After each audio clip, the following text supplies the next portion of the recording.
Yeah, chat might be good to put in here, right? Test. Okay.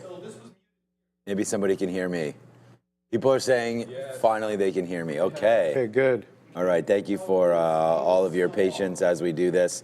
We were having some audio issues earlier, so once we get the okay for all the mics, we'll get ready to go. So it looks like Rob has maybe fixed the problem, but what a good number that was there coming through. It looks like the market wants this this number 27 as expected coming through for CPI, and there goes the NASDAQ now up 0.64. It looks like we're starting to run here nicely. The volume is well into this right here. So we're gonna be able to watch and figure out what's going on. We wanna thank everybody for your patience as we continue the show, but 2.7 coming out as expected, 2.8. We have some bad news bears today with Big Bear AI. They're down 30%. We talked about this. Not a great number at all. Nothing really nice to talk about here with Big Bear AI. So that's going, I don't know, Neil, do you want to test your mic? Can we? Testing, is it working? Can you guys hear me? Is there a thumbs up for Neil? My mic working, guys? Let us know if you guys can hear Neil. We do apologize. I mean, obviously we're going through these renovations, and as you guys can see, you know, you have Rob running around here. Fabian's some not hiccup. in quite It looks yet. like looks like we're locked on and ready to go. Look, across the board, we already knew we were getting them cuts. You had to give us our cuts, but with that number, that just solidified it. To me, the only thing that could have gone the other way is you had to have I mean, it's a better inflation number. So it's better than expected. It had to go big the other way. Yeah, to guarantee the cut. But. Yeah, at this point, I mean, anybody that's thinking that we're not getting to September, it seems rather unlikely. I didn't update the Fed watch tool just yet. I was just doing it right now. But with the markets pressing on the 2/3% up, I just saw Nvidia go 1% now. How is it 82? Okay, yeah, maybe it's getting worse. Update. Yeah. No, what are you expecting it to be? No, I expected it to be no worse than yesterday. Oh, okay, well, no, but this is a better number, better. right? So it means inflation's more under control. So, exactly. So they don't need to raise. They don't need to cut. Well, I think it gives them all. Yeah, so do I. No, I think the same thing. All systems go. I think it's because it was, because it was as expected, pretty much. Yeah, it's a weird one, but definitely no raise. I'm sure about that. Oh. Plums. Okay, thank you, Randy. Well, I know the bananas are not very ripe. For all that. So, okay, so here's the numbers. I mean, I know there's a lot of you that might have missed these numbers and probably did miss them, to be honest with you. Here it is right here. Maybe I can zoom in a little bit, but it's the U.S. CPI year over year, 2.7 versus 2.8. The month over month is 2 versus 2, and then 3 versus 3. So we're all here. It's all as expected. It's the year over year number that's coming a little cooler at 2.7 versus 2.8. So yeah, you know, the market go boom a little bit on that, you know, nice move to the upside, sort of regaining some of that momentum that potentially we had thought about losing there yesterday. You know, stocks like NVIDIA and AMD keep on getting up to the all-time highs again. I mean, we're looking at NVIDIA. We do have a bad wick down to the bottom right there, but that's trying to go to the upside. Again, you know, a name like Tesla, I know there's a lot of people looking at all of these. We'll see if we can see a 350 marker here today again, up 1.8%. I mean, look at this move for Tesla. Boom, straight up $5. So that was a nice one top to bottom right there. But yeah, it looks like Bitcoin right here as well, 19. And then Joe was talking about Ethereum. I don't know what spot Ethereum is right now, but there's another 3% added to that. So you're going to look at BMNR. 4,400? 44, well, 43.9 something, close to 4,400. What is the high? All-time high is close to 40. It's like 48 something. Okay, so you're right there. So like you've got a little bit of room on ETH, but this is absolutely blasting. And remember, the stablecoin game going to be in play today. Why? Because Circle reported earnings. So Circle earnings, at the end of the day, and we'll talk about this with regards to Circle, that they're up, but the measures were not necessarily about your traditional metrics on Circle. It had way more to do with just the overall growth, platform growth, and the EPS doesn't really make a difference. And it was a bunch of small cap earnings that we're going to talk about as well. So, you know, Oklo and BBAI and ASTS, certainly none of those market moving. I guess we weren't expecting too much out of CPI. Like, we thought would come in pretty flat. I'm glad it's booming the market. I really thought it was going to be a nothing burger and we wouldn't have any volatility. But wow, love the fact that this market just continues to go and go. Because what happened yesterday when we got that China extension? Well, we got the 90-day pause and we basically sold off in the afternoon. Now all of a sudden we get a number as expected and we're blowing out the top. Bull markets are great because bull markets look for excuses to go up. And it looks like we found another one here. Oh, the shorts, the shorts, the shorts. Yeah, I mean, everybody getting squeezed now. They're not having a good time. No, the NASDAQ up almost 1% here, the ES up 0.63. So here we go, man. It looks like the economy's going well, inflation's under control. And we have, so now you have great earnings, a great earnings season.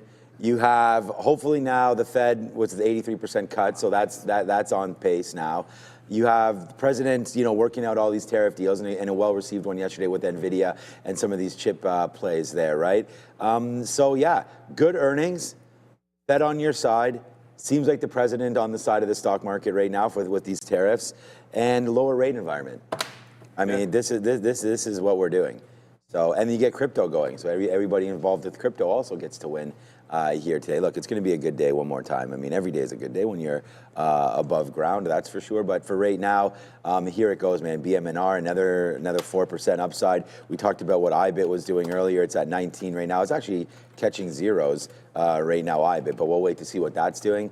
But yeah, that's that. So pretty good overall. We still do have Mitch coming from Trade the Pool, so it looks like hopefully we'll get that audio figured out as well. But now that we're all ready to rock 1, 2, 3, we're ready to rock. 7, 8, 9, 10. Yeah, okay, boy, we hear him right there. So Mitch, you are good to go right there. So yeah, we're gonna be getting some ideas from Mitch, and we should be ready to go. I got my hat on today. We've got our Trader TV Live hat on. Lots of so I'm sure Mitch probably might have the Trade the Pool hat on. It's fight. No, we work great together. We want to thank Trade the Pool for coming through all the time, and for Mitch for coming through. So yeah, it's 8:44. Let's go back to the desk here. There's lots to talk about. We've got the notes ready to go. We want to thank again everybody for your patience, and thank you for yelling and screaming at us in the chat as if we had no idea what was going on. I mean, that was pretty. It's like, what? And here we are. We thought the audio was working. Telling me it wasn't working? Yeah, we purposely went live a minute earlier just to give you guys the goods, and then we got trashed with the sound. So we're trying our best over here. We thank everybody for your patience. So it was Adara's fault. Get it, Adara. Ouch. Yeah, no, That it was was nobody's fault. cold-blooded. It was actually funny because when we sat down here, Dara's like, "Oh my God, my computer doesn't have internet," and then it was That is true. That was like That was an ominous start. Yeah, that was like the start of it all, right there. But no, all good. Thanks, Rob, Randy, Andre, for all the work over there. But okay, let's go back and see if Brendan and Sharif have voices. All right. If anyone cannot hear, then just let us know. But yes, we do apologize for the. It was a software issue that we were having, so it seems to be resolved. Let's get a quick recap here first to start things off for anyone who missed it at 8:30. Again, a slight uptick on the month-over-month core number, specifically 0.3% versus a 0.2% print expected. Down here, though, the one that matters, 2.7, slight. I mean, it depends on where you look. Slight downtick depending on the expectation that you're looking at. Some had 2.8, some had 2.7. 3.1 on the year-over-year core number versus 3% expected as well. So the market loving these numbers so far this morning. We're right back to yesterday's high, struggling a little bit to get through yesterday's high. I'm just having a look at a lot of green numbers right now across all of the boards that are in front of me. Let's bring in Mitch Ho, analyst over at Trade the Pool, get his take on, I mean, Mitch, let's be honest, a lot of people were talking pretty cautiously ahead of this number this morning. There was a lot of headlines suggesting this could be the one. Everyone's kind of waiting for that tariff effect to come through on inflation, but not here yet. Yeah, I mean, as we think about it, the most recent tariffs were just put on, right? So like I always say, this takes a long time to trickle into the economics. It's not just something that shows up in a month. Now, one thing you do see in the CPI report, why did we come down? What was there, right? Well, energy slightly ticking down, right? So that's kind of classic in the summer months that we get a little bit of a cheaper gas price, right? Everyone just tries to go on these long road trips, but now we're going into the fall. So we got to continue to watch how energy kind of reacts here. Of course, there's a lot of tensions in the global markets, wars everywhere, right? It seems like oil hasn't gotten that lift. Of course, OPEC trying to push production and push the oil prices down, and so is Trump. So if you want to look to see if inflation is going to spike, I think you continue to watch energy, and then the only place where it hasn't gone, which is shelter. Of course, food, we're continuing to watch that, but those are always trickles up like by 0.1. So I could say that it's energy that's the focus here if you're looking for inflation to come in, right? Other than that, I think right now what we need to kind of keep watch is that this opens the door for a rate cut in September. I was in the camp that maybe we don't get a rate cut at all this year, but it's pointing more and more that we could get this rate cut, at least one rate cut coming up here in September. So that leaves the door open for the late inning rally. That's the way I see it right now. We're definitely in the late innings because there are some momentum names that are breaking. But what did you start to see? A little bit more of a rotation and flight to quality. So that's what I'm focusing on now, guys. If you take a look at the big boys, Tesla, Meta, Apple, Microsoft, Amazon, they're all looking good. You can even include Google. I didn't include it because I didn't think it was the best chart, but I think these kind of 5 names are looking to drive the market. Yeah, I mean, I was just going through some of those names as you were listing them off there, and I mean, loving this number. Big tech in general going to be loving this number, loving this overall market move. And if the rally is going to continue, it's going to come with another lift to tech. Right? Just keep an eye on it. You could also trade this with SMH, right? And XLK. But if you think about it, what happened last week, really? We got a quick shift in Apple that started to drive the market. We had good earnings that came out from Meta and Microsoft. They pulled back, giving you awesome entry opportunities. Microsoft, I think, is primed today to get going. As far as the opportunities on the smaller side of the scale, I mean, you had a couple of interesting ones mentioned here. QS was one that we were talking about, I guess it was mid last week, off of their earnings reports. It hasn't done much since, but popping up here on this number so far this morning for QuantumScape. Yeah, I'll give a full disclosure. I do have a position on right now, swing in QS. Opened that up yesterday. I got 907, looking for this to run there towards the $10 and a little bit higher, maybe towards 11 and 12. This is also a play on lithium and the rare earths play right now. I've been talking lithium, guys. Have you guys seen how the move on SQM happened or ALB? I mean, those are kind of more your high quality plays, but this is a really great play that's starting. And we're talking about a couple of years of trend that's changing. And whenever you're having these types of moves, these could be longer moves that are just getting started. QS, of course, is in more that solid state battery, has Toyota backing. And I know Toyota, they want to get things right because they want to go ahead and include this battery in their next wave of EVs to really get them up to the next level. So I'd be watching to see that QS gets the lift here, goes a run there towards 10 today. As far as the battery theme is concerned, we were talking a little bit about Lithium Americas last week on this show, but LAC, a couple of positive days here as well. What are you seeing with this one? This is just a lithium play starting to really get hot, guys. And you guys are going to start to see this in many different lithium names. So if you see lithium names start to rise, there's a reason why. It's not just batteries either, right? There's all this data storage that's coming into play. So if we think about what has changed, back in like 2020, when we were thinking about this big EV move that was coming, we were all thinking about batteries. But now it's more about energy storage also for these AI infrastructure and for these data centers. So look for that to actually be the driver, not necessarily only batteries for EVs. One we were discussing last week when you were on, you wants to keep on going. So we're going to look to see if this one can break. This one has a nice kind of flagging pattern. You could maybe draw a symmetrical triangle if you take that undercut of the 9 out. But this looks like it wants to drive above 10. This is in the right space. This has been running exactly with MP. We all know MP just broke highs. So you got to continue to look for these metals and minerals companies to kind of continue the lift off. I like this name. I was watching for it yesterday. It did start going through 10. It pulled back to 970. The big buyers are stepping up at 10, and there's support around 970. So I'm looking for another lift off on this through 10 today to maybe take a quick trade.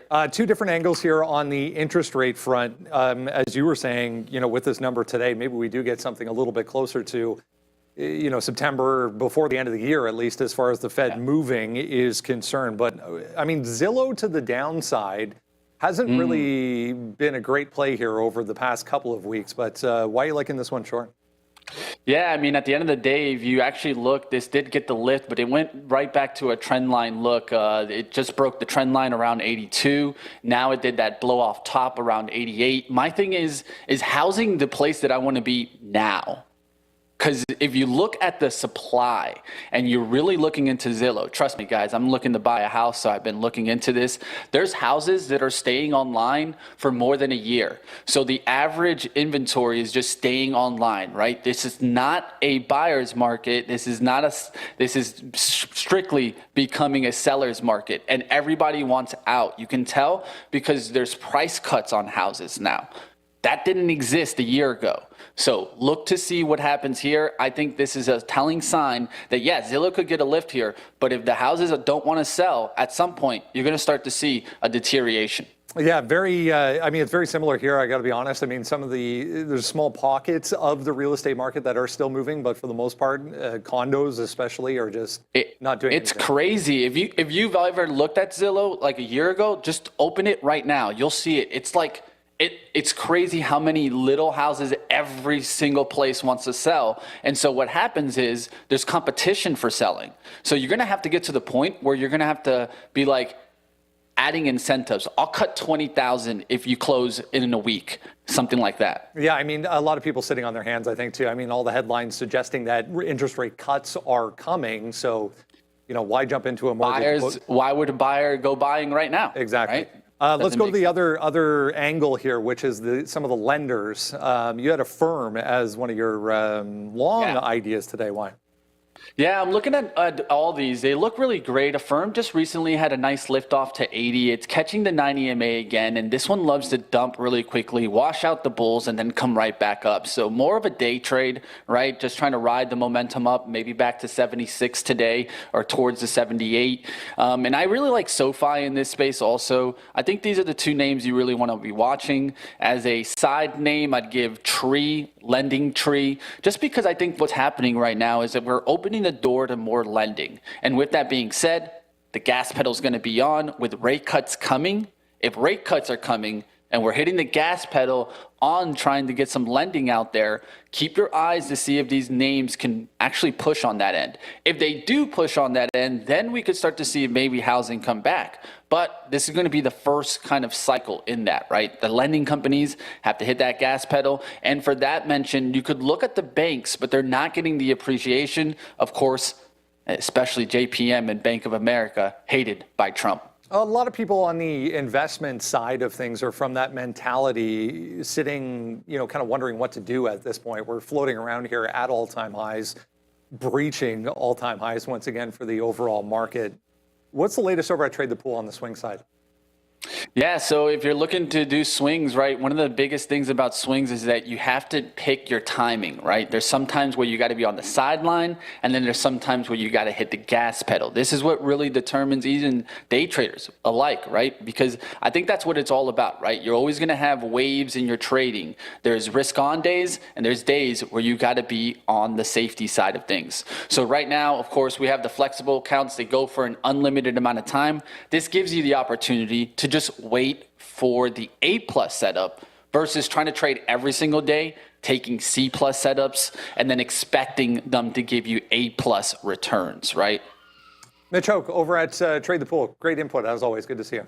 Yeah, guys, and one thing that I want to give you guys about, we're opening up the world to bot trading for Trade the Pool. So on the 18th, on Monday, you guys want to be there. If you want to learn how to make your own bot and trade for you. I know there's a lot of traders that struggle on one thing, and it's execution of strategy, not necessarily finding the strategies. So if you want to build a bot, come over to Trade the Pool on the 18th, and we'll show you exactly how. I may join you, Mitch. I may join you. We're all going into this space, man. With 24 hours, I don't know about you, but I want to go to sleep and wake up with 3 trades in the green. Agreed. Good to see you, Mitch. Yeah, definitely want to be ready for the 24/5, which is incoming. We all know this is happening next year for sure. But look, first of all, I like SoFi. I'm down with that call. We're down with that call around here. Turn SoFi into Robinhood would be perfectly fine with me. But what's interesting is, I looked over. I kind of like the Google chart. I want to give Alphabet its due here because it's doing something, and obviously it hasn't broken the highs just yet. So the old caveat about going into overhead resistance does play, but it's been in a channel. And since earnings, trying to break out the top of this channel, there's a 203 break here today with a ton of overhead resistance granted, but it looks pretty good.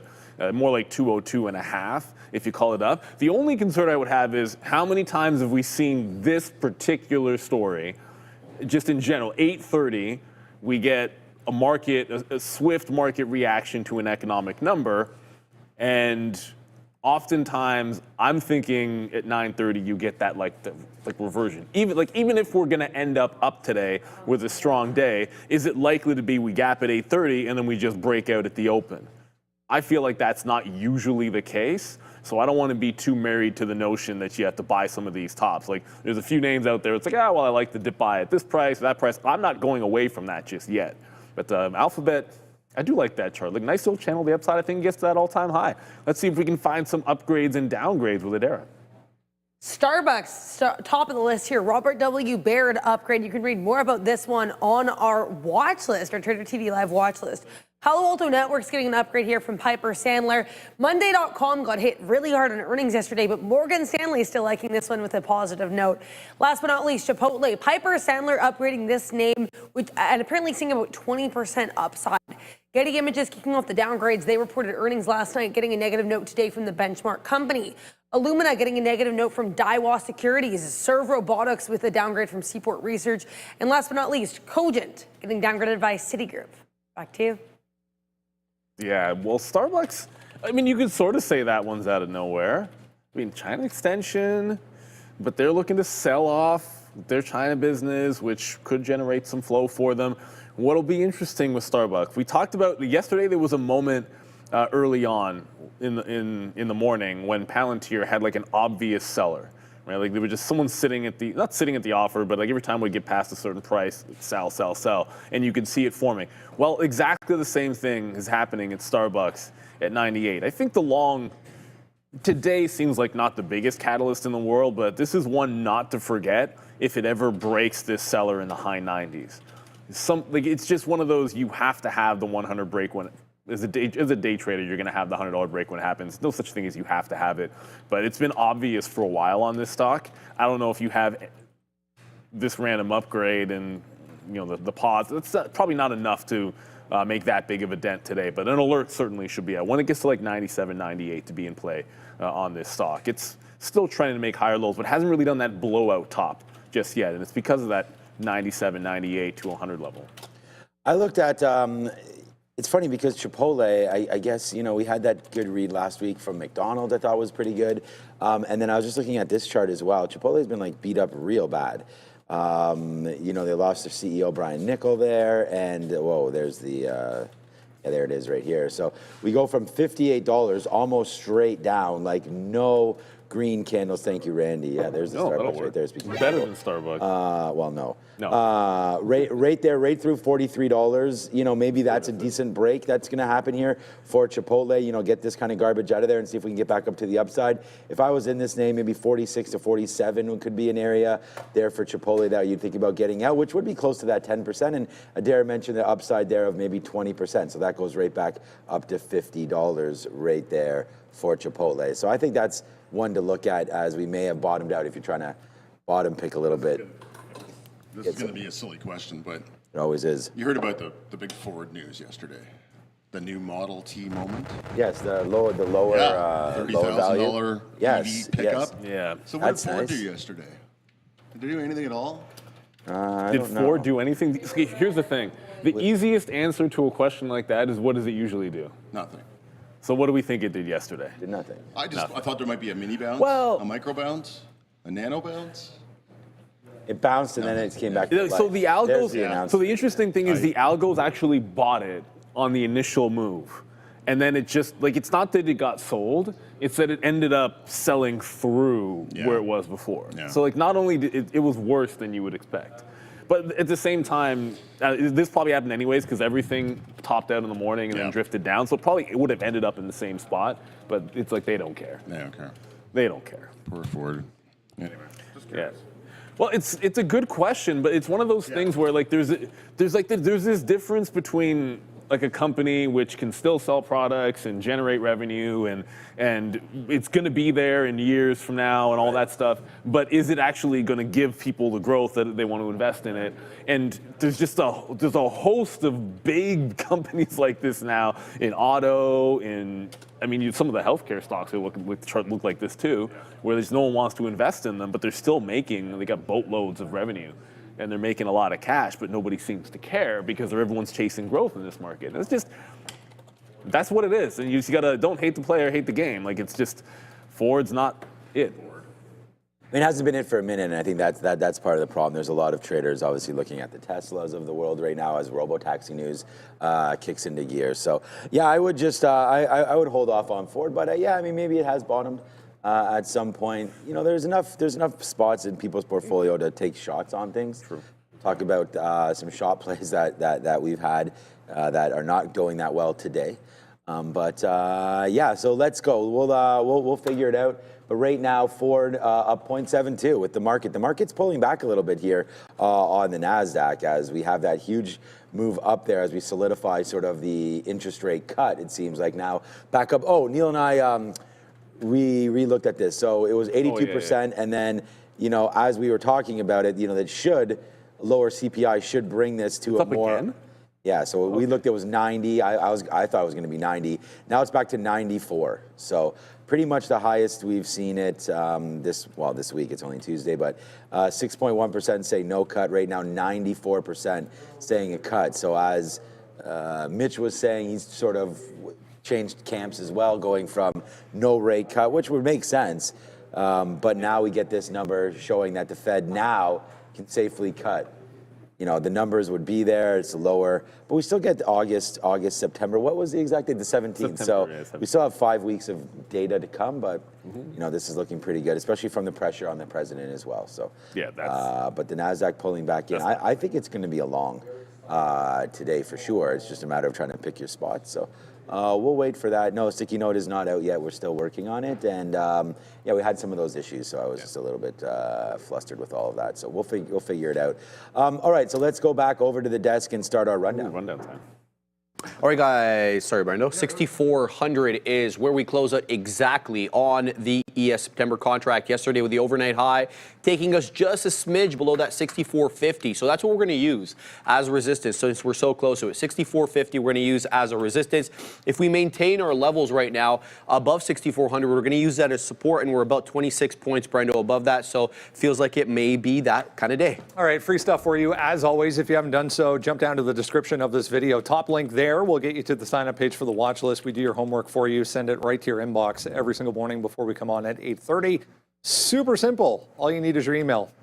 Circle, top of the list here this morning. CRCL. This thing didn't even budge on that number at 8:30. Still just hanging out at 180 here. Much better than expected results. Yeah, they did quite well here, Brendo. Let's talk about how they did. Q2 revenue surged 53% year over year, up to $658 million, and up from that $430 million they printed the prior year. The growth here was driven primarily by stablecoin expansion. USDC supply jumped 90% year over year, now up to $61.3 billion. What an expansion year over year it was, and they maintain a 26% market share in the dollar-backed stablecoin market, with about only second to Tether, which holds 67%, Brendo. They did continue to lose money, so they lost about $32.9 million last year. That widened substantially. $482.1 million is what they lost this year. The loss does include, though, a $424 million stock-based compensation and about $167 million in debt fair value adjustments. So we'll have to see how they do in the next quarter.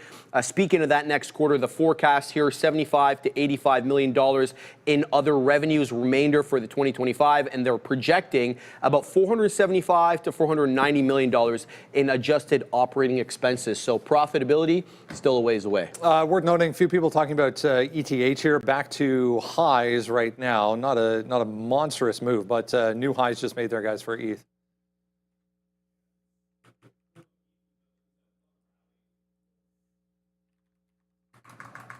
My mic is on, guys. Can you guys hear me? Yeah.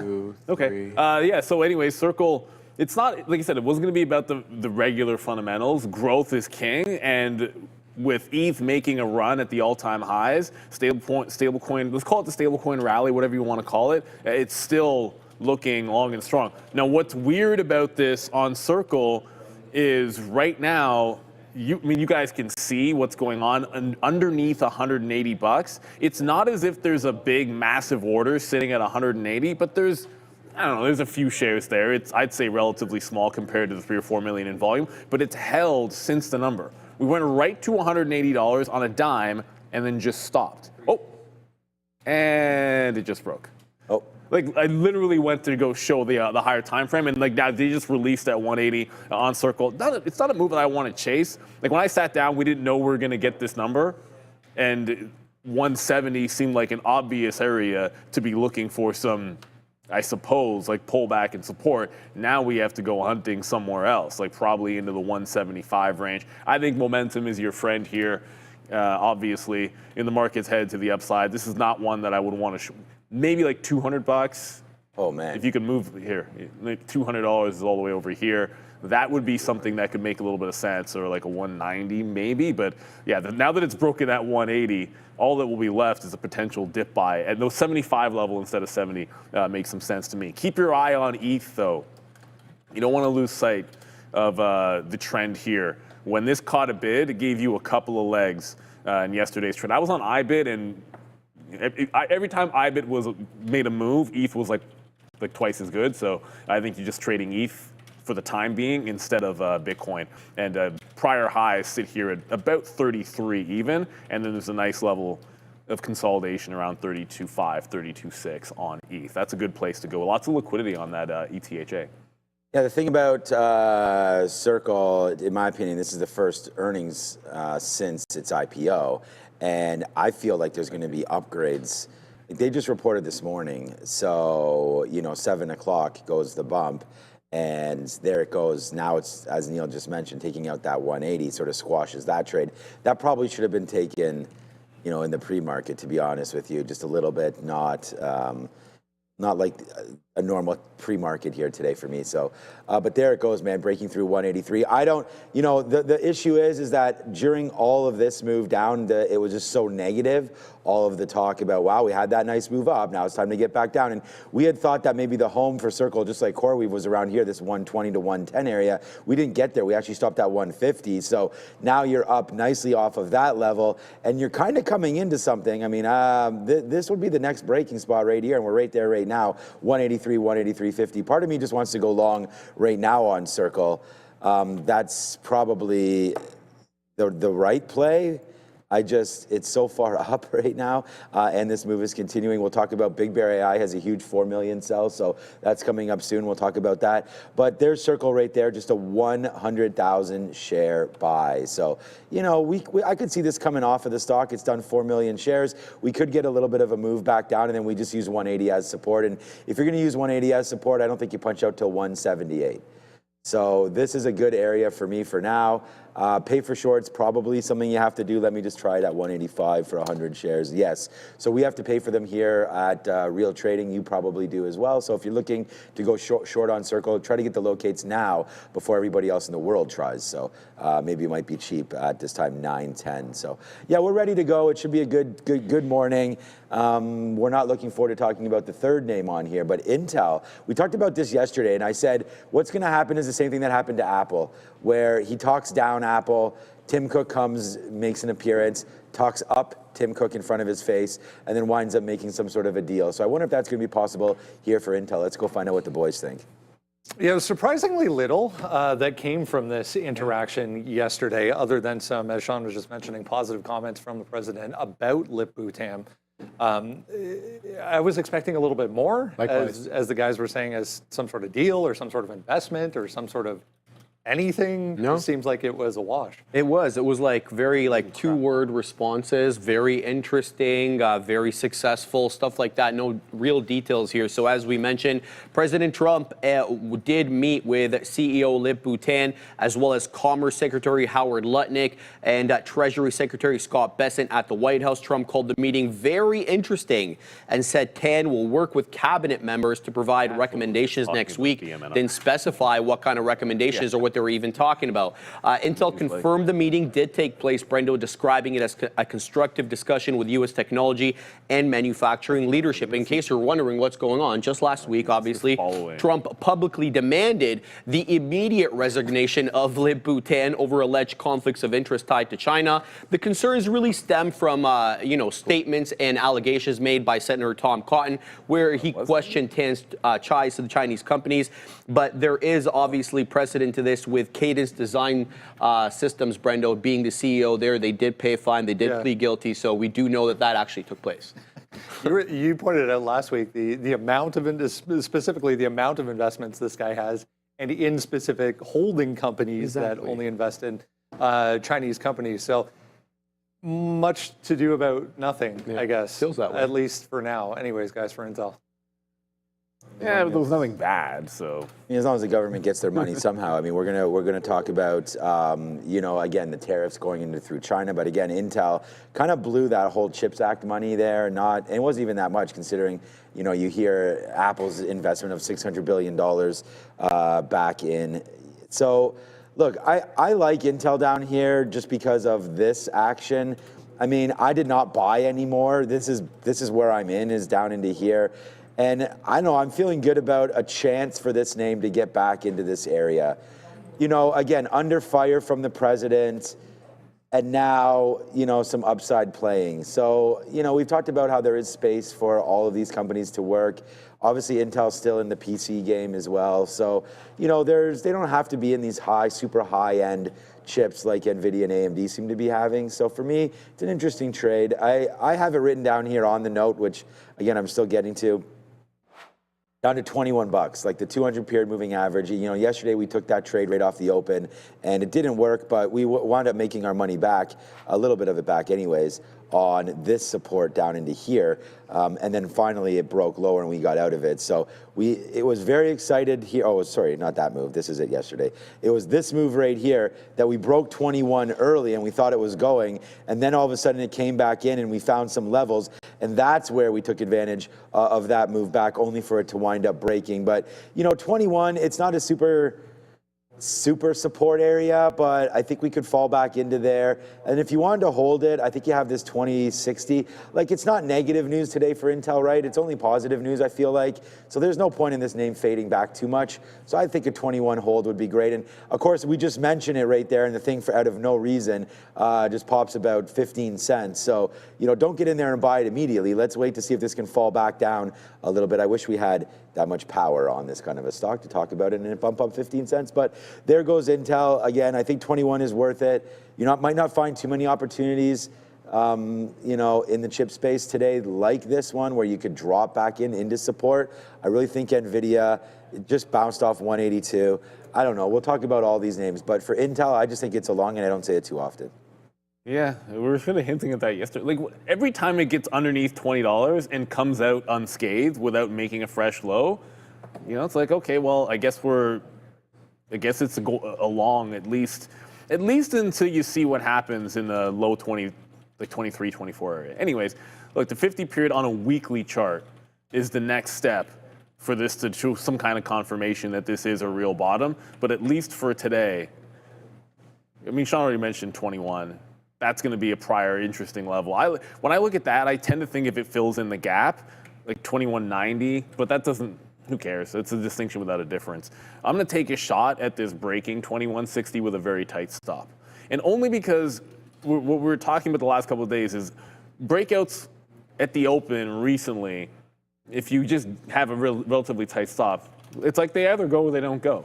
Like, I feel like this is the kind of break where you throw a 21.6 break. I can throw a stop at like 55, really super tight, and it could be at 80s, 90s, even 22 even, or we'll be up for a 5-cent hit or something like that. Liquidity is going to be perfectly fine on this stock, and you don't have to worry about getting slippage or anything like that. This breaks out, you get a cent or two higher, and you put your stop in. At worst, you get a cent or two worse. So I do like that breakout through that double top here on Intel, but it will be with a very tight stop. I don't think any breakout in this market right now, it's like go. If it doesn't work right away at 9:30, then I want to be out of it. That's simple. Right. BBAI back to session lows here. Pretty ugly to start things off this morning, better part of 30%. Lower than expected report. The guidance a little bit questionable as well. I mean, it's one of those reports where there was a lot of caution in the comments.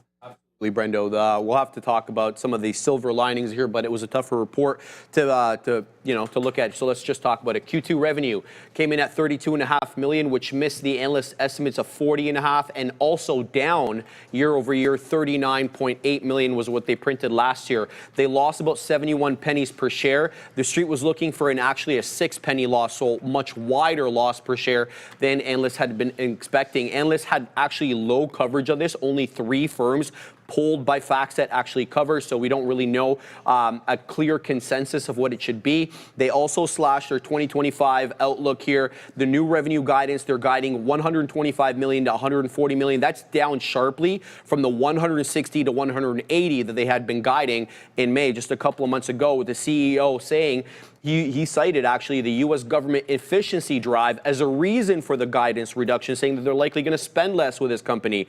He also sees potential upside from Trump's tax and spending bill, including $170 billion to the Homeland Security and $150 billion to defense for disruptive defense tech. Now, if you're wondering what this company does, let's just give you a little bit about it. They've been public since 2021 after they merged via SPAC. They specialize in AI software, specifically, though, for defense, federal agencies, and private sector clients. Despite the heavy losses, Breno, the stock has been up 60% year to date and 400% since 2023. So needless to say, it's had a good run. And that's the key. Yeah. Huge run here, as we've been witness to, guys, for BBAI. A little bit of profit taking, most likely.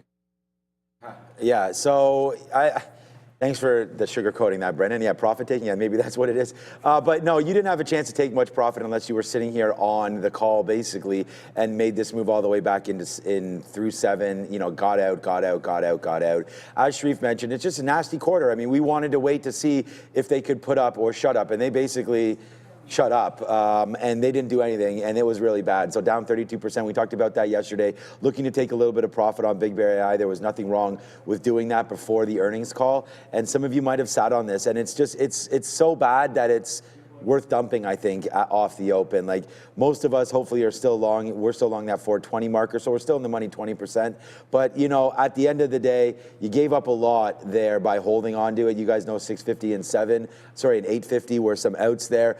But their net losses increased huge, man. 228 million from 14 million, not good, man. Earnings per share minus 71 cents versus minus 6 cents. We were talking about hopefully turning that thing green. Not that we thought that was going to happen. Also, margins compressing. It's not good. And then their back order was bad. Their log there, they had more in the pipeline last quarter than they do this quarter. That's not great news. There's nothing at all really good about this. I appreciate Sharif with the silver lining and everything, but there's really nothing here. I think this gets worse before it gets any better, to be honest with you. That's why I'm thinking that this is just a cut bait right now. When I wrote down, the sticky note's now out, I wrote down into here is the only area that you could possibly be thinking of. I mean, I think it's the same thing that we used to get some out up here, was between $7 and $8. I mean, we ran into some highs there. We were hoping to get up to there, but you cut it in half and you get back into $5. So I don't know. I don't even think it's there's class action lawsuits, but we already knew about that. I was hoping that those might be able to get a little bit of resolved, and I hope the backlog had gotten bigger, not smaller. So I don't, it's not affecting Palantir anything today at all, but this name just got hit pretty bad. The only real silver lining, if you don't look at the numbers, is the fact that it's like a 40% short float, but those guys have won. So there could be some short covering that happens, which breaks it through 5. That's what I'm thinking, because normally, look, I'm looking at what happened in C3AI yesterday, right? So C3AI was gapped down a boat yesterday. I'm not saying the same thing, but it's a similar sentiment, decent short flow, and it was gapped down huge. It was a decent, it was an okay short all pre-market, and even at the open for a minute, it gave you a shot. Like it went 15.30 down to like 14.70 or something. So you got a few points out of it, but then it broke away. And when it broke away, it got the old SSR bounce. So that's where my head is at in terms of like today, the day trade. Like I'm not really looking at the notion of what to do with this in the long term, because I think Sean already covered ideas for that, and the fundamentals Sharif went over as well. But just looking at the gap and then the trend down, it's like if it can take out this little wall here with just underneath $5, I think you have a chance for a nice reversion bounce. And the other side of the coin would be if we continue to go lower. I mean, the first level, we're already at 470. It's not till it gets to $4. So either it bounces right here, takes out that, it's 493 is the actual resistance level when I zoom it in for you guys. Either we bounce off the 70 area and we're breaking out above here. We'll check that. Yeah, 93, that's right. So either we break that out and hold here, or I'm just waiting for a mean reversion play. Like I'll let it trend down and look for that one snap back up opportunity. So after C3AI, I was looking short only in C3AI yesterday. I think I want to be a bit more nimble and willing to take the long bounce. And to the upside, we go all the way to 54 here this morning. We are pulling back a little bit right now. Nice move, though, across a better than expected report top to bottom. This company specifically has absolutely nailed social media marketing and are paying a lot of influencers to market these shoes, and it's working. I was about to get to that. It's working, Brendo, because the report was a blowout report. Let's talk about it. So these numbers, guys, are all in Swiss francs, not US dollars. Couldn't find the symbol for Swiss franc, so use your imagination. So Q2 revenue came in at 749 million Swiss francs, was up 32% year over year and beating the estimates of 705. Here's how they did in wholesale: 441 million Swiss francs, easily beating the 429 expected. Even their direct-to-consumer sales were up and ahead of expectations, 308 million Swiss francs. The street wanted 279, so a beat in all their divisions, whether wholesale or direct-to-consumer. And they also upgraded their full-year outlook, with full-year sales guidance now being 2.91 billion Swiss francs, up from the 2.86 billion previously guided, with gross margins expected to raise here 60.5% to 61%, up from the previous guide. And if you're worried about the Swiss government not striking a deal with Donald Trump and tariffs may ensue 39 some odd percent, you needn't worry about this one, Brendo, because 90% of their products are sourced from Vietnam, with new U.S. tariffs prompted July 1st price hikes. A price increase was targeted lifestyle products more heavily than running shoes. The CEO reported also no slowdown in demand from consumers or wholesale partners. And here's how they did internationally. Sales in Americas as well as Europe, the Middle East, and Asia all beat expectations, with China sales surging 50% year over year on the quarter, and the company saying U.S. and Chinese consumers are the most resilient of the bunch. One of their highest end models right now, I don't know if you've seen this, but it's spray on. No. So they actually spray a mold of your foot with the actual covering of the shoe, and then it hardens, and that's how they get it to It's practical? fit perfectly. I've never tried Very it. interesting. It's crazy, but some of the technology they have is amazing.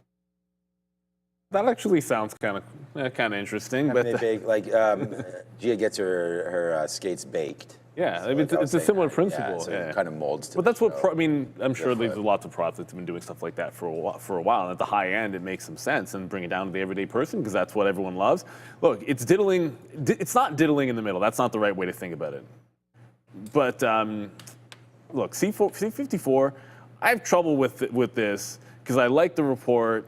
I think it's clearly made a pretty good trend break on the daily chart. It's above the 50. Like, there's a lot of things going on, right? Except for the brick wall that's at 54, which is pretty much exactly where, and that's on the daily chart, that's exactly where it's already pulled back in.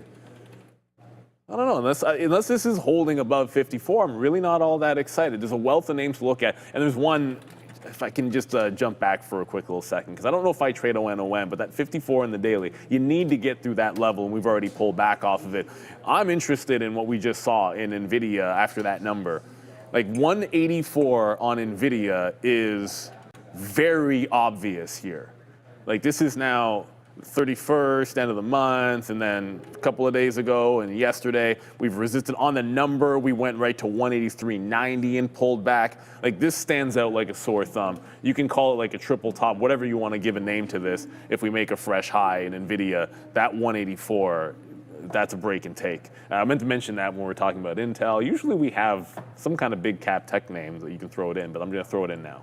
Yeah, I have NVIDIA on my screen even before that was mentioned. I was looking at it as well. I was like trying to get set up for a potential trade there today. So I am also adding it to the sticky note here, that 184. Look, I don't have too much to say there on ON that we've already seen. You know, we did see a bump there for Nike and a little bit of a fade. So yeah, I think that that's not great news for Nike, but they're still up 1% here. As competition obviously is heating up, we know about that. So there's not much going on here. Just to check in on some competitors to see what was going on there. But yeah, $74, not much going on with Nike. Let's go find out about Archer, and then we only have 2 minutes or 3 minutes till bell open. Portion of the show brought to you by our friends over at Beta Pro. Global X has expanded its Beta Pro lineup with 6 new triple leveraged bull and bear ETFs covering U.S. Treasuries, semiconductors, and Canada's S&P TSX 60.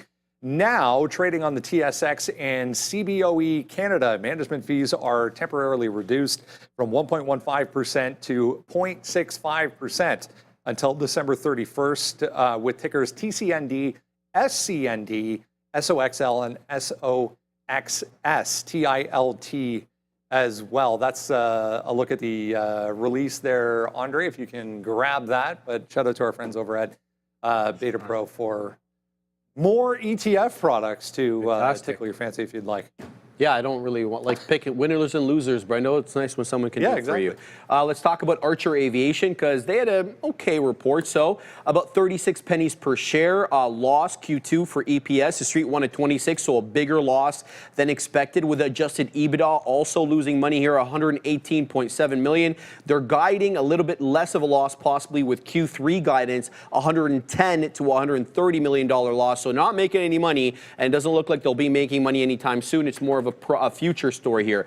They do have 6 Midnight aircraft in production across California and their Georgia facilities, Brendo, so they're building locally. 3 aircraft are in the final assembly, with the first Midnight aircraft delivered to the UAE. The flight test program is already underway in Abu Dhabi. In case you're wondering what I'm talking about, there's going to be a direct flight from the airport in Dubai to downtown Dubai, which, if you have ever been to Dubai, takes an hour 10 to an hour and a half in rush hour. This is going to be 10 minutes, so it should be quite interesting. Their financial position here is okay. They've got about $123.5 million in non-GAAP operating expenses, with their liquidity about $1.72 billion in cash and cash equivalents, so they can keep the lights on for the foreseeable future. One of those names that is very popular amongst the retail crew, guys. ACHR on its way back up right now. 60 on Archer has been, it was a flat bottom break when it broke yesterday, and it needs to regain that level. Like, there's your obvious resistance at about 9.5 to 960. I said if it can't hold on to that, I'm not going to be terribly interested in it. But with only 30 seconds to go, there are the cannabis names that are very much in play. After yesterday, in theory, potentially could see a rescheduling. That was the word from the president. Tilray broke $1. I like it to 95 if we get a retest of the $1 level. I'm just eyeballing the $1 level on Tilray. Like, I want to be looking for longs as it comes back through. As long as it holds the 95-cent mark, the prior high, going to be on that stock for sure. And if it loses a buck, I'm willing to, play the other way. But it's above it right now. The market is up because they like what they saw with the CPI print. And Adara, let's ring that opening bell. All right, there we go. We're going to watch out for that NVIDIA early break. Good job on that, covering that one, Neil, as we both kind of like that trade. So we'll see if there's any sort of an actionable play on that one. Also, Tesla, did we? No, so Tesla 347 is something that I'm looking at.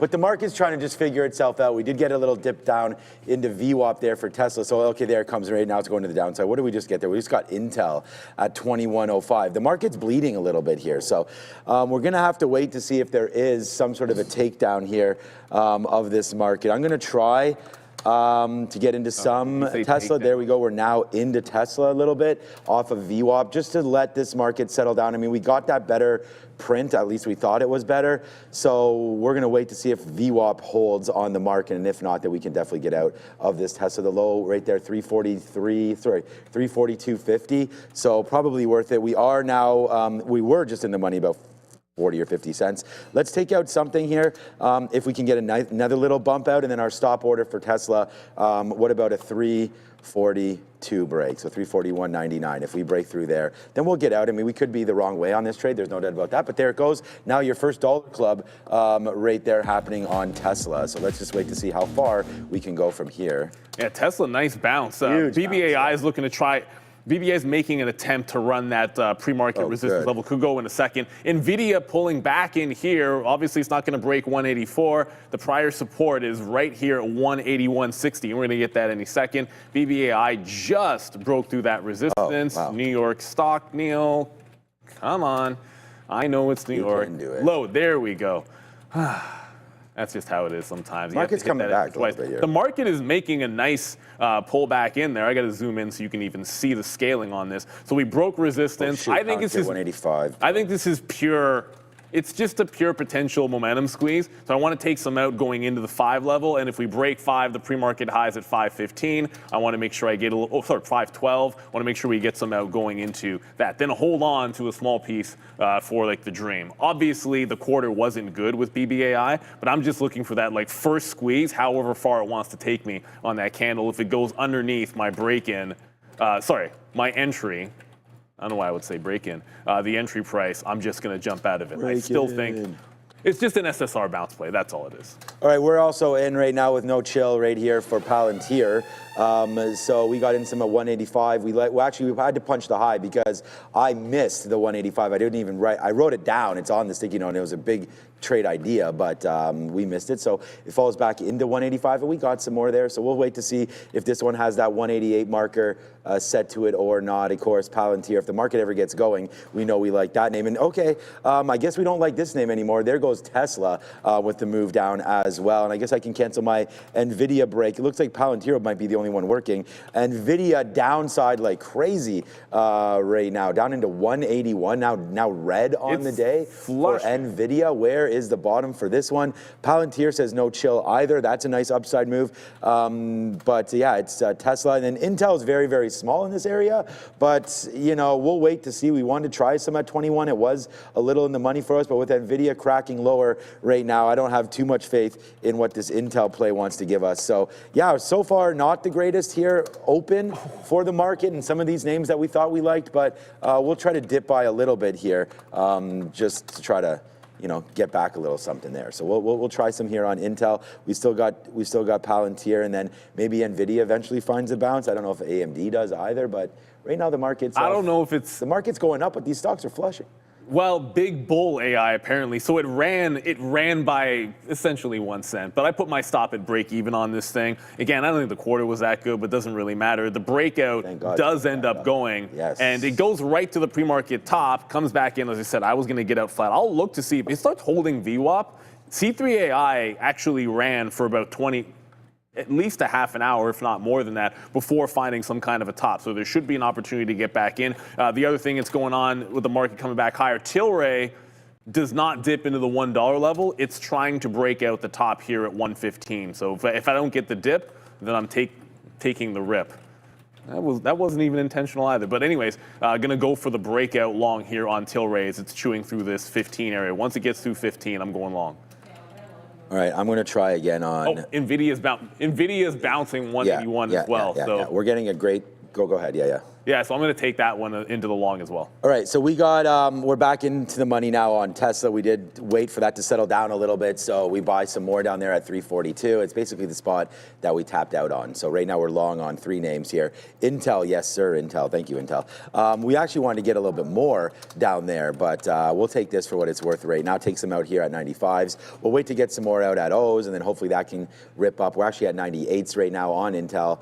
So not bad. So we'll see if that can get going there. And then, of course, Palantir, right now it's hanging out near the top. But I kind of want to let this chill out just a little bit more, see if we can get it going. But yeah, thank you guys for joining us so far. Thank you for putting up with our audio issues earlier. We're long right now, Palantir 185.30s. I'm going to put an offer right here again up near 186, see if we can get that in the 70s. There it is. Yeah, nice little fill right there. I'll hit the sirens up for that.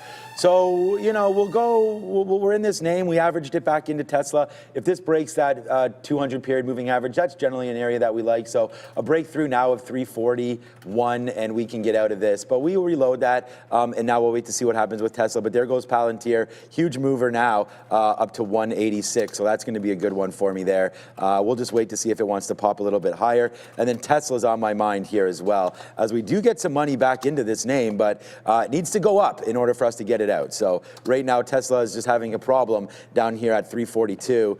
I don't know. I didn't think it would be this Going bad. up. BBAI maybe Oh, my is goodness. nothing else. No, I can't. Now I have that stupid song out of my head, the Demon Hunter thing. One of the songs. Oh, I didn't. Well, my kids were watching that, but I didn't make it all the way. Yeah. I had a hammer to hit on my head. Yeah, that one. Anyways, NVIDIA just ran right to VWAP 182 and is pulling back. So I'm trying to reload this one in the quarters, like 181 quarters. You can see kind of like the pre-market low or area just held and did a wick. We'll try to grab that. Tilray. It was weird. Like I was actually trying to get. I think I had like a slow quote on Tilray. Yeah, Tilray was. I tried to get 15s and. I don't know, I swung and missed. It was weird. And I had to hit 16s, and I swear I saw it on the offer still. It doesn't really matter, but I ended up with 16s. Even though the break was here, I should have been long at 15. I'm long at 16. It's distinction without a difference. Maybe I probably used the wrong key, is my guess, and wasn't routing. But if we get through 120, there's not a heck of a lot in terms of resistance till you get to, like, through this 122 area, so you get to 130, 140. So there's a lot of room for this to go. I want to give it the opportunity if it can burst through 120, but it cannot break the 120 just yet. I want to buy the dip back into VWAP. If it can hold VWAP, great. If it can't, then I'm waiting for the actual $1 level on TLR to the Y. BBAI is still going. I did not give that. Yes, let's go. I did not give that one enough. You had mentioned it. Well, it might trade similar to AI too yesterday. I know, and then I still got out early. Yeah. Because AI just here. If you're tuning in a little bit later or you missed it yesterday, the reason why you think it could go, C3 AI ran for like a half an hour after gapping down. So Big Bear seemingly wants to do something similar. I'm already out of it. And this sucker's through 520 Fabian, I think Sharif's mic's and on. trying to get even higher. So very, very strong day there. At least off the open for BBAI. Yeah, I'm hearing the same thing. Yeah, I don't know. We're hearing ourselves in our ear, Andre, so I got to take my piece out. If we can get that fixed, that'd be great. But other than that, man, all right, so Palantir coming all the way back in again. We're just going to wait to see if these pre-market levels hold or not. That's 184 and change. So looks like it's trying to fall back in here again. We tried to hold on to some of these things for possible runners today. And it just, you know, the market, although is running, I think that was an easy NASDAQ long there. But I thought if the NASDAQ was going, we'd get a little bit more love from some of these bigger names, and we're not really getting those right now. So yeah, maybe it's just in the index, and I'm not sure what is ripping up right now. If we go into our hot list right here, we see Tesla. We're in Tesla, by the way, right now. We just took some out for some nice profits. I told you what we're doing. We're buying ahead of this 341 level. Let's see if we can get that. We're now long in the 70s, so it's 30 cents in the money. Tilray, Neil, we just talked about that. That's over $1, so we really like the way that one's looking. SoundHound on a day 3 or 4 plays going. SoFi up 4%. That's a great one. SBET moving as well. Palantir. So there are some names on here that are trying to go. Astis maybe. ASTS up 19% and going. Hey, they're not actually going to the moon. They sent satellites up there. If they send one to the moon, then this stock would probably be, you know what? The stock might moon. No, I think they had a really successful deep launch. Anyway, it doesn't really matter. But strong move for ASTS, up 19%. But the second you mention SoFi, you have to remember the biggest and the baddest right now. Oh, BBAI. Wow. Robinhood is right back. It looks like it wants another all-time high, up 3% and breaking it out. NVIDIA is still, look, I'm just in NVIDIA and Tilray. NVIDIA is battling with the volume-weighted average price. I'll take another leg out. If we lose this battle at 182, I'll take another leg out here and look for the reload off the 81. But decent bounce, but considering the market's at the highs, I'd like it to be doing a little bit more than what we're seeing. BBI is at 530. Yes, finally. It's doing, this is pretty much exactly what C3AI did yesterday. Yeah, I mean, it was Almost exactly the same thing. the quarter was really bad. Like, But then C3AI is not like um, that had a good quarter. I still don't even know what C3AI does. So I took some advantage, some out there at $5, but for the longer term. But I didn't trade anything here today. So all right, we were able to get something out there on Tesla as it moved into 342. But now it looks like it wants to break lower again. I think Tesla's going to be a short. It's up on the day. The market's up. We thought that there could have been some continuation there. So it'll be a small hit. There it goes. But I mean, we tried it there. We'll slap a fail on the stock. We'll flush it down. I don't think I traded it as a fail, but it is breaking there. And see, now that it holds that 341, now maybe I'm thinking that maybe there is a long here. I still like the long. It's just you can't hold it through these flushes. That's part of the problem. You can try it again, maybe to try to bounce off 340. I'm gonna go again on it. Maybe this is being stubborn here on Tesla, but you've pulled back in a lot here. You're at this 200 period moving average. If you sort of zoom back out, I like these levels that we're at right now.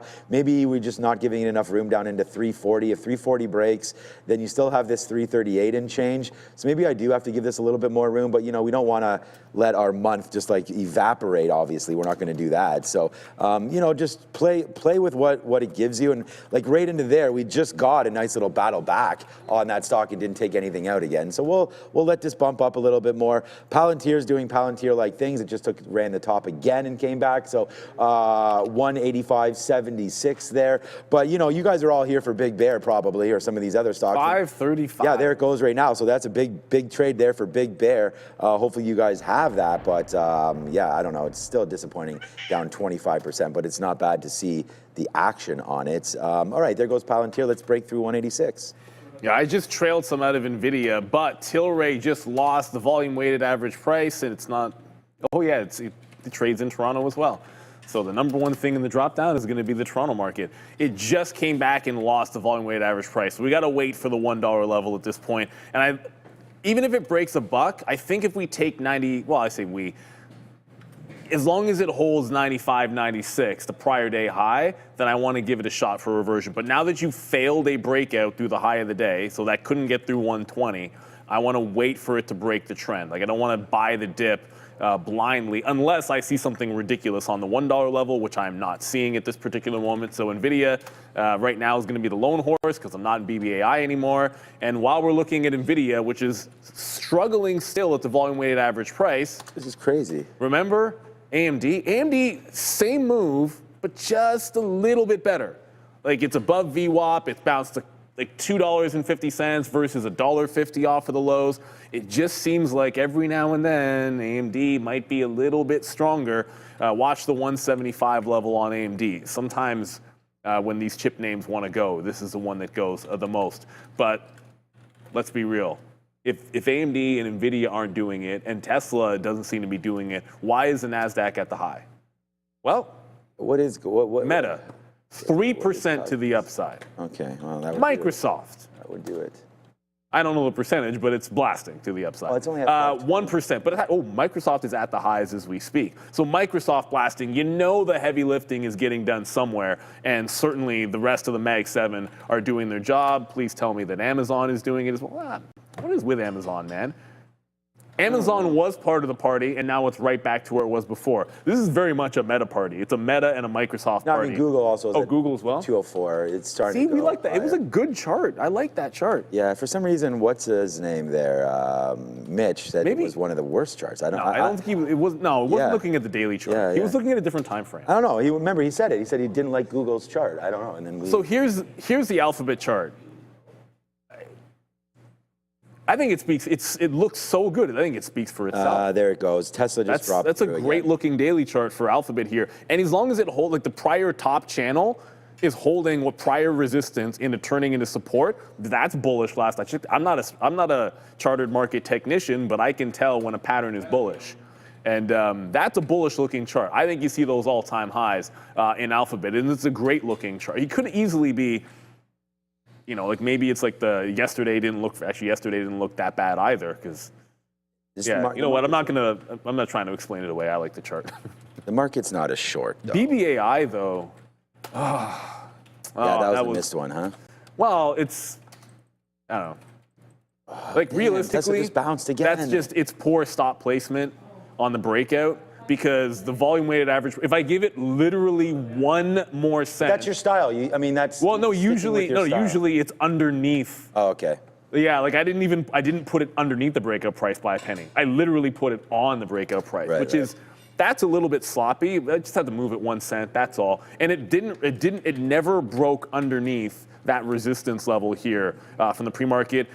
There might be a short later in this thing, but I'm gonna remind everybody, if you watched C3AI yesterday, it's not as if there was some kind of a great short opportunity for you later in the session. You had to wait until the after, like lunchtime, to short C3AI. So if you're trying to short BBAI today on a bit of a bounce squeeze, you might want to wait for it to calm down a little bit. Still looking at least relatively strong. All right, AMD still looking pretty good, but holding VWAP. Let's go to Adara here as the market pulling a little bit back in. We do have a True Social post from Donald Trump this morning. I'm going to read it. It is about Jerome Powell. Jerome, too late, Powell must now lower the rate. So then he says that Steve Mnuchin, who recommended Powell, really gave him a quote-unquote beauty when he pushed this quote-unquote loser. The damage he has done by always being too late is incalculable. Fortunately, the economy is so 3-0s good that we've blown through Powell and the complacent board. I am, though, considering allowing a major lawsuit against Powell to proceed because of the horrible and grossly incompetent job he's done managing the construction of the Fed building. Then he just says that the money, they spent too much money on it. But long story short, not only is Donald Trump trying to force Jerome Powell to lower the rate again, but he's also threatening a lawsuit against Fed Chair Powell. Back to you. Dude. Oh, no. Oh, yeah. Okay. Yeah, man. I mean, a day without Donald is a problem. Yeah, it's a boring day. That's a problem. Yeah. So now we get some action there with D Tweezy. Donald Trump do name D Tweezy. Okay, so yeah, just looking down here at Palantir down into 184. You know, I think it's worth a shot again now.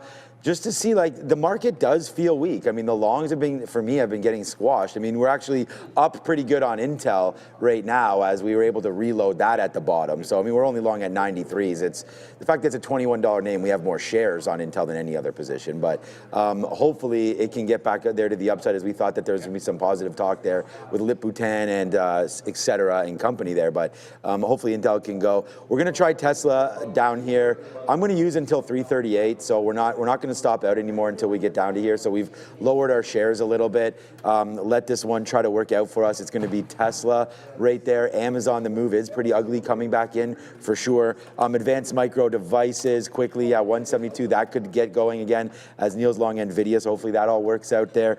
Big Bear AI. I think it's worth selling some more. I think, 540 probably a good sell if you're long, especially, and you've sort of had to absorb what that conference call was, and it just was nasty. We didn't like Big Bear AI at all. I don't know what's going on with Tesla right there. It was up almost 1.something%, I think, and now we just fell right back into yesterday's close. So right now, Tesla, I don't have my earpiece in. Okay, let's go back over to Adara. No. Or to Neil. Well, I can tell you right now, there's exciting news for sophisticated Canadian traders specifically, because Beta Pro by Globex Canada has just launched 6 new triple leveraged ETFs, offering 3x bull, 3 times bear exposure to the S&P and TSX 60, the semiconductors, and U.S. Treasuries. Even better, they're offering a special fee rebate, dropping management fees to just 65 basis points until end of the year 2025, exactly December 31st. These ETFs also employ currency hedging to seek to neutralize USD exposure, providing performance that may more accurately reflect the underlying US equity indices. If you're a tactical, sophisticated trader looking to amplify your performance, check out Beta Pro CA 3x daily to learn more. Scan the QR code you see out in front of you. Well, this market doesn't want to hold those gains. First bounce off 181. We got to VWAP on Nvidia. You saw AMD did it as well. It just broke underneath that support that we had here at about 181.25. I don't mind getting back in. But that last salvo, like the NASDAQ also just lost trend as well. So we're kind of heading, we're heading underneath VWAP right back into the overnight highs. So patience is going to be the play. If you're favoring the long, then something has to give in terms of a trend break here, because the trend is not your friend. My hope, of course, is that Tilray might not care what the market does. I didn't blindly buy 101s, and it just bounced 101 once, and it just bounced 101 a second time. So forget about that 95-cent level if it's just going to hold $1. There's about 1 million shares on the bid, but I don't have to tell you 1 million shares on Tilray doesn't really mean anything on the bid. If it was like 10, 20 million, that would be a much more significant level. So you could break that like a hot knife through butter, but I'm sitting on the bid here at 2s.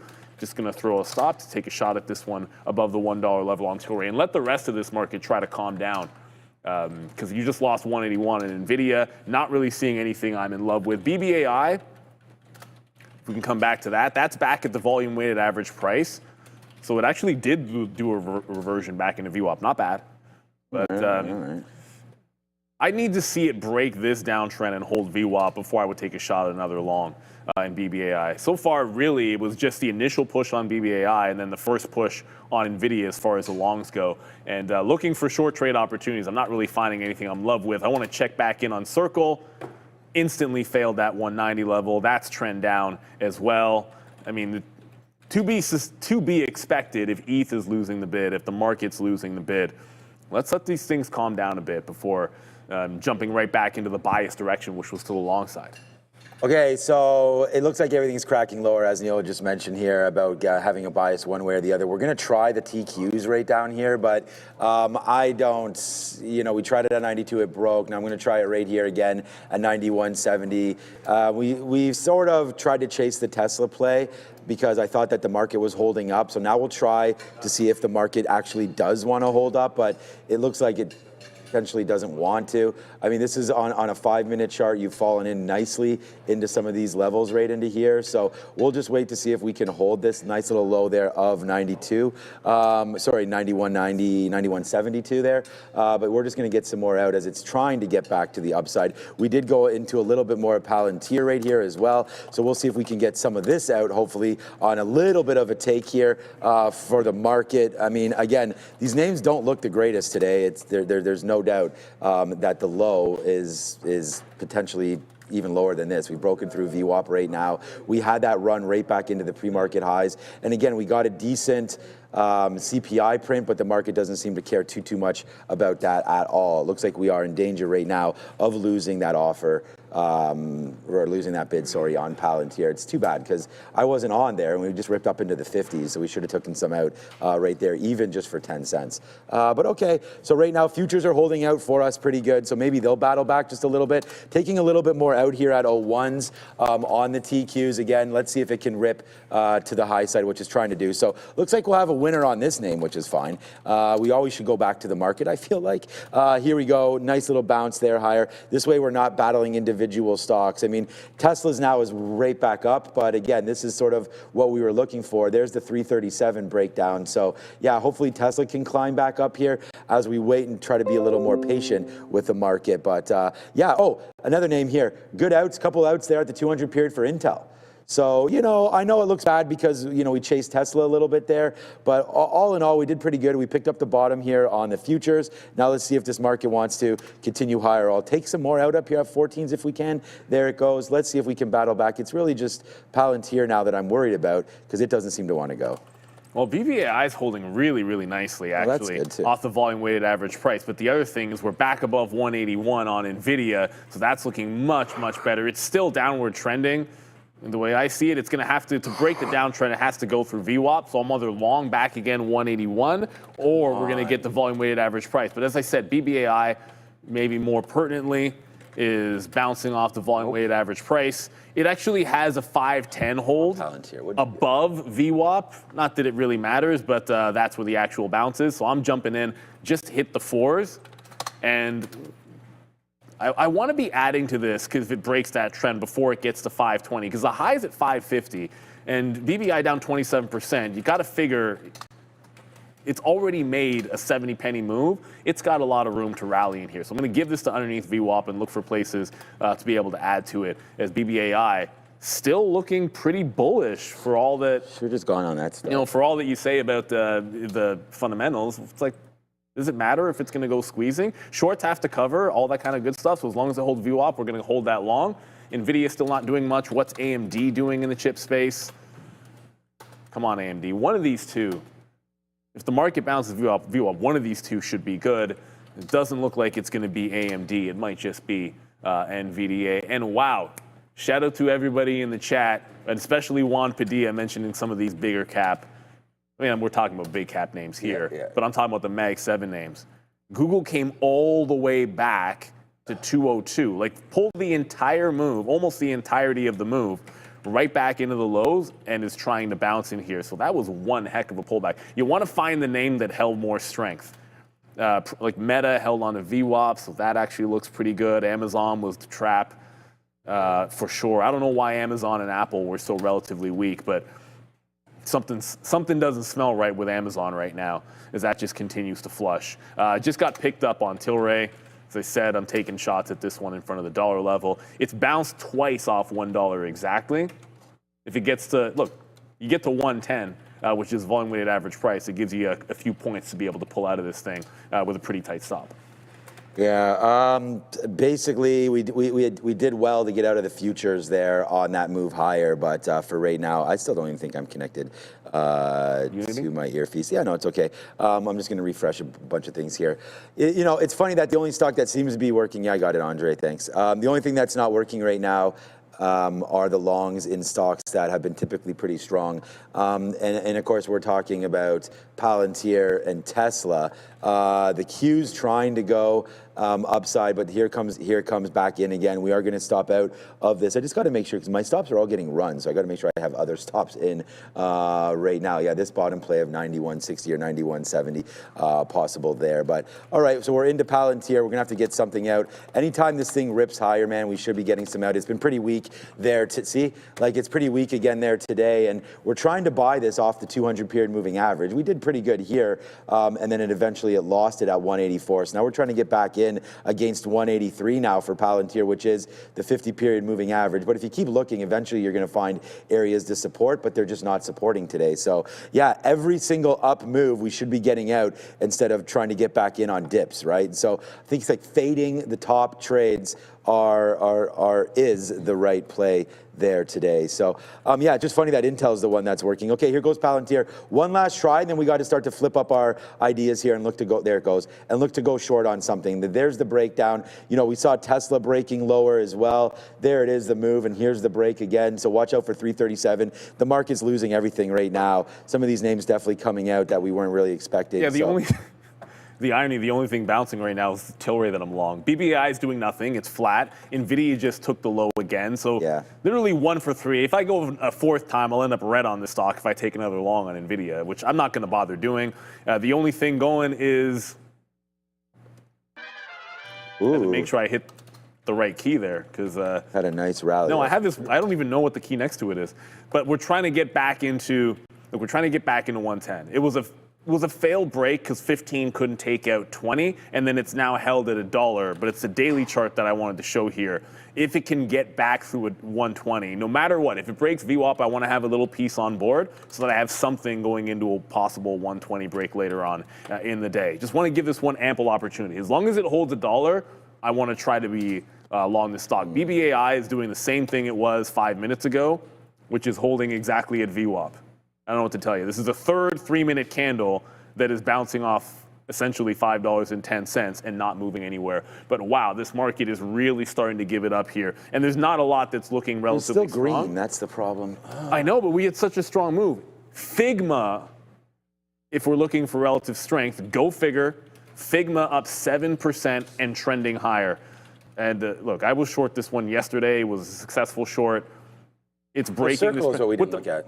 Yeah, actually, I was going to go to Circle in a second, but this one could be breaking trend, and if it does, I thought it was a short yesterday, and we're able to take a couple of good ones off the highs. I'll look for a similar thing. It was a trend break yesterday that was fantastic on this stock, and if the market's going lower, then I will like long trend breaks to the downside. Let's go to Adara. Midday. Oh, I didn't pay for local. It's our happening now segment, guys. This is the NASDAQ. Nice gap up here after some actually mixed CPI data. The year-over-year print was a bit lower than expected, but core year-over-year actually higher than expected. Month-over-month, we're both in line, so super mixed prints. NASDAQ, nonetheless, though, actually dropping even lower on the day as we speak. Now, what kind of catalyst did we get intraday? It is worth noting we did have President Donald Trump of the U.S. posting on Truth Social that he wants Fed Chair Jerome Powell to lower the rate, and he also basically said that he's actually considering suing Fed Chair Powell over the Federal Reserve building renovations, which you know have been a bit of a point of contention for Trump. Here's Circle CRCL, this one on watch here, day one earnings. They did report a bit of a larger loss per share, but their sales were a beat and they were up year over year. Good look for this name. Then we have AAPL on watch. Elon Musk, CEO of Tesla, and a host of other companies, including XAI, is threatening legal action against Apple due to alleged antitrust violations related to their app store and how they favor AI apps. Last but not least, Alibaba on watch.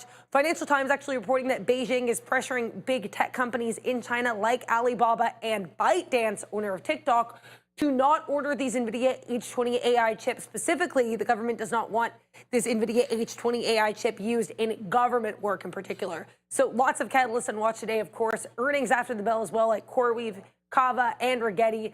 But for now, we'll go send you back to the guys. Make sure to like and subscribe. Flipped up, finally going short. Thank you for that. Okay, so right into here, we're going to refresh this. Right now it's Meta. We've already talked about that. There's some Circle there. Get your votes in. I mean, I keep seeing a lot of different names in the chat. So get going on that one. We'll figure this out right here for the TQs. People want to talk about that, NVIDIA, so on and so forth. So get your votes in. Hit your like, hit your subscribe. CleanSpark. That's the symbol for CleanSpark. Interesting. Okay, so CLSK, we can have a look at that as well. CLSK. Weren't they just pretty fresh off earnings? $10. Yeah, nice little move up 3% there. And again, this is one of those bottom picking names, I guess. It looks like you could still get into $9. But for right now today, yeah, breaking through 1050. CleanSpark with a nice little 3% move higher there. Yeah, taking the opposite of the market right now and heading higher. So good job there for CleanSpark. We did flip up our spot here on the TQs and we went short. So that was a good one. Finally broke through 60. We went short there, just covered some at 20. So making money back on the TQs, that's not the problem. The problem is really just Palantir and Tesla, two names that we've traded strong long. Both gave it up today pretty badly.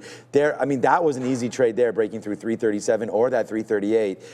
But again, we were rose-colored glasses and only looked long on those names, which we should not have for sure. But yeah, maybe Tesla eventually finds a bid. I'm going to stay away and look to fade to pops. Same thing in Palantir. I am sitting here looking to get something near O's, if we can get something near 83 and then just kind of play off that dump zone right there, 183.50. So if we can get something a little higher here for Palantir, we will look to go short there on PLTR. The market's now broken below, right? I mean, Google's given it all back as well.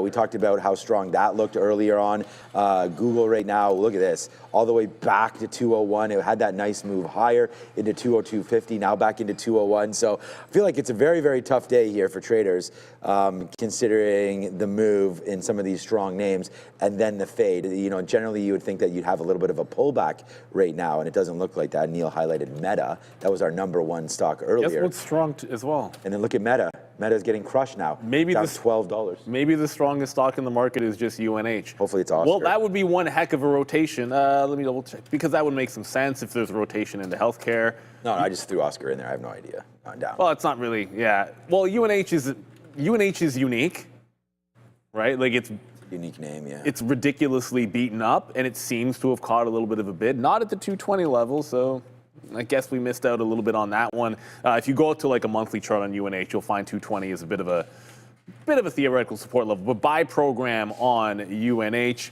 Fortunately, BBAI, second shot. The breakout was good. The hold of VWAP, no Moss. So I'm not, again, I don't want to fight this one. If it's also going to head to the downside, then forget about it. Tilray got to VWAP and then turned around. It bounced off $1. It went to 110. Clean. And right back into $1. If it loses $1, I'm out of this thing. We're playing it off the dollar level for sure. Ari Page is asking about QuantumScape. QS. I'll get there in a quick little second, but as Sean just mentioned, well, I just heard him say, are we bouncing here? And I have eyeballs on potential trend break on NVIDIA. Another name which obviously never broke out. Like I wanted Intel breaking out 2160. Intel's holding a higher low, so I'm going to get involved in this name. If it's not going to break out off of the open, then I want to play this off the volume weighted average price. The market's bouncing. This is making higher lows. So either something breaks the trend or shows me some higher lows and trend of its own in the right direction here. Yeah, there's less size actually on the Tilray $1 level than there was the first time through, worth noting. Okay, so yeah, for me, it's just kind of like, let's just continue the trend. We got out of the majority of our Intel, so if that rips up, still great. I mean, it'll be a positive stock, thank God, because we're looking for some of those today. All right, so the TQs is up to a level where we're thinking about getting more short. We talked about some of these levels here, 74, 75. I mean, coming up into the 200 period moving average, there it is. So now we're short and kind of married to this short right now a little bit. As the market comes right back to the upside, I just wanted to see, again, like I feel like the momentum there on that CPI. Don't tell me we went all the way to zeros only to bounce. I mean, that might be the case there for the NASDAQ. And as Neil mentioned, I sort of was under my breath there saying, is this going to be the move higher here?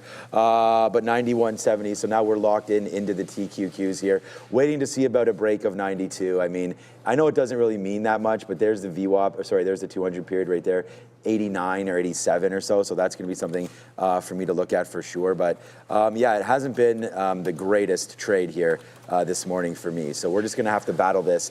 Here comes the TQs nicely moving back in. Got to get some bids if I'm going to take some profit there, smart guy. So hopefully we do get some bids out here and get ready. It just went into the 60s and we should have took some of that, but we didn't. So yeah, let's just be as patient as we can be right now. What's up, Randy? What you I know what it is. I'm wondering, what are you using it Oh, for? okay. I need that to measure some of the trades that I've got on here. They're not measuring up very well right now. Yeah, Tesla's tanking today, actually, Randy, but I don't have time to look at that right now. All right, so Palantir, stupid of me because it just went down into the 50s and we didn't do anything about it. We gave away a good winner on the short side, not only to lose it here on the on the long maybe, but yeah, these stocks trying to battle back just a little bit. Maybe that futures bottom was in right there.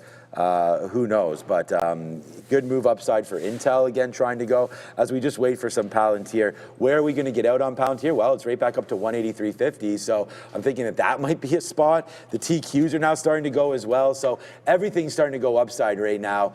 We didn't even look at Oklo or Circle or anything. I'm just into too many trades right now. Circle is, look, Circle's fate is just like everything else.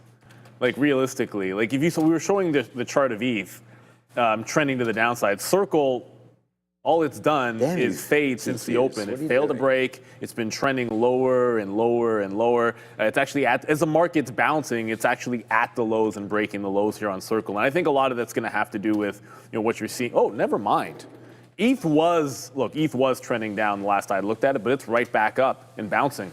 So go figure. ETH looking pretty strong as the market's starting to come right back in here. Okay, just two things happened. One, Tilray bounced off $1 again. So I reloaded it at ones. So I had twos before, and now I have ones, but the same story as before. Either the thing holds a buck or it doesn't hold $1. It's kind of binary. Intel trying to hold on to the volume weighted average price. Look out below, maybe for Amazon or not. I like Amazon. I recently bought it, and after earnings, thinking it was a good value, it broke $220 and is now trying to go right back underneath. This is a big level. For at least 3 days, it was holding 220.5 on Amazon, and the 50-period moving average sits more or less right here around the 220. So this is a key hold for Amazon post earnings, and it's a big-time flat bottom break here. Oh, the chart says short this at 220.50. I want to be long, obviously, but yeah, that 220.50, the first shot, that's a flat bottom break. I should be shorting Amazon when it does that. So if it gets above and starts holding VWAP over, then I can think about long Amazon. But even if I lose on the short on a classic flat bottom break, then I should be able to live with myself. You got to follow your rules. That's a good technical setup. I'm not sure why I wasn't looking short that break in the first place. Probably because I like the stock. You should never think of it that way. Never. I like the stock. You should never have a bias. If you're trading short term, then your long-term bias shouldn't affect how you look at a level. It's like that was a flat bottom break on Amazon. Relatively weak compared to the market is what it is. We have Fed's Murin talking right now, so I don't know what is going to be happening right here. Darrow will give us some updates as we go right now, but yeah, just trying to hold out here for a low tick. If we can get it. You know, we've averaged into some of these shorts here. It hasn't been a great trade, obviously, if you've been watching, for me, for the up and down swing here, but we're into Palantir. Was just in the money. Like, all these moves down, we're trying to take a little bit of advantage of them, but at the same time trying to hold out to see if we do get some kind of an epic flush here. It just doesn't look like it wants to happen. I mean, again, with Fed speak happening right now, could go either way in the market right here, so we'll just wait to see what winds up happening as the TQs are basically in the middle again, still up now 0.69. The market's now up a quarter. We went all the way down to zeros and then came right back up, touched VWAP, which is where we put the short on. But let's go back over and see what Adara has to say as she's got her ear to the ground here. Not only do we have comments from current Feds barking, we also have comments for upcoming Fed, Stephen Moran. That is, of course, currently the leader of the Council of Economic Advisors, but he's also been tapped by Donald Trump to take over from Adriana Kugler and temporarily be a member of the Fed. He is talking here about the importance of Fed independence. He said that apparently incentives schemes can drive these response rates higher. So he's not a fan here of some incentives, but he did say that apparently CPI data rarely gets revised. Story unclear how he feels about that number. Just quite a few comments coming, but one thing he did say is that there's no evidence that there's any inflation at the aggregate level. Furthermore, we did have some comments as well coming from Fed's Barkin saying that spending is solid, but consumers are getting tired of higher prices, and that apparently the employment could decline if consumers do reduce spending. So Barkin a bit cautious. We've got potentially upcoming Fed here, Stephen Moran, saying that there's apparently no evidence of tariff-induced inflation and no inflation on the aggregate level. I want to mention as well, apparently that bullish IPO expected tomorrow, BLSH, backed by Peter Thiel, is more than 20 times oversubscribed right now. Back to you. And so get ready to rock and roll again. For some reason, I thought that was Thursday. Okay. Oh, okay. We're excited about that IPO. Let's double check that. Peter Thiel bullish one. Tomorrow we're going to get it on Wednesday. Usually the biggest IPOs are going to be Wednesday or Thursday. I feel like the last few have been Thursday. I'm now into Amazon, as mentioned. It was a flat bottom break on the 15-minute chart. I did want a money fill if I could get it at 220.20 at the top of this range as well, but I took it starting just underneath the 220 level. Eventually, Tilray gave it up. So much better yesterday than today. Like, there were bounce plays, but your only play is to get all of it out every single time it showed a resistance, which is not really how I roll. Like, every single time I'm holding for more, and then it breaks out the bottom. So I'm going to give up on Tilray unless it does a flat bottom, rounded bottom nonsense and holds a $1 level for a little bit. But you could have bounced it a few times and just scalped it out. I elected to hold on to over half of it each time, which ends up being the wrong decision. As the market tries to go, I know. the higher low is still happening on Intel. It never reached the bottom. That makes it at least okay. And BBAI is actually still bouncing. Oh, good. Yeah, BBAI is down 27%, but that one's still trying to go. I'm just saying. And UNH. No, I'm just laughing at myself. Man. And UNH, it's still got this buy program on it. There's been like 2 red candles on this stock the entire morning, regardless of what the market is doing. Like, it's kind of beating to the, it's just marching to the beat of its own drum here on UNH. Been a pretty beat up name overall, but I guess somebody thinks the bottom is in, Warren, or whomever is making that call over at Berkshire. Oddly enough, it catches a bid when we hear Warren Buffett wants to buy the stock and get into it. I, for one, am shocked. They always seem to catch these lows on some beaten up names very well. So congratulations to anyone that happens to be UNH. I'm not in this swing anymore. I got flat on it, more or less exactly when I had a swing trade on UNH. Should have waited for Warren. That's what you got to do. Yeah, that's what you got to do sometimes. And buying some That Berkshire guy. too, not horrible idea. All right, so we take advantage there. As Neil was talking, we were just all over the bid of the TQQs. I mean, we did get that fall down finally. We said that if we were able to get something into the position board, into the short as a good position, then we wanted to cash it out on the way down in because this market right now back up to VWAP. So yeah, not great here for the TQs as we're trying to battle back on this thing. We're slightly down on it. minute, we're not down that much. Where we're really down is, and as NVIDIA, I wish I traded NVIDIA, is Palantir and Tesla. So Tesla right now, we tried to grab that, but that no workout. We do have our stop orders in to go here. So if the futures do break above 92.40, which is where we're at right now, then we can slip out of that one. We'll take a little bit more into this, but yeah, 92.40, maybe 92.50. I guess give it a little bit more room. I mean, today is a little bit of a wild day here for sure. So we'll see if this short wants to play for us, but it looks like it doesn't want to and wants to get right back up and punch us out again as the futures get going. It's very dangerous to do this when Fed is speaking, especially we don't know what they're going to say. So I'm going to have to try to now, I guess, finally I say this, but maybe back away and wait until we get some news. It's only 10:15 right now. There is lots of opportunities, obviously, for this market to still move around, but there it goes through the high side. So slap a fail. Not bad again, but, you know, just trying to figure this out. I mean, I didn't think the market was going to bounce. I mean, if we did, then we would be hella long instead of hella short. So, yeah, Intel, the only name that's working. I don't often say that one. But now goes Palantir. Good coverage again down here for Palantir, but then there's the rip, right back up again, trying to take out some new levels. It's funny that I still think short. I still think short. I'm feeling that, but the market's not telling me that right now. 184, and I guess we'll get out of this name, which is Palantir. We'll try it again here as we're at the 200 period moving average. Just throwing darts here right now. It doesn't seem like we're hitting the board though. We'll play this.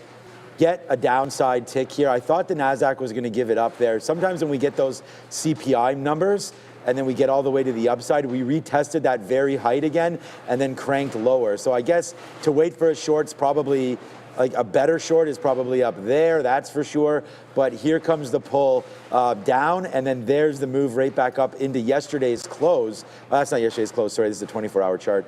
But right into some support of the pre-market for the TQs, and then looks like it's taking that support to heart and now making moves higher off of it. So yeah, you know, we'll reshort Palantir off the 50-period moving average, but definitely not working out there, that's for sure. ETHA, I guess, I see Bitcoin's not doing a whole heck of a lot. ETHA still up and holding the levels, right? We did pull back a little bit there into 33. So this is, of course, the Ethereum play that we've talked about many times. And that looks like it's trying to hold as well. Maybe a break of 33.50 right there gets to those highs. And then maybe we can get to all-time highs of 4,800 or so on the physical coin itself. I don't know. I'm debating getting back into this short on the market, but you know, maybe we have to let it settle down and see if it wants to break this level, 92.25 lower again. Palantir is finally pulling back, which is nice. Yeah, I'm also hearing some stuff. Trump claiming that, well, I mean, what now? It's not really a claim, saying that tariffs haven't caused inflation. Oh, okay. And given the print that we got, I mean, it's hard not to, like right now, the evidence is the evidence. So I told myself, forget about the bias, take the short underneath 220.5 on Amazon, and it's now broken higher. So I'm out. The second it goes back above this 220.55 to 60 area, I'm just jumping out of that trade. NVIDIA broke trend, and at this point when the market's flying around, like I want to take trend breaks every chance we get. So when it did, I have to redraw this. When it did a trend break on the day, I just jumped into it to look to play into VWAP, but I'm going to give this not a very, very wide berth here on NVIDIA. Was able to take half out for a quick little scalp trade. Let's go to Adair. I think I just heard news. Yeah, we have a really bizarre Truth Social post from Donald Trump. I'm not going to read the whole thing. It is incredibly long, but he's basically talking here about how trillions of dollars are being taken in tariffs. It's helping the U.S. These tariffs are mostly not being paid by the U.S. or consumers. Is mostly being paid by companies and foreign governments. But then we get to the Goldman Sachs part of this equation. But David Solomon, CEO of Goldman Sachs, and Goldman Sachs refused to give credit where credit is due. They made a bad prediction a long time ago on both the market repercussion and the tariffs themselves, and they were wrong, just like they are wrong about so much else. I am quoting Donald Trump right now, to be clear. I think that David should go out and get himself a new economist, or maybe he ought to just focus on being a DJ and not bother running a major financial institution. Yeah, bizarre commentary here on Goldman Sachs and CEO David Solomon right now, coming from President Donald Trump. Back to you. Okay. Wow. Yeah, that's entertaining. Someone in the chat was like, "Can we have a look at the stock picking board, the stock visualizer here?" So I just wanted to quickly show that for everybody. It's still UNH is way in front, and it's it's got a buy program on it right now. The market's trying to go. It is going. Circle, after their earnings, still up 4.5%, but Circle was up significantly more than that, pulling back with the rest of the market. SoFi, Mitch liked it. We like it. Up 2 points. AMD in there. Went from green to red. Tesla as well. BBAI, that's a bit deceiving. BBAI just flashed into the number 3 live in front of you guys. But BBI, that is deceiving. I know it's down 27%, but it's up from the open and is still technically trending a little bit higher there on BBAI. Those are the top names there. Of course, UNH, an absolute barn burner here today for reasons unknown as far as I'm concerned. And whatever was going on when the president was speaking, like I said, I had a tight stop. I didn't want to give it a wide berth on NVIDIA. Like, I'm not holding it to the lows because that trend break happened so close to the volume weighted average price that I need a break in VWAP or something. Otherwise, we hold on to the tight stop. Intel, for whatever reason, doesn't seem to want to go down when the market's going up. Position board's incorrect. I covered that NVIDIA. We might need to refresh the position board because it's been at least a minute or two. But we just bounced. Yeah, it's been over. Okay. We just bounced off the volume weighted average price on Intel. That's still looking relatively strong. And this UNH story, for the first time, it's actually put in a real red candle, like not like a tiny little one up here. So let's see what happens next. Like, is it able to, the buyers want to jump right back in and take it through the highs? Is this really just a squeeze play? Or is it just done, like a one and done trade? I'm going to be looking over at, again, NVIDIA, Intel. I still have Tilray up to give it one more chance here as it's trying to still battle with this $1 level, but you can see it's failing underneath the buck. It just went to 2s, back in underneath the 99 cents. Not nearly the momentum that it had in the afternoon yesterday when it was just trending for us. Adara?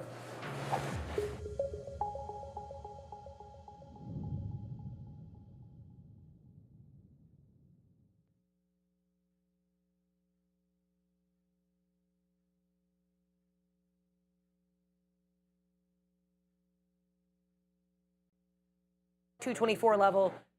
My microphone's on. Oh, okay.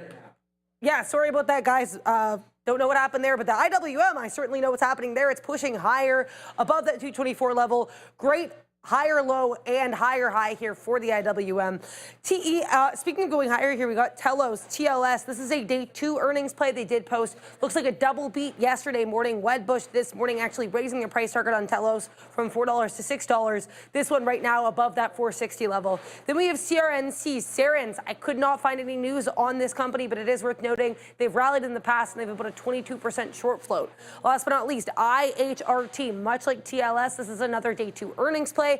iHeart Media actually missing on EPS, but beating on sales yesterday and trading near day's highs. Back to you. All right, thanks, Adara. Yeah, appreciate it, Adara. We appreciate all the patience through some of the audio issues that we're having. If you're tuning in, you know we're doing major renovations. You can see the work going on behind us. We just moved the production stage from up here, like in front of us. I'm pointing, you can't really see it, to on the floor as we're moving things. So they're now sitting right over there. And in the shift, obviously, you know, things moving around, it's technology. Something's going to break every now and then. And the team's been working really hard, doing a good job getting it back up.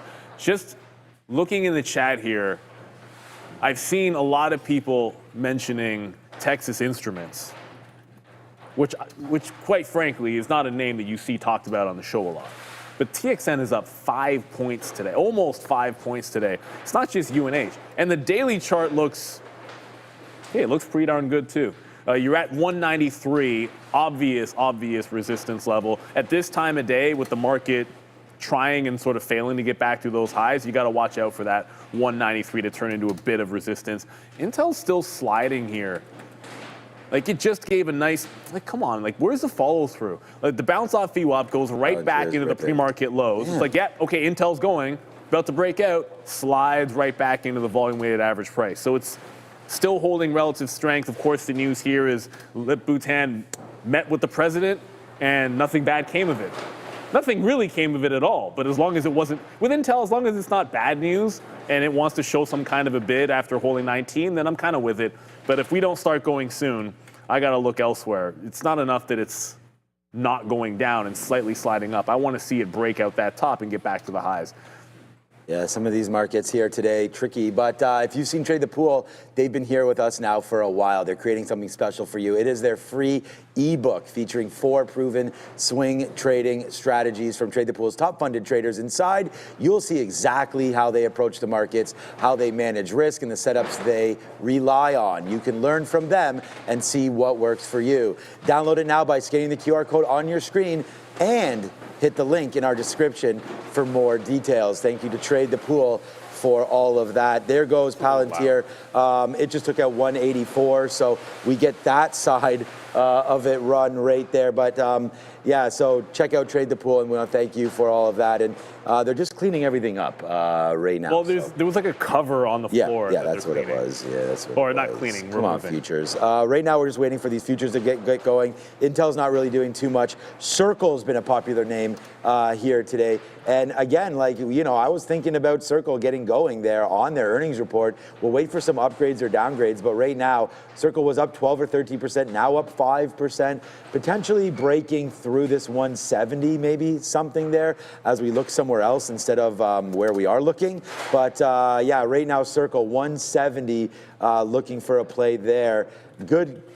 Good report, we thought, you know, again, a higher net income, higher revenues, but at the end of the day, you know, good move for Circle off 150. We'll see if it comes back in. That's probably a good spot. Yeah, go ahead. Like when you're just a recent IPO, everyone's figuring out how to value the company. So even if you have growth or whatever metrics, it almost it's like an anything can happen market where the only thing that you should care about is the price action. Because let's be real. This stock went 60 to 300 and is now back in the middle. Yeah, good luck anybody trying to figure out what the proper valuation is going to be. To me, you get a couple of reports. It's all momentum until you get a couple of solid reports in, and then you can start to decide what the company should, like what's the proper range and all that nonsense for Circle. I am excited for the IPO, which is coming tomorrow, the bullish, the PL play. So that I'm leaning toward. No, not leaning toward. That's a take at the opening print for me.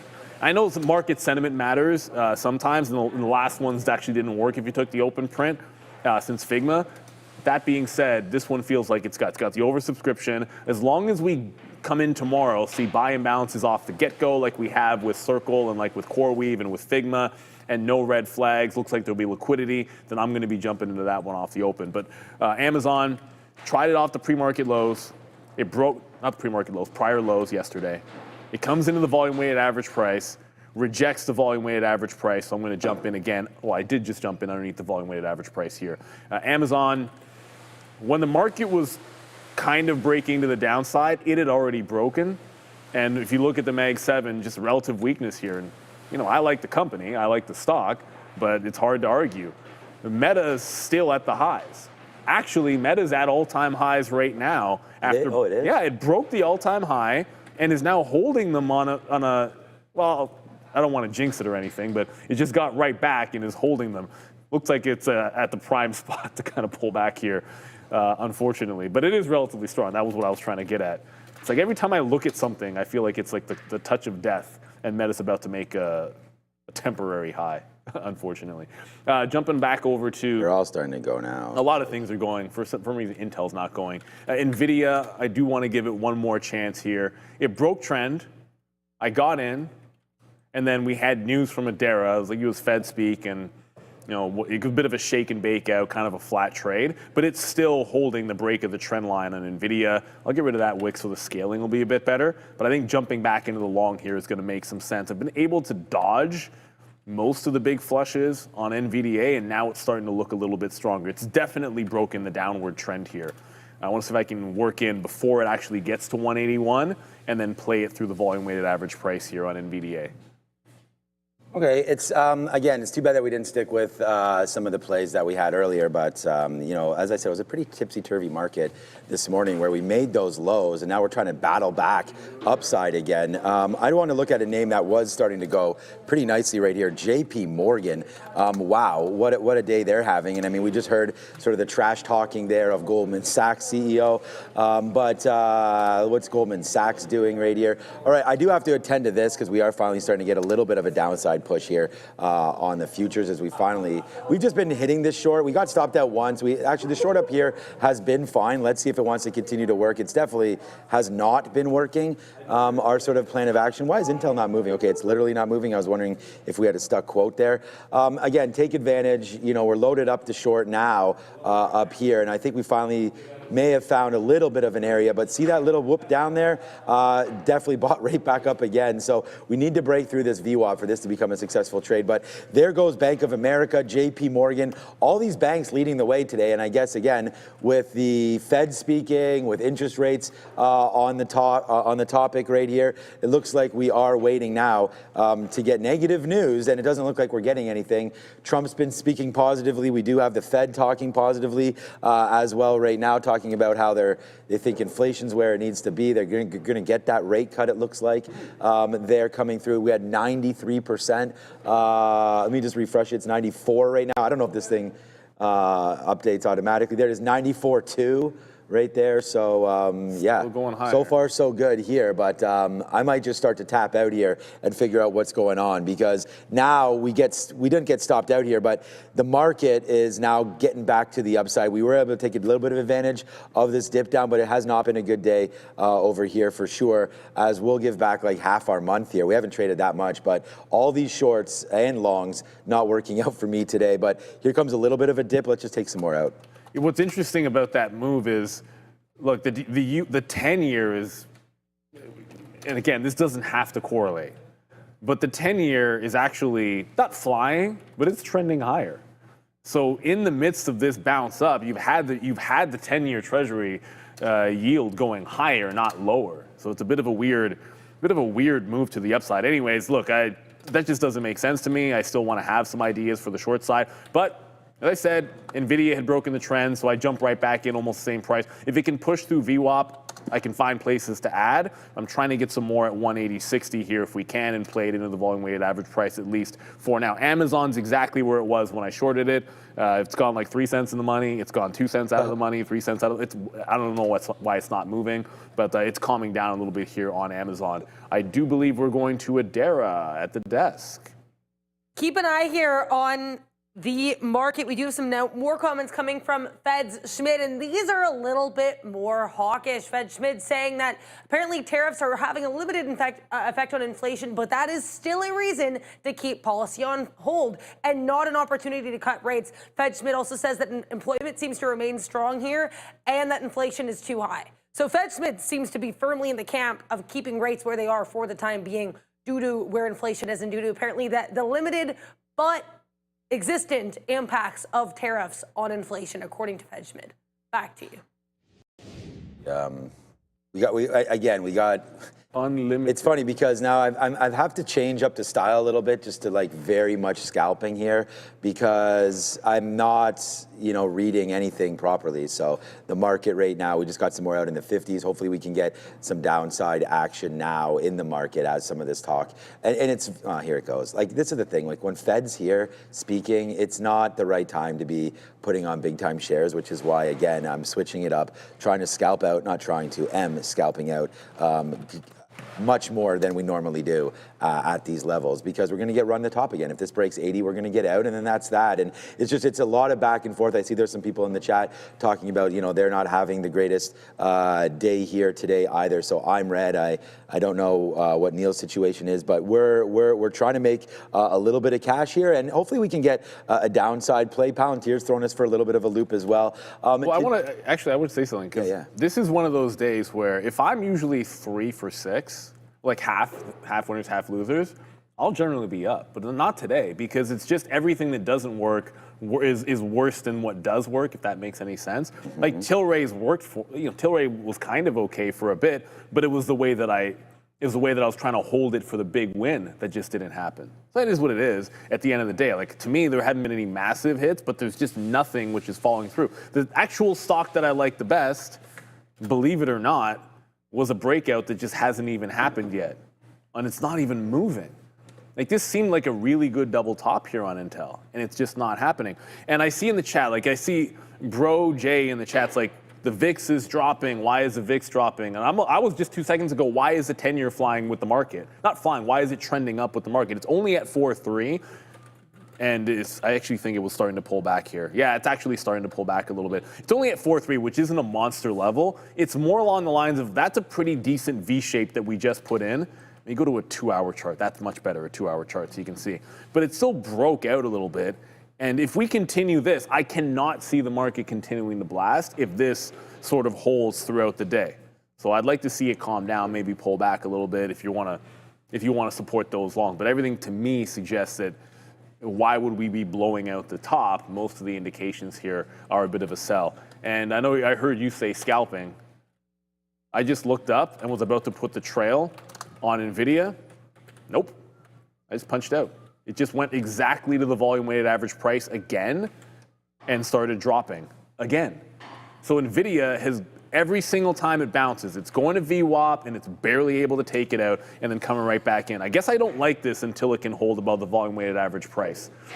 Just not enough oomph to push it through. Like the market well through VWAP on the NASDAQ here and continuing to press a little bit higher, but NVIDIA just doesn't want to follow through. It's holding 181.40 like an absolute brick wall. Maybe I'll have to wait for that to break to get back in. Adara? Keep an eye here on the market. We have Politico reporting that apparently Philip Jefferson, who is currently the vice chair of the Board of Governors, is now in contention to be the new Fed chair. We know that Trump has been really switching around these picks quite a bit. He said last week that he was considering 4 people, the 2 Kevins, so Kevin Warsh and Kevin Hassett, and then 2 other individuals he didn't name. Late last week, we had reports that they were actually expanding the pool of consideration. Now we're hearing that Philip Jefferson is actually being considered to lead the board. So keep an eye on this market. Interesting stuff. Again, this is reported by Politico. I also have some news coming out here on Tesla. Apparently, they're moving their Dojo worker assignments following the cancellation of their supercomputer project. As far as I was aware, we already knew this, but just keep an eye. I'm seeing some news coming out here on Tesla. One last story that just came in. Keep an eye on Albemarle. Bloomberg reporting that apparently an incident at their lithium plant in Chile is being probed. Keep an eye on ALB. Back to you. All right, yeah, a lot of probing happening right there. A lot of probing happening in the market today. As Neil and I both talked about what a rough day it's been here on the desk for both he and I, but we will hope that this can get better. And we do want to say thank you to Nimrod in the chat there. We'll talk about that in a minute. But there's eSignal right there. You can figure this all out with eSignal by scanning that QR code right there and getting involved with the best charting platform around. And it's going to give you 1 month of free data. And remember, you guys are a free platform. You can then entitle whichever markets you want. It's super easy to use. All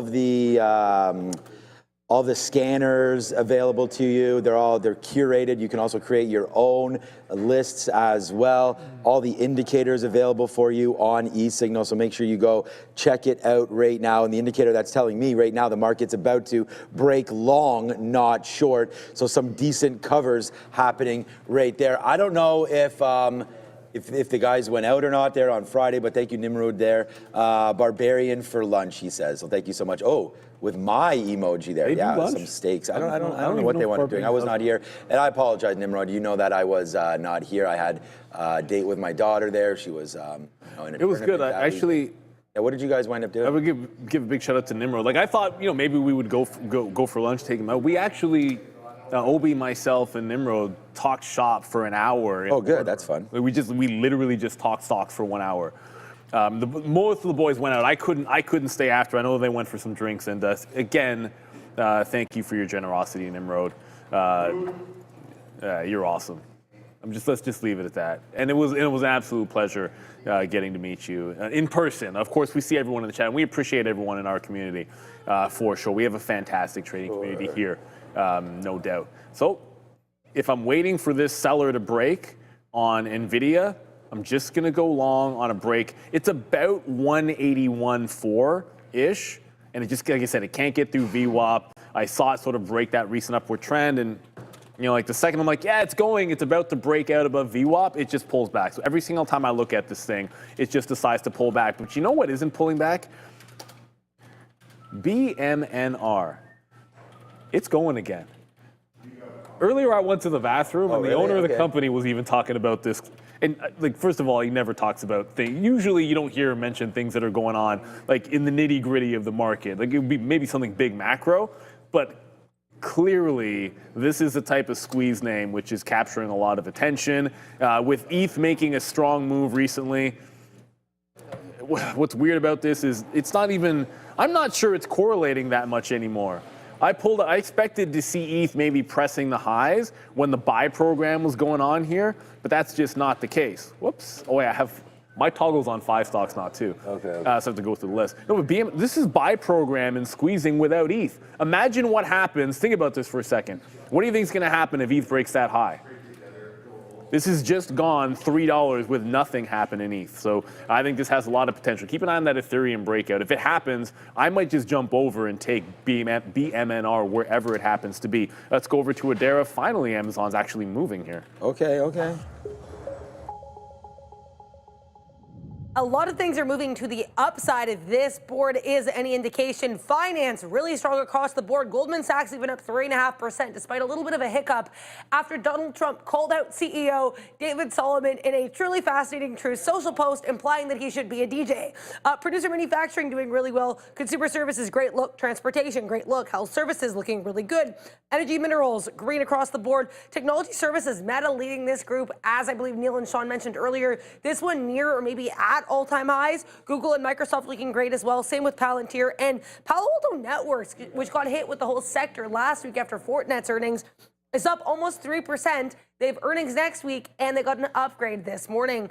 Electronic technology doing well, too. We talked about Texas Instruments up about 5%, Qualcomm up 2.5%, Apple, Broadcom looking great as well. So generally lots of strength. The only areas with some weakness would be Tesla, rest of consumer durables looking pretty strong, industrial services, distribution services, and utilities, guys. Back to you.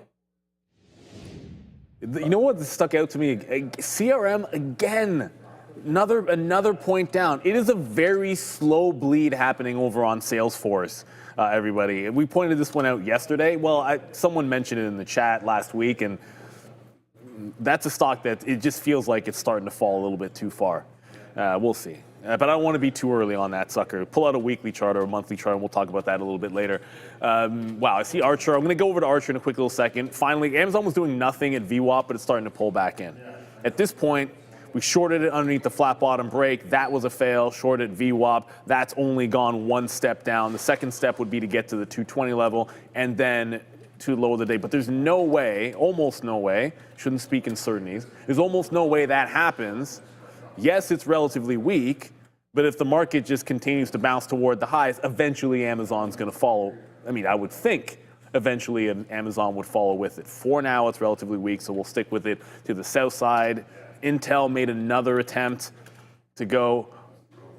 Every time it goes right to this high, it's 21.20. It goes to 21.20. I'm at 19. It fills you at 19, and then it pulls back. And then it bounces off 21. So it's just, I mean, that's obvious. That's just play that range until it stops happening, I guess is going to be the name of the game.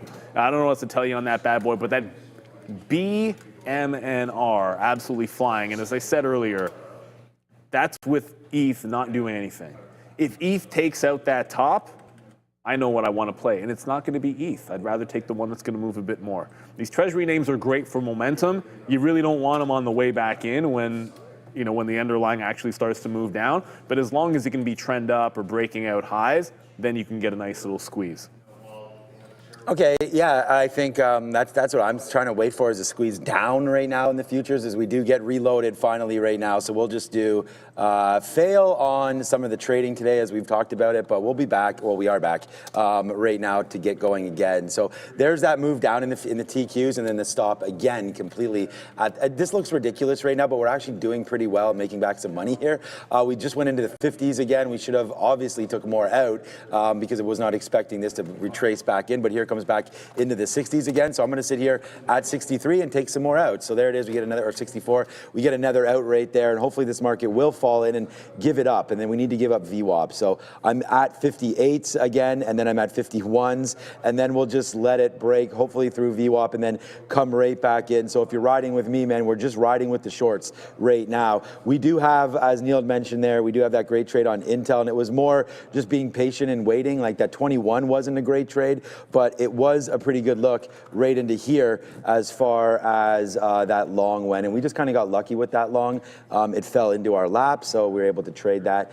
Not lucky, we wanted to average into it, and it came back in. And the work that we did on the pre-market actually was pretty good, because we were talking about into this area for Intel, and that's exactly what wound up happening. So we get lucky on that one. We don't have very much, nothing's really luck. It's a matter of just planning your trades. And I mean, and for Tesla, today, I always defend, so we defended VWAP because we got going up to 346, and we should have just noted that there was really no up movement at all on Tesla. We could have waited for it, but the thing is that so many times in the past we've gotten flushed and then we started to rip. And I was trying it off of VWAP there and off of the 200 period. Once we lost that, we were playing off the pre-market lows, and then that just did not hold at all, breaking through 340. This was nothing right there. But, now I'm not sure what to do. If anything, it would be the short there, but I'm choosing the market to short, and that doesn't seem to be working out as much as this would be.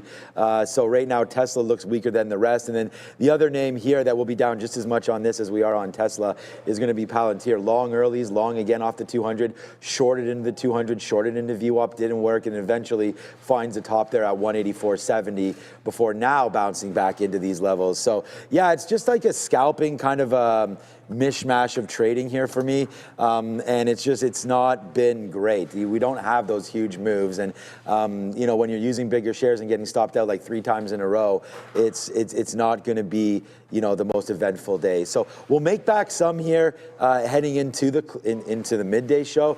Glad to have, obviously you guys saw in the morning, so I was going to say glad to have Sharif back, but you all saw him in the morning there, so hopefully he's feeling better, which he appears to be, which is nice, so that's good. It'll be the regular scheduled, there it is, yes, give me those 58s finally. Regularly scheduled programming here the rest of the week until, of course, I take Friday off one more time. So we have our last baseball tournament finally this week.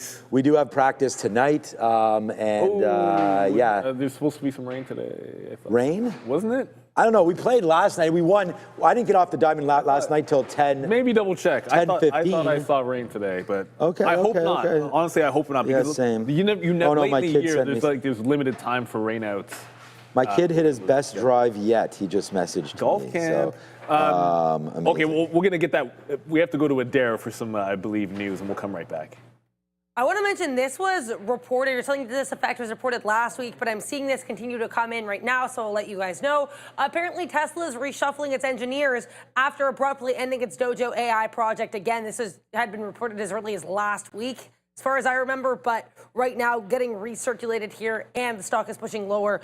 Forbes also having a report here about AEO, American Eagle. Apparently, their foot traffic is falling nearly 9% year over year amidst their controversy with that Sydney Sweeney advertisement.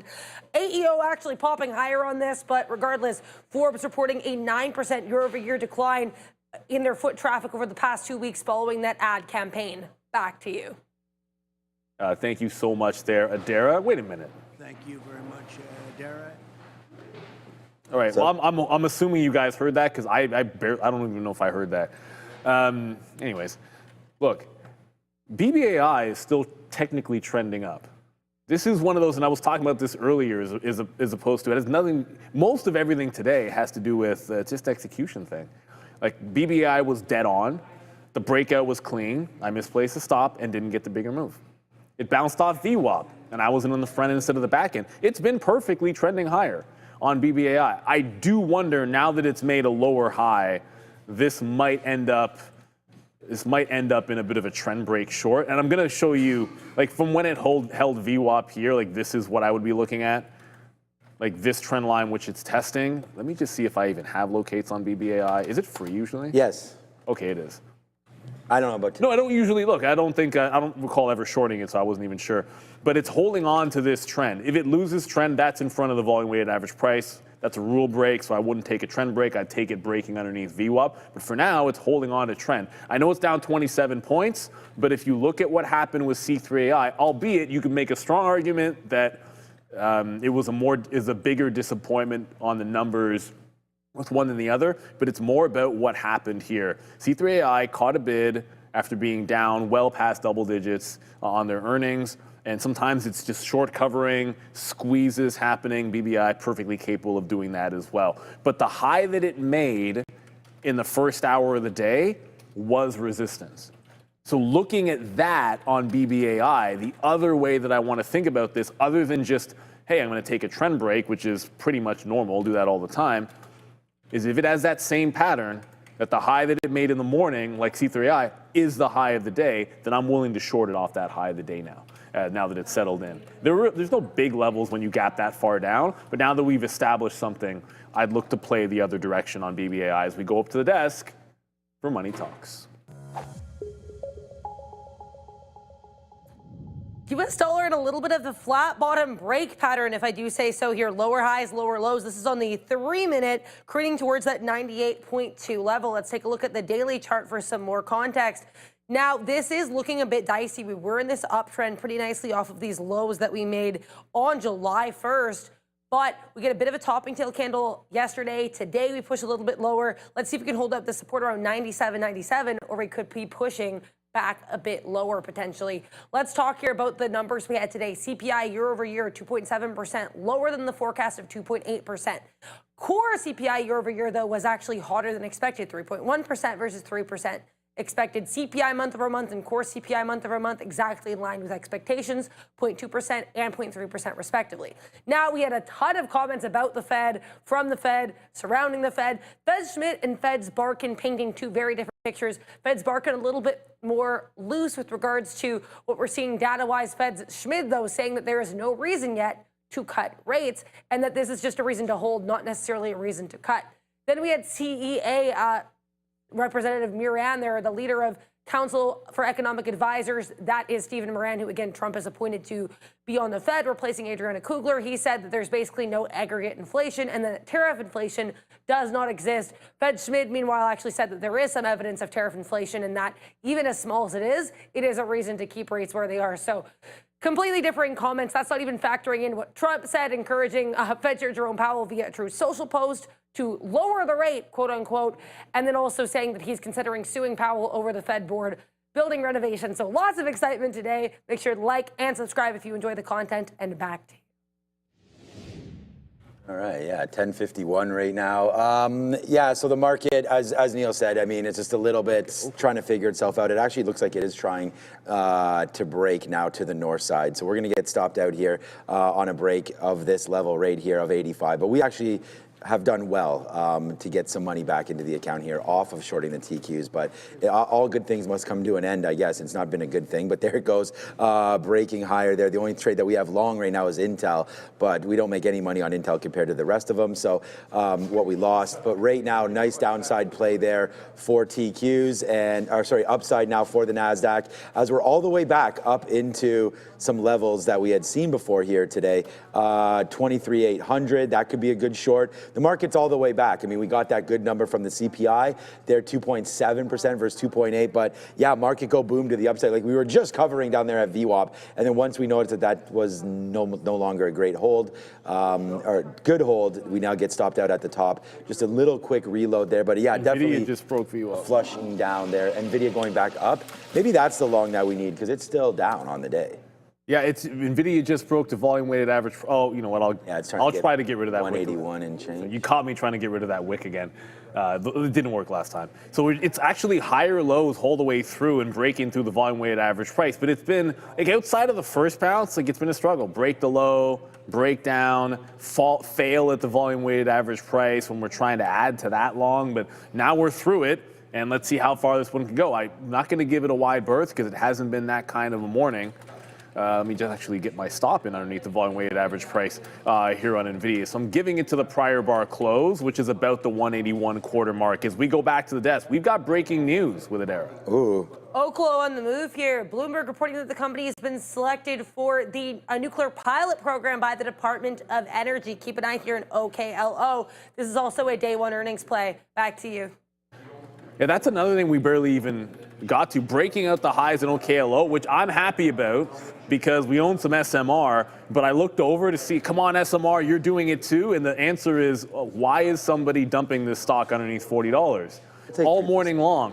Fail, 39.9, fail, 39.8, fail, 39.6. Lower high after lower high. So if Oklo continues to go, then this needs to break this downward slope on. I'm going to have this one up, but obviously I like some SMR, but it was Oklo that is a strong one. If it can retake the high, I think there's a good sympathy, a potential sympathy play happening as I look on over at SMR. Sometimes you see these sellers, and we saw this on Palantir yesterday at the open, where somebody was just in control, and I have to go NASDAQ to New York on PLTR, where someone was in control at the open, and then the second they released, boom. But it wouldn't sustain through that opening range high. So I like those types of breakout plays. I see one potentially brewing on SMR. Amazon, which is the only thing I think I've shorted today. That was red, yeah. Second time, it's holding underneath VWAP. It's not flushing. So it's bouncing. Sorry, it's not bouncing. Sorry, it's failing underneath VWAP, but it's not flushing back through to continue the short. Although, looks like it's starting to do that right now. As NVIDIA fails that break again. I'm holding on to Amazon as long as it holds VWAP, but every time I'm like, okay, this is gonna be the shot, we're gonna break through VWAP, tight stops on NVIDIA. I think there's so much potential. $1, $2 if it can go to the upside, but it just doesn't wanna follow through, so I'm not gonna hold it if it doesn't wanna follow through. The short on Amazon different because it's structurally, on a 15-minute, Amazon sets up. To me, that's the big difference on Amazon is this one is a short on a higher time frame, so I'm willing to just sit in this thing as it holds up. Like there's your lower high, there's your top, there's your lower high, there's your fail the lower high, there's your break at the bottom, there's your consolidation underneath. So I think this one looks a little bit better structurally, but everything else is going to be scalp trades for me at this point. Ooh, I forgot one thing. With 4 minutes to go, maybe it's because the idea of lunch coming in and getting to eat something reminds me a little bit about Tilray. Okay, Guess what's still holding $1? It's still holding $1. I mean, it's holding exactly $1, and it's not really going anywhere, but it bounces the prior low and is right back above the dollar. Now, I was long this thing on a breakout, then a dip into 10, then a dip into 1 twice. Each time, the mistake was not scalping it out. Every time I was holding for the bigger move, for the trend move to the upside, and that was a mistake. Now, sometimes you just got to take the profit and run what you can get and then not have anything when it stops out. But that's water under the bridge. It's broken the trend down on Tilray. So holding this long, if it can break out this 102, great. But I'm going to go for the simple, give it 3 cents or give it 2 cents if I can get one even and stop under 98 and scalp into the volume weighted average price on Tilray. If that's what it wants to give you, it's not 170 million in volume. If it's just a scalp trade, it's just a scalp trade. All right, so yeah, Tilray, they're up and down as these weed names continue to go. It's funny because now the TQs want to pull right back in. But as Neil just mentioned, this feels like a little bit of deja vu as we'll talk about what's for lunch. I feel like the last time I did this, which we did it yesterday, but the time before that, it was also blackened tilapia. So that's what I have written down here as Tuesday, August 12th. So I feel like it's going to be changed. I feel like it was substituted in last week with something. Yesterday we had the Filipino chicken there, which was pretty good. It was a different fish last week. Oh, was it? Okay. Tilapia. It was like some. No, I think it was tilapia. Sure.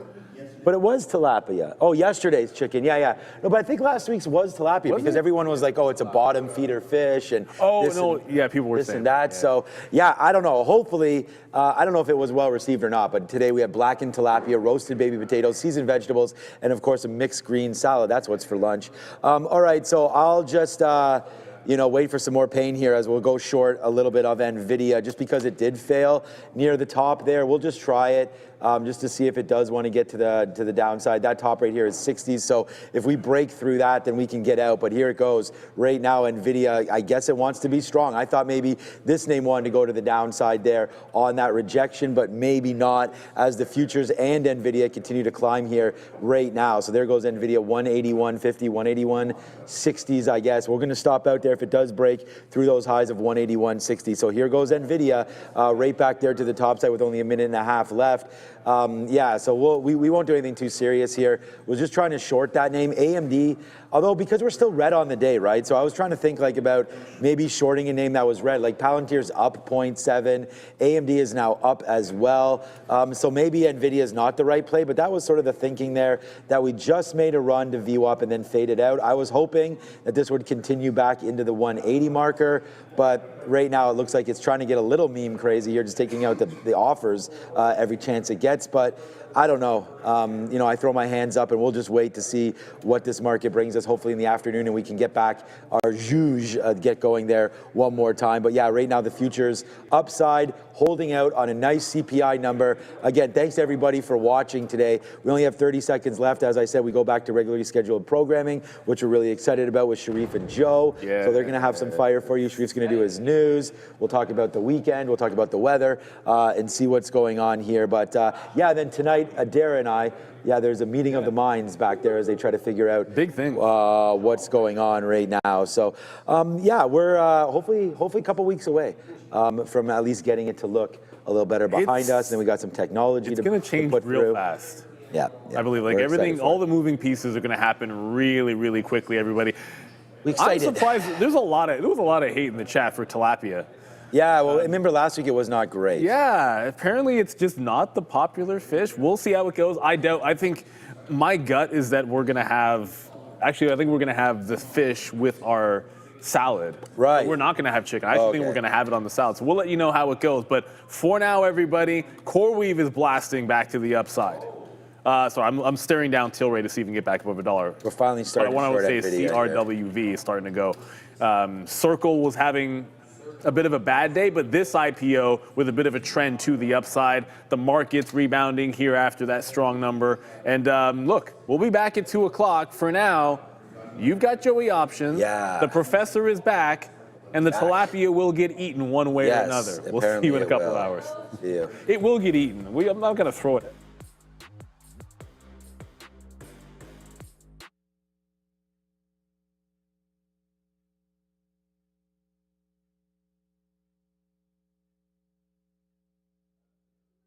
That is your boy, Joey Options. Is that good, Assassino? All right, there we go.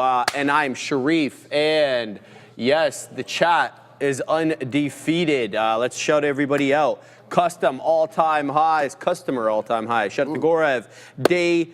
Darwin, the trader. Shout out to N or YNG. We got Mark Orlando and Beef Strogie. Oh, Brown Lightning. Why not? Why not? Yo, why not? Yo, why not? All right, we got Lulu Hawk and Mateus GV. Shout out to Austin McVetti. I hope I didn't butcher that last one. Investing in the house as well. Ronaldo, Stuart D, Sean Hodge, CX Felix. Where are some new names? We got Grandpa Trades, the Productive Detective. Shout out to Shaggy 937 and Iggy Sosa. Cowboy Mike's 814, even Adara Trader TV has joined us in the house. Hypercube Z61, a proper dang paradox. Joseph, Buffalo Soldier, Sun, Go Birds. That's a whole lot in one name there. Mr. John Wick, Green Leans Company, and shout out to Adam Miller. Adam something IS Miller. You're going with the dang Duluth. I was going to go that one. I didn't see that one. Shout out to ADL yeah, always. I didn't see ADL. Yeah, Nimrod. Where is he at? Yeah, I don't know where he's at, man. He's probably listening, but UNH Nimrod. pretty good for you there. My friend, messaged me on WhatsApp there. But yeah, guys, I don't know. A little bit of a tougher session, that's for sure. I tried some ETH here. And then I just got out, and sure enough, we're just grinding higher. So this is a really strong name, right? This is obviously, I think we're going to go and touch those previous all-time highs. But I've been messing around with Tesla a little bit this morning as well. Same with Katina, man. But I tried the long once at VWAP here to see if we would get that continuation. It's just been weak. So now I'm back in it, and then just kind of just adding in this consolidation zone, looking for that move back towards the volume-weighted average price. So that's the objective. The thing is, though, you can see the market's continuously climbing higher, and this name does not want to participate. So for me, it's just, it's weak, right? And I'm trying to milk a stone at this point, and it doesn't want to give anything. So we got to be patient on this one. I will add, but the primary target is the volume-weighted average price. So I'm looking for a move back there, but this consolidation is not looking too good, considering that we do have some key resistance zones. Market back towards the high of the day. The SPY put in a new high of the day currently, and then now the Qs are heading towards that area as well. And here we have Tesla still hovering around those lows. So if it's weak, just get out of here. And to be honest with you, I haven't been trading it too much, once maybe last week, but for me, this name just isn't overly in play. There isn't enough good news behind it. There's better things to trade, like the crypto space, Ethereum's going nuts, and some of the other names, and the overall market's relatively strong as well. And NVIDIA climbing back through the volume-weighted average price, and the Qs heading back towards the high of the day, as I mentioned earlier, but Tesla just sitting in no man's land right now, Sharif. All right, we got one good trade, one bad trade. Sadly, the bad trade isn't it always this way.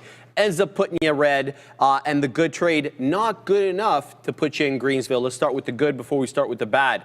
TLS, I think we're 20 pennies in money. We are. We're in at the slow candle over here for a defend of the 10 EMA on the 5, and then up it goes. And here it is, taking out the high of the day, and there I am taking it into 98s. There it goes into 5. We're talking about TLS.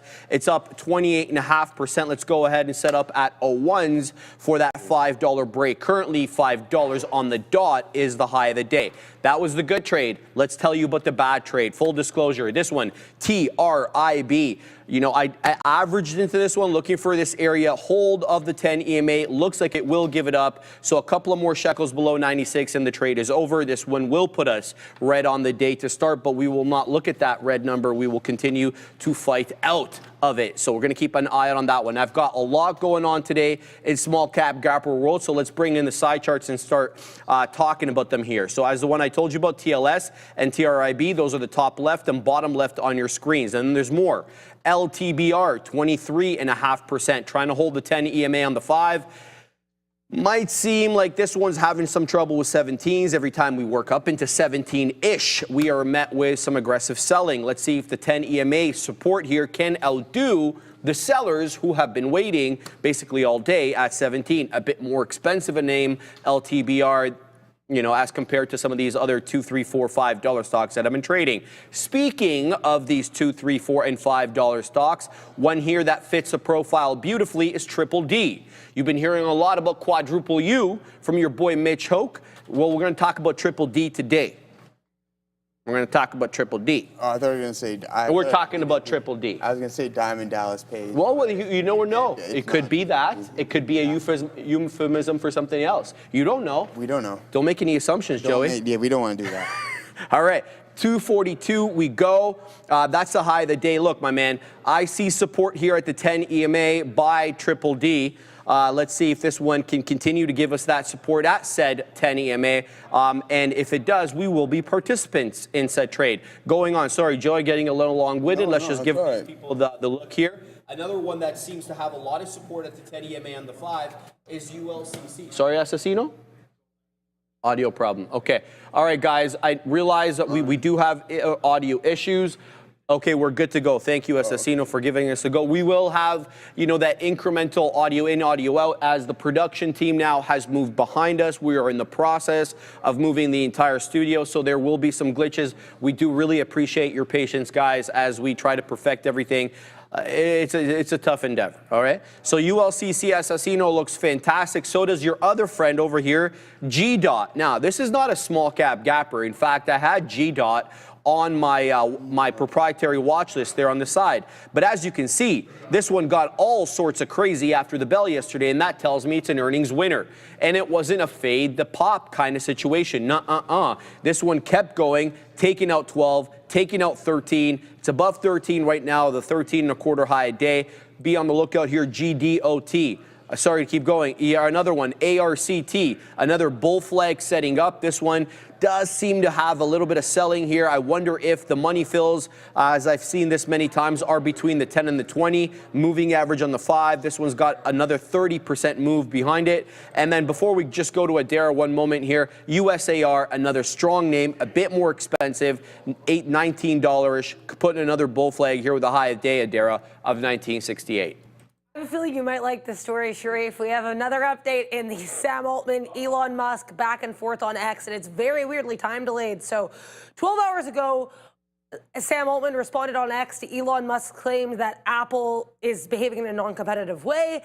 He said that this isn't a fair comment for Elon to make because he's heard that X and Elon Musk actually does the same thing. So basically boosting companies or viewpoints that Elon agrees with and then pushing lower viewpoints that he doesn't agree with. Well, Elon Musk responded 5 hours ago, calling Sam Altman a liar and saying that he got 3 million views on his expletive post, far more than Elon has ever received on any of his. 5 minutes ago, Sam Altman fires back. He says, and he's directing this to Elon here, will you sign an affidavit that you've never directed changes to the X algorithm in a way that has hurt your competitors or helped your own companies? I will apologize if so. So things are heating up here in the Sam Altman, Elon Musk thing. I'm sure we'll discuss this later in the news segment, but I wanted to provide that update because this is getting pretty spicy. Back to you. Well, Joe, it's not a good day unless Elon's doing something. Yeah, well, it's Elon or Donald. It's one of them. You got to keep it entertaining. Yeah. Elonald. Elonald. That's it.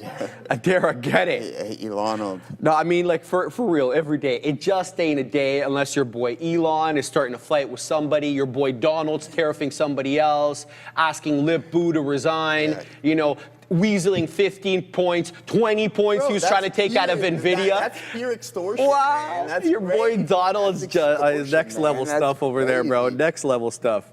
Elonald Trusk. Oh, man. It's always both, says Elonald Matt. Trusk. It is, man. Yeah. It is. It is. Come on, Elonald Trusk, man. We need Elonald Trusk to get going here. We did add a little bit to this position, but yeah, Sharif, you got to keep it entertaining, I guess, at the end of the day. I'm entertained. Yeah. Are you not entertained? I'm quite entertained. Are you not entertained? Yeah, so let's see what's going on here. You can see I added again. It's just how it be today. So we want to see that the volume step right in, market continuing to climb higher. So let's go, Tesla. Give us those pops that we like to see. Pop, lock, and drop it. Don't drop it, actually. We don't want that. Pop, lock, and pop it. There we go. Do a double pop. But at the end of the day, we're looking for the volume weighted average price on this one. And I hope everyone's good in the chat. I didn't say hello to anybody. Just kind of been hyper focused and locked in onto some of these trades. Again, this is the second name I've only traded throughout the session. So I'm looking for the volume weighted average price. Going to be the primary target. I want to see if we can head into that area. And if so, we'll be able to eliminate. We'll probably go green at the end of it if we do hit target. But right now we are slightly red. Nothing substantial. That Ethereum trade worked out pretty good for us in the morning. I did get out prematurely, but it did also wipe out some of the losses. Unfortunately, we didn't hold through there. Why did I get out a little bit early? Here, I'll just display it on the 1 minute here. Was this specific? Nope, that's not it. Was this candle right here? I'm like, all right, that's it. And you can see you got that pullback. It did give you multiple opportunities to get the test and then bounce, but this is a slow grind, right? So shout out to can't figure that one out. Slow grind. It's not. What's our guy? Slow grind. Who's saying slow grind? Grind on me. Is it? Yeah. Oh man. Pretty Ricky. Pretty Ricky. So there you go. Way to go on that one, Sharif. But at the end of the day, another inverted hammer candle with some volume backing it as well too. So just keep an eye out on that one. Once again, guys, Q's climbing higher. SPY high of the day. NVIDIA is still hovering around the volume weighted average price. Tesla. Get there for your boy. All right. First of all, KC 526. Miss you right back. Thank you very much for the $5 supercharge. Thoughts on VFF? Say less, man. You don't have to ask me twice. I'm going to get to Skydance in a moment. PSK Paramount Skydance. I see your comment there, Benton. CYOG. You know what that is. CYOG. But we're gonna have to just get to Casey's in one sec here. VFF, let's load this bad boy up. All right, what do we got here, man? Village Farms International, $289 million market cap, qualifies for a small cap gapper with about 3.9 million shares of volume done on the day. I like it, Casey. Is it above VWAP? The answer to that is yes. Is it above the pre-market high? The answer to that is yes as well. Yeah, a lot of yeses there, Joey. So here's the deal, Casey. It's losing the 10. It doesn't have much in the way of range, to be fair. It closed out at 231 yesterday with a 269 high, but that doesn't mean it's not tradable with big size at key levels, right? So if it finds support at the 20, for example, you punch in at 56s, you look for the high day break at 69, then you could do your analysis there with volume, given the price move and how many shares you take, and that'll be your profit. What I'll be looking for, Casey, is a hold at 250, 252. That's where the volume weighted average price is. If it loses the 20, that's my line in the sand. I also happen to like the fact that VWAP and the 50 penny psychological support level are not that far away from one another. So if you're going to give this one to 52s, you know, maybe you can give it to 49s, depending on how many shares you're taking and whether or not that fits into your risk management parameters. So VFF up 11.69%. It's got a good look. Does it have a headline from yesterday? Yes, it does. This is a yesterday headline, trading higher after the company reported better than expected Q2 EPS results. So it is an earnings day play too, and you can have a look. It was gapping up yesterday as well. So this is day 2, and we're not fading. So that speaks a little bit to it, okay? I'm not vouching for the company or anything like that, don't get me wrong. But that is something to keep an eye out on there. BMR. You mean BMNR, right? I'm assuming the person who sent the Swedish kroners, 20 Swedish kroners. Who was that, Joey? Can you read that over there? Because I have to maximize that. Yeah, let's see. Yeah, Volcan. I know somebody. We'll go with Volcan. Shout out to Volcan, man. Let's have a look at BMNR. Joey, I woke up this morning. I put on your favorite show there with Squawk Box. Yeah. And they got the ticker going on. BMNR. 500%. I'm like, here we go again. I'm like, I'm not going to hear the end of it. Start looking at my phone, see if there's any degen message from your boy Joey Options over here, who let me know Saturday morning that ETH was breaking out. I didn't even get to open up my eyes yet. I already got the degen message. I love it. Man, I told you that's the first thing I look at, right? When I I love it, open dog. my eyes, it's instantly what is the market doing, whether it be crypto or even the 9 to 5 that we got going on. So yeah, for me, man. Yeah, it's just what I like, because that's what we got to do, man. We like swinging back. Love the energy. Yeah, we got to keep that rolling. And I told you guys, I love the way this is going to look for the foreseeable future, considering a lot of the names are going to be putting. Do you want to have a look at BMNR since you're you're in that life now? Yeah. I mean, I'm all about that life. Your boy Joey Options got a lot of ETH. I took a little bit off here on Tesla. Didn't get quite to that volume weighted average price. I still have 80% of my position here, so that was only a 20% rip. We're gonna try to hold that for VWAP, but let's get to some BMNR. Ooh, there we go, Tesla. Baby. Let's go. We'll take a little bit more off and we'll get right into BMNR. Do pew pew pew. Pew, pew, pew. Oh no, why you gotta do me like that? Why you gotta do your boy like that, Sharif? There it is. All right, baby. Just how we want to see it. Joey, we got to interrupt for a second. Neil just pointed out a very astute point there, Joey. The relative proportions of the chicken to the potatoes here is quite dissatisfying. You know what I mean? I'm trying to get some protein in my diet, man. I'm not even gonna say it because Joey. You don't have anything nice to say. You don't say it at all. What is the show called? The Squat Bros? Maybe it is. The Squat Bros. I did squats this morning. What do you got to beat? You got beat? I did bodyweight squats last night. Did you? Yeah. My man. I can't do my hack squats or anything because of my knee, right? I go for my MRI on the 21st of August. You only have to wait for that like 20 years in this country. It's not a big deal, Joey. It's so crazy. It's not a big deal. No, it's absolutely insane how long you have to wait for that. Like I would essentially, if it was any worse, I'd probably have no right leg at the end of the day. That, bro. But yeah, it's really bad. I don't know why they just don't buy some new stuff. Instead of spending money on ridiculous stuff, buy some more MRI machines or something like that. I don't know, get with it. But anyways, BMNR. We're not even on that.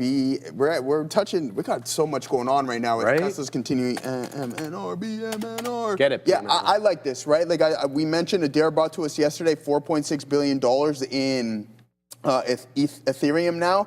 That's going to generate a 3% yield, so it's obviously a profitable treasury. It's looking really, really good for the foreseeable future. Personally, I love it considering what Tom Lee now on the board is doing over there. It was essentially nothing, and then you can see when it started to really come into play here, boom, boom, boom, boom, boom, and then you're starting to climb back again. So that was a nice curl over for me. BMNR, not too bad, and especially if they continue to accumulate Ethereum, that's just going to be more of a yield. So it's kind of like the money markets right there, Shane. I like it, man. All right, we're going to have to end this trade here sooner rather than later on TRIB.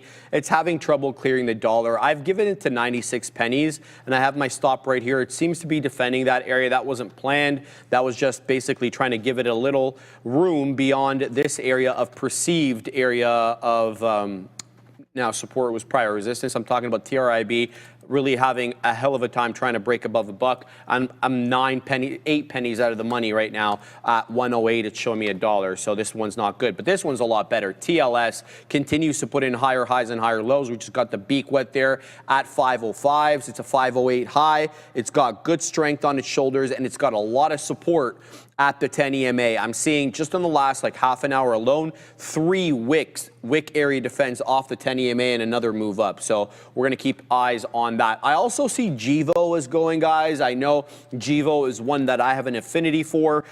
Just going back to the pandemic, this one was trading. Yeah, man, this one, Joey, it was one of the ones that I kind of got my start with small cap gappers back in the day. If this thing will stop embarrassing me, I can try and show you guys that historical price action there during the pandemic. It's just got a goal to embarrass me there, Joey. I liked it. Looking back, it sucked at the time, but it was also good times during the pandemic as well, too, because it helped bring a lot of things to Ontario. You could have more fun outside, do all these things that you weren't able to do. I'm going to have to agree with you for certain things. I definitely got a lot closer to family during the pandemic. Yep. I also got a lot more independent. You figured out really how to just be on your own without really, absolutely. hate to say it this way, without needing people, which is kind of... At the end of the only thing that I really didn't like is that you had to wait outside at the grocery store. That was crazy. Yeah, that's insane. That was very in the beginning, though, to be fair. Then you had to go in masked up and you know what. You go masked up. Get it, Adara. No, it was not a vibe. What? Being injured during COVID, I messed up my hand.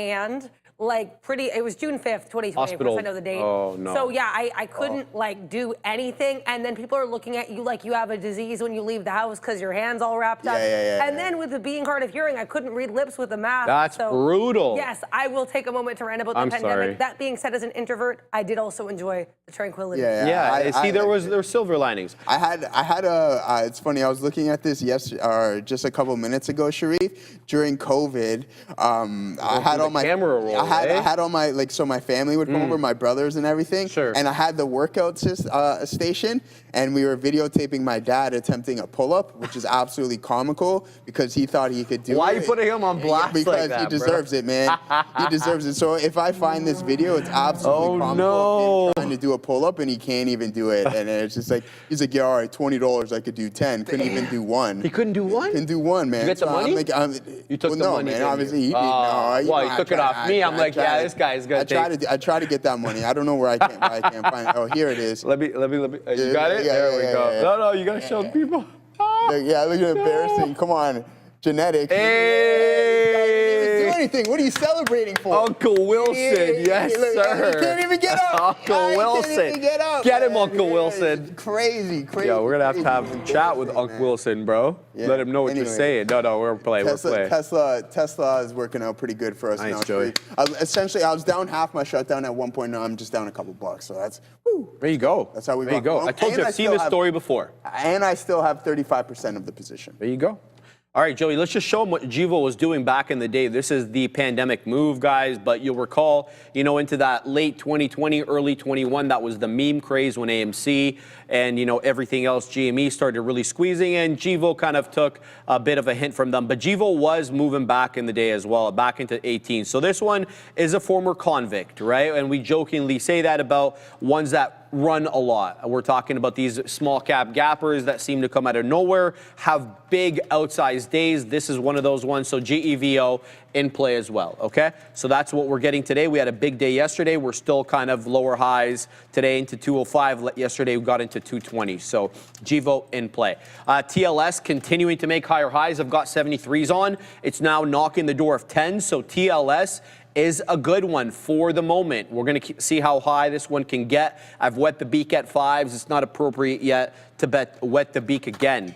Oh boy, TRIB is working its way back above a buck, but it is still south of my entry there at 108. So we'll pack our patience, see if this one can work above that dollar area and try to make an attempt at that 118 high. It's up 22 1/3%. Not the biggest mover on the day, but I'm seeing triple D over here. Okay, now I want to trade triple D. And this one is coming into that 230 area. But there's a whole bunch of bunching between these moving averages and price levels that I'm interested in. So 231, currently the price, that's a 10 EMA. It's going to lose a 10 EMA unless it finds a bounce right here. A little bit below that is going to be the 20 at 2 1/4, and then below that by 5 pennies at 220 is the volume weighted average price. So I'm thinking, I'm going to look for the money fill here between the 10 and the 20. So I'm going to put a resting order around 28, maybe 29. Let's go ahead and wait. We're going to wait at 28, see if we can wet the beacon around there, and I'll be averaging into 220. So by getting that 28 gives me a little bit of a closer price into that VWAP area, so I don't need to DCA as aggressively if it does lose a bid. So that's what I'm keeping an eye on right now. What are you guys looking at? I saw you guys were tagging me earlier with some trade ideas for some small cap gappers, but I had to kind of keep my eye on some stuff. So tag me again. Let me know specifically those small cap gappers under $500 million market cap that's doing maybe above 15% on the day with at least over 1 million shares of volume, right? And that most specifically is above the pre-market high if it was trading in the pre-market and above the volume weighted average price. If you can get me a recipe like that, we're game, baby. We'll look right into it. Look at the airlines, but those aren't small cap gappers. Maybe Save is. Save, I saw a headline today. It may not even be alive going to next week, apparently, according to the CEO. Sharif, ATNF. That is another convict, former convict, that is. Let's have a look at ATNF. ATNF. Oops, excuse me.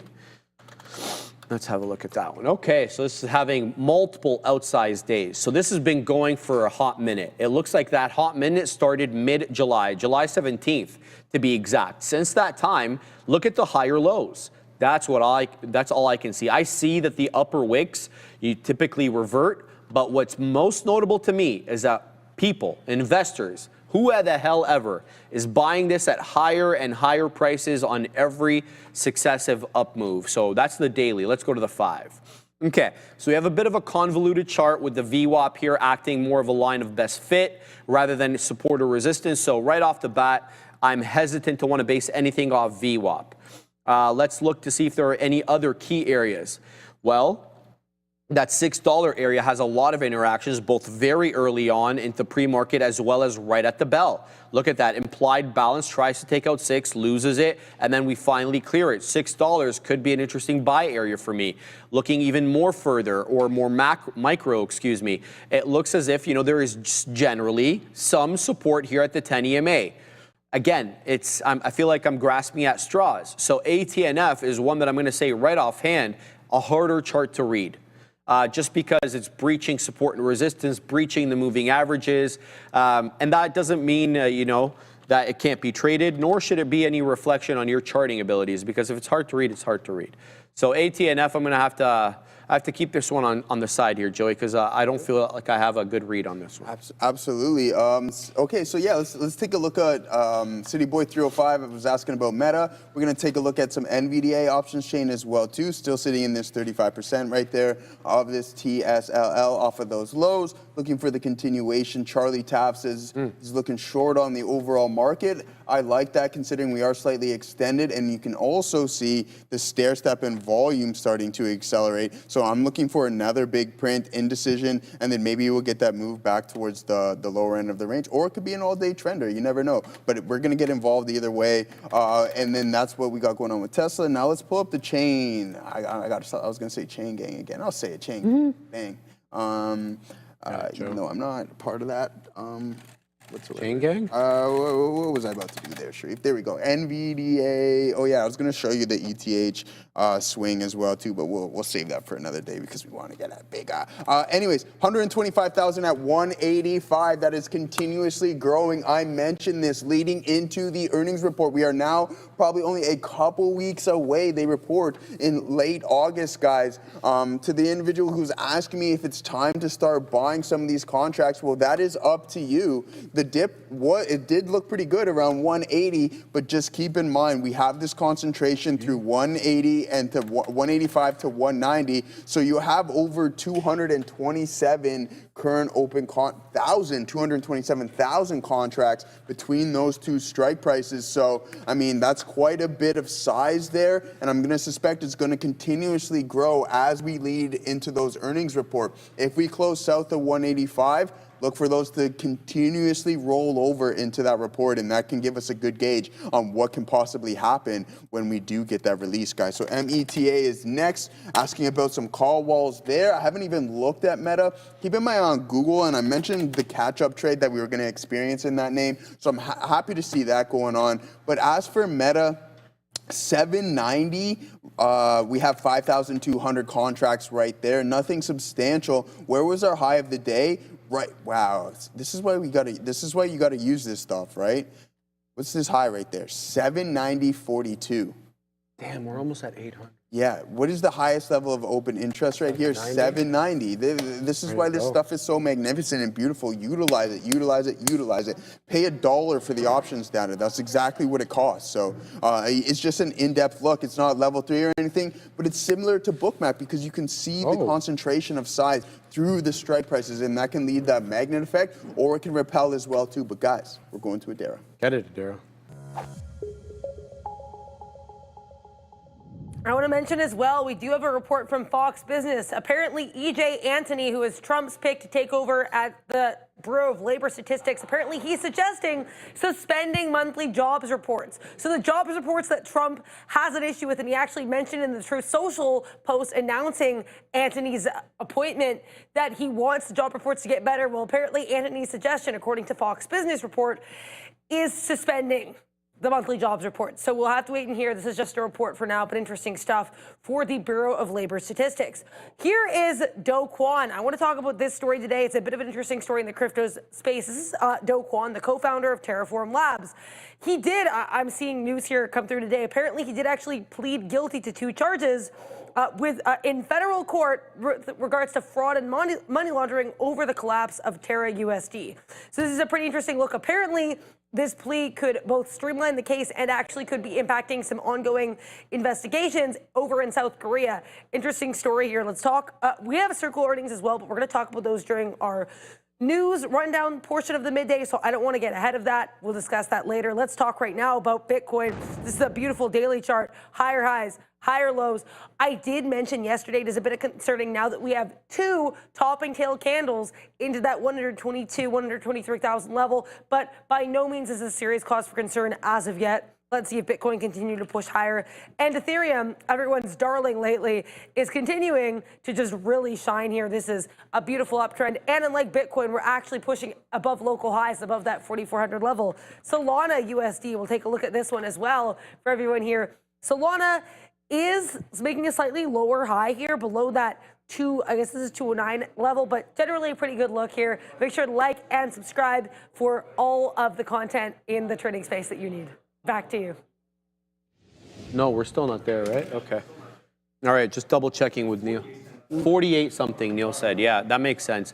I remember those 21 highs. Yeah, well, everything was high at that time. So again, those were the COVID days, and the, I don't know what you call it. I call it the stimmy days. Yeah, the stimmy. Yeah, the stimmies were going out everywhere. This side of the border, south side of the People border. were stimmy crazy, man. But I was fortunate enough to work through all of COVID. Good for you, bro. I mean, not everybody had that opportunity, obviously. That's what I'm saying. Yeah, I was fortunate enough to do so, and I'm very thankful for that. So we still got to have fun, but everything was locked down. I remember my friend, him and I owned the condo. Yeah. Like about 6 months in, he's just pacing around this condo, and he's like, "Joe, I can't do this anymore." Worried, bro. Was he worried, or No, he's just like, he had nothing to do. He He's hated like, being at home. Yeah, he's like, I Oh, can't okay, do yeah. anything. He's just pacing around our living room. I'm like, dude, you're driving me nuts pacing around here. And me, I think I'm more of an introverted individual. Like, I don't need the entertainment of other people. I'm fine just being on my own, like relaxing. But he's more social, and it really affected him. But I feel for me, that. it's just like, all right, I'm at home. Let's run some Call of Duty, etc. And then that's it. So. All right, Adair's got breaking news, Joey. Google dropping pretty aggressively here. Why? Because the Wall Street Journal reported that, and yes, I did read this headline a couple times. This is correct. Perplexity reportedly making an unsolicited $34.5 billion bid to buy Google's Chrome. Again, I want to repeat this headline. Wall Street Journal reporting that Perplexity AI is making a $34.5 billion unsolicited bid to buy Chrome off of Google. No response yet from the company. Again, this is just a report, but fascinating stuff here. GOOGL dropping. Back to you. So this is going to be really interesting. So I was talking to Joey off camera. This could be a risk management move here for Google. If their legal team tells them, you in a trial against the Department of Justice are likely to lose the case and have to divest Chrome, well, wouldn't it be better if they offloaded that ahead of time before the sale was forced, and then you got a way lesser premium? So this could be really interesting move here. And like this, Adara, did you get any information on whether the bid was unsolicited? She mentioned unsolicited, so that makes absolute sense, right? If it's an unsolicited offer, then maybe Perplexity's lawyers or their legal team also have a view to what could happen at a later Department of Justice trial. Yeah, it's funny because I was reading on some stuff, and kind of just to take it a step back regarding Apple. So there's a couple things that analysts were looking for Apple to do, and that was to get the Chrome deal done once again, the Gemini and Google deal once again, but then also to possibly acquire Perplexity. But I don't know if that's going to be necessarily the case, considering now that Perplexity is putting in an unsolicited bid for Google. That's actually quite interesting. Yeah, it doesn't have to be accepted, but like just to digress a little bit, I don't know, man. I guess a lot of people are talking about Apple being behind on AI, and they couldn't be more accurate. It's just uncharacteristic for Apple to make large acquisitions. They make smaller ones. We'll have to wait and see. But it is uncharacteristic of it. But are we in, like I mentioned to you when we were hanging out with Nimrod, are we in a peacetime scenario? Is this right? You got to get aggressive on this, and I think acquiring new talent. We've seen Mark Zuckerberg doing that, getting the Perplexity deal done, and then also teaming up with the Google Gemini to get that done as well too. So it's just like they have opportunities to do so. They're just not pulling the trigger just yet. Yeah, just like I felt. This is more of a China story, and I was right basically this far. It was about $500 billion worth of right. Because in 3 days we added $500 billion. In any event, though, so I feel like Apple doesn't really need to be the person who anyway, whatever. We'll leave this for the rundown or for the news. Anyway, TRIB is working its way back up now. I'm about 4 pennies out of the money. I'm really debating on whether to get this out, take the loss, or wait for this one to kind of work its way back. It is putting in higher lows, so I've been moving my stop up incrementally into prior bar low. I don't know how I feel about this. I'm gonna pack my patience. Now, a newer trade that I've got on is this triple D. We got 28s on right now. We haven't taken anything out. It's holding 27. I'm still looking to pick some up into 20s because that's where the volume weighted average price is. If it ends up losing the bid there, then we'll have to take a loss on triple D. This one we did quite well on, though. Really happy with how it executed on TLS. We get into 525, which was one of my favorite numbers, seeing that I'm born on that day, and then we punch out right there. So 525 high, and that's where we got out. Interested to pick up some at 5. So I'm going to go ahead and wait for a much, much smaller order. Let's go ahead and wait at 505 for a move back into the 10 EMA. TLS has been really respectful of the 10 EMA on the 5. So if it ends up doing that, fantastic. We'll pick some up. Let's have a look at BMNR for everybody, because everybody's talking about that one. BMNR. See what this one's doing. It's still, well above the volume weighted average price, which is at 60.50. It's trading around 63 and 2/3, Joey, but it still has some lower highs here from the pre-market. If you look at that area high at 450, then you look at that 8 a.m. spike, then the implied balance high at 930, then this area spike at 1110. Each one is successively lower than the other. So I'm not really sure if I want to be punching in, but yeah, you also have higher lows. to be fair. So you'd have to pick up this up off key levels. Not really my cup of tea, but very strong and very directional as of late. So be on the lookout for BMNR. It was a great trade, I guess, yesterday because I wasn't around. So I'll keep an eye out on that, Joey. Yeah, absolutely. All right, guys. I was going to say, considering we're talking a little bit about crypto, so this is just what we got going on with the ETH trade here right now. So not too bad, not too bad. We're going to continue to hold this. I believe that we're going to break the all-time high in this name. So yeah, as soon as that Genius Act passed, I was just looking to get involved, built into the position, and then sure enough, it's working out half decently for us. But we just want to continuously build this, right? So it's not too bad, not too bad. And I think over the weekend, maybe we even get into that realm of testing that all-time high. That is quite a bit of a move. I think it's around $500 from where we're currently trading at. But at the end of the day, I'm just going to hold on to that. So God willing, we'll see what happens with that. The Qs are still moving higher. SPY is still moving higher. Waiting for Tesla. I'm debating on adding at the lower end of this range here as well too, Shreve. Considering that we can't break 1266, I only have 33% of the total remaining position left, and I wouldn't mind maybe doubling that or even getting back into what my original position was. So that'd be around a 70% add, a little bit more. The math's totally off, but anyways. So yeah, I mean, for 35, we'll add a little bit more. So I'll be doubling it up, tripling it up the position. But again, patience, patience, patience. I'm surprised that Tesla hasn't been participating. We talked about the specific technical levels as well too, that it's broke through. Apple, as Shreve was mentioning, put in $500 billion in market cap since it's broke out. So it's been moving nicely. Tesla, we had that price compression pattern you can see here on the daily, and then we now snap that. And so I'm just going to continuously look for some breaks of the highs of the range, right? So TSL isn't the best way to show this. Let me pull up TSLA, the actual underlying, and you'll be able to see it a little bit more clearly. I can see clearly now. Boom. So there it is, right? So we snapped it to the downside right around 330, and then we continued to climb. So yeah, Tesla, if it gets going here, I think we'll be all right, considering the market is slightly toppy. But if it wants to play catch up, I'm totally cool with that one there, Street. All right, guys. Kind of catching a bit of a bid here now on Triple D, but this one I have to be concerned with. This one losing the 10 EMA and trading below the 10 EMA and using the 10 EMA as support. I've seen this story a lot lately, and so I don't want to be caught in that right now, thinking, oh, we're going to catch that, nice bounce off that level. We're going to test highs into 242. So we've gotten a couple of beak wetters on this one, but I don't want to fall in love with the story because I've seen this a lot lately with the small cap gappers. They get into these levels and they do lose the bid. And then you end up dollar cost averaging all the way into your technical level, and then you end up stopping out. So let's be careful with this one. I'm going to keep my eye on it, looking for certainly a move back above the 10 EMA on the 5. We were momentarily there, but we're down below it again. So that's a look there. So Triple D and TRIB, the only two that I've got. And TRIB has a prohibitively large seller at 4, and it's been that way, I think, for about almost 15 minutes. Maybe a little bit less than 15 minutes, maybe 12 or 13 minutes, right back up into 104 we go. So I'll keep my eye on this one, looking for a squeeze back possibly into that high of the day. I don't know if we get it though. So keep tabs on that. What else is going on? You guys keep saying GIVO, but it's still below the pre-market high. So, and it's also below the aftermarket high yesterday. It's got to clear that 2 1/5, $2.20. It really ended up breaking into that 220 around 640 yesterday. So I don't want to trade that one until it breaks above the pre-market high or the aftermarket high from yesterday. Okay. Yannick says BTAI setting up to take out pre-market highs. The Jameson saying COHU. Let me just look quick at both of these bad boys.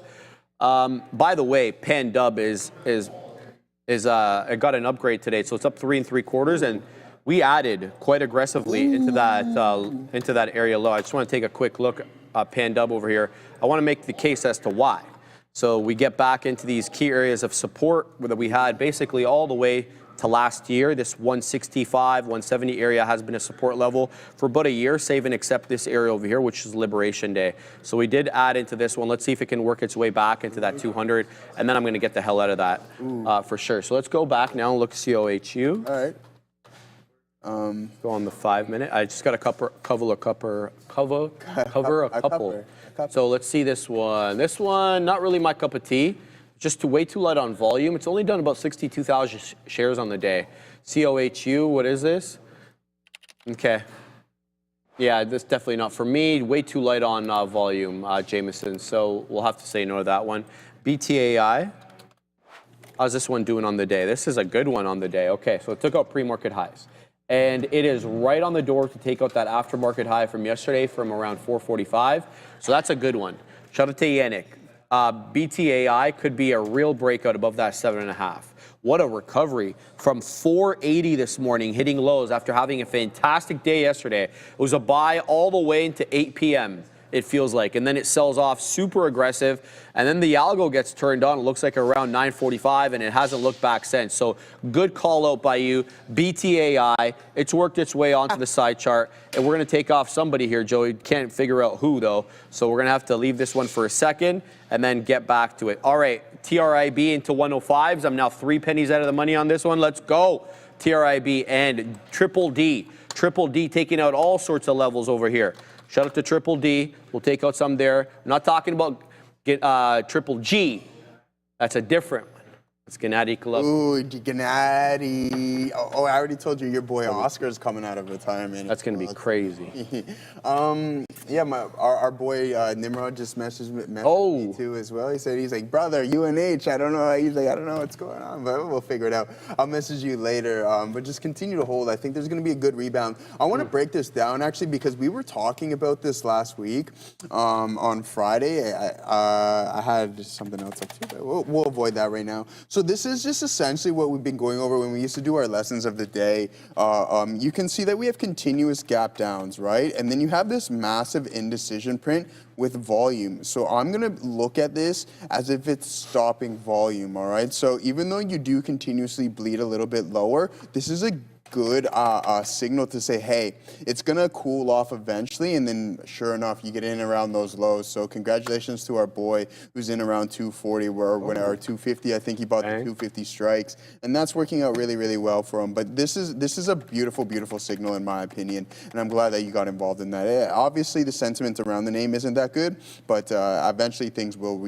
I'm saying it will, but you will get somewhat of a bounce because there's obviously some big-time hands that are involved in this. But let's go Tesla, Sharif. That's starting to cook up a little bit for us here now as well, too. So we'll take some more off there, guys. Bang, we caught that, Phil. And to be honest with you, I had about 50% more size in this position than what I had right here, right? So just keep that in mind. I'm glad that it's working out, but I've had to take a substantially larger move because if I built into the size that I had here and took it here, if it went against me, I'm shut down.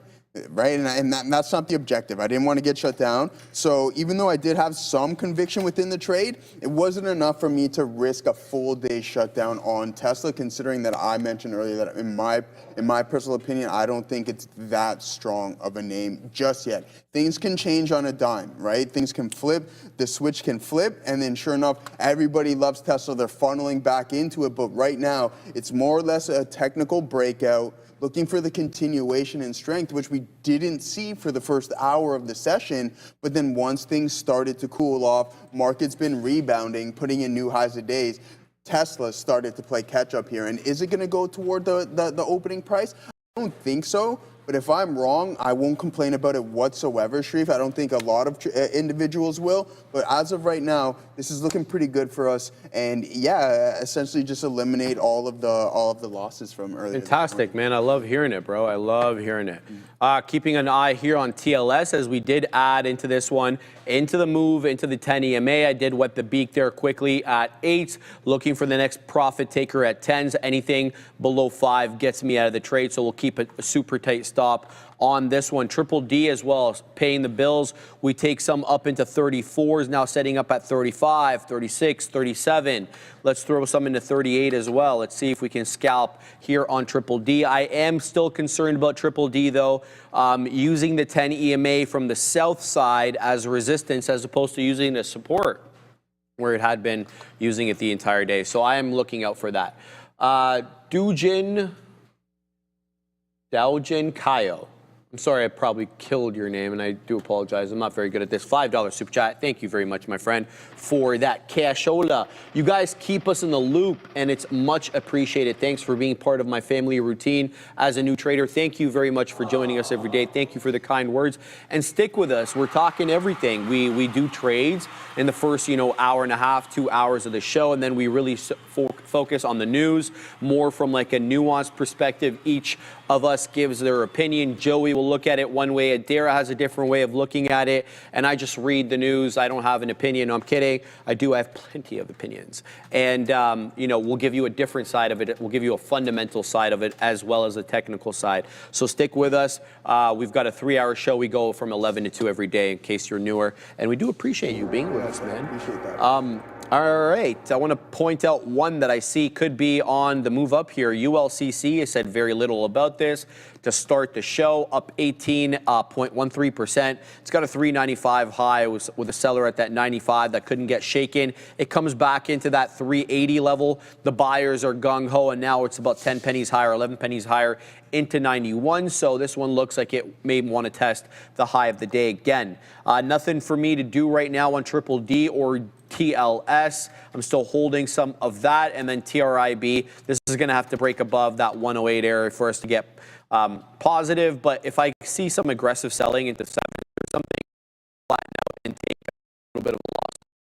Just get a dodge, so to speak. Sports and Stocks says Indy is running INDI. Let me have a look at that one. Bring that in. INDI. Okay, great look on this. Okay, so what do we have here? 16% in the green. It's a little bit south of $1 billion, $974 million market cap with about 3.1 million shares traded. A lot of respect for the 10 EMA on the 5. So that's how I'd be basing this trade. A 10 EMA trade, if it loses the 10 EMA, I'm looking for the money fills between the 10 and the 20. If it doesn't hold up there, I'm looking to VWAP at 4 1/3. So that's the one. INDI is the name I'm talking about right now. Good look for this one. But I don't even know who to take off. ARCT, we'll take off that one. We'll put INDI. It's a bit more of my style. This one is less bull flaggish, more breakout. INDI, thank you for that. I do appreciate that. That's not a bad one here. And then we have to add this to the watch list so it updates, Joey. Otherwise, for whatever reason, your boys there at IB, they don't update the charts unless you enter it in the watch list there. So you're going to have to talk to those guys, let them know. I'm quite displeased. What do you got on your side? For Realio. All right, let's take a look at CrowdStrike. Someone wanted to mention this here. I personally like this name, right? Let's zoom out and see what we got going on from a weekly standpoint. Got it. I know Sharif likes Pandob. I like CrowdStrike as well, too. August 2024. Yeah, I think they're very good. Pretty good, yeah. 150% there. And then you get a little bit of a lofty pullback here. 19%, but it's not too bad. But if you just go back into its history, I think it's a good scenario where you can just look, and this is when I talk about dividing your piece of the pie of what you're looking to allocate. You just don't buy the stock all at once. That's, in my opinion, I think that's a recipe for disaster. You just want to slowly, continuously grab it. But in the long run, I think you'll be okay in CrowdStrike considering, right? So yeah, a lot of stuff going on right now. It did go on a monster run from those April lows. 71%. So that's a good move. I used to write a lot of options on this name back in the day when it was like consolidating here. We had some fun with it as well too. So yeah, I like CrowdStrike for the foreseeable future. As for Tesla starting to pull back, I'm glad that we took some more out of there. Nothing substantial, 25% of the remaining position there. And then also Ethereum just hovering around that high. It put in a new high of the day, and it looks like it wants to continue that momentum to the top side. And we're most definitely not going to complain about that. But Adara, what do you got for us? Got it. Keep an eye on Biogen here, guys. BIIB, apparently the company just making a statement saying that they believe in the potential of a combination treatment for Alzheimer's and obesity. This comment alone, as far as I can tell, sending the stock sharply to the upside. So good luck for BIIB. Back to you. Oh, thank you for that, Adara, very much. Yeah, man, I'm Milo up at 430 again, man. It's crazy, crazy, crazy. Love the boy, but it's mad. I didn't sign up for that, to be honest with you, but it is what it is. It's tough, bro. Tough, man. It's not easy, that's for sure. But yeah, Q's, guys. Charlie, I like what you're thinking over here for a potential short. It's just, I don't think it's going to work out just yet. right? Considering this is a consolidation, you're holding some key levels as well too. So just keep that in mind. Tesla pulling back aggressively. So if I get stopped out break even, I won't complain. Those are the remaining 25%. But yeah, at the end of the day, if we make that another leg up here, then I like it even more. And then we get some indecisions on the lower time frame, then I'll look and get involved for a potential short. But right now, it's just too strong and holding this specific zone too good, Sharif. Is that the fuge? Yeah, that's the Yelling key fuse. flat Yeah, top break it's there. flat. It's yelling it right now. It's Janet yelling at that for sure. But at the end of the day, you got to wait for a little more signals. The stair step higher in the volume profile, keep that in mind, right? This could be exhaustive volume, but it may just take some time for things to slowly turn around. Another thing to note is considering this is the second or third largest candle volume candle print on the session, and we haven't breached this, maybe there's some defense there. So we'll continue to monitor this. Breaks through that high, get out, and then maybe you'll have another indecision print on the lower time.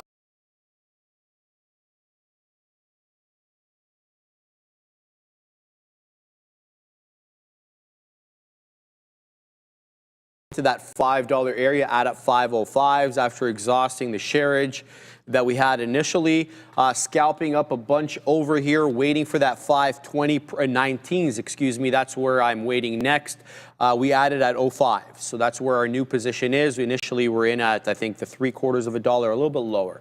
So now you're seeing a seller here come in at 18. So let's see if this one's got the goods to continue higher. This one as well, TRIB just worked into 6s, finding sellers, now moving back down into 5s.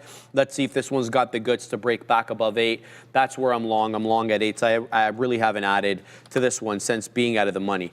Triple D. This one is holding 20. It's got higher lows now. Now it's got a love affair with the 20, while prior to that, it had a love affair with the 10 EMA. So we're in the money on this one, scalping up some, but definitely not looking for anything below 220 on this, $2.20.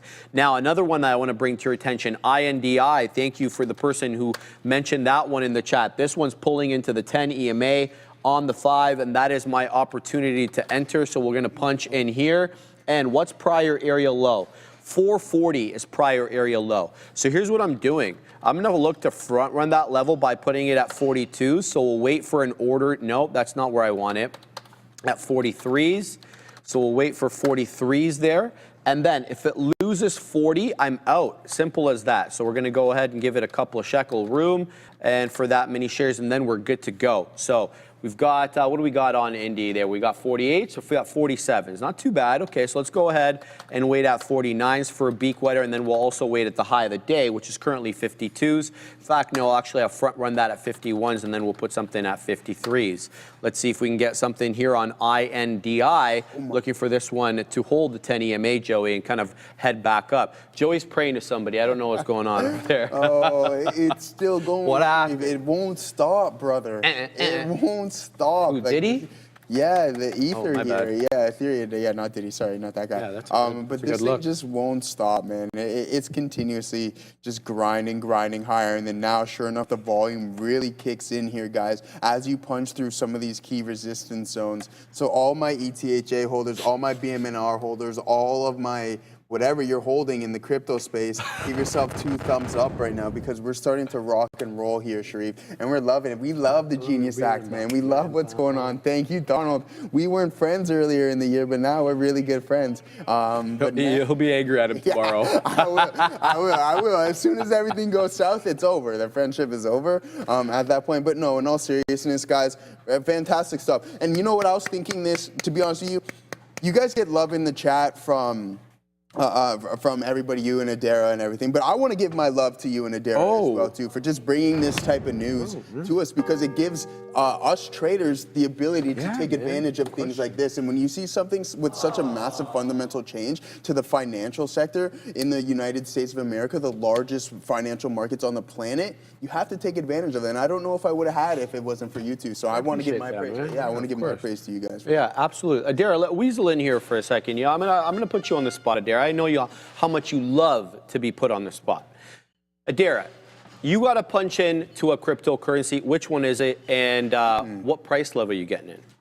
I don't know. I haven't looked at this. Sorry, girl. Bitcoin right now on the daily, I dislike just with that topping tail. I find short term, like the topping tail with the lower high, and the second one is a bad look, so I'm not interested in that. Ethereum is, I don't want to, I wouldn't chase it. You know what? If I had to scalp Ethereum today, I'd put a buy order at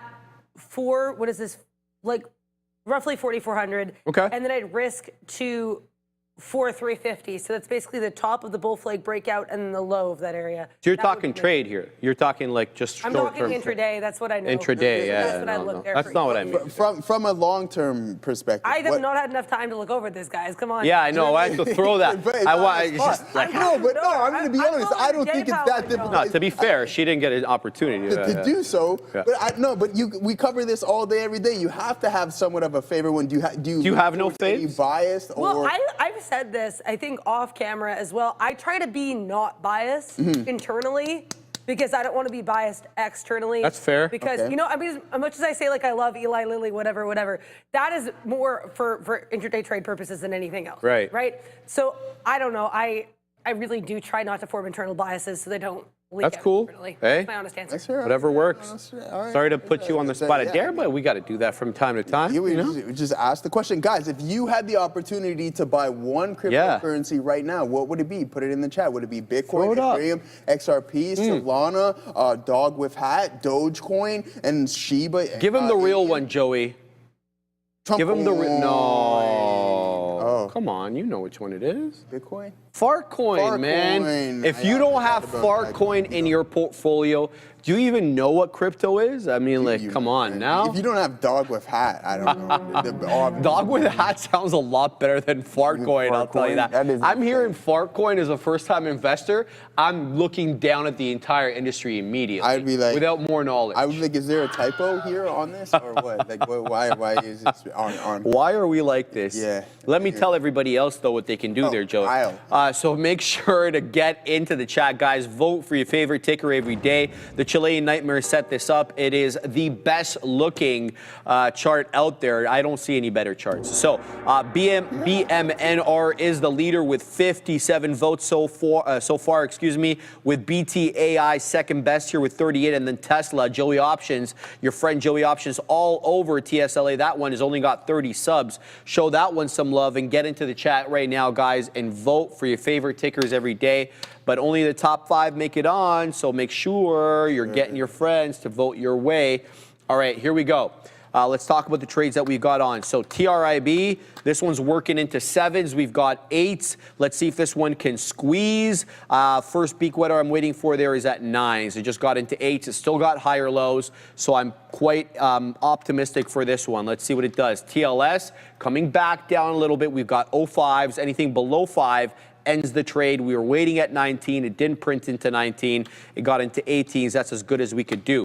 Now, Triple D. Come on, Triple D, you're disappointing me here, man. I got 27s. We scalped up all the way into 34s, but now it's coming back into 27s, generally holding that 20 exponential moving average. Now, I did have a dip trade over here to buy off the volume weighted average price. That is still a sound price, which is front running it by 1 penny.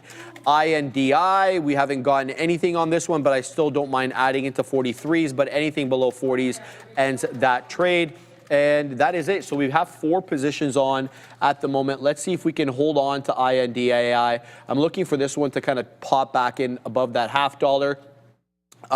Just before we go over to Adair for happening now and Neil's lesson of the day, shout out to Little Raz. $5 super chat. Thank you very much, Little Raz. BTC slowly moving its way up to 120, 120,500, 121 for a nice looking short entry. Sharif with the beef. That's what they used to call me when I was a kid, Sharif Beef. So I'm totally okay with that name.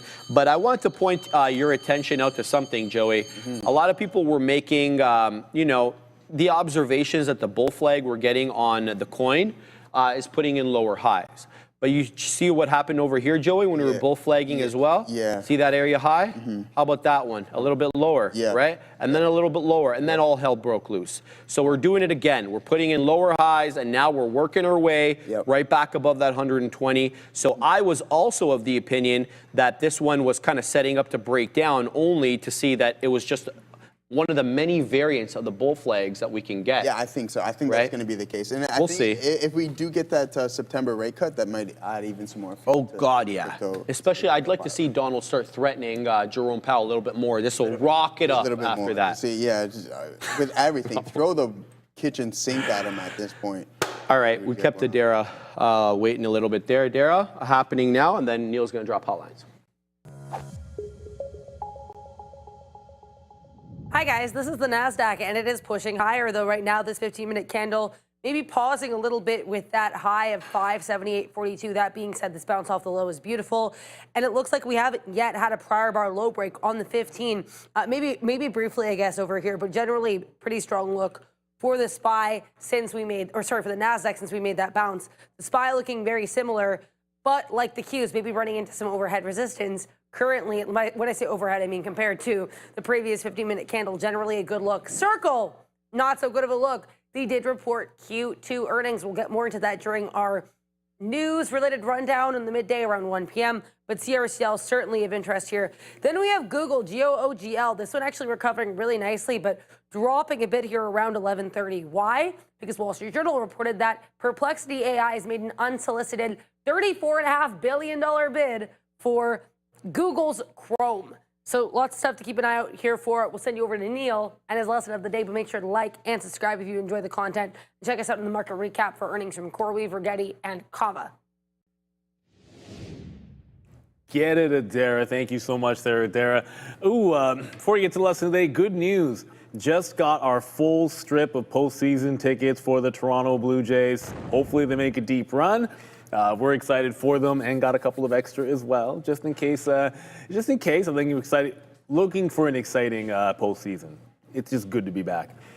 Look, one of the things we talk about a lot is like risk to reward or having a plan of action, making sure you execute it.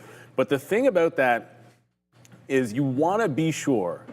There's nothing wrong with getting out when you're wrong. There's nothing wrong with taking another shot at something. And that's how you can control your hits. Now, obviously, the way I see it is if you're being disciplined with your trades that don't work, and you're doing a good job on the ones that do, if you shoot 50-50, I think as a day trader, then you should be green. Now, why didn't that? I know why that didn't happen for me today, but I want to demonstrate exactly why. Like a stock like NVIDIA, which didn't really work out, but I don't really mind the way that I was trading it. I preferred along into a down market, so I'm buying first dip on a reversion, like that worked, and then it's not working, and then it's stopping out. Get it on the right side of the V, that fails to go. Get into it going into VWAP and add, that fails to go. Maybe too aggressive on the add there, because the moment it went was actually after the fact.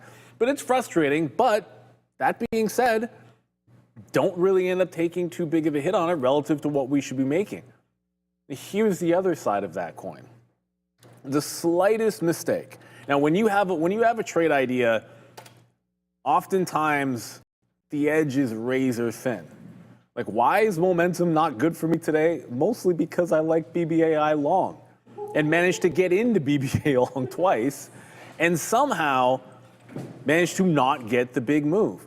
This to me is the reason why the day doesn't go well, because quite simply, and this is how it should be, you only need one.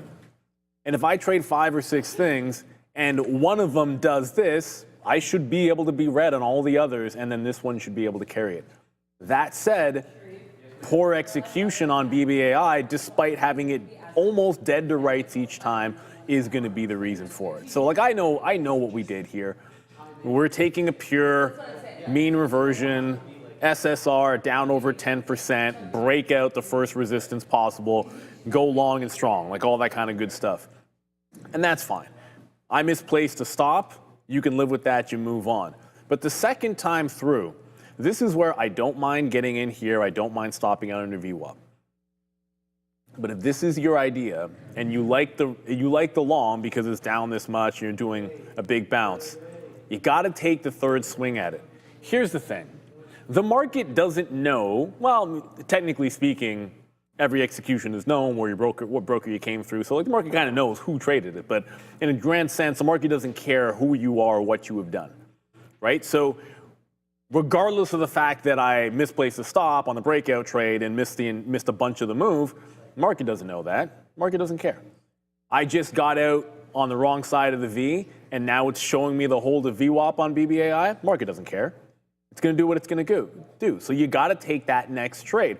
And one of the things that sometimes you have to resist, and we all fall into this, as you're looking for opportunities, you get frustrated with a stock and you move to something else. Now, oftentimes, like, I'll trade a bunch of different symbols, but you'll see in the morning show, like, I'll be in, like, I'm in 1, I'm in 2, I might end up trading 6, 7 names, but I'm trying to be in 1 or 2 at a time, and this is exactly the reason why. So that if I see something like this on what is supposed to be an A idea, like one of the top ideas for myself, that I'm able to get back into the trade.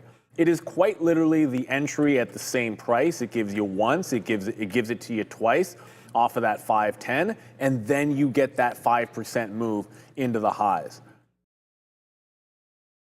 Taking the trades that set up. It's as simple as ignoring what happened before. I have a short memory. One of the things I loved about, and I'm not a Yankee fan, one of the things I loved about Mariano Rivera, who was a closer for the Yankees, he could blow the game the night before, and then he'd come out the next day and never rattled. You never saw the guy get the yips. You never saw the guy lose the zone. You never saw him make a mistake and get rattled. He just always looked exactly the same, boring, and he'd step on the mound and he'd keep challenging right on the hands with that cutter every single time, regardless of what had happened before. So it's one thing to be disciplined. It's one thing to, be willing to have your outs, control your hits so that you can have a reasonably, you don't even have to have a 50-50 ratio to have your wins. That being said, you've got to be able to capitalize and maximize on the things that are working the best. And oftentimes that'll mean, hey, I might have messed up the first move on this really good trend trade, but here it comes again. I've got to take it again. Doesn't matter. Market doesn't care what you did before. You flubbed it up. It's still an upward trend. Right, like the fact that I got out here doesn't change the fact that it's an upward trend. The fact that I got out here doesn't change that it's an upward trend on BBAI. But a lot of people thought BBAI was in the dumps, and I liked it long today. And we should have done better, and you've got to understand how you can do better. And sometimes it's as simple as do not flip level 2s or flip charts away from it. Keep watching to see if the opportunity comes right back in after you get out. You got to take your A+ setups, regardless of what happened before. I'm proof of that here on BBAI. That's why I'm leaving the chart up and letting you guys know. Your lesson of the day, stick with it. If it's working and doing what you're expecting, then you shouldn't go away from it just because of what execution nonsense you made before. The market doesn't care. It's going to do what it's going to do, and you got to do you. Good luck, everybody. Thank you very much for that, Neil. Appreciate it. As always, Neil Roberts, drop in that Neilage during the midday. Make sure to catch that around noon every day. As soon as Adair is done, happening now, Neil comes on with his lesson of the day. Thank you very much, Neil. Let's keep an eye out here on some of the names that I've got. So finally, TRIB showing me a good side of the trade over here as we get the first peak wider into 8s, now setting up at 10s. This one is stair-stepping up, albeit very slowly and albeit very incrementally, but it is generally respecting the 10 EMA on the 5 with really no closing prints below that level. There were several breaches, but all on a wick basis. Let's see if this one is able to stair step up, maybe test that 118 high a day, or whether or not we're just going to sell quite aggressively. So keep your eye on that one. Also keeping my eye on TLS. Finished that one as that did break through 5, so we will kind of break even a little bit on that last little amount on TLS, but Triple D continues to kind of just hang out here at this 20 EMA. We've out of some of the positions, still holding a little bit though, so we'll keep tabs on that. And last but not least, INDI continues to hold up at that 40 penny level where we saw a lot of rejections early on and then some defending. So that 40 penny, I'm talking about 440 flips from resistance to support. Let's see if it continues to act as support and whether or not we've got the juice to get back above that 50 penny level. So that's what I'll be looking at there. Wes Wesial says ATNF is breaking out. Let's have a look at ATNF, see what that one is up to. ATNF. Yeah, a fantastic breakout there. Multi-day runner on ATNF. Great call out by Wes Wesial. I don't even know which one to remove. Geez, man.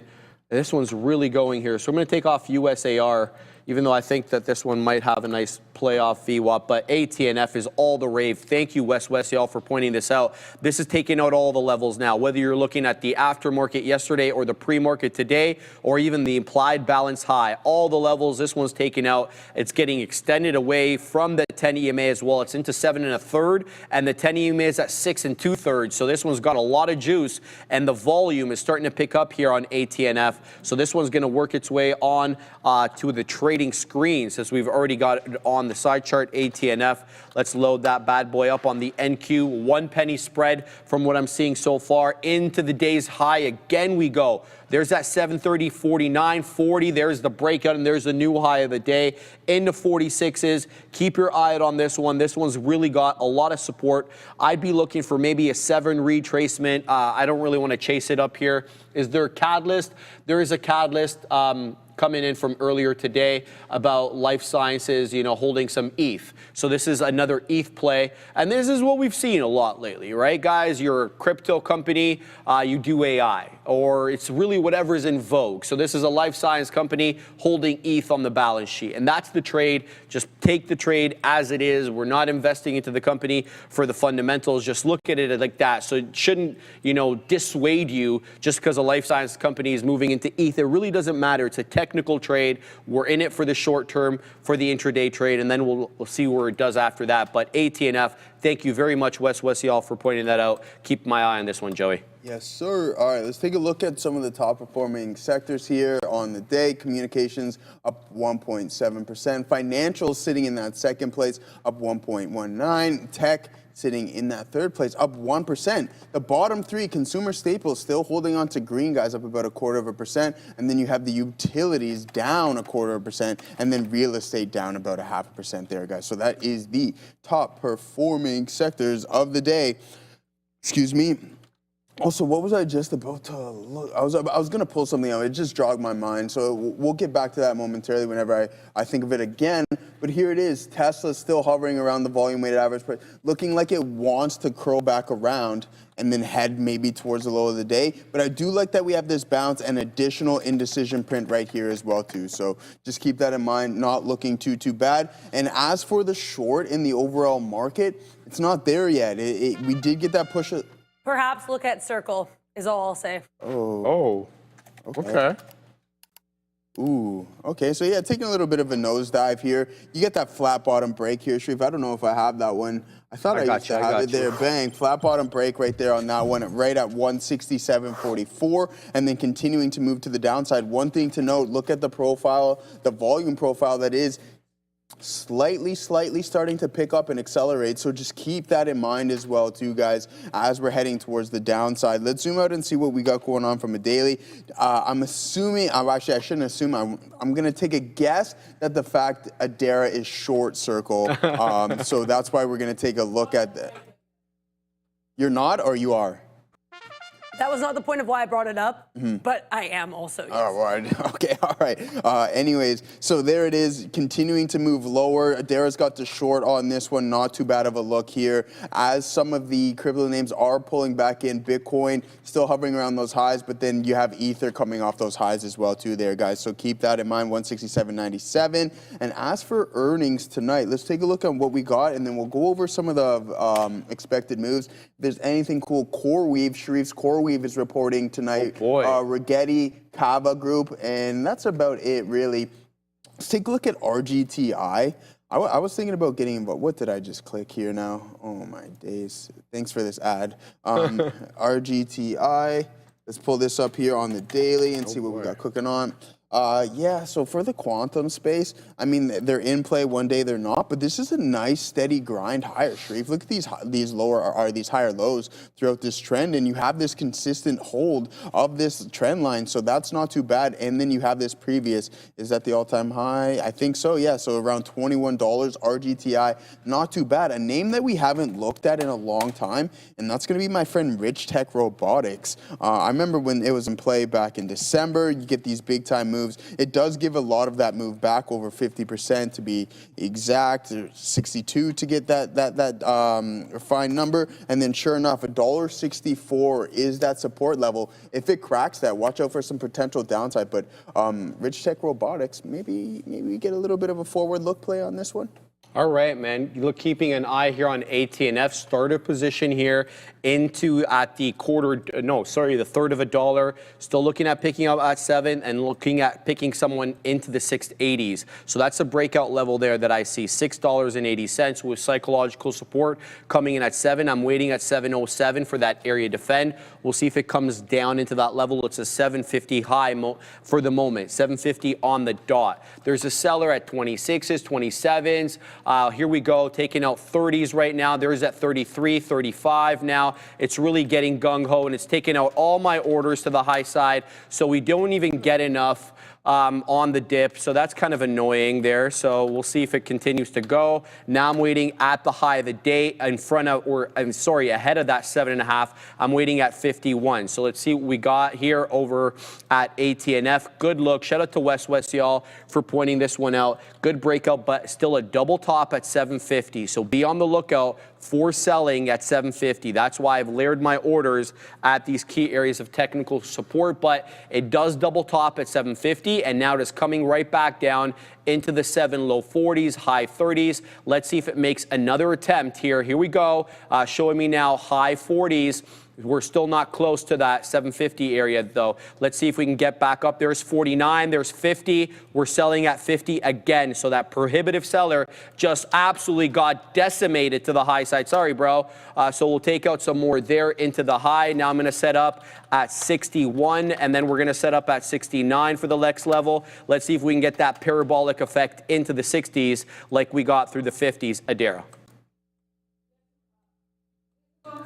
Hester Pierce, who is part of the SEC. She's also part of their crypto task force. She was just speaking on Bloomberg TV. Her comments just ended. But one thing she said is of note. She said, quote, "We're not waiting on legislation to work on crypto." So it sounds like the SEC is trying to do this crypto work even apparently before or without clear legislative guidelines. It's unclear the market's reacting to this, but this SEC working group for crypto has generally been viewed as not bad for crypto. Paul Atkins, as well, the current SEC chair, has been viewed as a lot better for crypto than prior SEC chair Gary Gensler. So seems kind of like a mixed comment, but worth noting either way. Hester Pierce of the SEC saying that they're not waiting on legislation to do this crypto work. Back to you.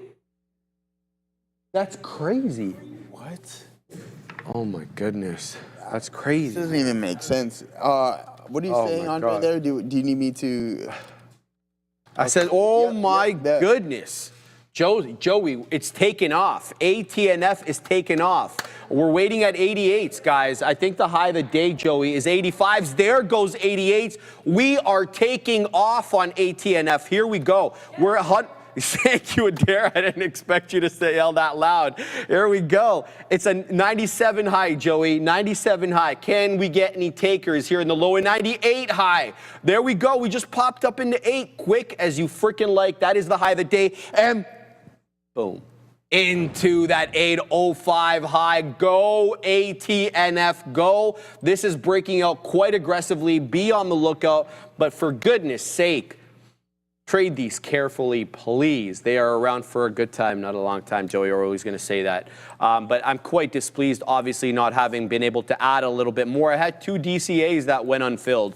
So, you know, you win some, you lose some. We won't get too excited about that, as it could have been a lot better if we had more size. Man, that's kind of always the thing that traders, have to struggle with, Joey. You're always mad as a trader, we always say, right? Yep. Yeah, go ahead. Absolutely. All right, Beta Pro by Global X Canada has just launched 6 new triple leverage ETFs, offering 3x bull and 3x bear exposure to the S&P and the TSX 60, semiconductors, and the U.S. Treasuries. Even better, they're offering a special free rebate, dropping management fees to just 65 basis points until December 31st, 2025. These ETFs also employ currency hedging to seek to neutralize U.S. dollar exposure, providing performance that may more accurately reflect the underlying U.S. equity indices. If you're a tactical, sophisticated trader looking to amplify your performance, check out betapro.ca. 3x daily to learn more. 6 new ETFs. That's crazy. That's a lot of new ETFs to drop there, Sharif. Make it make sense. Sharif, you got to read what this individual is saying in the chat. You just go through it. I don't know what's going on there. Joey? Make it make sense. If you go up and see some of the things that this guy Who's the name? The name, Joey. It's make it make sense. Oh, okay. Yeah. Like literally. Sorry. Yeah. Like, and that's what I'm trying to do here, but it's the math isn't mathing. That's for sure. It's just not. I don't know, man. Like, bro. Are they having a conversation with themselves? I have no idea, my friend. What's going on, bro? It's sense. too early over there for you to be. I don't even know where this individual is. But thank you, Deshaun Willingham, for $5 super chat. Joe, that big. I'm not going to repeat the next watch. Laughing, kind of making fun of my watch here. Oh. Why? I don't know. Is it too nice? Yeah, is the blue dial I don't know. not to your liking? I don't know. But hell's the anyways, matter with thank you for the super chat on that one. Right. Just to say that, I hope you feel a little bit better. Favorite high-end watch, Joey, on the spot. Richard Mille, maybe. Ooh, okay. AP. I'm gonna go AP. Right. Obviously. Yeah. Now those are higher end. Yeah, that's super. I like how you say Breitling, whatever. I like the Bentley. And the Super Avenger. What's a common one? I'm trying to think of the name of it. It's not coming to me. Breitling? No. It's Daniel Craig did an ad with it. Oh, Omega. Omega, yes. Omega, yeah. That's always James Bond. Yeah. I like that. That's how I knew what you meant. Yeah, I like the Omega. Those are nice watches as well too. I mean, those are sick. I'm not a Kevin O'Leary guy where you got the bubble watch on and custom watches and stuff. Exactly. I'm not going there. But we had another super chat as well that I wanted to go over. Hello everyone. I bought today 600 shares of BBAI at $4.82. Should I sell? Also, does anyone think it's time to invest long-term in the little position of SQQQ, like 10% of portfolio and another 10% in gold? You're going to get the nod in gold, but if you know what SQQQ is, then you don't invest in that vehicle, and I highly suggest that you don't. If you decide to, you will learn very quickly on why you do not. We went over this before. Not only is it a leverage product, it's the inverse of what the overall market is, so it's essentially meant to decay worthless. So if you want to put your money into something that is eventually going to be worth nothing, then by all means continue to do so. Kyle, we will read your super chat when we get back. What did he say, man? Keep an eye here on OPEN. Open Door flying here to high of day. Anthony Pompliano, who is the founder and CEO of Professional Capital Management, posted on X a couple of minutes ago that he's personally purchased shares in Open Door because he believes retail investors are a powerful force in the financial markets and they can help the company grow. So interesting look here for OPEN. Hedge fund manager Anthony Pompliano announcing a purchase here for OPEN shares, pushing higher. Back to you. I was going to mention that, Adara, because everybody's lighting up in the chat. Open, and it is opening up, baby, to the high side. That's for sure.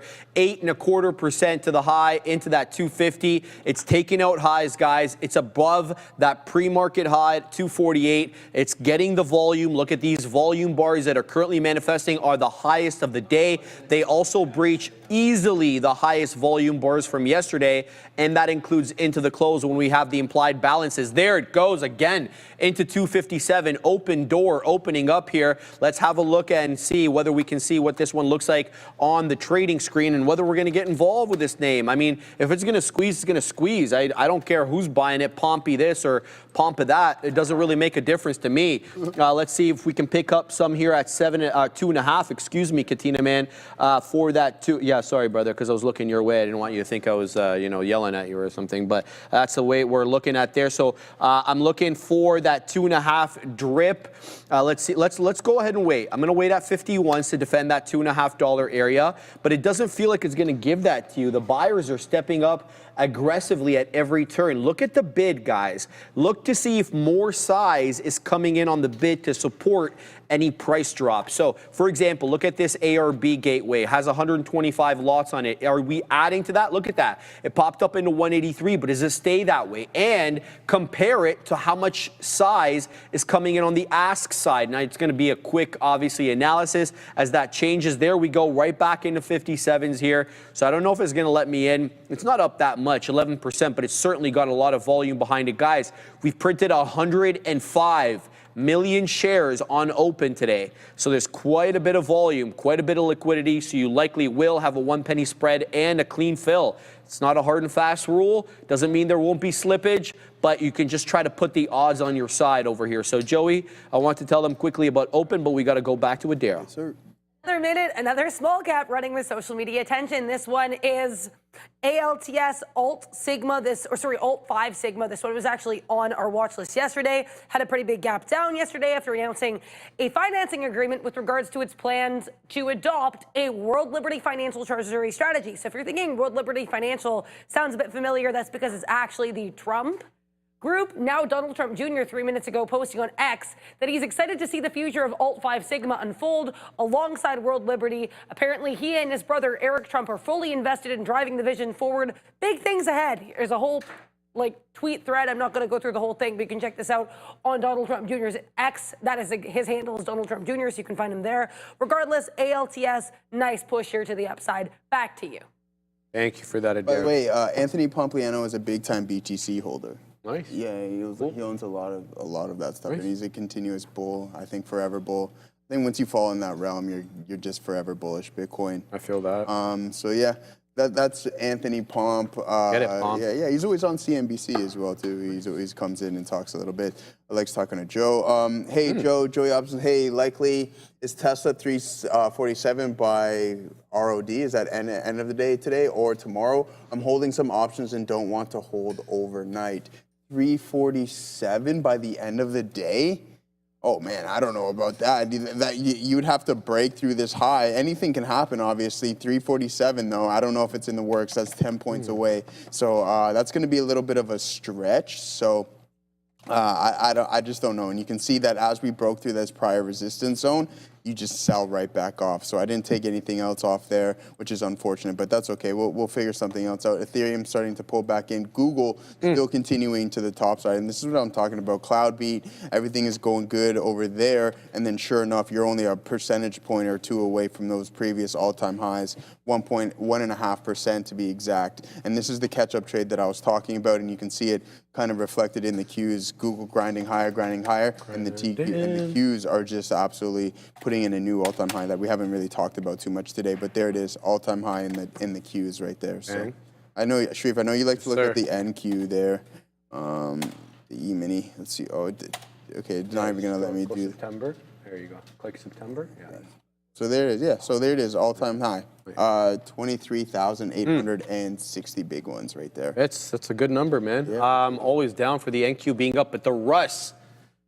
Well, I mean, I never trade the Russ, obviously, because it's quite expensive, the IWM, or the futures contract for that matter. But I'm always in these small caps and kind of indicative. 2.16, far outperforming any other major average, and the NQ and the Dow are tied today 1%. So it's the ES that's actually lagging. Speaking of the ES, Big Spile Burdette with the super chat there in the chat, obviously. $4.99. Thanks, Big Spile, for the comment. Can I read this? Did you have a chance to vet this? It's okay. I got a chance to read it, yeah. Just tuning in. I'm not going to read that part. Is Joey Smalls oh my God. I'm a Big Spile. Like, for goodness sake. All right, you guys can go read it if you want. I'm not going to read it but it's just like I'm dunking on my boy over here, and I don't want to do that. So, Big Spile, thank you for the super chat. Big Spile, when are we going to see you on this side of the border, bro? We saw your friend Nimrod the other day. He weaseled in. Your friend Nimit is also coming in from Singapore. Is it Katina, man? Yeah. Singapore. I mean, that's not close, obviously. You're just down the street, Big Spile. You're in Penn.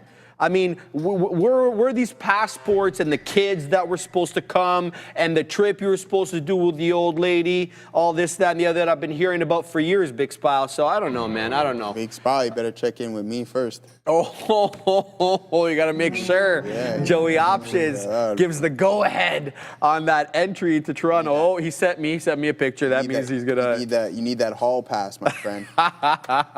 Tell him, Joey.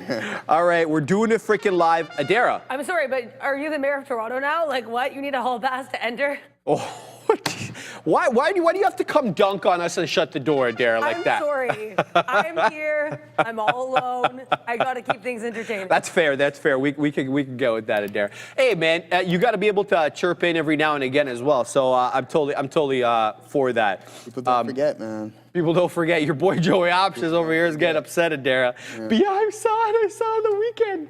I saw Superman on the weekend in that exact part where they're playing soccer and he kicks the ball. He's like, go pee your pants. Or he's like, that was like 20 years ago. People don't forget. It's so funny. Trust me. Man, that movie could not be shot in this day and age. Do you know how many times they had to bleep out words? And this was at 10 at night. And the reason they had to bleep out words, because you can't say some of those words, period, anymore. I mean, I don't care. I'm not going to be restricting anybody's speech. But clearly the people at Much Music felt very differently than me. Remember that one channel, Showcase? Oh, Showcase Review? Yeah. Okay. Joey Options. Yeah. That's the way it kind of is. That was a long time ago. Bro, I think they that had to movie? Take that off.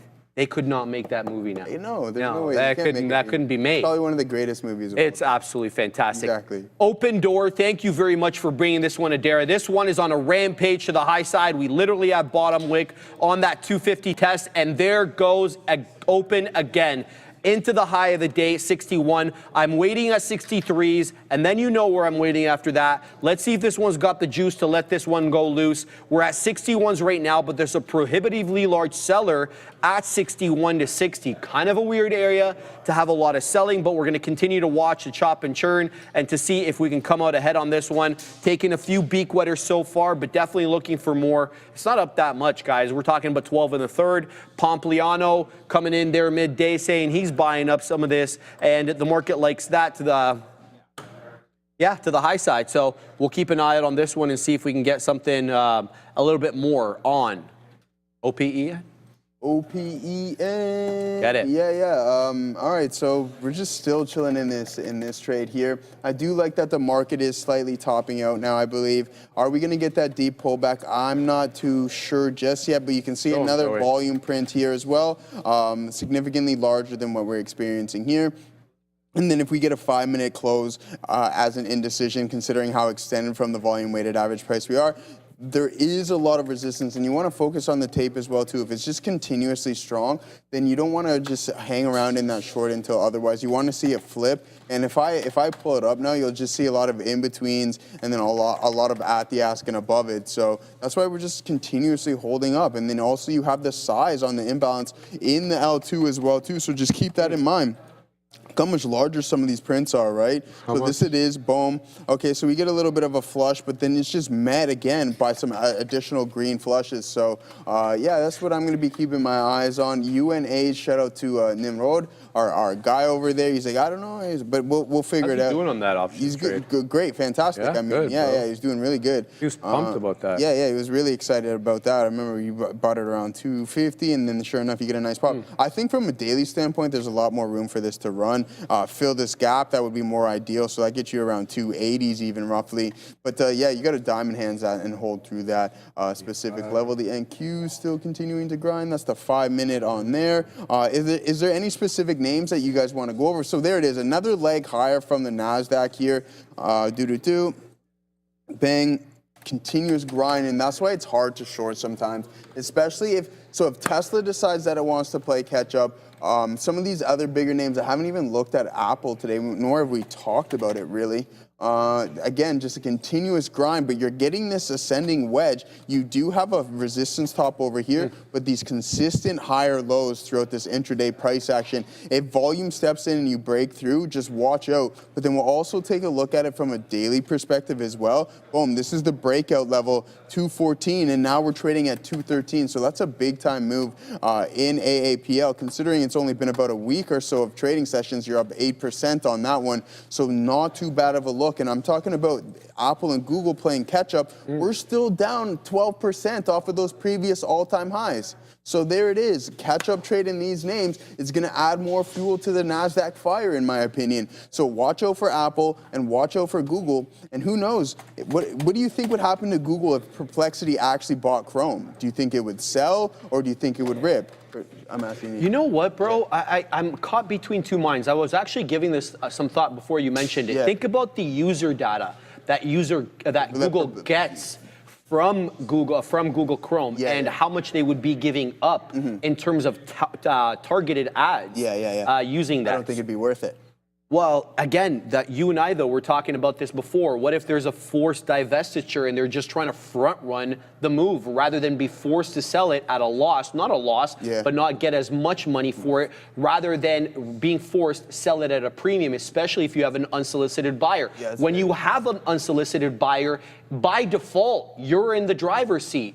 Someone wants to buy something that you got. You're not putting it on for sale. Yeah, exactly. You see what I'm saying? Yeah. So you're going to try to get the best deal that you can possibly get out of it. And we talked about this earlier as well, too. Google just having the most data out of all of the megs. Easily. Leading into this AI race. So yeah, I mean, it probably wouldn't be too bad, but I think what I was hearing is that Apple and Gemini might strike a deal as well too, which is. Bro, we've heard this with chat. We've heard this with Perplexity, Gemini. Apple's like, she's sleeping around everywhere, bro. What's going on over here, bro? No, get it, Apple. Like, I don't really care who ends up Apple makes a deal with. Just get Siri right, for goodness sake. Gotta tell you though, Siri's been improving a little bit in terms of accuracy, but looking to expand on things that Siri can do, no. No, it's not there yet. It's not at all. And I mentioned this yesterday as well too, when you weren't here, Shreve. Yeah. Dan Ives says there's essentially a 0% chance that they're going to get this, which is insane. He said he has a better chance of starting in the NFL than Apple getting it right internally. So what does that lead you to? Yeah. You got to start. You maybe take the meta route. Start bringing in some new talent, start paying some of these big bucks, but it doesn't seem like they want to. Again, I don't go down that thinking. Again, I think Apple doesn't really need to be that amazing LLM provider, just the kind of purveyor of the AI. Doesn't need to be the one developing it in the same way that they weren't the ones who developed WhatsApp. They can. A 16? Katina, man, you should have waited. 17 is coming out next, like a couple of weeks. Yeah, that's fair. Well, they're going to give good deals now, especially with so. So this is really old. I picked this up in April of 2022. But this phone, this is the 13 Pro Max. This came out in September of 21. So I'm going to pick up the 17. I'm going to pick it up right when it comes out. Right away. Jail. Right away. Because it's been a hot minute since I've got an iPhone anyway. And I definitely want to see. Did you mess around with your home screen? So like. I did. So yours is a 16. Yeah. So you have the advanced chip. So I don't. So you have more Apple Intelligence than I do, right? I'll have limited. But on my iPad, I have the full Apple Siri does that though when you hit Siri. Exactly, I don't get that. You don't get that? See, it'll do the circle. Oh man, that's what I was trying to tell you. So it's a little different still, yeah. That sucks. Oh, Ether 4400. You're killing me, bro. You're killing me. I can't anymore. I can't anymore, you bro. have to, man. You got no choice, brother. You got no choice. All right, keeping an eye here, guys, on ATNF, as this one is bouncing off that exact same area that we got in, and it's finding support. So it's a 10 EMA pullback after making a high of 824, pulls back right into 7.25. So $1 from top to bottom, and it finds support to the penny. And by the penny, I'm talking about that 10 exponential moving average, always on the 5-minute chart when I mention it. I'll never talk about it on anything else, and if I do, I'll make it very specific that I'm talking about it on a different time frame. Anyway, finding support there and looking to rocket back up. I like this. If it makes a 5-minute candle, make a new high on a closing basis. The way to do that is to print and close above 7 2/3. Let's see if it gets into that 7 2/3. We're still holding some here on OPEN, we got 51s on. The best print we have is 62s. I'm still waiting for that 64 print, and then we're waiting a little bit higher. So a couple of more beak wetters on this one. But let me tell you about the trade that is not going that well and that I've moved up my stop on, INDI. I perceive this one to be finding support at 440, and now it looks like it's going to flat bottom break through 440. Why do I feel like it's going to flat bottom break? Let me make my case. Area high, lower high, lower high. All the while, it's a 440 low hold, 440 low hold, and now we're back into 440 again. Looks like we're going to lose it. But look at open door, absolutely fly to the high side. It takes out my level. We're still waiting there, though. At 66s, I'm going to cancel that order because that's the last beak wetter. Let's let this one ride, baby. We're going to wait at 70. Let's just go 71. What the hell? Sorry, OPEN, not BBA. Sorry, Katina Man. BBAI is going, says a Katina Man. Let's have a look at a big bear AI as it's rocketing up to the high side as well. I saw the boys look at that trade in the morning, bouncing off the lows, and it's still going into 569. This is over $1 now off those area low, almost $1. It's a 475 low, a 569 high. Great recovery there from the Baird one as this one stair steps all day into new area highs. You didn't really need to risk much here, it looks like, especially if you got in on the 10 EMA. You didn't have to risk much at all because this one was stair stepping basically up all day. Let's see if it's got the juice to let more loose to the upside. We're going to take a break here super quick, Joey Options, and send you to Adara. Yeah, I want to let you guys know we do have Caroline Levitt, White House press secretary. She's set to hold a press conference around 1 p.m. I wanted to let you guys know while I have you. But here's the news. Uber. Big drop here, though, recovered pretty nicely. Business Insider reporting that Tesla is offering up to $33.66 an hour as base pay for robotaxi test drivers in NYC. This is according to job listings. So Tesla offering a pretty hefty base pay salary for NYC robotaxi test drivers, according to some job listings. UBER not seeming to like this catalyst. I'm going to look into these listings myself. Back to you. Thank you for that, Adara. All right, continuing to watch open over here as it zigs and zags, but which probably behooves us to throw BBAI onto the trading screen, because if we're going to pick this up off the 10, we got to see what it looks like on the level 2. So Big Bear AI trades on the New York, guys. Don't forget, it's not a NASDAQ stock. And it's up. Well, it's not up. It's down 20 1/3%, but we already know why. It was an earnings miss. But, you know, lofty expectations. And I got to tell you, I was reading through the earnings report, Katina Man. It seemed like the company was awfully bearish for no reason of being bearish. So it might be one of those situations where they might want to buy their own stock, dude. Because Katina Man, like, he was making... cash they have is from the offering. The only cash they have is from the offering, says Katina Man. But I don't know, brother. He was making pronouncements with respect to earnings, and he was blaming tariffs, and he was blaming Donald, and I didn't really understand too much. And then he also said that the government efficiency, like Doge, and the concerted effort within the federal government to rein in costs could hurt them. I don't know, man. It seems to me like an AI company benefits from cost cutting as it stands to kind of replace people's jobs. Am I misunderstanding that somehow?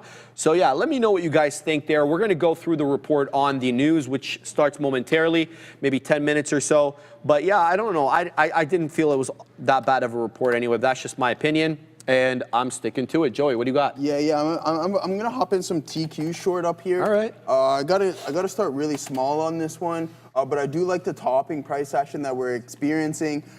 Tesla's still hovering, so I gotta be cautious and wary of what's going on with that, just in case that it wants to move higher and higher. But I do like the risk profile on TQs. So I can just start really, really small and only have to risk a couple of cents, right? So that's the kind of the objective of what we got going on. You can see the market slightly toppy here. So now we're involved in the short. We're still long TSLA. If that breaks out, then we might be in a little bit of trouble, but that's okay.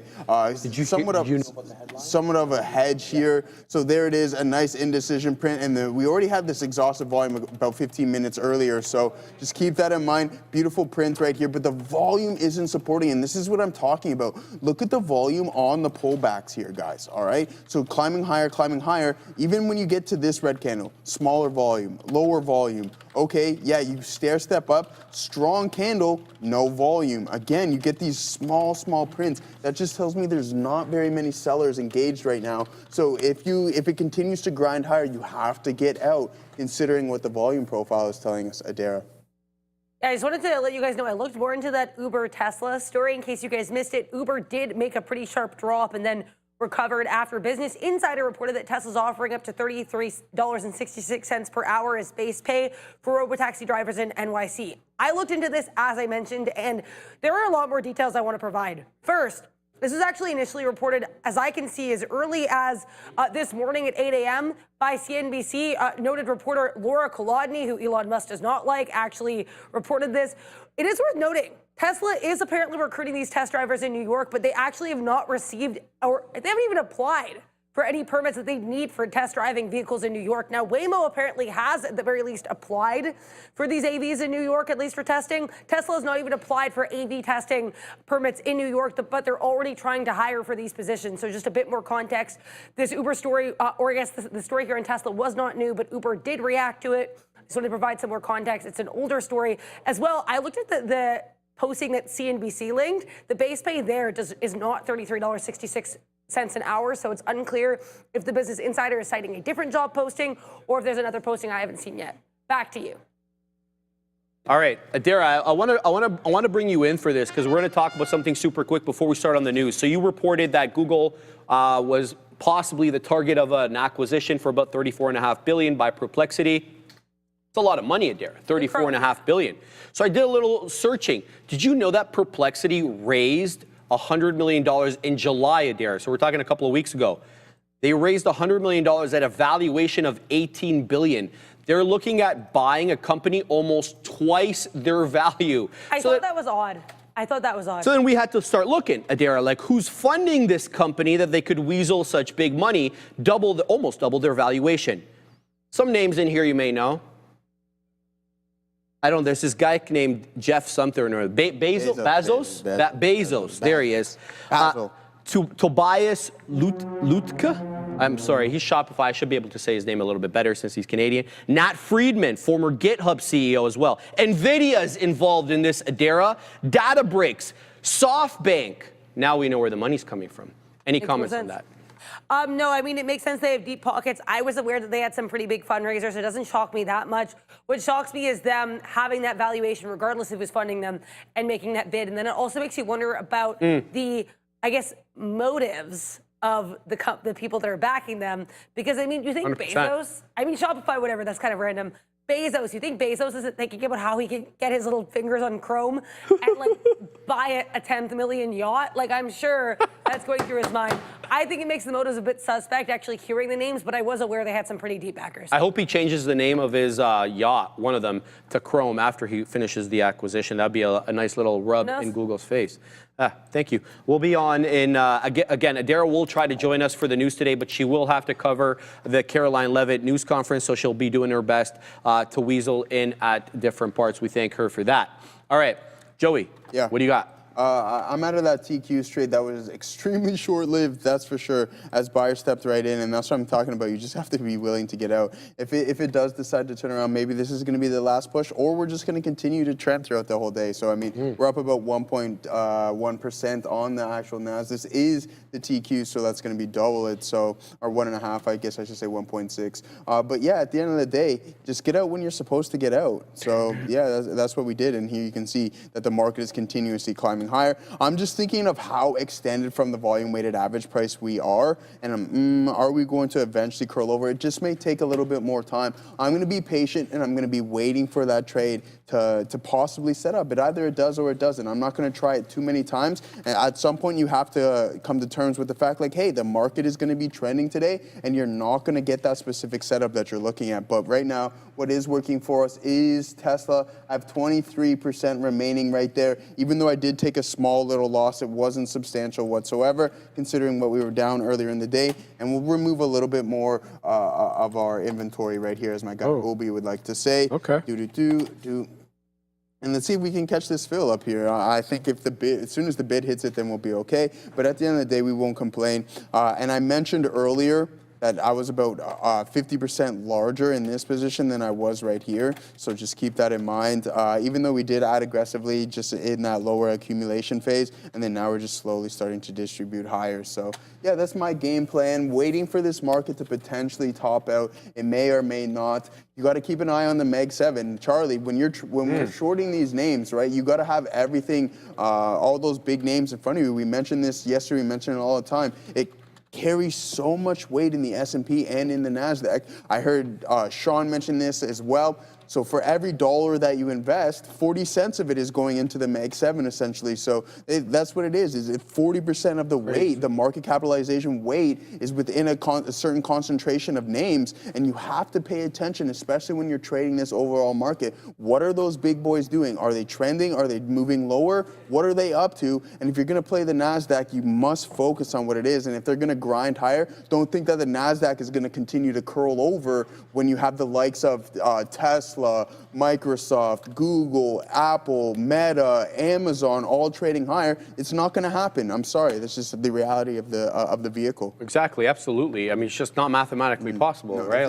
It's impossible. Yeah. So well said, Joey. All right, let's get to the news, baby, because Jerry, let's because it's quite a long one today. So Ram, we're doing circle. All right. Just 1 second, otherwise Ram will get very upset if we don't have these talking points over here. So we're gonna have to make sure she's very happy. Because again, don't worry about it, Ram. I got you, girl. All right, Assassino, don't show. There we go. All right, let's talk about Circle. They had their earnings report. Adara's short. We know that. Everything's good. Everything makes sense in this world. But it was an aggressive sell-off there, Joey. I mean, you can't say that it wasn't a very lofty move. But anyway, we're up about almost 4%. So let's talk about how the company did. Their Q2 revenue rose substantially year over year, about 53%, guys. They were able to generate more revenue on a year over year basis. So they took home about $658 million. Last year on the quarter, they took home $430. So that was in the private market. Now they're in the public market, but it really didn't change why they were growing. They're growing as a result of the stablecoin expansion, and they have a vested interest in that. We'll talk about that in a second.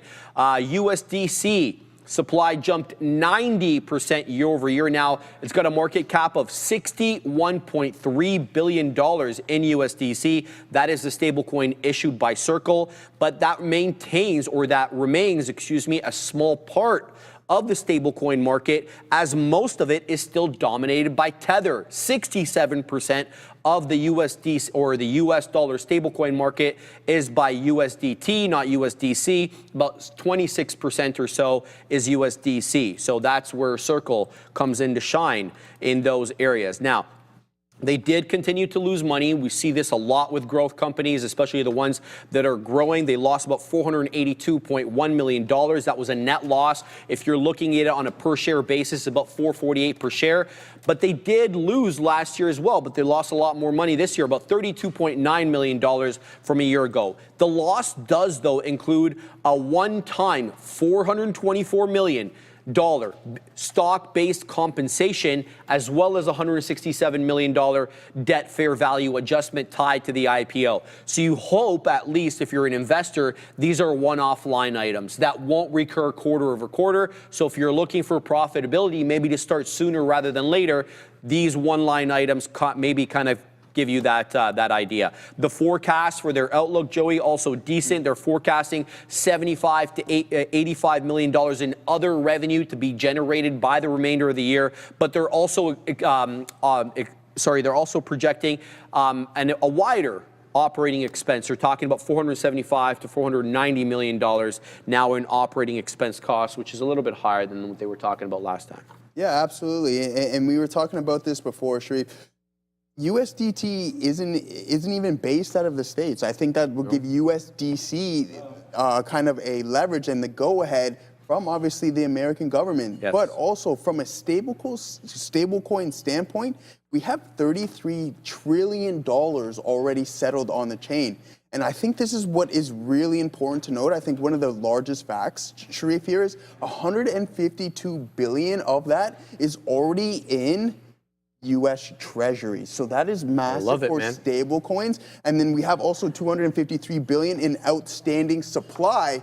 But from a buyer to buyer standpoint, in a year over year, we're up 30 times what we experienced in 2023 to 2025. So the adoption of these stable coins is continuously growing, and there's obviously massive benefits for institutions to use stable coins. Why? Because you're going to save a ridiculous amount of money on transactions. It's easier to send money across overseas.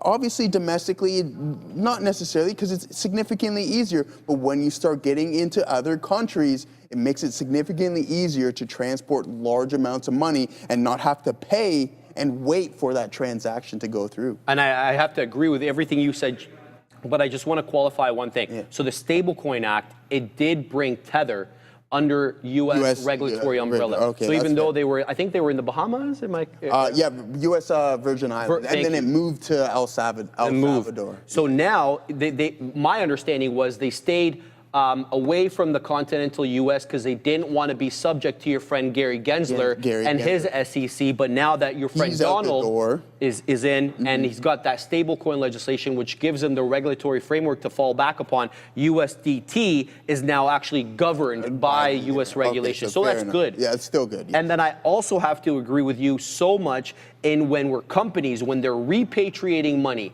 that they've made overseas and they want to bring it back to the U.S., every time they bring it back, if that currency has devalued against the U.S. dollar, guess what they're getting smacked with? Boom. Boom, Forex headwind. Boom, Forex headwind. So this hopefully will kind of help alleviate some of that. Yeah, exactly. It just leaves a base currency. And for me, I think it's the transaction fees. Wall Street's going to love that. A lot of these large corporations are going to, because it's expensive to move money around the world. And this makes it significantly cheaper. Well said. Adara. I really enjoyed your Forex headwind sound effect there, Sharif, I'm not going to lie.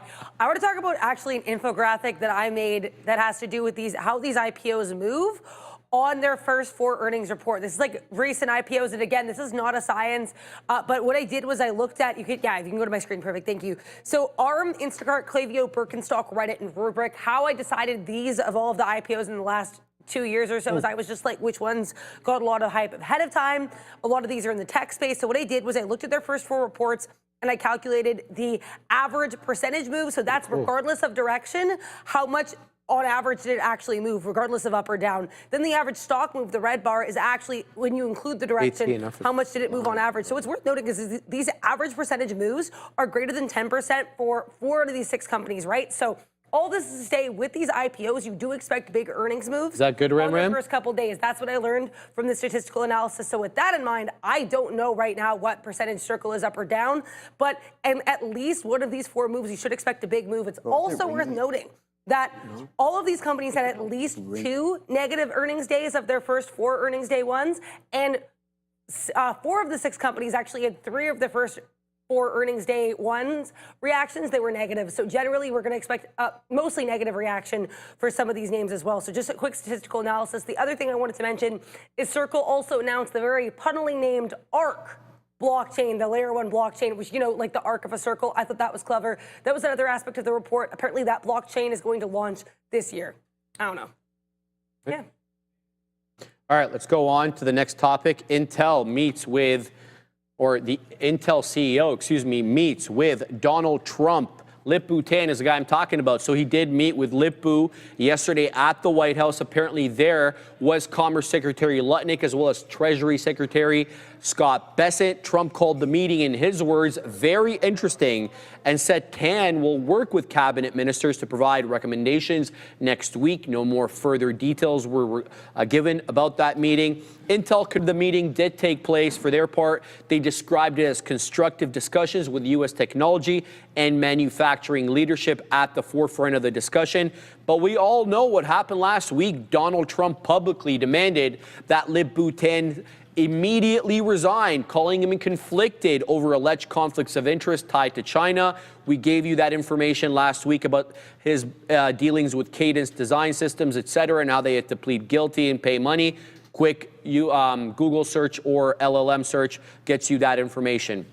The concerns really stem from Tom Cotton, kind of sounding the bell last week, questioning Tan's ties to Chinese companies and his history as, again, Cadence Design CEOs. But I'll submit to you, as I gave you the information last week, I think he has investments, or he's on the board of a dozen, if not more, Chinese companies, that some of which have connections to the People's Liberation Army, the PLA. So, you know, that causes some concerns. I mean, I'm not pretend like that doesn't cause concerns. Of course it does. But we'll have to keep an eye out to see exactly how that all plays out, Joey. What's the look here on Intel? Yeah, I mean, Intel, I think Lip-Bu needs to take a page out of Tim Cook's book. And we've seen Tim Cook in the Oval Office as well, bearing gold gifts. And I think that Lip-Bu has to fall into that realm and just start being, hey, Donald, this is what I'm going to pledge to the United States. And then sure enough, I wouldn't be surprised if Donald changed his tide on that one and said, hey, we love Lip-Bu, he's staying in office. He's very good. But I think that's the narrative there, Sharif. We had the likes of the hyperscalers just giving a lot of money, pledging a lot of money to obviously AI infrastructure. I think that Intel has to go down that same path and come bearing gold gifts. Adara, what's the move here? Does he have to show up? He can't show up empty-handed. I mean, that's kind of a risk there, I think he has to show up anyway, but you know what I just realized, and I did a quick Google to confirm this. So you know how today Donald Trump went on that, I don't know how else to call it, bizarre True Social rant about our friend Goldman David Solomon Sachs? calling him a DJ? It was crazy. But why I thought of this is because I remembered, eidetic memory, whatever, last week the CEOs of Citigroup and of BAC met with Trump. Now, they met with Trump about Fannie Mae Freddie Mac, but regardless, they met with him. You know who didn't meet with Trump? Who? David Solomon. And here's the other thing. We know last week he was going after some of these banks. Now, I don't think Jamie Dimon met with him either. He hasn't gone after Dimon yet. But I think there is potentially a correlation, and I think Lip-Bu meeting with him was the right call. Now, does he need to invest money? I think he probably will end up investing money, especially with that he will talk with my cabinet further little fun tidbit tacked on at the end of the post. I don't know. I found it interesting. I think money is coming soon. But I got to tell you, Darren, I don't think there's lots for Donald to be happy with Lip-Bu. Let's talk about why. They got a foundry under construction. Is that correct, Darren? It's in Ohio. Yes. And they got a lot of money from the CHIPS Act from the previous administration. What did they do with that money? Well, they started building a plant in Ohio. Guess what, though? That plant was supposed to be done at the end of this year, early next year. You know when it's going to be done? Who the hell knows? They're saying 2030. And the reason we don't know is because they don't even want to build it because they can't find anybody to buy their products. Not the 18A, Adara. Not the 14A. What the hell are they going to sell if nobody's buying it? I would argue, too, the other issue with the foundry is we know that was Patty G's baby. Patty Gelsinger loved the foundry business. So now that he's gone, will they have someone who's going to be able to take over the foundry business? Now, we know Lip-Bu Tan fundamentally disagreed with Pat Gelsinger's leadership. That's why he left the Intel board in August 2024, like 9 months before he was appointed as CEO, and about 5 months before Pat Gelsinger stepped down. So regardless of my conspiracy theory rant, I think the fact that Lip-Bu Tan and Pat Gelsinger seem to be on opposing sides, that could also maybe impact issues with the foundry. I don't know. Thank you for that, Darren. What do you make of this whole foundry thing, Joey? The fact that they're pausing the build out on this whole thing because they can't find anybody to buy the product. Well, doesn't mean they won't find anybody. Just currently they haven't. Currently they're not, obviously. So there's demand issues, and the space is so crowded. It is really competitive. But as for building a new foundry, what was going on with who was it? Broadcom. There was rumors about Broadcom acquiring Intel. Yeah, there was so many. With Qualcomm too. With the Qualcomm, I think it was Qualcomm. Yeah, Qualcomm was that. But it said with the exception of the fabs, they didn't want them. They don't want them, Joey. They didn't want them. So what would make you think that anybody would want to get involved with it now? So in my opinion, probably not the best. Yeah, I got to agree with that, man. And look, I get Lip-Bu's taking over Patty G's project and he's having to deal with it. But the fact of the matter is, you got to find somewhere to get revenue. The dude's been he's been CEO since March, right? 2 minutes. He hasn't been here long. Fair. And I mentioned this as soon as he came in. This name isn't going to turn around on a dime. There's no questioning about that. It's going to take some time. Let the man do his work at least and see what is going to happen if they get any further demand or if they come out with something that's kind of groundbreaking. It's like, hey, all right, this can boost Intel, but right now they just don't have anything down the pipeline. They don't. They don't, man. They don't have anything new. And even this new stuff, Joey, that 14A, that's supposed to be similar to the 2 nanometer of Taiwan Semi, they can't even sell that. It's just all right. It's not all right. It's not my problem. I mean, I wish them the best, but clearly they need some help. They need some milk. All right, let's get to Elon's latest threats. He wakes up, he's in a bad mood. Who am I taking out my anger? Apple. He looks at his iPhone. I'll get Apple today. No, to be fair, he does have a complaint here. Let's talk about what it is. So he's accusing Apple of antitrust violations over App Store ranking practices that he alleges block AI competitors from reaching that #1 spot. He claims Apple's favoritism towards OpenAI, as well, obviously ChatGPT, make it impossible for anybody else to kind of rank above, or near ChatGPT, and he's complaining Grok is not competing fairly. He says XAI will take immediate legal action. Apple, for their part, did not respond to comment. So Musk on X questioned why neither X nor Grok appear in the Apple's must-have apps category, which is, despite being the top news app and Grok ranking 5th overall, they're still not included in the must-have apps list. That's really upsetting Elon. ChatGPT currently sits the #1 app in the free apps, and it's the only AI chatbot in Apple's must-have section. Again, that's really upsetting Elon. But we all know there's an ongoing feud between Elon Musk and Sam Altman, the CEO of OpenAI.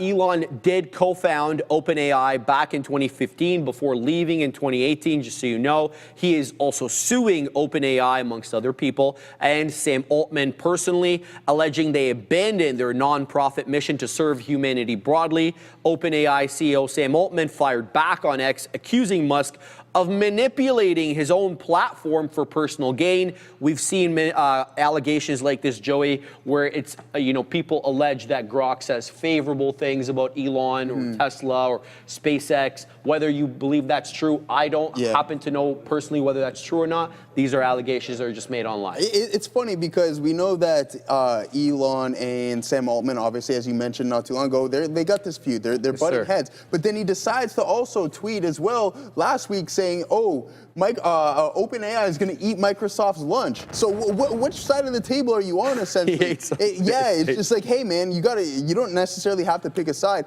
But obviously, we know with the likes of Apple, there's ways that they can monetize AI and not necessarily have the best LLM or anything along those lines that we were referring to earlier. But for me, Elon, Grok, I mean, it's good for coding. It's great for coding. Have you tried it? I haven't tried, but I heard it's phenomenal for coding. That's what I'm hearing too. It's one of the better LLMs for coding. But other than that, it will gain traction. Is it somewhat of a monopoly? I don't know. I don't think so. But we also have to take a look at what Google was doing with Apple, how they were paying them $20 billion a year to be their primary search engine. Money talks, Elon. You want to be in the hot spot on that app store. Start paying a little bit of money to Apple. Before we bring in Adair, honestly, Apple didn't go to Bing and say, hey, give me 25 billion. And then we'll put you hotspot. Yeah, and then I'll make you a competitor to Google. No, they just took the lump sum from Google and they made that their default search. So I'm not saying it's going to be the same thing in the LLM game, but why would the story change? Why would it change? You know what I mean? So I had to agree with you on that. You want to be primary? Then pay up a little bit of cash. Drop the money right here. Guess what? The service revenue in Apple continues to climb higher. Sure enough, if they're striking deals, and that's what I was talking about. There's multiple ways for Apple, even though we talk about them being behind in this race, 1.5 billion iPhones on the planet, there's other ways they can monetize it and make money off of it. Yeah. Adara, this is an interesting story here. Elon looking to sue Apple. He doesn't like the fact that they're not putting him on the most favorite list. Yeah, I love this story. You guys, I get excited about this type of thing. I actually have an infographic on a very limited, very amusing part of Elon Musk and Sam Altman's beef. If you guys remember, this is actually when, as you mentioned, Elon Musk made that lawsuit, or that bid, for OpenAI. This beef literally lasted like an hour. It was all on X, and this is what it did to the Tesla stock. But regardless, that's not the point. I just have this one little backdrop. Sharif, here's my thing. I think Sam Altman calls it himself when he said, hey, Elon's being a little bit hypocritical because, he's very personal with what he does on the X platform. He did actually blacklist or block that journalist Laura Kolodny from X for making her admittedly not pro-Tesla or pro-Elon. Pretty biased post, but regardless, she did get blocked from X, which does kind of run the risk of having the same attitude that Musk is attacking Apple for. Right? So I think that is of note. Well the said. other thing is apparently there's a community note saying that DeepSeek actually at one point did reach #1 of all apps. Yeah, I So do remember his that claim isn't briefly. even Yes, yes. I think that's the other thing is his claim is, I think that's more of an issue for the lawsuit. Like when he sues, Apple can be like, hey, there's, we got receipts. But either way, I don't think this suit's going to go anywhere. This bid for OpenAI didn't go anywhere. It's just another fun little Elon blip in the long story of Elon being entertaining to us all. Also, Caroline Levitt talking right now, guys. Texas is suing Eli Lilly for bribing providers to prescribe its medications. Wow. That's coming from a statement. I don't have any other news here, but apparently, according to a statement, Texas is suing Eli Lilly, LLY, for bribing providers to prescribe its medications. If Caroline Levitt says anything of interest, I'll let you know. There it goes. There now it's tanking. There it is on my screen right there, Joey. You got I got the, I have that up there. I have the chart here. So double top right here on Eli Lilly. Volume hasn't stepped in just yet, but you can see that pressure kicked in a little bit. Let's see if it carries any weight to it throughout the. Didn't they try to impeach this guy? Chat. Didn't they try to impeach this Attorney General from Texas, Ken Paxton? I feel like I remember that name where they tried to impeach him and then he ended up winning. But just fact check me on that, guys. I'm pretty sure that this was the Paxton individual. One thing here. Go ahead, Joey. One more thing. Let's go. New high of the day on ETHA. Bang. We love seeing that, 3404. And then also here on Tesla, speaking of Elon Musk, we love Elon a little bit today, Sharif. But there it is. Let's see if we can continue to climb. We pieced some more out at those highs, and now we've came back in towards the volume-weighted average price. I only have about 16% of the remaining position. Unfortunately, it's not going to be able to give me enough to put in any substantial numbers on the day. By the time I close it out, most likely going to be flat, Sharif. All right, man. We're doing okay here on BBAI. They're stepping up. I think we got 49s on. I think we just printed 58s or something like that. It's nothing to write home about. Just something to step up as we do the news. So let's go on to the next one.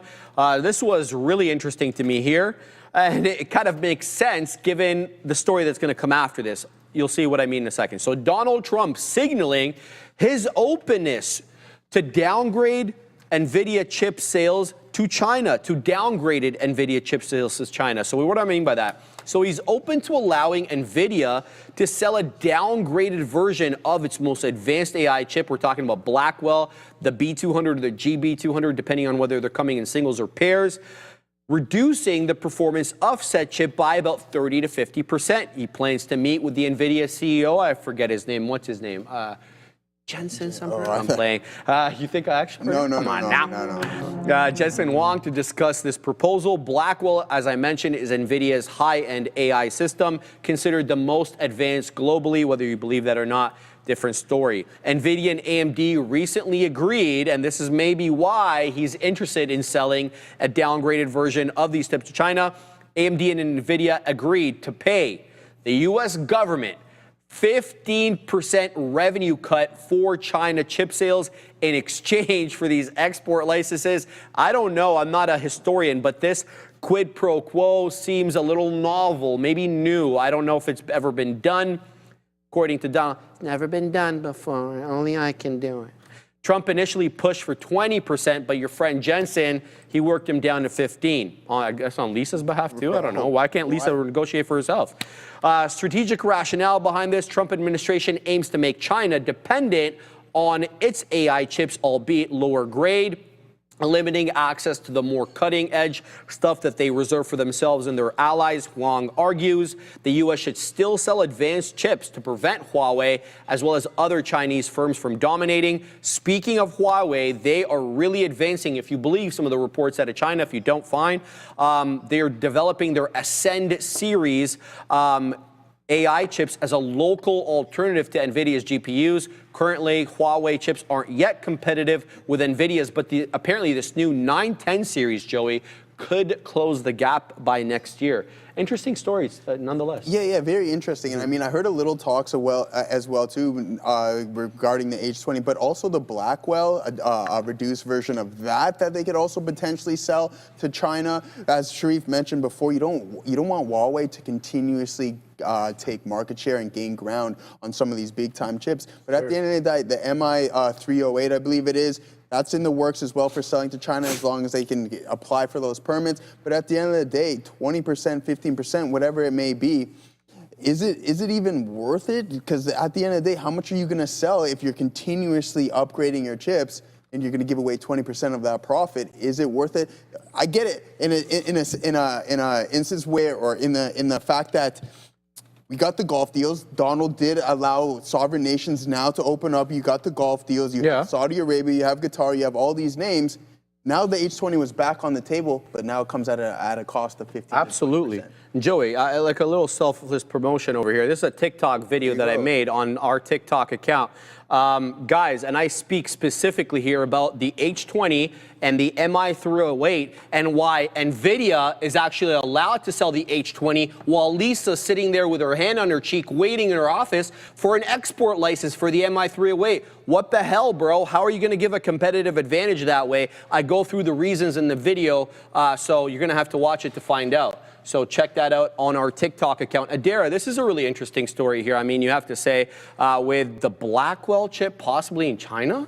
Yeah, I don't know. I don't know if you actually like how much of the conference you watched yesterday, Sharif, but it was wild that I do. Oh, you didn't? Okay. I didn't know. I couldn't, Adara. Yeah, that makes sense. I knew because you were sick, right? So I want to provide context then. A lot of Trump's comments yesterday about the NVIDIA Blackwell thing were very, very either hyperbolic or completely, I guess, just kind of guessing what would happen. He said, I think Jensen will probably call me for a meeting. So Jensen himself has not requested a meeting yet on Blackwell. He thinks Jensen might call him, and he says he's okay with the Blackwell, but only if they, as you said, if they downgraded a bit, right? And the other thing, Sharif, is that he basically dissed the H20 for like at least a good 2-3 minutes. He's like, it's not that good. I'm not going to do the voice.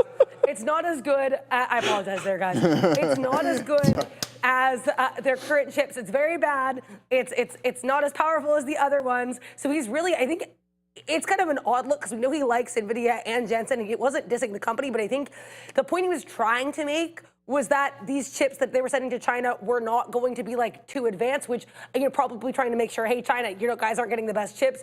But it did seem a little bit like a subliminal drive-by NVIDIA diss after the way it came off. This is all just kind of my own rhetoric from watching the presentation, but it was a very interesting conference. I will also say the other aspect of this is, of course, the fact that Financial Times is reporting that apparently Beijing is still not even letting these big tech companies even getting their hands on it. We're going to get to that. So, yes, you're right. It might not even, sorry, it's hard to get. Yeah, you're good. No, mention it because it right, absolutely has something to do with it. The fact that apparently Beijing is blocking these big tech firms, the report specifically named ByteDance, of course, TikTok owner, and our friend Alibaba. And so because of that, because they're worried about these H20 backdoors, right? They keep going on about the backdoors. So because of that, they're basically encouraging, hey, don't buy these H20s, especially if you're doing government work. So I think. And Adara, they're worried.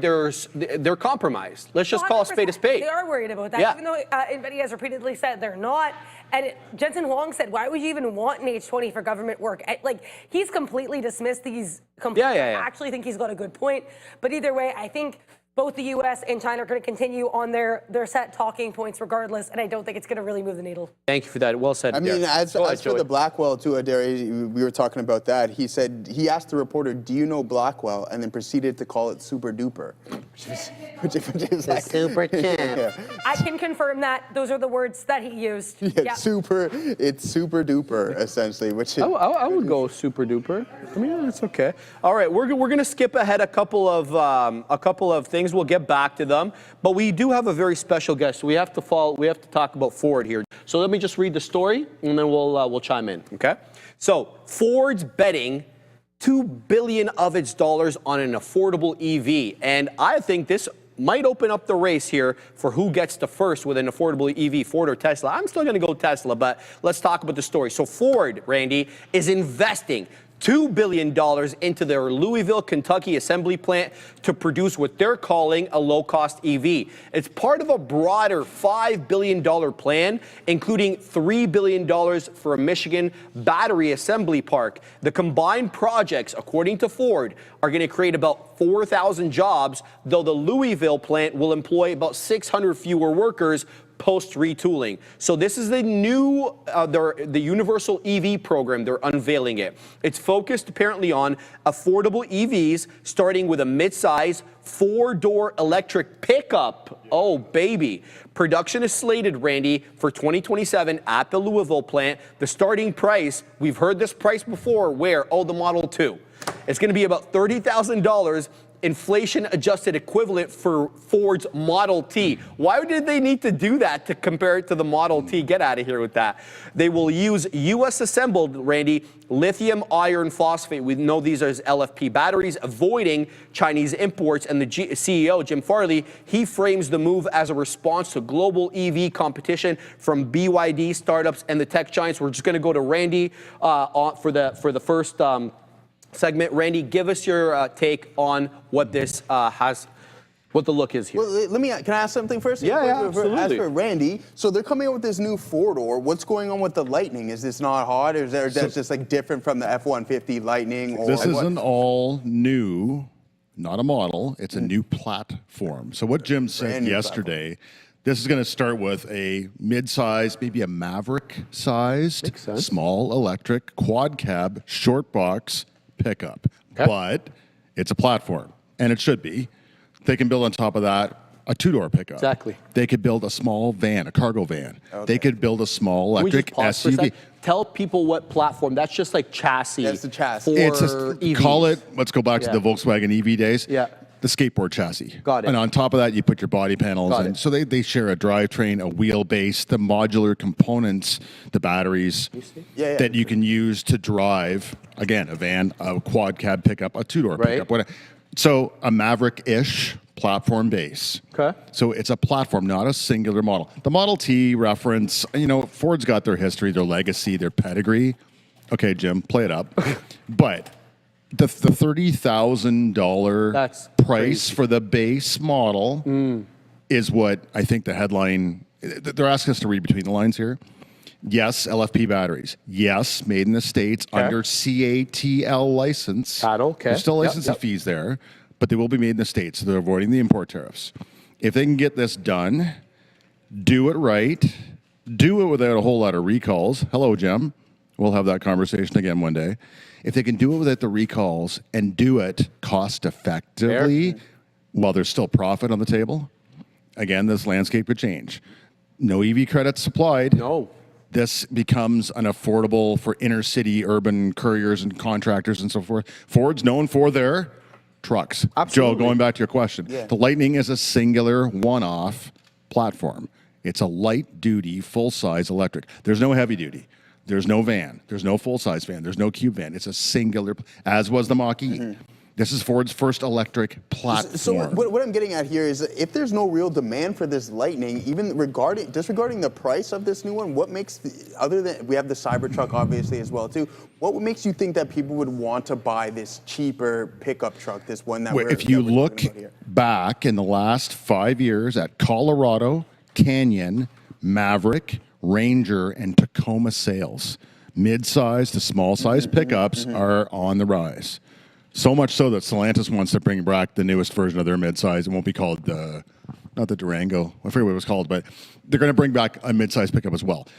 Midsize pickups are on the rise. Sales are strong. So there's a potential profit here. Again, Maverick sales are strong. They're all over the road. If they can put an electric platform, not model, platform on the road and sell vans and pickups and whatever else they want to make on top of that, maybe it's a new electric SUV of some sort.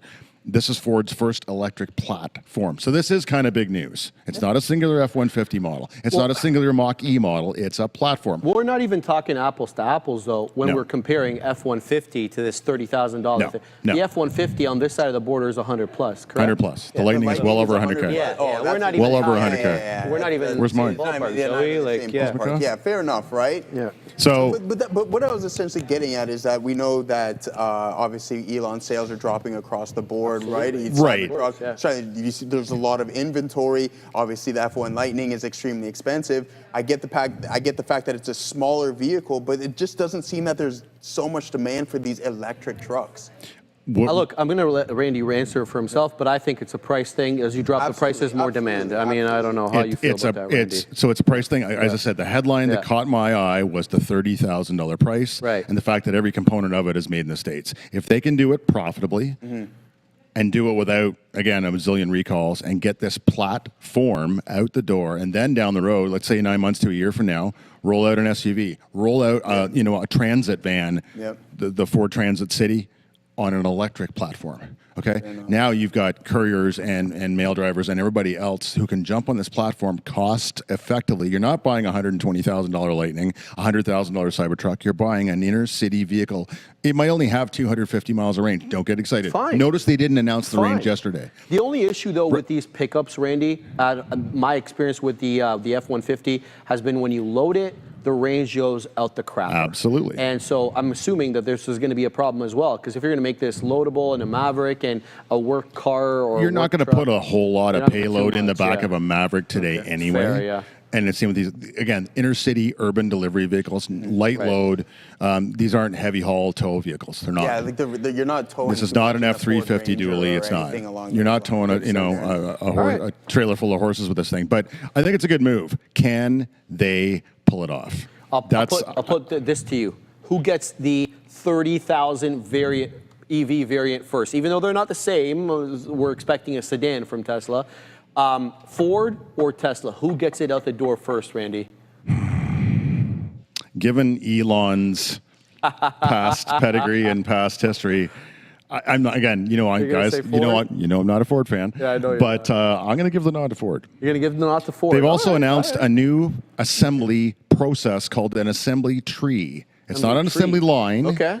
It's an assembly. So they're trying to make these cars more efficiently with less people, less robots, less time. Very good. Smaller part of that Louisville plant. So if they look it up, it's called an that's what they were assembly saying tree. there, yeah. So the parts come from all directions on branches to this central trunk where they actually apply the parts to the vehicle and they drive away with it. That's fantastic. So again, are you going to get FSD? No. No. But Is they it- could get it licensed. We know that Tesla They- is looking at licensing they FSD could. as a new source of income. So you don't know. You Maybe never know. does, They could yeah. license it out, but I think let's see what Jim can do. All right. So Randy says Ford gets the nod on the 30. You echo that sentiment? Yeah, before the 2 comes Before out. the You- two you can comes hold me out, to so that. you say Comes out. Ford gets that $30,000 vehicle, even though they're not the same. Let's see. I'm going to say Tesla. That's just my opinion. Adara. Well, he's supposed Do to it. start production, full production, late 20. Apparently, they're already 2026, being right? produced, They're Joey. okay, but we Apparently, don't know. according on the last call. I'm curious to margins I on mean- this $30,000 vehicle. And that's what I was going to get to. They're Right? they're losing 35,000 on the Mach-E Right, per so- car. So what are they going to lose on this? Are they? It's going to need another bailout.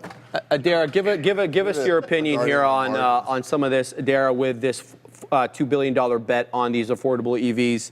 What's your look here?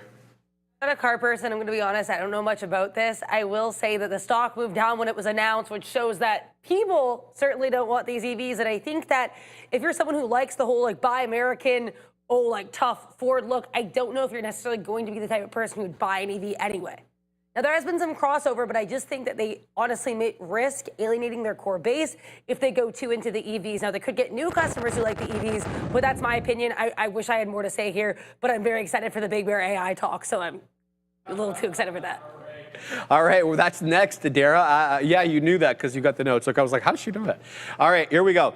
Big Bear, which I'm involved with right now. We're doing quite well on it as it just got into about 65, wetting the beak there. Look, this was a bit of a miss here, Joey, but the stock is rebounding a little bit. Let's talk about it. Q2 revenue, $32.5 million, which missed the estimate by a substantial sum, relatively speaking. The street was looking for 40 and 2/3 million. They missed by printing 32.5. It's also a year-over-year, decline on the quarter. Last year, they printed about $40 million shy to 20 million there. So they miss year over year. The loss per share was even wider than analysts had anticipating, 71 pennies loss per share. The street was looking for 6 penny loss.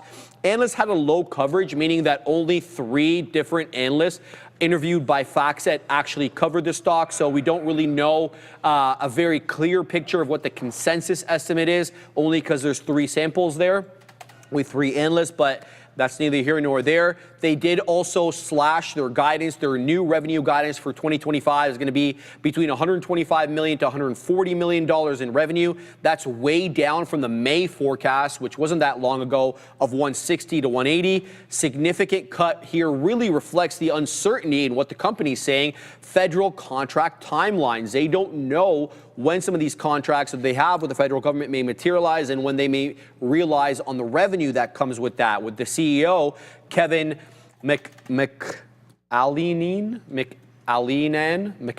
I don't know how to say that, cited U.S. government efficiency drive as the reason for the guidance reduction. So looking to shore up costs. We know about Doge, obviously. Potential upside here is from Trump's tax spending bill, including $170 billion to the Homeland Security and $150 billion to defense for disruptive defense tech, which Big Bear AI works in. Speaking of what they work in, if you don't know what this company does, here's a little 411 on it. They were a SPAC they merged with a SPAC back in 2021 to de-SPAC. They specialize in AI software for defense, federal agencies, as well as private sector clients. Sounds like a Palantir. Despite heavy losses, the stocks was up, Joey, 60% year to date, and still about 400% off those 2023 lows. Not bad. BBAI? Yeah, go to 2023, way. copy that, go to the weekly so it's easier, I guess, like to even look at that. Of course. Hey, so what else is new? You know how that one's gonna work out there. That's all right. I was gonna pull it up on a daily to see what we got going on here, Sharif, with BBAI. Continuing to climb higher here on the day. We are short the Qs as well. You've just seen a massive dump in IBIT as well, guys, so keep an eye out for that. But here you go. You get this sell-off on that earnings report down 35%, and then now you're somewhat getting a rebound. But if you zoom out, Sharif was mentioning before, we don't want to go to the weekly again, but that's a nice return from those 2023 lows, considering the price of the stock. But you want to go to these April lows where the rest of the market was continuously selling off. So that April 7 point to where we're currently trading at, you're up 117%.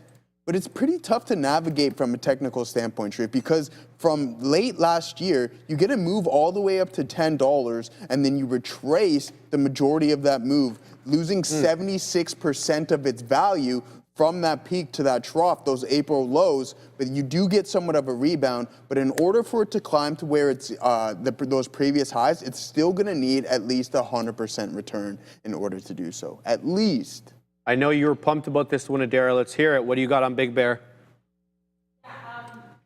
I have a lot of thoughts here, Sharif.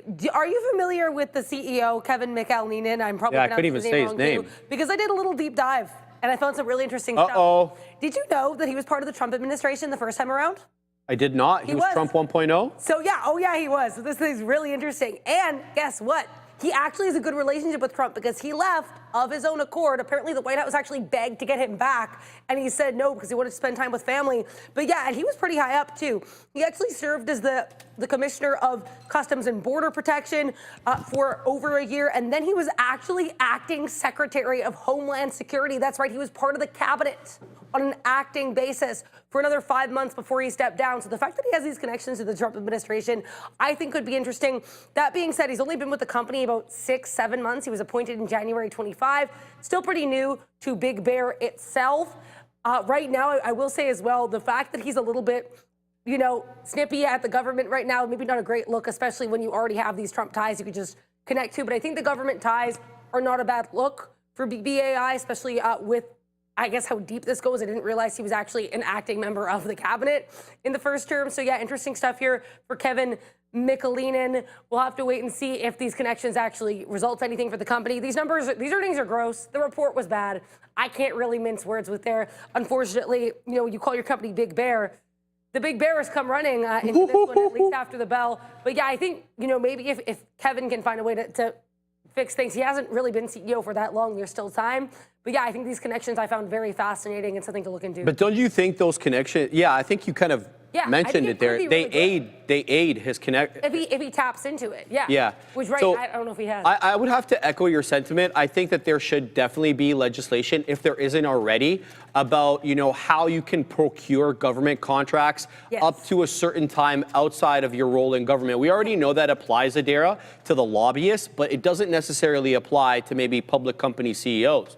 Where this guy is. So I totally see your point on that. I mean, it stinks, obviously, but most business stinks anyway. So good point. Thank you. I want to say one more thing quickly as well. So apparently, I'm just going to move the button so I can scroll with my other hand. So White House Press Secretary Caroline Leavitt actually did say that these chip deals that were made for AMD and NVIDIA to be able to send these chips could potentially expand to other businesses. So basically, once again, the White House is open to deal making. It's not that new, but I think it is worth noting. Of course.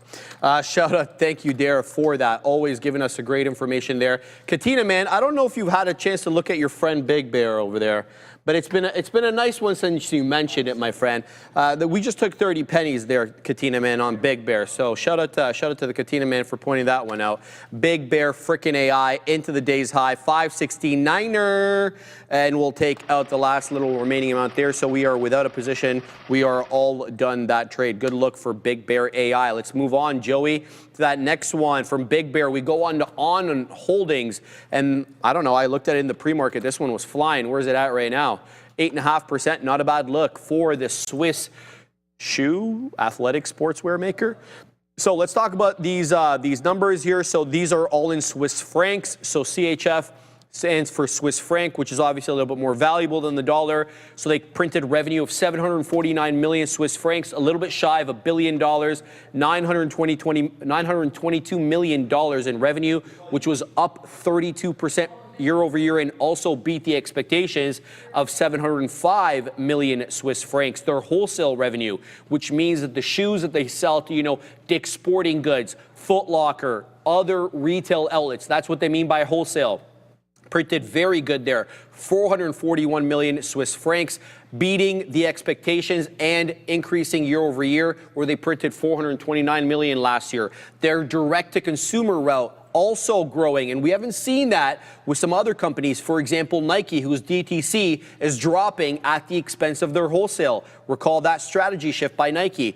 Not so here for On, who continues to grow their direct-to-consumer sales, albeit smaller than their wholesale. $308 million in revenue, Swiss francs in revenue, which is about $380 million.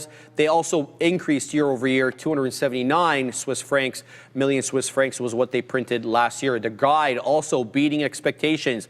Their new full year sales guidance, 2.91 billion Swiss francs, about $3.6 billion, up from the 2.86 they guided prior. Their gross margin guidance here, Joey, they got a physical product here. They're printing 61% gross margins. What the bad word? Yeah. I mean, that's that. Who do they think they're on? NVIDIA? So that's very high gross margins for a physical product. Now, it wasn't all sunshine and rainbows. They said they may face a bit of a tariff impact. And if you're wondering about the 39% Swiss tariffs on imports from Switzerland, save and except for gold, you needn't worry about it with this company, because 90% of their products are sourced from Vietnam.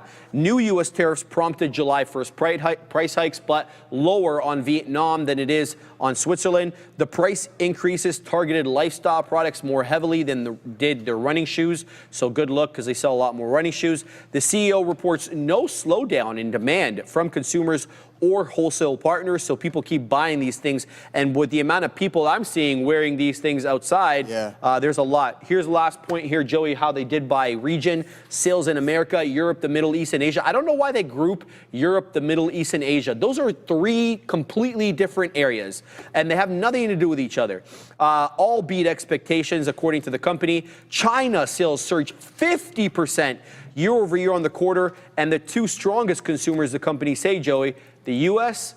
and the Chinese consumer, the strongest. Yeah, absolutely. But this is kind of the example that we're seeing with some of these retail names, Sharif. We talked about Under Armour last week, and just you've seen across the company, steady decline, losing popularity. On being one of the more popular names, and also with advertising. You go onto your social medias, you're seeing some of these shoes everywhere. It wasn't in the likes of Under Armour, cooling off on that front. But as for On, what's the ticker for this? ON. I thought so. Oh, yeah. On. Yeah, there we go. Yeah, I have it there. As always. Yeah, I thought it was. Yeah. So, yeah, just speaking of this, at the end of the day, it's a tough space, right? Because one day you're the hottest fashion, the next day you could be no one wants to buy you anymore.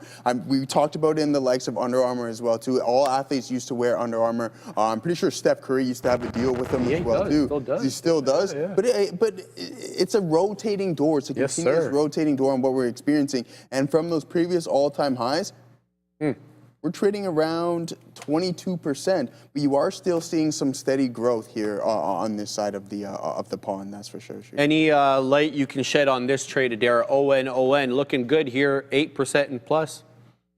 Yeah, I mean, I think it's an interesting look there for ON. I don't have too much to say on this, but I do think the fact that if you look at the daily charts, it's doing better than UAA, the Under Armour. It's doing better than Nike. I think it's probably doing better than Lulu. So when you compare it to the competitors, the stock's doing pretty well, even though, as Joe mentioned, it is a little bit off highs. I want to mention, too, I was not prepared for that foreign exchange fluctuation to actually be a bit of a headwind. That was an interesting note that I saw there. I don't know how it's going to shape up. Good report, decent reaction. I wish I had more to say here. But yeah, I think it's a pretty interesting look. They would have benefited from stablecoin adoption, would they, Adair? Because they wouldn't have got smacked with that Forex headwind. Maybe you'll see a circle pair up for this one next time. Who knows? Love it. Thank you, Adair, for that. Yeah, I did. Is that so surprising? I don't hate your trades. I like all your trades. Unlike you, I actually like your trades. No, man. This guy's always crapping on my trades. Oh, I'm not, man. At all, brother. Nah, I just gave this guy a hard time this morning. So you're seeing the continuation of something that happened off camera. Yeah. I'm just busting your chops, bro. Give me a break, bro. And I'm busting your chops, too.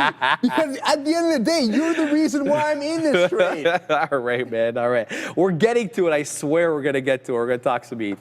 Let's talk some ESPN and Fox. They're apparently launching a sports streaming bundle. Oh, baby. So Disney's ESPN and Fox Corp will bundle their upcoming direct-to-consumer streaming services starting October 2nd, and it's going to run you boys $39.99 a month. That's $40 US. Sorry, Canada. Standalone prices are going to be ESPN app alone. You're going to have to ante up $30, $29.99. And if you want the Fox One app on its own, it's going to be $19.99. So obviously does save to pair them together. Goes without saying. And the launch timing targets obviously the sports season kickoff with, football around the corner, likewise with hockey and basketball. Both apps will debut August 21st ahead of college football and the NFL. Let's talk a little bit more about this because there's more details here. So ESPN streaming details. We'll get to the Fox one in a second. Let's talk a little ESPN. It's going to be an all-in-one sports app with live games from ESPN, ESPN2, SEC Network, and ESPN on ABC. So you're going to get from all four of those channels. It's going to include fantasy sports. It's going to include betting features, studio shows, documentaries, the gauntlet. And it can also be bundled, since it's a Disney product, you can bundle it with Disney Plus and Hulu for about $36 a month, $35.99. You're also going to get a promo earlier for the $29.99 for the first year. So it might be a little savings there. Now we know that they recently secured WWE rights starting next year in 2026. And they also struck a deal with the NFL network, and the NFL in general is investing 10%, I believe, in ESPN. So NFL as an organization is taking an ownership interest in the network.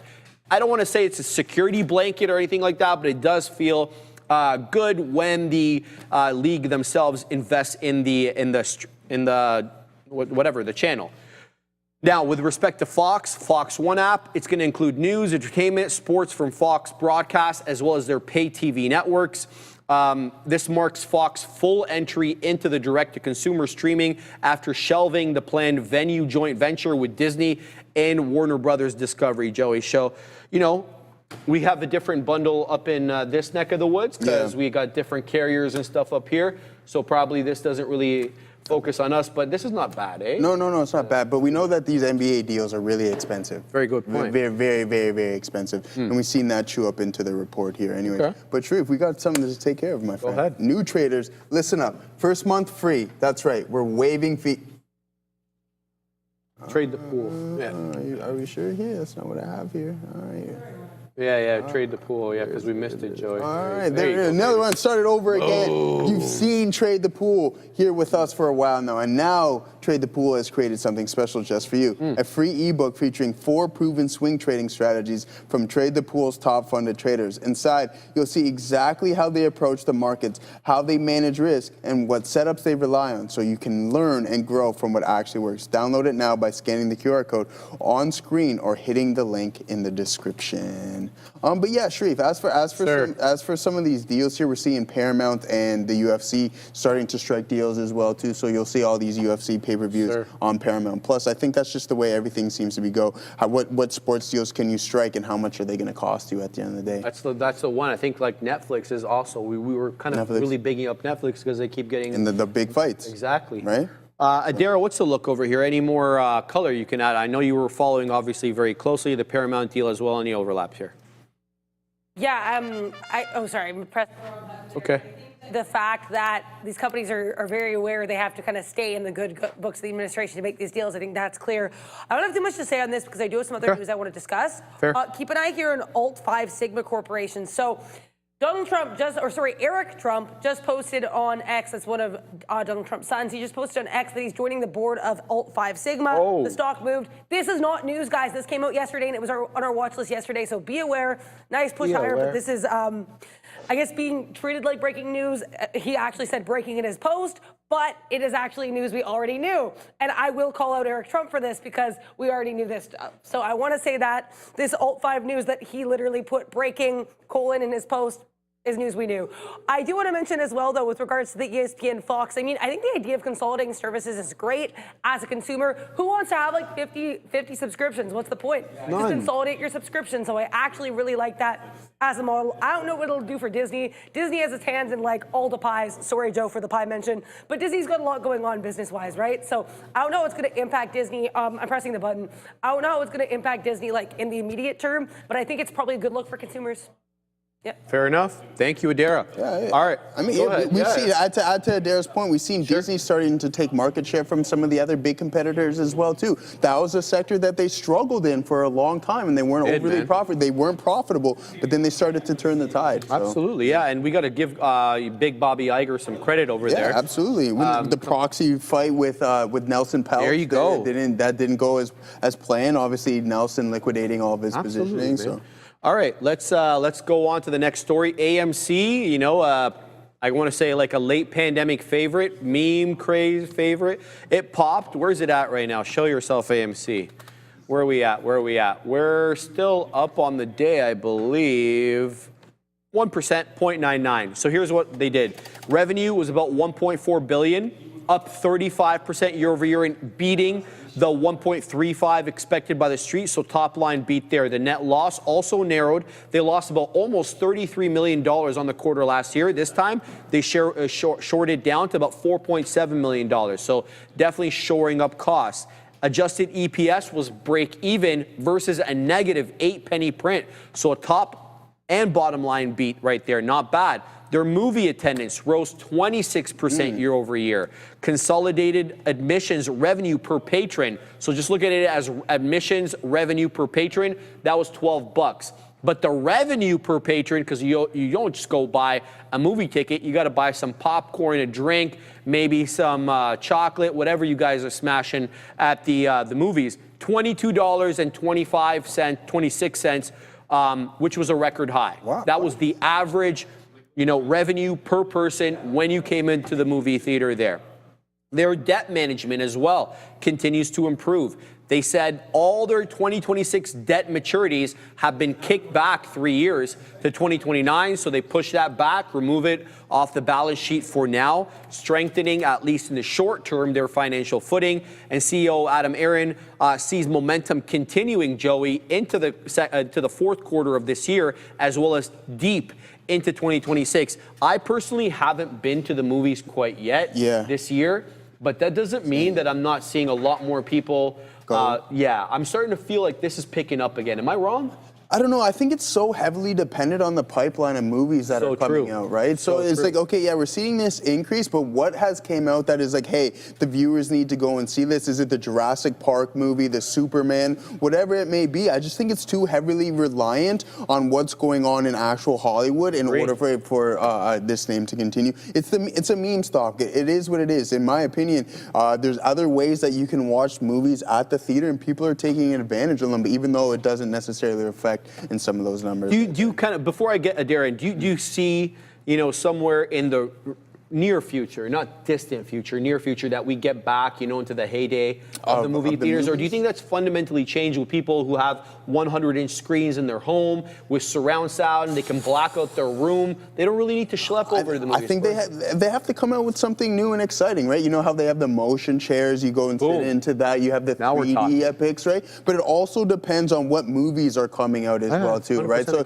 if you have a stretch of just solid, it's like, okay, come new James Bond, new this, new that, and there are all these Top Gun Maverick, you have these solid movies coming out, then sure, by all means, you can kind of get in, fall back into it. But will it ever be as popular as it was before? I don't know, because like I just mentioned, you have access to all of these movies via other ways, and you don't have to go and spend $100 at the movies like you do here. Yeah, dude, like we're talking about the average ticket, $22, $25 a person. Right. You take 4 people, just a family of 4, that's Plus it's exactly right, and the popcorn's $20. You get in the drinks, the candy, and it adds up. I think people will find cheaper alternatives. Considering that the consumer is also slowing down as well too. Well said, Adara. You obviously are very into movies, and you write as well. I'm kind of outing you there. Sorry. Yeah, no, it's okay. What's your look over here? Do you kind of feel the movie business starting to pick up again? What's your take? I think it is picking up a bit. I do think, as a screenwriter, I don't want the film industry to die. Like, hey, don't do that.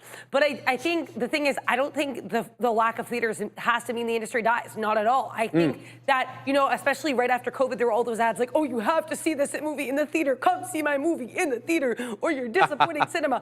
I don't think that's true at all. I think that filmmakers are getting a lot more opportunities with Netflix, all the streamers, mostly Netflix, et cetera, right? Now, that being said, I do think that it's a good thing to keep the movie industry alive, but I do think the prices are crazy, and I think it's actually remarkable that they had some record quarters with that average, or I'll say ARPU for lack of a better term, even though I know it's a slightly different company to use the term ARPU. Average revenue per user is really good despite this inflation. Let's see if it stays that way, though, because I fully agree with what Joe said about the climate around film. It was an all-time high for the Madeira. Right? That's crazy. That's what they're saying. Absolutely crazy. But can they sustain that once the movie culture gets a little ickier? Because here's the thing. There's a summer, and I know this because I study this stuff. You got the summer blockbuster, right? That's the best season. Yeah. And then you have all of the Oscar bait films that come later in the year that I care about, but your average AMC film goer might not necessarily care about. No. Furthermore, with regards to cheaper alternatives, I don't think that just means watching movies at home either. I do think that AMC could face competition from other theaters. Like, I recently saw 2 movies in a day because I went to an alternative theater, $8 a ticket. See 2 movies for $16. That is literally 2 movies for way less than the price of one average ticket at AMC. Pardon? Pricing pressure could be that could be a headwind. Good call. The Tuesday deals, right? Sorry for talking over you there. I think alternative theaters could add a bit of spice to the proceedings as well. Yeah, I have Joey also bringing the point. The Tuesday deals, right? So you get the back in the day you used to get the 2 tickets for $10, as Adara just mentioned. But as for competitiveness, you also have Cineplex as well too. So I know. And I think Cineplex is more popular here north of the border than AMC. I don't even know. Do we have any AMCs around here anymore? There was years ago. So remember from across the highway from Colossus, there was a massive AMC theater there, but that is not the Gardner, right? No, at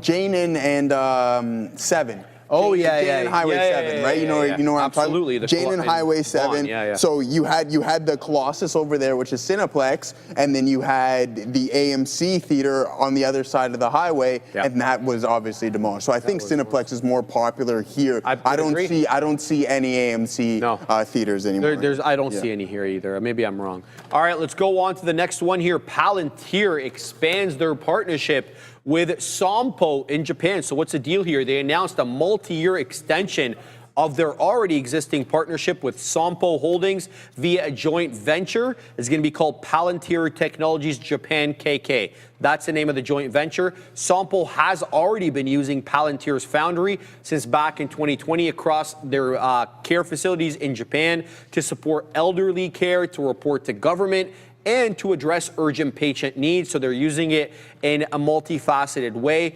Sompo Japan is now using the Foundry to fully revamp its claims process, from fraud detection and claims triage to ongoing monitoring. So they're expanding the use of their AIP, which is the Foundry process. Foundry is embedded, the company says, across all key decision points, enabling more efficient claims management. And we all know what the AI agents craze is. AI agents in Foundry help underwriters, evaluate the risk and make recommendations during the whole underwriting process. These optimizations are supposed to deliver about $10 million in annual financial improvements. $10 million here, $10 million there. All of a sudden, you've got an entirely new revenue stream on your hands, Joey Options. So another good commercial deal for Palantir, and that's what you want to see more of. Well, this is what, remember when we were talking about the report and we seen the international growth was slightly subdued around 3 to 5% roughly, sir. Right? But this is what I was talking about expanding. Now you're striking some deals with Japan. You're starting to grow that as well. And I mentioned that I think that they're going to need to broaden their client base in order to sustain the growth cycle that they've been experiencing. And that's what we're seeing right now with Palantir and striking deals with Japan. It kind of feels that way, absolutely. Right? And That's what I was referring to. And we saw the concentration of most of the revenue was U.S., as you mentioned. Strategically. And it's Maybe fair, that's right? Because a lot of it's sensitive, so you want to Absolutely. keep that, local. Exactly. And so we'll definitely keep an eye on that. We'll let Derek get back, and we're going to talk about C Limited. They posted good results. Let's see where they're at. Are they up still bigly? Very bigly. 19.5% on the back of this report, Assassino, where their GAAP revenue surged 38%.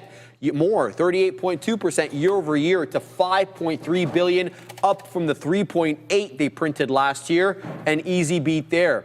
E-commerce revenue climbed 33.6% up to $3.3 billion, driven here by GMV, which stands for gross merchandise volume, a metric often used by these type of companies. Their digital finance services revenue surged 70% year over year, up to $882 million, really boosted here by the credit business expansion in their company. So who knew?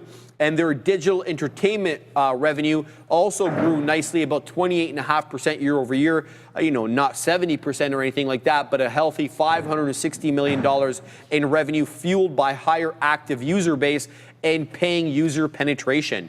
It's the first time I've heard that metric before. But hey, what do I know, Joey? That's crazy. Their net income jumped about $414 million in take-home profit on the quarter, not from the year, on the quarter. That's up from the $80 million they took home last year, with their EPS rising to 68 pennies, up from 14 pennies last quarter. It's a beat everywhere. And their operating income also soared 488% to $487 million on the year. Yes, that is Randy back there doing things. He's telling us to shush. I love it. So this is a blowout quarter, Joey. There's just no way two ways about it. Dude, this is massive for SE. I remember when I used to trade earnings. This is one of the follow-through earnings day one. It was one of my biggest trades that I put on when I was at home on myself. So shout out to SE. But from those April lows, we are up 78%. 78%. That is crazy. And then let's go from this time last year as well, guys, to see what's going on. August, we'll go roughly around here. This is big time moves that we're seeing in SE. Wow, this is giving really good vibes, Sharif. I don't know how you feel about this. 225% from this point from this point last year. That's a really good look from a technical standpoint. And it just previously broke that all-time high with momentum and velocity. So that's something that's positive to look out for. And now this thing's over $100 billion market cap. All of a sudden, you're in the big boy club now. Exactly. Adara, what's the look here on SE? I don't know if she's here. Go ahead. Oh, I think she is. Adara, you up there? Hey, what's your look on SE? Yeah, I think it's pretty impressive, actually, with SE, but I do want to let you guys know I have a news story, Sharif, that I think you might like as well. Financial Times reporting that OpenAI and Sam Altman are backing Merge Labs. Why is this significant? Who? Sam Altman and OpenAI are backing Merge Labs. Now, the name doesn't matter. Why is it significant? They're a rival to Neuralink. So this is getting really intense. For people who don't know, Neuralink is an Elon Musk company, one of many, many, many Elon Musk companies. And Sam Altman and Elon Musk have had a feud for like a good long time. That feud has really accelerated in the recent 12 hours where they've just gone rat-a-tat-a-tat on X, a platform owned by Elon. It's crazy, guys. Either way, I think this is pretty interesting. Financial Times, again, reporting that OpenAI and Sam Altman, their CEO, are apparently backing a company that rivals one of Elon's. He doesn't think about Elon that much, Adara. I mean, I'm gonna quote Mariah Carey here. Why are you so obsessed with me? But I say it to both of them. Yeah, for sure. You guys are Let's not take any sides. I like both of them too. Yeah, honestly, I think they're both really talented. Focus on the businesses. Stop, hanging with presidents or like having weird Twitter beefs. You don't need to do that, guys. Thank you for that piece of news. That was the best one yet. Oh, this guy, bro, what a joke. Yeah, I don't know. Come on, Sam. Man. Why are you so obsessed with me? What do you want to know? Yeah. I don't know, bro. I don't have no idea. But the saga continues. I can't wait for Elon to post on X. I want to hear the vitriol. I want all the smoke this time. Let me hear what you really think, Elon. Let me hear it. Let loose on Sam. Let's go on to the next story because we don't have that much time. The big kahunas are going to come on any minute. But Beijing, this, Adara, you brought this point earlier when we were talking about the kind of the dumbed down GB200 or the B200 as sale for China. But this is what China is saying to their own companies. Chinese regulators are questioning Alibaba, ByteDance, and others over their order for the H20 NVIDIA chip, which is a China-specific chip. Office officials, ask why foreign chips are needed instead of their domestic alternative options. Some buyers are now downsizing these orders amid political sensitivities. The report goes on to say Beijing is actively discouraging, according to some reports, the use of the H20 chips for government or security-related projects. Notices have been sent to some of these companies advising against H20 use in what they're calling sensitive sectors. No more information other than that. There's an obvious push by the regulator there to promote Huawei and Cambrian as local alternatives. Both are gaining market share after the H20 was, momentarily restricted by Donald Trump until he got that visit from Jensen in the White House. We all know about that. Beijing claims NVIDIA's chips, Joseph, pose location tracking and remote shutdown risks, which have been obviously denied by Jensen and NVIDIA. And Trump, as we talked about earlier, said he may allow downgraded Blackwell chips to make their way over to China for export. Yeah, because they're super duper, that's why. Super duper. Super duper. No, but let's talk about this China dissuading their company. Yeah, I mean, well, it's obviously in their best interest as well, too. They're worried. They want people to use their local chips, and the Huawei's coming out with new ones as well, too. But at the end of the day, they just want to be obviously locally based and consume those chips and not have to rely on NVIDIA and AMD's chips as well. No, and like you look, we always question Chinese stuff. Like people were talking about Chinese EVs getting remote shut down. That's why they're not sold here. I don't think that's the reason. But the fact of the matter is the East is, skeptical of the West, and the West is skeptical of the East, and, goes both ways. So I'm not really surprised by this. No. Are you surprised? No, not at all. And I mean, there were talks about having control over those H20s on this side. They wanted it to happen. It's not happening, which they're claiming to be the case, but there's a chance that it can happen. So yeah, I mean, they do. Obviously, both parties have a solid case, but at the end of the day, yeah, it is. Adara, anything you can shed some light on here with respect to the story, because you kind of brought it up earlier? Yeah, I did bring it up earlier. I don't think I have much more to say than what I brought up earlier. Just that I think, it's very clear, as you said, the East and the West, right? The U.S. has a clear opinion. China has a clear opinion. They're not going to change their minds. And if China's skeptical about H20, imagine how they're going to feel about the Blackwell. Exactly. That makes no sense. And furthermore, I want to clarify, all of Trump's Blackwell talk is pure speculation, because as far as we know, and as far as he's told us, Jensen Huang hasn't approached him yet for the Blackwell. And I honestly don't think he will. He gets a charge time with the H20. He's finally getting those off the ground. Why is he going to bother Trump with Blackwell? And we don't even know if Jensen can make, or wants to make, a scaled down version of the B200. This is just Donald throwing it out there. I'm not going to lie. I think it's a non-issue with regards to the Blackwell. And so with that in mind, I don't think we have to worry about how China reacts to a Blackwell. We haven't even fully seen how they reacted to the H20. I don't want to get too ahead of myself. All right.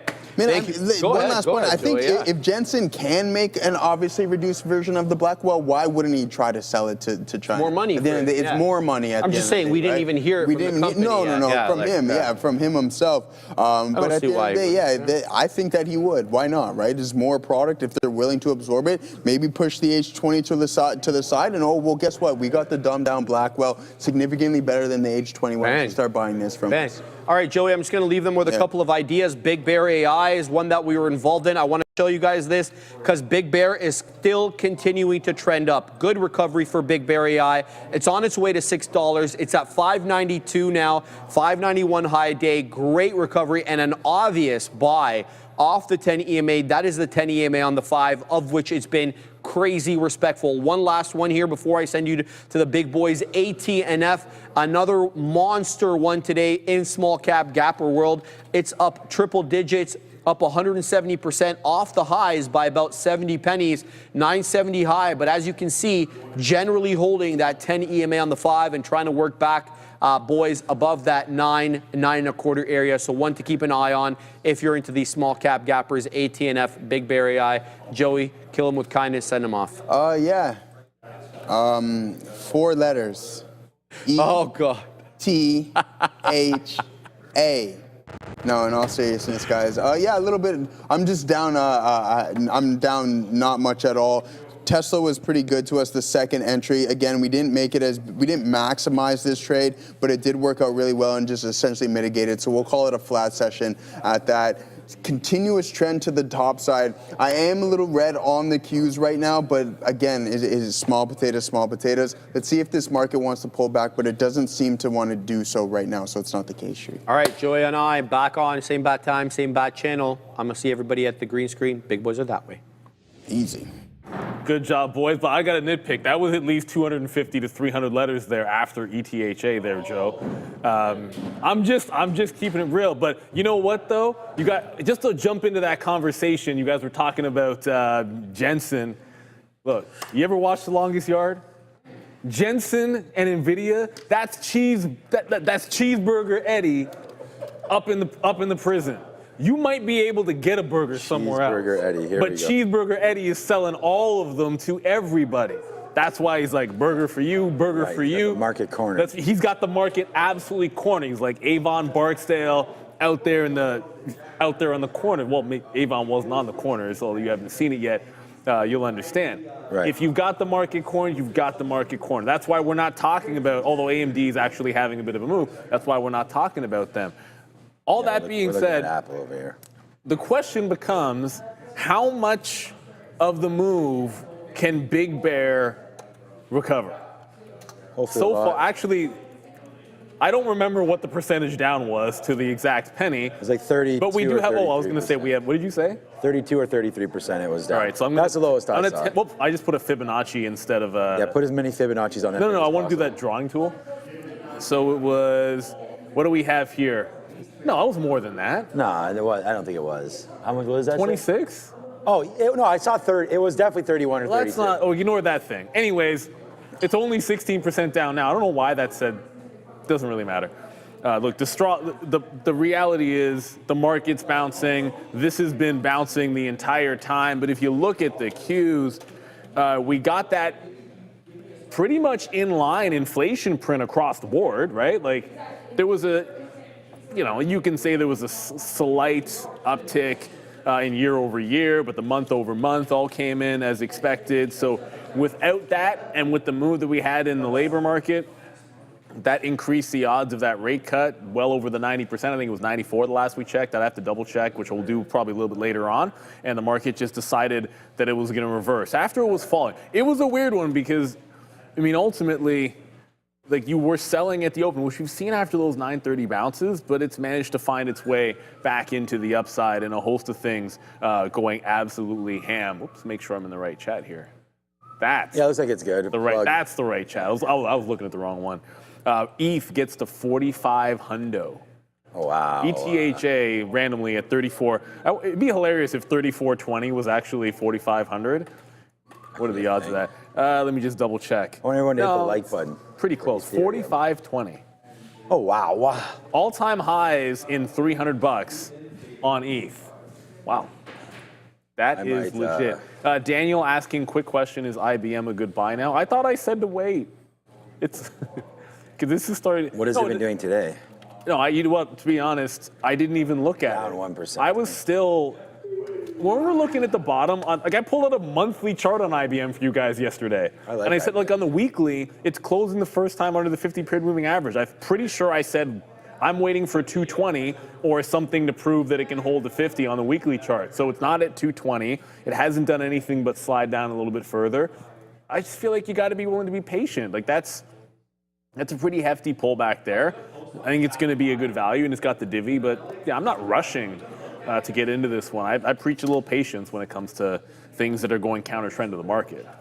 Yeah, what's up, everybody? Yeah, we should have a good day coming ahead. I mean, I'm going to assume Big Bear AI is going to be on that board. What a comeback that name has had, up to $6. Again, Neil just talked about it. So we're going to go over all of this. We're into long Apple right now, but I don't, we're kind of following the market. I didn't mind some of those stories there, like it's because we were going short on the fact that Perplexity Chrome kind of discussion there, because I know Apple's big into that as well, and so I was kind of thinking it was negative, and all of a sudden we broke through this 230 mark and we went long, and now we're just kind of long again right now. We're just trying to figure this out, and if it breaks back below this 229.50, then we're going to get out of Apple. But we already picked up that rate there off 50 and brought it up. That's $1 right there. So we've done well to do that for this point, but now we'll have to wait to see if it wants to give it back up and get to the downside. Also looking for NVIDIA today, this afternoon, to see about 180. Wow, it looks like it wants it. Going to be happening right now. So we're going to go long. I'm going to go long 183 to break through there, but I also,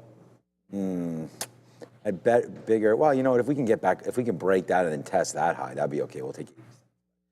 Anyways, that's something to look at right here for NVIDIA. I actually thought it was a little cleaner up here and won't run into that from today. I must have not paid too much attention. I thought it was like, okay, we're going to break 183. It could be all good. But yeah, wow, that was down to 180 right now. Palantir moments away from all-time highs again. If I'm incorrect on that, then maybe. Yeah, there it is, 188. Wow, man. I mean, to be down on this name when we wanted long, like this morning was. What price did you say it's at? Yeah, this is the breakout level of 188. I mean, it's absolutely wild. I mean, maybe I should take this instead of NVIDIA on the break. I mean, it's $188. Yeah, this is that. I mean, the 188 is the marker here for PLTR. So there it is right there, that break. Oh, wow. Okay. What's the? Oh, hold on. Oh boy. Okay, that's wrong. We might get into some spicy trades here, especially a little revenge trading probably. So we're gonna be in trouble here. Yeah, Palantir trying to break, NVIDIA trying to break, and we're trying to go on both of those names. So let's get ready to rock and roll. It's Sharif at the screen, and we'll go over our rundown.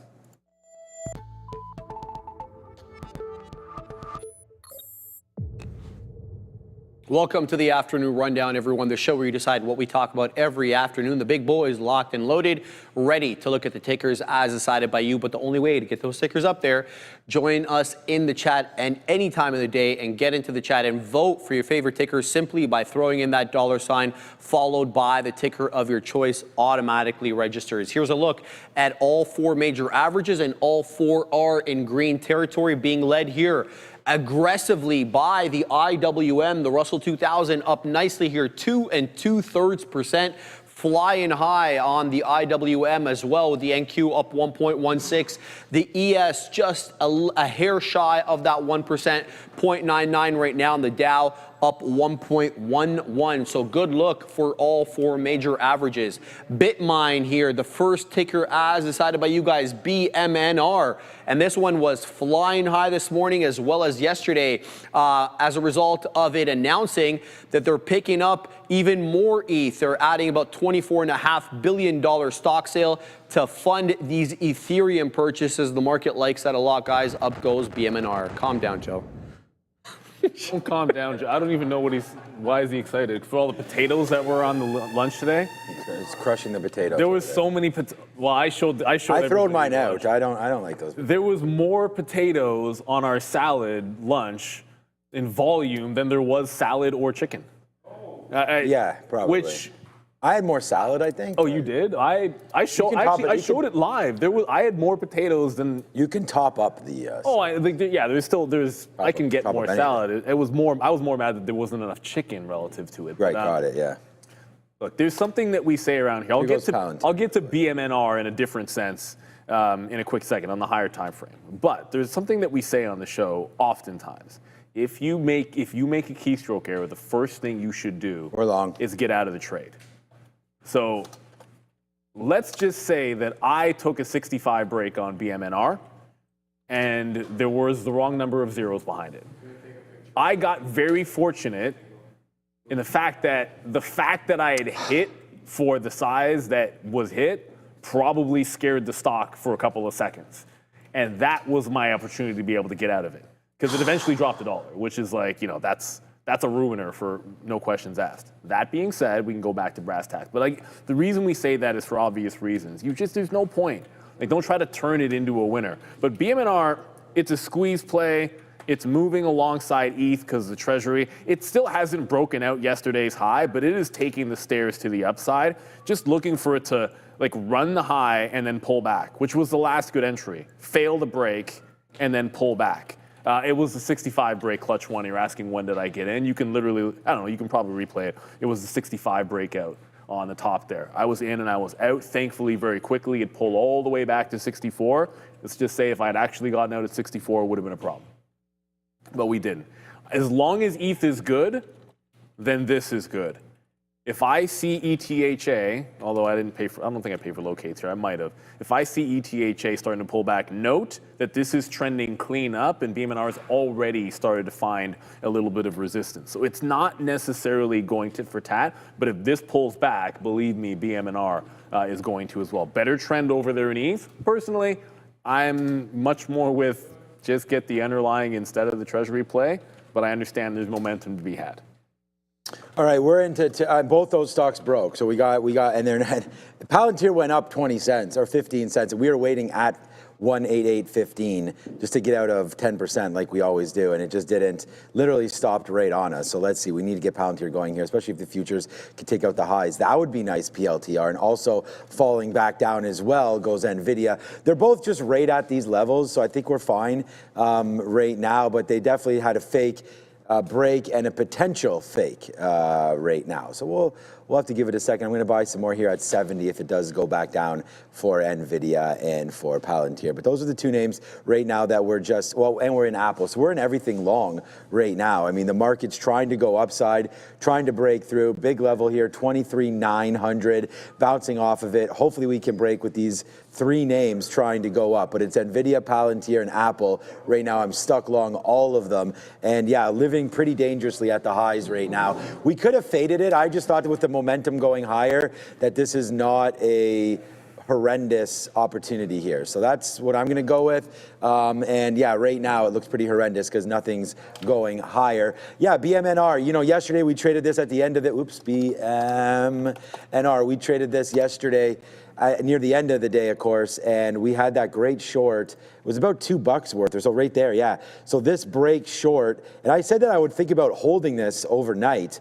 We're not able to, but look what wound up happening, man. We got down to $58. We actually wound up covering right near the end of the day. I think you guys, if you were here yesterday, you saw that trade. So, and then today we get down to 54. So that was, you know, a $6 or $7 trade right there to the downside. Obviously, you're probably not picking up the very bottom there, but I just like this consolidation right into there. I mean, that's the kind of trades, you know, I know I just punched into these trades right now, but these are the kind of trades right here that you like, where you make the move down, you find its way, and then you break higher. Too bad that I was, you know, obsessed with looking at all the tech names today, but this would have been a great opportunity. $60 break, you know, consolidation down $3, boom, to the upside. Now you're looking at 66. Yeah. Again, up 11%. Ethereum's not up 11%. So this continues to work. Also, SBET is another name in this space as well that I don't know why it's not as good. Well, it doesn't have Tom Lee pumping. It's tires, right? That's exactly the thing. But if you're playing momentum, then take the one that's just got everyone else seemingly behind it. And you just can't fight that. That's just all it is. Like you can't, I don't see the argument why it's doing what it's doing, but, you know, ride the horse while it's there. This is... I don't mind that. BBAI. I made the mistake the other day of thinking that everyone was talking about BBAI when it was actually another company that was going ham. And it's up 21% again today. So, well, it wasn't 21% yesterday, but it was up a bunch yesterday as well. Let's go, Beat TAI, the other one. Let's go. It was a mixed report, Neil. They beat on the bottom line, missed on the top line, but the market really rewarded them for profitability and the shoring up of costs. So here's what they printed. EPS negative $2.45 per share on revenue of $120,000, excuse me, which actually missed the $283,000 expected by the street, which is a substantial miss. But as you can see, the price near day's highs. Stock has been on an absolute tear. I mean, going into this print. Now, you told me going into this print, this was a $1.50 stock, and at the open, what did it do? It failed the top and then trended back down $2. Those are the ones that you write off.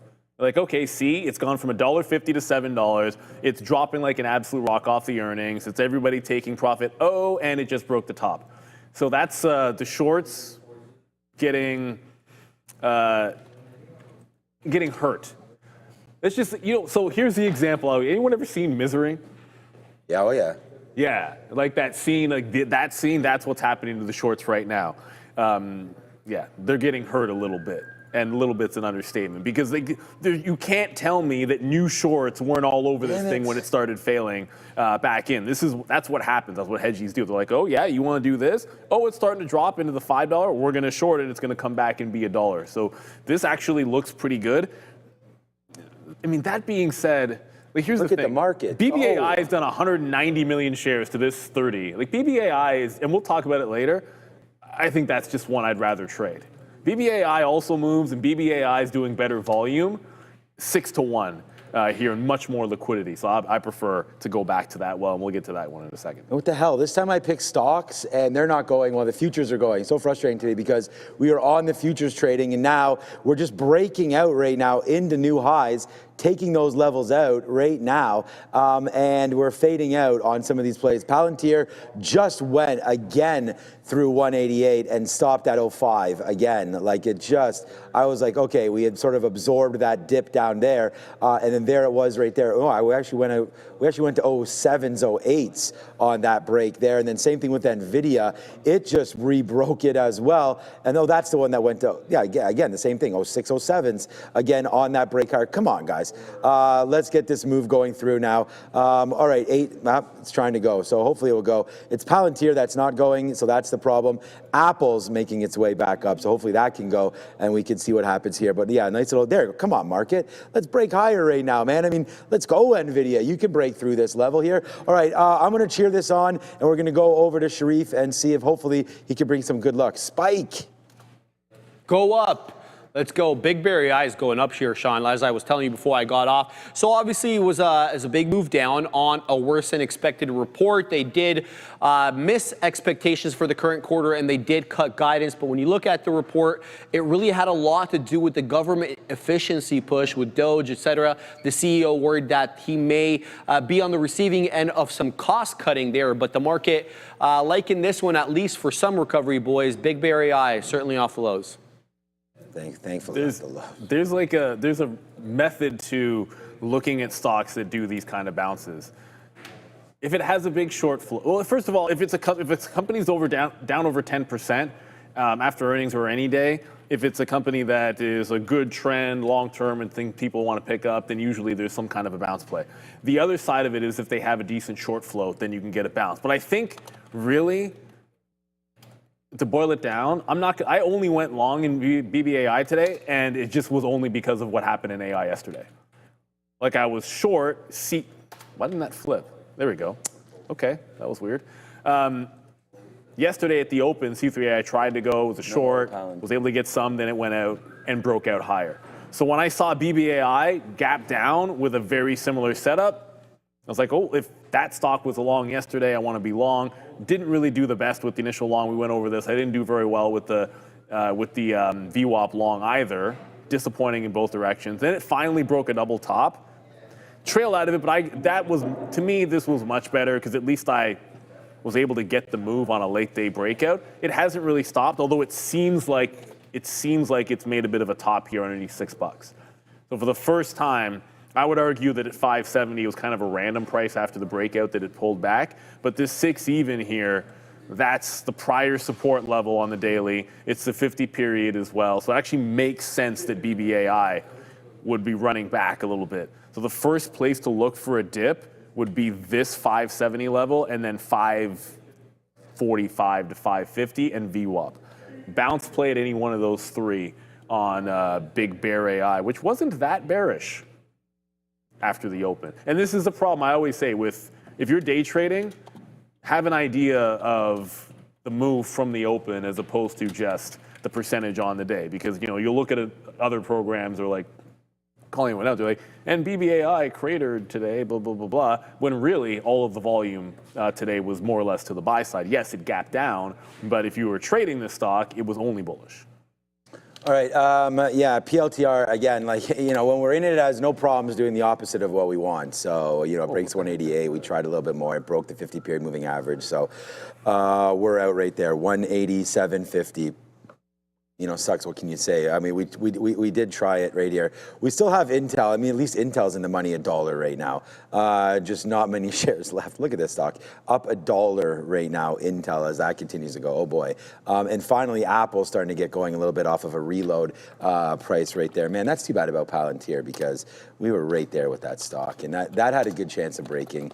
And just does not. Let's take some out of Apple before we get a little too carried away. They'll take a 71 or 72. Needed to get going, man. I mean, let's just take a little bit of profit because that's the way today seems to be going right now. Okay, look, Big Bear AI, we took out another 10%. I said that right off the open that we were waiting at $5. So we were able to get that. We should have punched a long. It does come back in and give you that long again, but now it's not so bad. And now it's back to $6. So, you know, we had wrote down that some of the dip buy opportunities were going to be into here. That's the 200 period moving average, 425, 375. We put down as like the ultimate, like, oh my gosh, area, but we didn't come close to that. I mean, the washout was off the quarter, and again, it was a bad quarter. It was really bad. Like they missed by 71 cents EPS negative when they did 6 last. Like it's not great. And unfortunately, Big Bear AI is just, it's in the right space, but it doesn't have the contracts. It's whether or not it's a baby Palantir or not, it's real. It's not even born yet. So you're going to have to wait to see what winds up happening here with this play. I mean, I still like it. We're long at 420. But today, obviously, when you're playing stocks into earnings and vice versa, it can be pretty difficult and you never know what to expect. So Sharif ran over the numbers. You know, we've posted them up as well. It's not great. It was not a great quarter for Big Bear AI. And it's actually, thankfully, recovered back half of its move. Like it was down 31 or 32% more at one point. So you dropped basically from 4 o'clock yesterday, $7 down to 5. So that's 2. And now you're stuck back at 6. So if we can get up to $6, it kind of is just another drop. Remember, the BBAI expected move yesterday was 19%. So it's down 18% right now, just the wrong way. You know, we would have liked it to have gone upside. So, but yeah, that's Big Bear AI. You know, it's, I think it's probably not worth a punch long at $6. Some of the stuff that I punched hasn't worked out right now, but Big Bear AI, we'll have to see what happens. It's another 200 million share day. So the volume is through the roof. Yeah, we'll ask Brian about this name as well. Brian Chan will join me on the market recap. Yeah, well, I'm having him back. Last week we said he took a hike. Well, there was all the earnings. Yeah, we had all the earnings, and he messaged me. He's like, "Am I back?" And we're like, "You're back, baby." So he'll be back with us to talk about that, and I'll ask him what he thinks about Big Bear. He's going to tell me he doesn't like it. All right, so let's go. It's NVIDIA right now. It's Apple, and it's back to the desk with Sharif. You okay, Joe? Joe?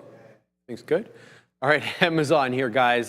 Went kind of, I don't know if it's green yet, but that was an aggressive sell-off to start right at the open there. There's really no news catalyst for this to explain the sell-off or the recovery, guys. So Amazon was voted by you guys as number 4, but really no news catalyst, and it seems to a little bit break even. Any look here, boys? Well, it's a great recovery because Amazon actually flat bottom broke underneath the 200 period moving, the 50 period moving average at $220. That's the right way to think about it. I'm going to get to the super chat in a quick little second. Actually, I think you can get to the super chat. I'm out of intel. But Amazon, I liked Amazon after their earnings. And ultimately, this is what happens sometimes. You let it make a bottom. For everyone asking about IBM buying the dip and all that stuff, I think you let it settle. once it holds, usually like a double bottom, triple bottom would be great, but if it holds a double bottom after earnings a couple of days, then it's all systems go, okay, and you pick it up. And it felt like, to me, I didn't want to trade the book, it felt like it was a flat bottom break short, so I was shorted. 0 for 1, 1 for 2, 1 for 3, so I'm down on Amazon today. It's still weak relative to the market, but I know it's 0.3 and the market's 1.2, but there's another side to that coin. It reestablished the support at the 220 level above that 50-period moving average. So I think that's a bit of a feather in the cap here, closing back above that 50. It's still got all these lower high sellers going on, so I'd like to see it make a higher high at some point on this 15-minute chart. That's yet to happen. I mean, just, you know what, it's the only time we're going to talk about. I'm only in. No one cares about NEO, and NEO did like a pattern that set up a short, and I'm still shorted. But NVIDIA, all kinds of resistance here, 182.70, once, twice, third time it broke it out, bought the dip back in, now it's trying to break out to the highs. If NVIDIA takes out the top today, it's an all-time high because that's how NVIDIA does. Every day is an all-time high. Unless you are, well, I'll let you talk about Amazon, but unless you're Tesla on that list, then you don't get it. You don't get an all-time high. No, Tesla gets a punch in the face again to me. But yeah, thanks for the super chat there. We have a couple of pull this down. We have a couple super chats right here. Shout out to Dane right now. Intel owes us all money. Nice work, Sean. Yeah, thanks for that. I mean, it was a pretty good call there today. And then I think it might be doubling these up, I noticed, because there's 2 marks here. It might just be me. Yeah, it's just me. You only see 1. What? Okay. Oh, that's weird. Yeah. Anyways, thanks, Dane Generous, regardless of the amount there, but the $50 is pretty sweet. So thank you so much for that. Yeah, for me on Intel, I mean, we just, again, you know, we had the first break right there. Sorry, we did not. It broke back down into 21, and we were looking at $21 there from yesterday. We talked about it wasn't like the most solid of levels. I remember we said that. So there's our long there at 05. So again, not great, but not bad there. Finally, it looks like NVIDIA, we just got to fill for an amazing 10 cents. Hopefully it continues to go higher. But yeah, 21.05. And then we had talked about this level down here as well. So, you know, we wound up putting on a decent position once we got down there. And now you can see Intel's back up to the upside. We made this call yesterday when we found out that Liputin was going to be going to the White House. I said that Trump would make nice, and that's what would happen. So yeah, I mean, I was thinking the other way. So today, Intel is right here on the sticky note as your #1 trade idea. And again, if I just need to follow my own stupid rules, because if we did that, I'll just show it to you right into here. If we did follow our own rules, that's Brian Shannon's message for sure. You would see right there long Intel 21, our #1 trade. But then we had Tesla long and Palantir 183 and 185 breaks like that. Those are both way higher right now. And there's our Big Bear AI 475. But anyways, yeah, just a little upset the way we've traded some of these names today. But yeah, Intel's a good one. So I want to thank you for the generous donation and for the talk right there about Intel. But it's NVIDIA right now that we're trying to see about going higher. Apple eventually gives it up there, by the way, and comes all the way back down. But that's just a break level there. So we're fine with that one. We're able to be fine with Apple. But it's right now it's NVIDIA trying to make back what we lost there on Palantir. So more to come here with NVDA. All right, Tesla. One more. Okay, let's go. I didn't even know. Okay, I thought Sharif was gone. Okay, Tesla right there. Let's go over, talk about it, and we'll figure out what we got to do. Kind of flat here, Sean, but looking to break out through some of these highs, some higher lows, looking like it's accumulating. A couple of data points with respect to sales today from China and locally. So they recorded 13,400 new registrations in China between August 4th and 10th. However, July sales were down 12% year over year on the month. Separately, Tesla is leading new price reductions for their EVs domestically in the United States as they get ready for that $7,500 EV tax credit to lapse September 30th. That's helped boost some sales, guys, but you got to think about the margin compression that comes with some of these price cuts. That's what we're talking about, Optimus.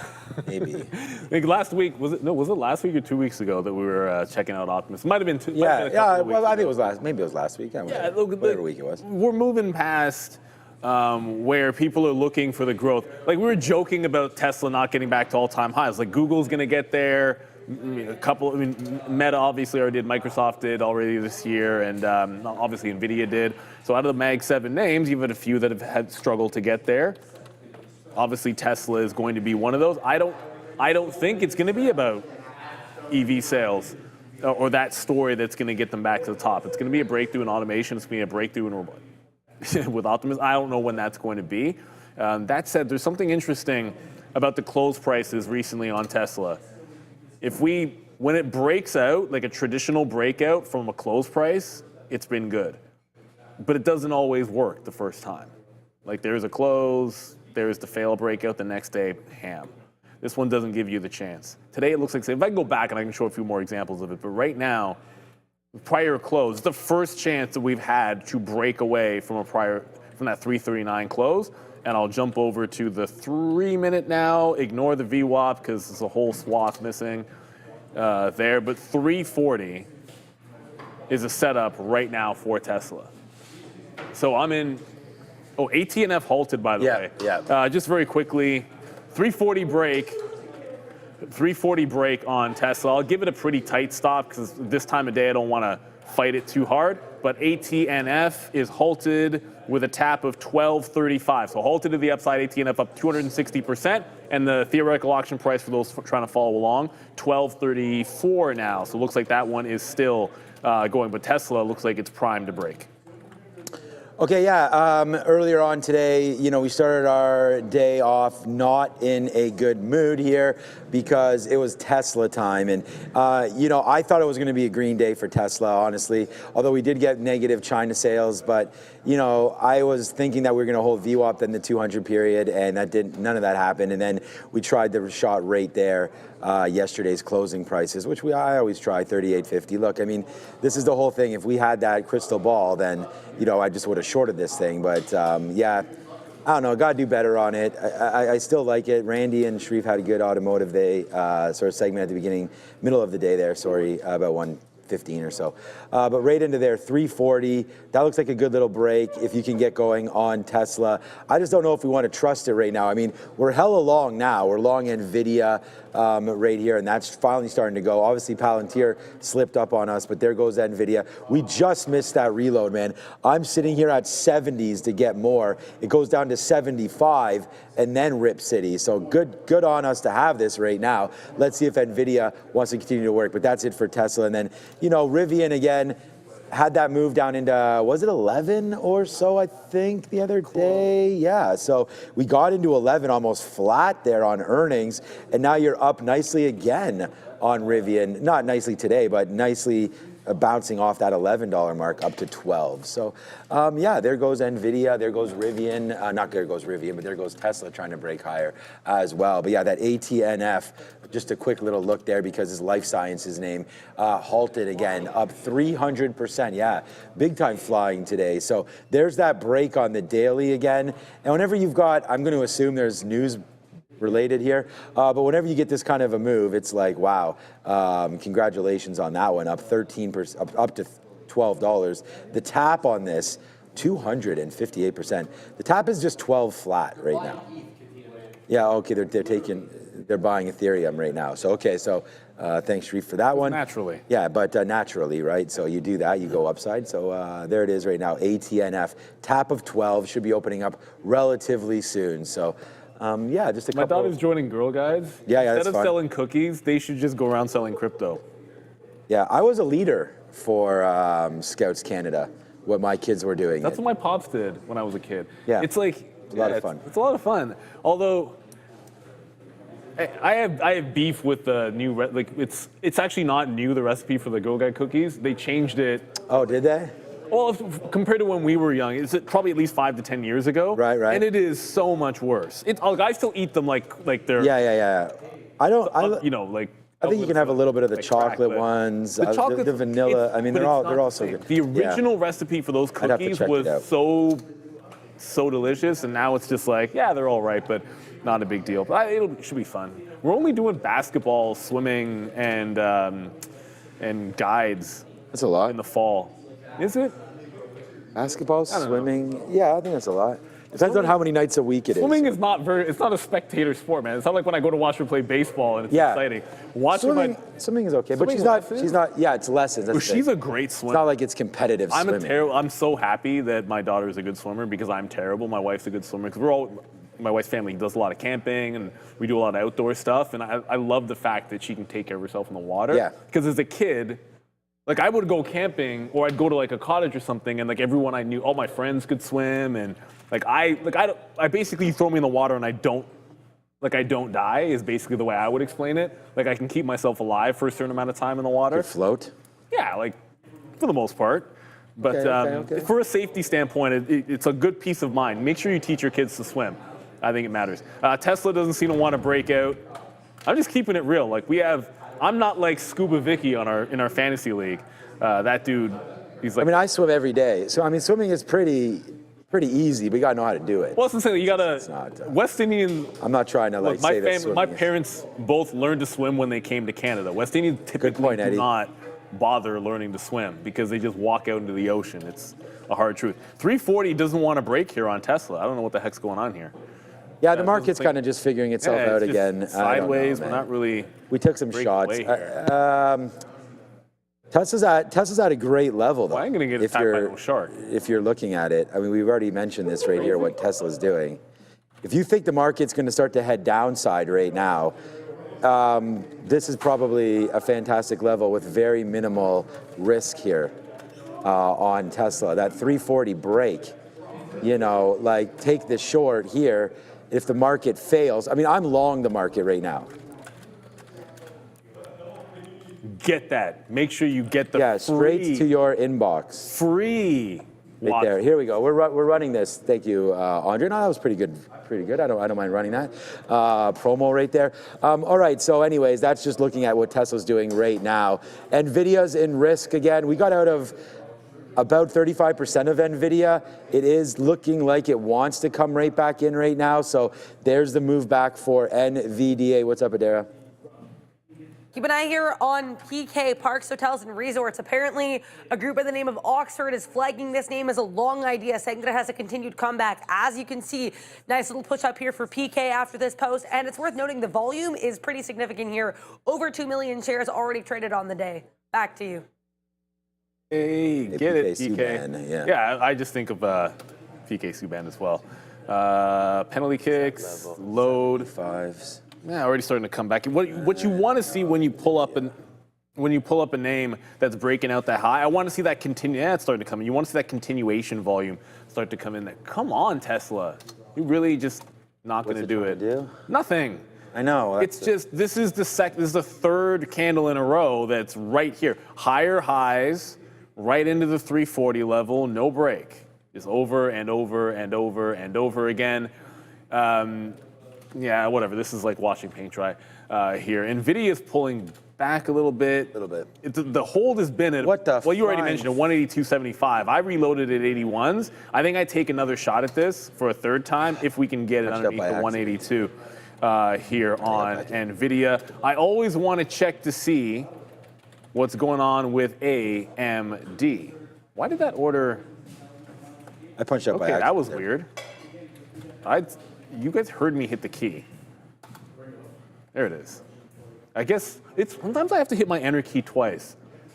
It's definitely the keyboard. I should get that checked because Get a new you heard keyboard. me hit it and like the order didn't go. I just hit it again. And AMD similar story. So it's not as if this is going to be relatively strong at all. Oh, BBAI, everybody. That It's breaking again? Not No, yet. Not yet. $6 break hasn't happened on BBAI, but it's getting pretty darn close. It might even just be like take a 5.95 break into 6. That way you don't have to take the 6 break. You can be long at 96. And if it fails the 6 break, you can get out at 95 and only lose 1 cent instead of 5. Okay, I like that. I like Sharif. I like that, Sharif. I like Sharif that. seems to like that as Sharif's much like, as he likes the eggs. okay. I like that one. He just crushed like 14 eggs in a matter of like Well, 3 minutes. we got the hard-boiled eggs. I this couldn't. morning. I couldn't even speak. I was going to say something about it. I looked It's over and the guy was impressive. done. It's impressive.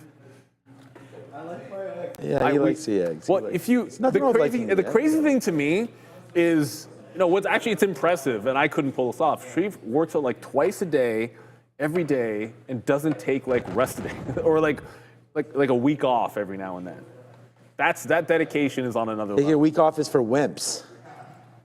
Probably supposed to. Well, no, No, Joe agreeing. Like over here. I'm not an expert, but like my track coach used to always like you'd have like this is like you're lifting, this is the cycle, and then you take a Right. break from lifting Yeah. for like a But week. that's when you maybe a little were- bit longer.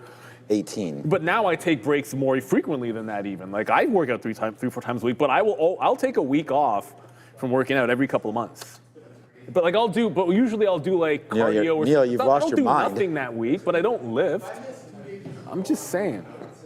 Yeah, but that's No, because but you you can guys do are other nuts things. anyways. You can do I do like mobility stuff because I'm an old man. I don't want to get Mariano. By the way, I did not know when I was talking about Mariano Rivera for the lesson of the day. I had no clue the dude had just torn his Achilles. Yeah, yesterday, over That the was weekend. brutal, but that's a reason. That's a reason to like stay nimble because it's so easy. Like mobility is everything, for sure. All right, BBAI. I'm going to take the break if it breaks a new high. That's 590. Oh, it's 96. Let me just make sure I put that in correctly. I think I might have put it at 96 instead of 97. No, it's good. So we break the high. I'm going to go into BBAI and try to hold through the 6 level if it can go. NVIDIA didn't dip, so that's fine. What else we got going on here? Let me know what else you guys want to look at. I mean, the market is essentially in Nothing. August afternoon mode. This is the thing. Hopefully it can start to climb. at Yeah, some like point. when I say August afternoon mode, like it's chilling, trending to the upside, but all the really big candles on a 15-minute, they're just in the open, and I can't even get filled here sitting on the off yeah, Apple. that's sort of the thing. Like you don't necessarily want to overtrade, so I want something that's going. BBAI is going. I think it makes sense. Tesla 340 seems like a pretty good level as well. Ari Page's thoughts on daily skip rope. Yeah, jump rope every single day. I'm talking about like lifting weights every single day without breaking. I feel like that can take, whatever, to each their own. Yeah, I mean, it's just different. We're obsessed with our Yeah. families and stuff No, like but that. This guy's obsessed with working out. I'll do 20 minutes of like mobility, hip mobility stuff. That's just I do that every single day in the morning. I don't lift but I do something movement-wise every single day. I just feel like you have to. But it's hard in terms of getting like 90 minutes into workout. I can't beat more than 3 days a week because it's out the window when we have activities. And so like it's first off, I need a day where it doesn't have an activity. Is the That's it, first right? part. And It's like I'm literally getting home. the weekends are better because you have. Whatever. Are they? No, it's better because they're not at work here, right? Like, Oh man. anyways. I looked. I don't have a day off till like mid-September. Like tonight I get home and immediately to practice. Like our practice is 6 o'clock. And it's like, okay. And by the time I get home from here, it'll be like 5:30, then I got to drive to the practice anyways. And then we're going out for dinner after. I cut practice short to 7:30. If it does rain, that'd be better because it's my daughter's birthday today, so happy birthday. Happy birthday, Gia. To her as Oh, well. this is the wrong- Turning 11 right now. She's playing in a U15 tournament, by the way, and she's 11 years old. She wants to go to some hibachi, rope. where the guys do the cooking in front of you. Oh, those are so much fun. Yeah. So Joe's coming there. Yeah, you pick up the bill, my guy. So there it is right now. Yeah, we're really happy for that. We went last year, and she really loved it. So we'll get those guys to flip it up and get going on that. Yeah, we'll do something special. We took my son to. I forget what the name of it is. It's all the meat. It's all the Brazilian steakhouse. Barb. Copacabana. That's the one that we had our office party was there. Yeah. So I knew all about Copacabana. They come with the huge skewers, and it's just like, you want this Parmesan steak, you want and it was absolutely. Needed that today with the lack of absolutely protein on my lunch. Fantastic. Say that again, Salisbury Andre? steak is. Yeah, exactly. So it's they a know what's Brazilian barbecue. You know what, Andre? We should do that as a group around here. We should do that. Go to Copacabana. We haven't done enough. We didn't do a Christmas party. I mean, Well, I I mean, can't organize everything around here, but we should probably do something like that at some point. Yeah. We used to, but All right. Well, we'll try to do that. We do have on, Nimitz get coming up. through on Thursday. He's going to be here. He wants to go out to dinner Nimit in the somewhere. house. We could go there actually for dinner. Where is there a Copacabana? Maybe we'll go there with Nimit on Thursday for everybody involved in that. That was the one night. I don't even have Thursday night off. I'm just going to go do that and cancel. well, I'm hit or miss on Thursday. Yeah. I'm so hoping to be able to make it on Thursday. I've already canceled my plans. I'm not here on Friday, so Okay, so I won't be able to see him. So, okay, so if I don't do it on Thursday, that's that. All right, just quickly here as we continue to go, I'm just going to get out of Intel. It's right here. If Intel does break this level, we're going to get out. I mean, Intel has been a great stock, obviously, for me today. You know, the only one I'm green on, I'm on green on a few others, but the only one that's actually doing anything. There's Intel 21. Let's just get a little bit of a break of 64. If it breaks through 64, we'll get out. I mean, we made the way all the way back to the 50-period moving average. We had broken it there, but the thing is that here we got support at least from the 200-period moving average. And again, as CEO going to visit Donald Trump, I think that's done now, I think. I don't know what came of that, but Donald this morning was talking about it and just saying, oh yeah, he's had a nice rise here in the company and he respected him for that. And more talk. So yeah, probably not much going on there, but hey, you got to like the story, and it was my number one trade there today for Intel. So we'll take that and see what winds up happening with it. And then Nvidia, man, I'm just battling with it here. So I put, when it came back in there, that was a keystroke. I put the wrong price to stop out. My stop, bless you, is right here, breaking through 75. So if we break through that, that's the stop. I put 183.75, so it punched me out immediately. Obviously, the answer is 182.75. So we have, I think we actually got in pretty much at the exact same price again. So that just ran one more time upside. So this break has worked for me. The Palantir break, although right now I'm still thinking about going long on this break right here of 60 for Palantir. So if that hits, then good for me. But that would be another long that I'm looking to take on a break right now for Palantir to see if this market wants to go. And then here goes Apple finally as well. An apple a day does not keep the doctor away today. Hopefully we can go to the upside. There it goes. Tim Cook visits President Trump, and we see that sort of push through now. So we've got three longs right now, Intel, NVIDIA, and Apple, and they're somewhat working, but need a little bit more oomph to this trade. We have exciting news, everybody, for Canadian sophisticated traders. Beta Pro by Globex Canada has just launched 6 new triple leverage ETFs offering 3 times bull and 3x bear exposure to the S&P TSX 60, semiconductors, and U.S. Treasuries. Even better, they're offering a special fee rebate, dropping management fees to just 65 basis points until December 31st, 2025. These ETFs also employ currency hedging, seeking to neutralize that U.S. dollar exposure, providing performance that may more accurately reflect the underlying U.S. equity indices. If you're a tactical, sophisticated trader looking to amplify your performance, check out betapro.ca 3x daily to learn more. Scan the QR code you see out in front of you. Shout out to them and appreciate them sponsoring this portion of the show. Tesla finally broke the 340 level. It only took 15 minutes for it to do so. It then spent the next 3 minutes going 50 pennies and is still trying to get the dollar.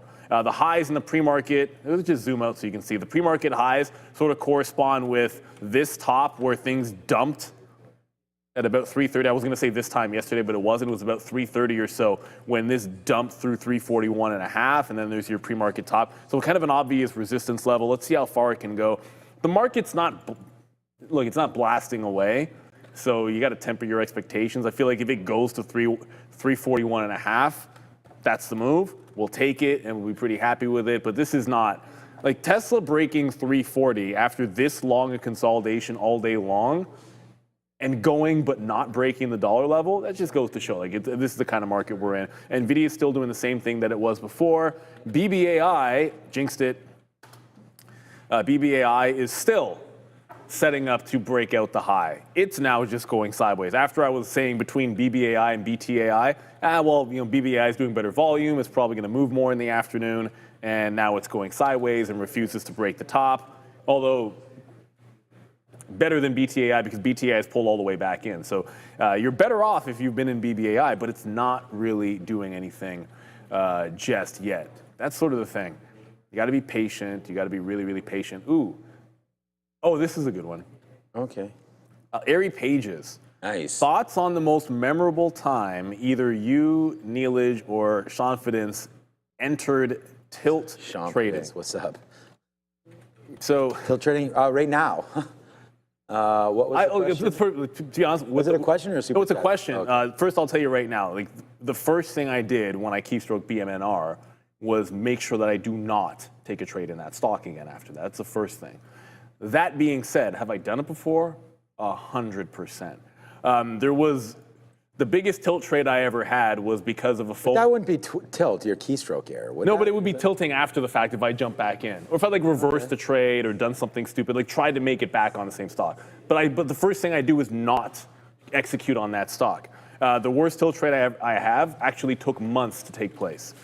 And I missed a trading opportunity on a Brazilian close because, and this is just kind of weird, they closed the stock 5 minutes early and you couldn't trade the last 5 minutes of the day. Didn't know that going into the trade and missed a gigantic opportunity. So what happened is the next quarter, when there was a rebalancing happening, I essentially like projected that missed huge opportunity onto an opportunity that was maybe a tenth as good. And I knew it was a tenth as good, but I still literally maxed out my buying power anyways and got destroyed.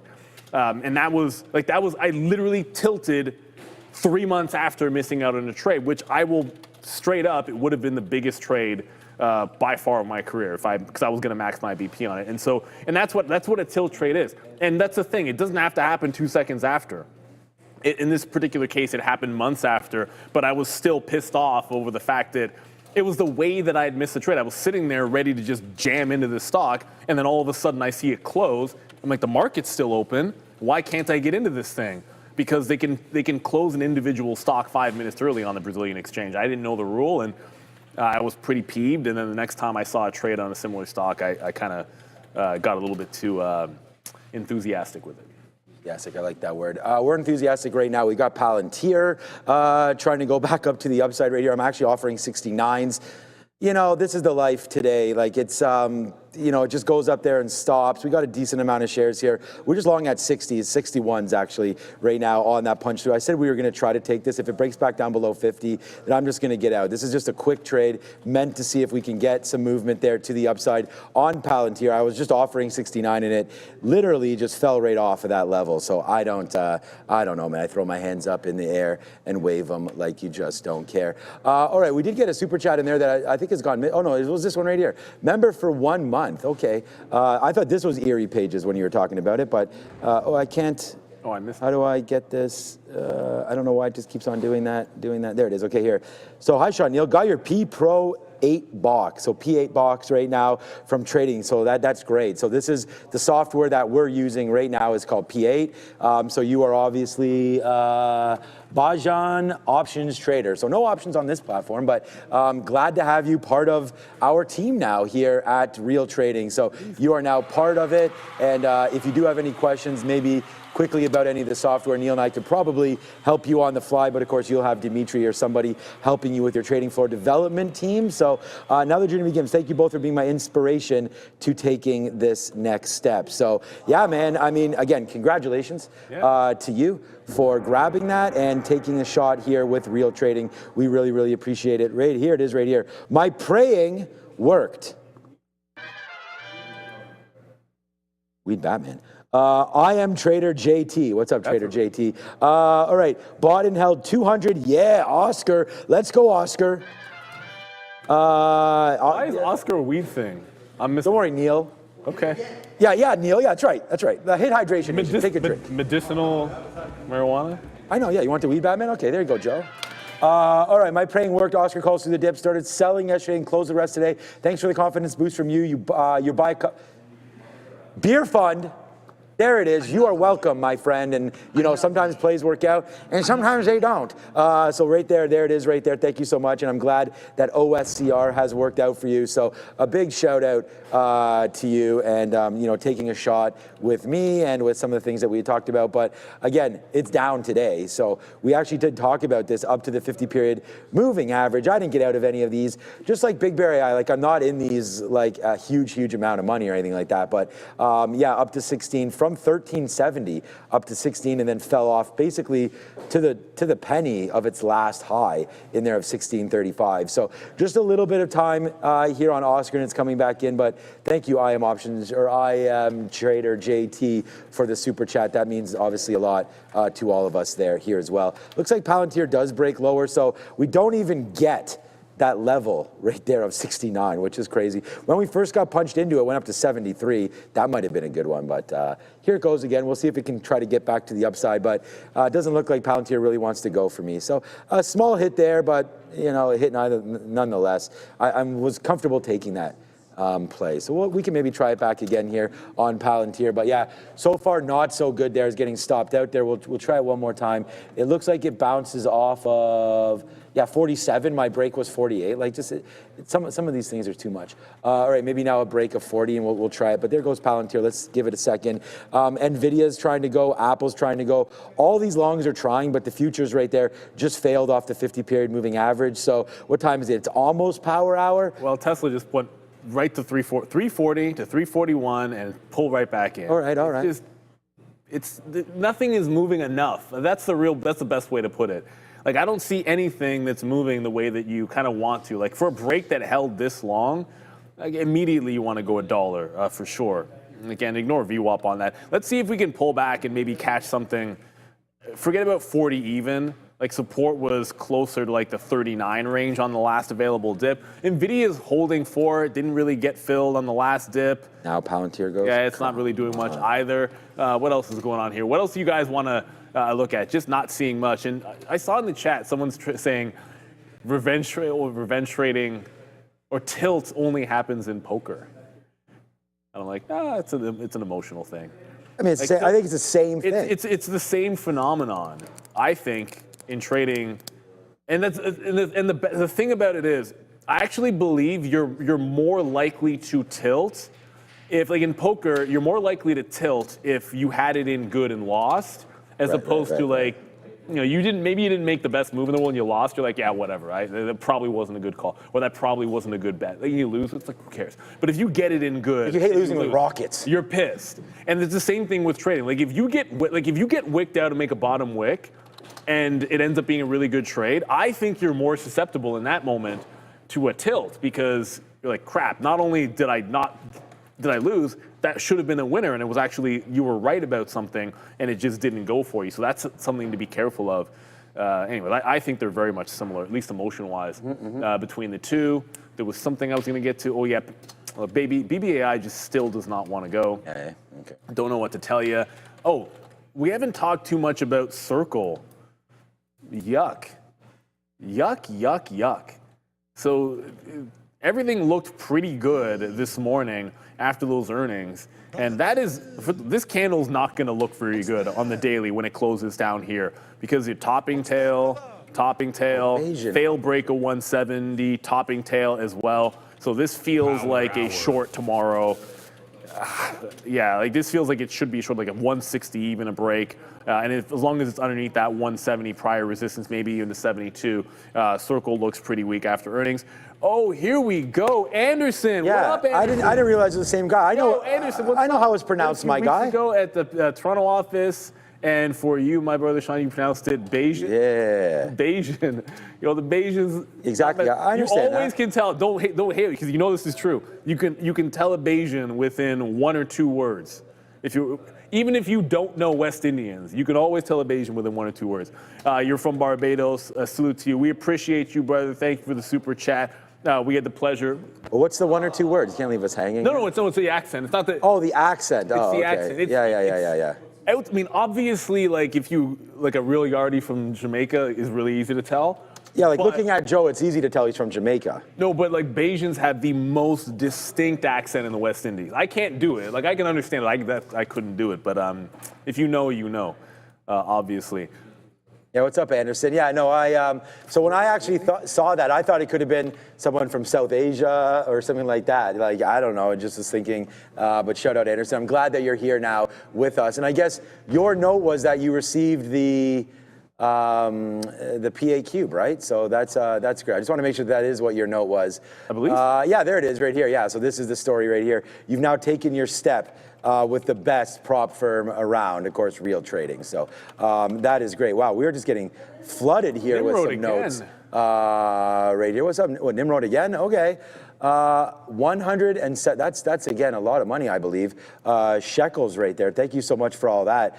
Yeah, when do the knives stop falling? Very, very good question there, as I'm just like getting stabbed and slowly. UNH and WIC seems to close 2 days back up. Okay, while Eli Lilly and Monday, Monday, we talked about that yesterday, had a case of the Mondays. Still volatile. Does it matter what other indicators we should be looking at as far as technical analysis? Well, we're glad you're back safe there. And again, thank you so much for that super chat just floating through with those shekels. Thank you so much, Nimrod there. But all right, so you wanted to talk about, I mean, the only stock that I've been looking at out of all of those, obviously we have Monday and there's a couple different names there. Let's go, Palantir, just freaking go. Yeah, Eli Lilly, flat on the day. You know, it's had its moves there. I don't know if this is what you're talking about, Nimrod, but up to 645. Again, nice play. Coming back into 637. This is actually where I bought it. I'm long, I think it was 639. We averaged it in. We've not done well on our recent buy. Our first buy was 750, and then earnings happened, and we came all the way back in. We're still long from a long time ago. We're just adding it to our position. So again, I wouldn't, again, Nimrod, I know you like to use shares and everything. I would probably have to wait for this to break through 660. Like, you got to get a little bit higher, I feel like, to get rid of all this garbage and then start going back up to the upside. You know, as opposed to what you said for UNH, you know, if you use the terminology, not me, about falling. I have to get out of some more here because Palantir's starting to rip. But UNH is at least trying to make a bottom out of those names. Well, that's what I was going to say, is that you can't just keep catching that falling knife, because eventually it just keeps on. And with UNH, you're going to see, like, you know, if you get it there on earnings and then that happens, and then, you know, there's been other stories here, but, you know, the one story sort of begets another one, and then all of a sudden the DOJ was investigating UNH, and then, you know, they got back up there, and, you know, Neil was long, got out, and then doesn't break the 50 period and just keeps on going back down. So it's like sometimes you got to wait for something to happen. And you asked about technical analysis. Like, for me, 50 period moving average, if you can sort of coincide that with some levels, that's really the thing. So for me here on UNH, maybe 280 by the time we get there. If we get there tomorrow, probably the 50 period moves down as well. So I'll ask Brian on the after show today, Brian Shannon, to see where he's maybe putting an anchor view up. I mean, you could put one right here. I don't have it on this software, but that'll give you a good answer. But that anchor view up is going to be up here anyways. So yeah, at the end of the day, I think 50 period moving average for me is what I would use. So yeah. For momentum, like, that's, if it's under, the thing is, when a stock really bottoms out, that's a downward trend, like, you'll see that 50 period finally be reasonable, and you won't have to break too far away from it. Like, what's an example? Viking Therapeutics did this. VKTX. Say it out loud so I don't typo that stock. It's so easy. Yeah, that is a name that you don't type a lot. Ooh, it's doing well today. Here's an example. By the way, Monday, just going to throw that one out there. Yeah, this one's not even close to showing a bottoming pattern. Monday.com. It's only on a daily chart, it's still nasty. Viking Therapeutics would be an example of a stock you keep dropping and dropping and dropping and dropping and dropping, and then look what happens. You don't need to always get the bottom. They bottom out at 20 bucks, but then it starts holding the 50 period moving average. And when it broke away from the 50 period, you could have had it at 30. Or you could have had it from the moment that it held the 30 and it was at 27. That's not the low, but that was it. But the trend had reversed on the stock, and now it's at 39 bucks, right? So if you're waiting for something, it's that's the thing about a trade. If you're counter trend, there's a quote that has nothing to do with trading. Extraordinary claims should require extraordinary evidence. And when you're looking at, for a stock that has an extraordinary downward trend, then you should want something pretty distinct, in my opinion, for it to have made a bottom. And something like that looks a heck of a lot more interesting than always trying to catch that perfect wick. UNH, I would argue, when it does this move, yeah, like after this kind of a monster bottoming tail on huge volume, I bought it the next day, because you're thinking, oh, snapback play is different. But it didn't happen, and now you're just back to resuming the downtrend that we've seen before. So we'll see what. I hope the stock goes up. And to answer a question in the chat, I'm pretty sure you use the simple moving average. I know I use the simple moving average on a daily chart, and I'm pretty sure Sean does as well. Yeah, I think it's just preference. Used it for a long time and never used exponential, although. On most of the time frames that we're talking about with some of these trends, they're not a huge difference.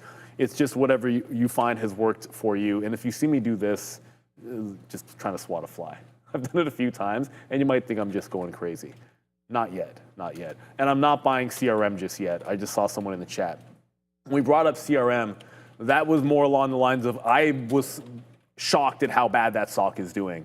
And so it's on my radar to look for a bounce, but it's not there yet. Just like IBM, I don't think that stock is there just yet. NVIDIA's trying to go, was unable to get the reload. I've canceled. I was trying to reload at the 80s where we got it before, but it's breaking out back toward the high. So gonna let this one try to fly, see if it can make that run. BBAI is still not taking out that top. One more time. Come on, BBAI, just take out the top one more time. You've done it. It's broken out so many times today. Why can't it break out again? It broke out early, and then it broke out this high, and then it broke out that high there again, and obviously it kind of really minutes later broke out a new fresh high. Now you got another double top. So just looking for the quick little scalp breakout trade here in BBAI, but the market might need to help us out a little bit.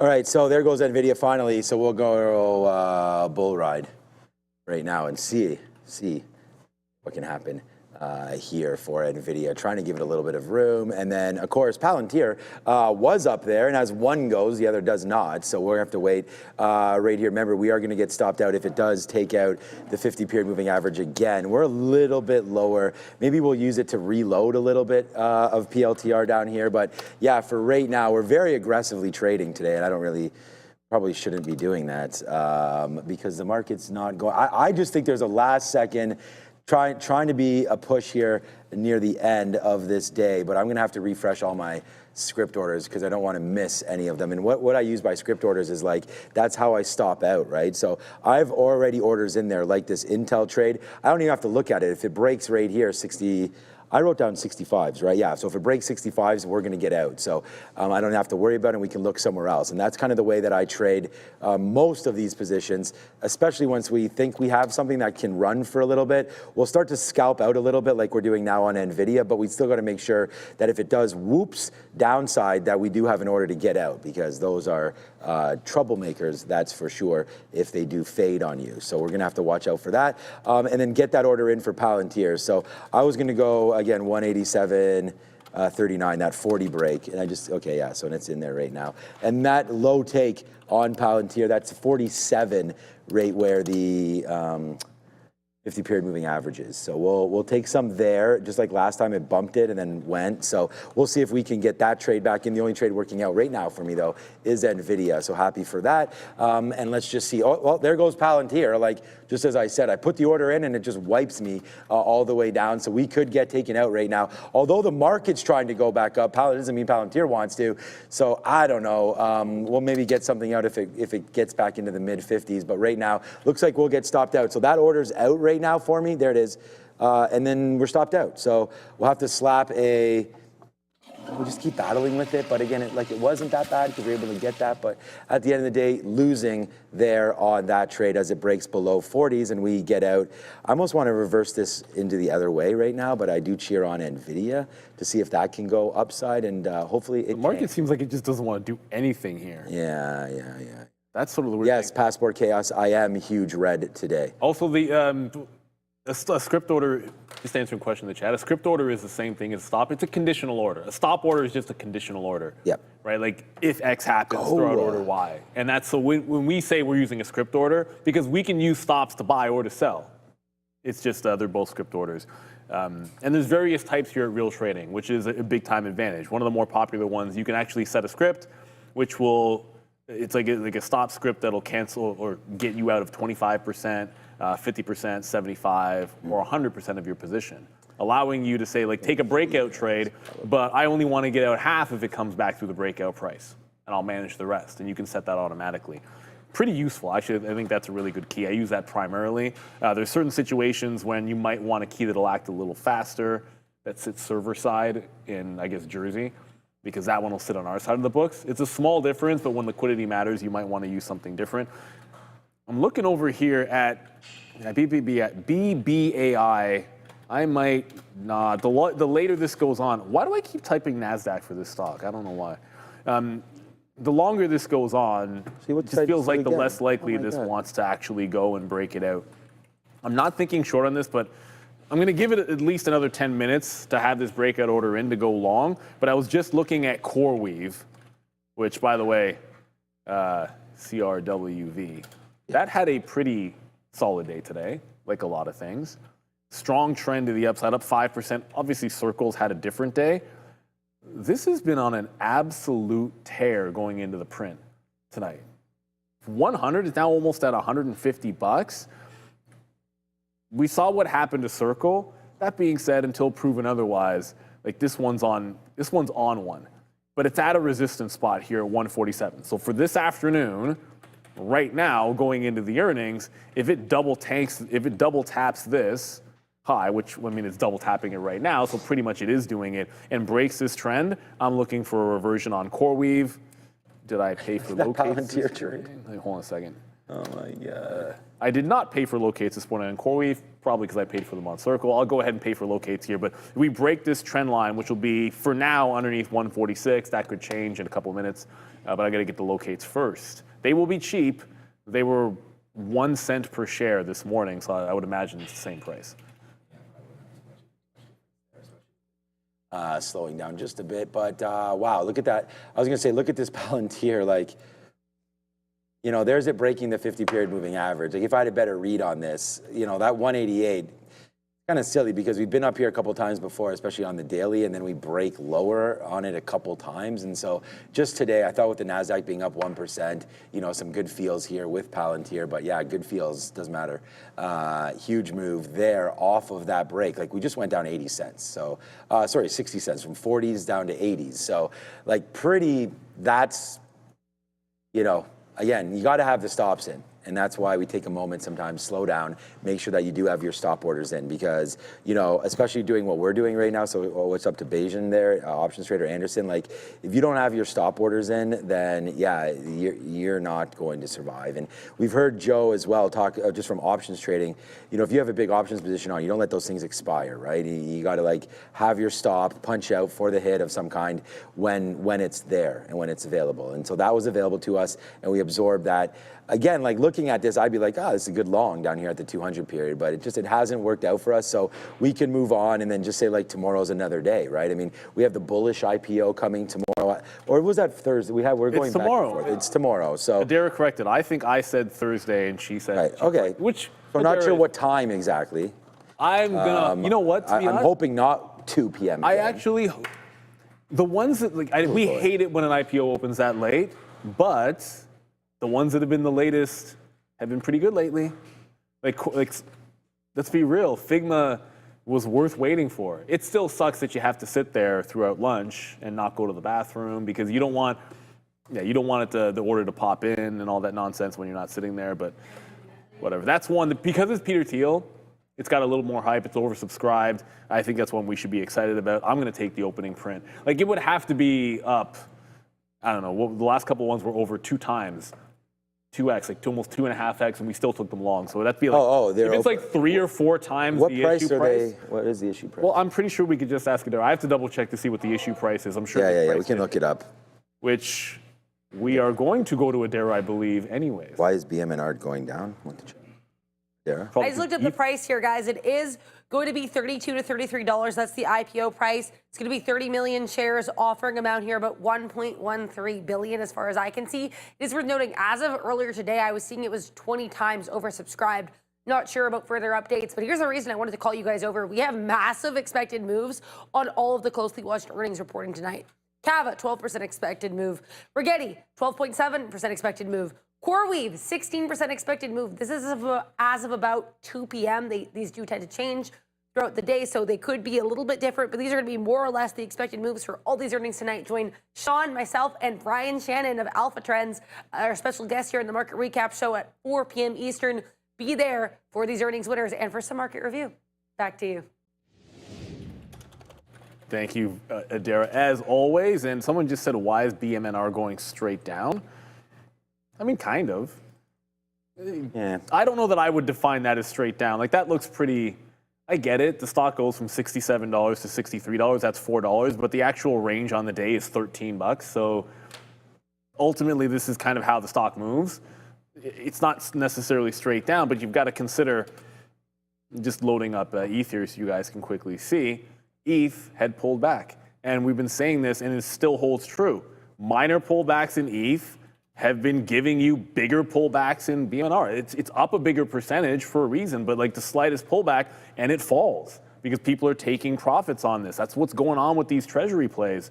And ultimately, you've got to be able to, like, if you're trading, let's say, NVIDIA and looking at SMH or the NASDAQ, it's the same thing here. If you're trading one of these Ethereum treasury plays, or if you're trading a Bitcoin treasury play, then you should be looking at the underlying for extreme moves. So I think it's just kind of following along a little bit there. Sadiq asking about HIMS. I don't see much of anything happening right now.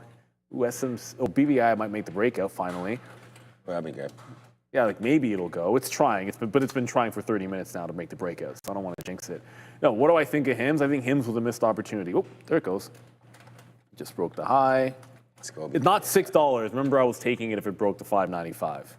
If everyone's like, but it didn't break $6. Well, I said I was going to take the high of the day break. The high of the day broke, but it didn't break $6 yet. It's trying to go to $6. HIMS, it's been a good stock for a lot of people long, but it's now broken trend pretty clearly.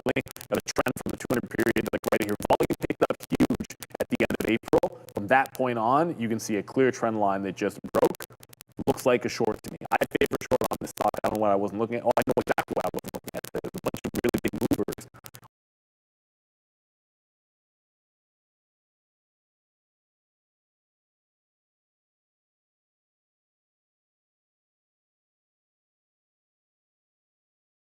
We've been looking at least for a few weeks now. Yeah, thanks again, everybody, for joining us here today. You know, we did have, as we mentioned, there's CoreWeave tonight, so with an implied move of 15%. Again, renting these things out, big data center play here with CoreWeave. I mean, does this tell you something maybe about what the earnings could be like here today? You've had now 5 straight up days. Like, what a bottom that made down there. I don't know how, other than calling it. I mean, we called this play right down there at 110, just into this area. Remember, I was looking at it with Circle. Circle didn't quite get. They both had the same pickup areas down here between like 105 and 115, where we had that first breakout through 100. So I always think that you want to test 100, but now you're 47% higher than that. We were just at $100 back on August 4th. It's August 12th. So with 1, 2, 3, 4, 5, 6, this being its 7th trading day, up 50% in 7 trading days. So I think it's a little heated. That's running hot into. Yeah. So, I mean, running into earnings right now, there's been no slip up of demand for the chips. I mean, we saw the CapEx spend continue to go for many names, and all the big NVIDIA, boys. AMD's not at all-time highs, but NVIDIA is right now, or it's close enough to it. I wish it could go back there as we're long. But yeah, so I like CoreWeave today, but a 15% move puts this thing back through 160, back up to the upside. So yeah, to try to predict something, again, we talked about Big Bear AI yesterday and the fact that they needed to show some kind of profit, and then they threw out a number that was like 1,000%, like literally they were supposed to get minus 6 cents, they got minus 71 cents. So I don't know what CoreWeave's going to say. I expect them to have had a great quarter. Now, whether or not they guide forward, I would think they would. I mean, more data, more chips, more companies looking at this space. I mean, we've seen Salesforce, but then again, like this is what I was going to say. If AI and all this data was supposed to be a thing, I mean, Salesforce keeps getting killed. We've seen IBM as well going to the downside. So I don't know which companies exactly are going to be employing more of these.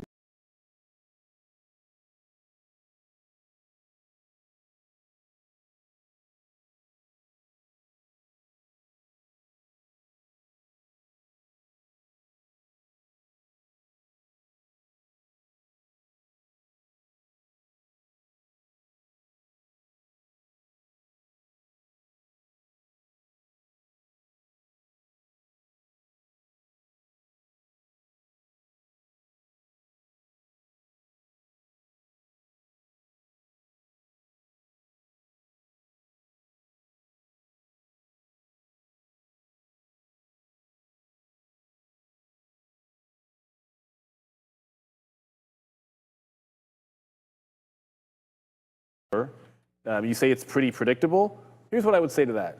If you ever read on the stock and trade it. ARQQ has a good read, and it doesn't do a lot of volume. It's like 300,000 shares, but maybe you could be talking about swing trading. Liquidity matters for day trader. You'd never touch it. I mean, some traders might trade things that do 300,000 shares in volume. I would suggest most day traders probably wouldn't. Yeah. My guess is even at that low volume, we might even have it blocked on our system because the liquidity is so low. You wouldn't want someone accidentally punching into it with their buying power, and you couldn't even get out with the day's regular volume. That's a concern. But if you have a read on something, then you trade it regardless of what anybody else says. But it shouldn't matter whether I think it's a good stock to trade. I think it doesn't do enough volume. But if you've had success swinging something like this, because you can read it and whatever the way that it moves fits you, or the types of patterns or indicators that you like to use, try not to sneeze here, work, then that's all at the end of the day that matters. I remember I've had traders, lots of traders will say this, don't let anybody ever tell you, oh, trading, if you're not a Forex trader, you're not a real trader. If you're not a futures trader, you're not a real trader. If you're trading penny stocks, you're not a real trader. Get the heck out of here, man. That stuff's absolute nonsense, man. Like the first check I cashed was from penny stocks, straight up. I didn't give a damn. Now, granted, my pops might not have been as, at first, because of what are you trading? I'm like, yeah, I know this and that. And at the end of the day, that's just the truth. But it shouldn't matter. Do you have a read? Do you have an edge? Do you have something that works? And that's all that really matters. My concern with particularly that ARQQ is it does no volume whatsoever, but that doesn't really matter. BBAI, I took the break at 96 when it broke 95. It went to $5.99. Saw $6 on the offer with about, I'd call it 600,000 or 700,000 shares there, so nothing when it's done 215 million, and turned around anyways. So it went like 3 cents in the money, stalled out, not really doing much of anything. I'm giving it to 90. We'll see if it can go. But with this market, we're just not getting a ton of juice. NVIDIA came right back to my entry. That 182, 80 level. It's trying to bounce here. I want to see if it can show me the bounce and then get it on the way up. Otherwise, I'm just going to take this one out. Like this stock bounced, went 50 pennies, and is now coming right back in. So pretty much a nothing burger here on NVIDIA. And the difference this time, by the way, is it's lower high trending down. Like the last time, it was still trending up, and now it's trending down going back in. So that BBAI, if you wanted to take 96 to 99, congratulations to you. That never that never broke 90. Hang on a second, that didn't break 90. Usually if it didn't break 90, it actually went to 92, and I triggered anyways. Do I want to get back in when it's doing nothing? It's not doing anything. I'm not going to get back in. Maybe I just saved myself a couple of cents by getting out a couple pennies early. All right, yeah. All right, XOM signs a deal with Trinidad and Tobago apparently here. I don't know exactly what it's all about, but I just heard that Best carnival in my ear there. 106 is actually pretty low right there for ExxonMobil as this name. We have Randy talking all about XOM, but this is getting killed. 121 down to 106 right now. And this is the problem. You'll have people come on here and say, not Randy, just anybody talk about dividends and things like that, but dividend be damned. I mean, if you're holding something for dividend, the dividend's like 3%. You can lose that. Like this right there is 12% over the last, 6% over the last week and a half, right? And so you're hoping that it can get to the upside. And the dividend is great because it does, over time, it helps soften the blow. At least you're getting some dividends in there. But if you can find a quality dividend fund where like it's kind of like it's diversified. Yeah. And you know that it trends up, then you don't have to know the stock as well. Otherwise, you're always trying to find like the right level to be buying it. Then you're worried about where am I trimming, all that kind of stuff. If it's an individual stock, I don't know. I don't love the individual stock for the dividend unless I'm getting like IBM. Like the reason, like I'll get into IBM and buy the dip for the divvy, but I'll only do it at a level that I really like. Like I wouldn't just buy it anywhere because right now the market's literally at the highs and that stock's been trending down for a few weeks. So you got to be careful about where you pick it up. Otherwise, what's the point? Right. Yeah. So that's that thing. I was just looking at XOM on that deal. It does not do anything, but yeah. So I just heard that in my ear. Looks like we can't win today for anything. It looks like NVIDIA here. The market has completely gone back. Right back up to these highs. And I mean, not the exact highs, but nicely took the 50-period moving average. Meanwhile, NVIDIA did this to me. So I don't, I thought we were going to trade a strong stock. We like NVIDIA. It's not that it's strong today. It's not its strongest day, that's for sure. But, with the market gaining some speed here or some traction, I thought maybe we could get some upside play there, and we just haven't been able to get it. So I don't know, dripping down in. Again, we'll take it again, but these cuts are just cuts right now, and we probably should just look forward to tomorrow and see if we can catch something there. It's only a half hour left until the end of this day, and obviously my day is going to get a lot better when we go home and see the family. And yeah, apparently right now, Marissa just messaged me, it's pouring at our house, but it's supposed to clear up in like 30 minutes. And with the way that... Okay, that's not because we need the rain. Maybe even less than that. We need the rain. I was going to say with the humidity, hopefully it can... There we go. We're going to get stopped. There it goes. We discussed up there. No. You're missing what I'm saying. No, the humidity will dry up the field. The field. So I'm just saying we need the rain because the grass looks able terrible. to play. Yeah, My grass needs it badly. I hate looking... I don't know. My grass is terrible. It looks I told this yesterday. It looks like hay. That's what I'm saying. I hate looking at a dead lawn, but I'm not that person that's going to sit there watering it every single day. That's a waste of water. For wasting water when we've got like forest fires like everywhere up north and stuff. I'm not that guy. Yeah. It's nice to have a nice lawn, but it's like at some point, there's more important things. With about 2 minutes till the early look, imbalances come out. Worth noting. 20 minutes. Did you say 20 minutes? No, the early look. Usually, early look. So we get an early look. You can see these before 3:30. It's just that you'll see a few. Like usually you'll get an update at 3:30 for the early imbalances. There's really not much of anything here. Ford, which you guys were talking about in the midday. AA there, but CNH 2 million to sell. NEO, that's from the morning. PCG. We'll see what we have up here. It wouldn't surprise me with the market so lackadaisical. I just moved my trail on NEO. Been trying to wait for this to break the low all day long. It's not doing it, but I just moved the trailing stop. With the market so lackadaisical here at these highs, it wouldn't surprise me if we could see some sell imbalances. It's just one of those slow grinds higher and running into this resistance kind of up top all afternoon. Feels like maybe there's some built-in sells that might come on that imbalance. It's just a guess. And like I said, looking at NVIDIA, that's a lower high. I'm not reloading. It hasn't. My stop is at 70. Actually, it's at 70. So I'm getting out at 69 here. I double checked. You know what? I'm still looking for it to bounce up, but it's running out of time to do any kind of running out of big time. Yeah, like it's running out of time to show like a buyer in this same range. I'm not reloading it at this price though. I'm just gonna leave the stop. I have a new position and. That was a little loud. That would wake your ass up. Yeah, that was that would wake yourself up right there. All right, I do have a new position, and I just think it makes sense down here. It's a setup that I trade all the time, and knowing like there it goes again. It goes up and then just fades out again. Come on, PLTR, you really got to do better for me on this one, man. But whenever you're asking the stock to do something, it's wrong. But yeah, right into here. Just looking at this, back into this area, it's a 200 period, it's holding. I gave that advice to Nimrod there about, if you see a trade that's setting up at a certain level, you should probably just take it using the 50 period moving average and things like that. Well, this is setting up for me. So, look at the market going right now, and I can't get love out of Palantir. It's nuts, but this is trading, and it's just as frustrating now as it ever was for me today. But we're not really revenge trading. I mean, I look at these levels and see the setups. So it's kind of like if the aces get cracked, they get cracked again. And it's just like sometimes they can get cracked a couple times in a row. And like I think NVIDIA should be ripping off this. It did go up. We did have some outs up there, but it should be going up more than this. Like it shouldn't be at these lows. With the market at days high, I would have thought NVIDIA should be back up to there, but shoulda, woulda, coulda. It don't matter. I think it's Stone Cold Steve Austin, or who says that? It doesn't matter. That's the Rock. That's baby. the Rock.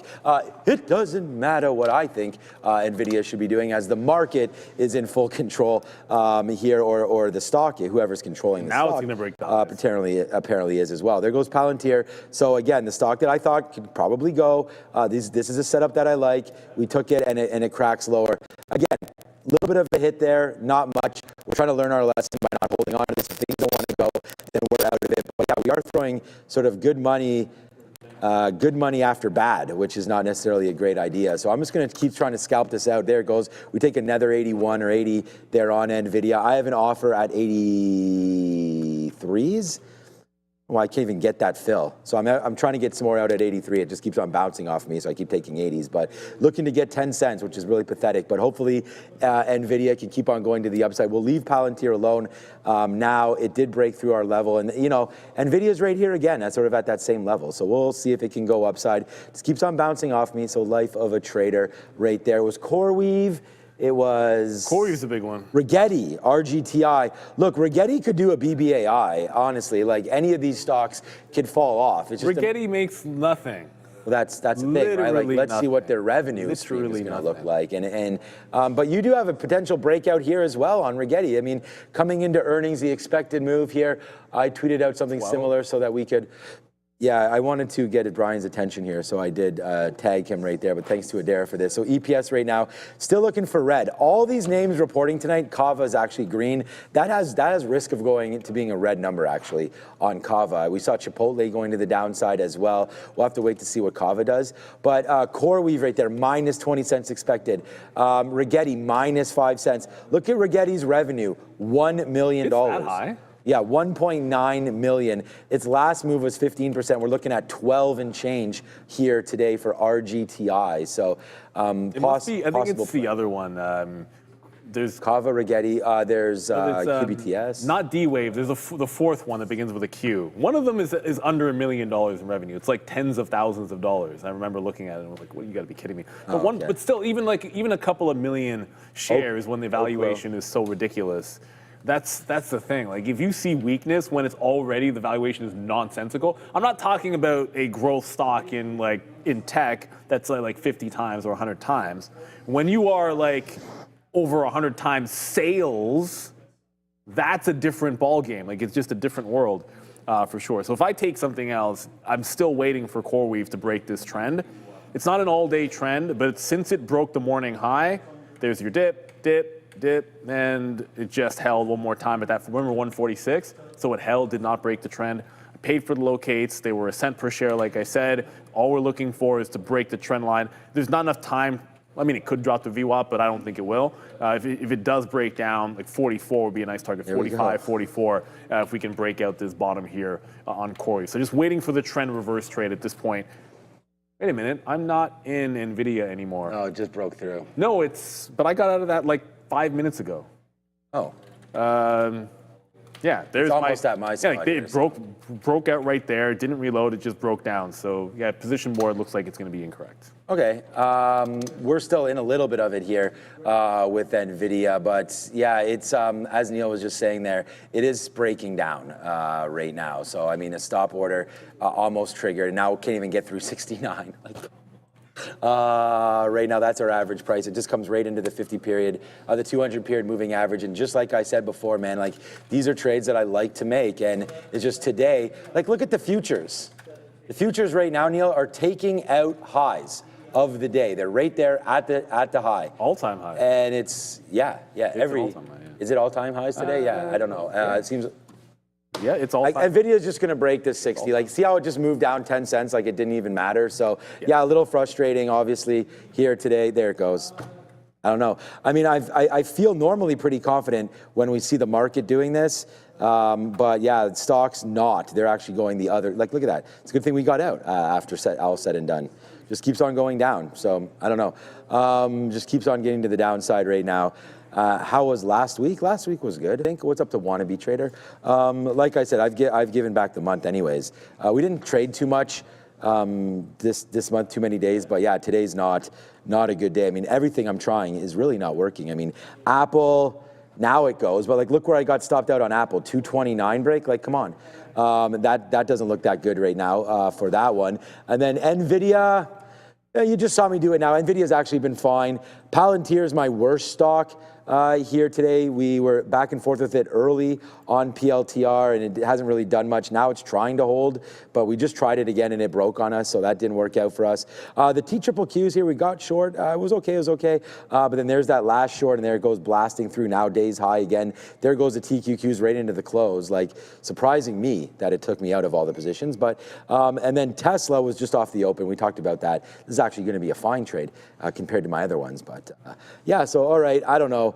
NVIDIA's trying to bounce. I think we should just either go long these TQQs or just stay away from it. It's 336 right now. I don't know what to expect here into the close, so probably best to close our eyes and look somewhere else for right now.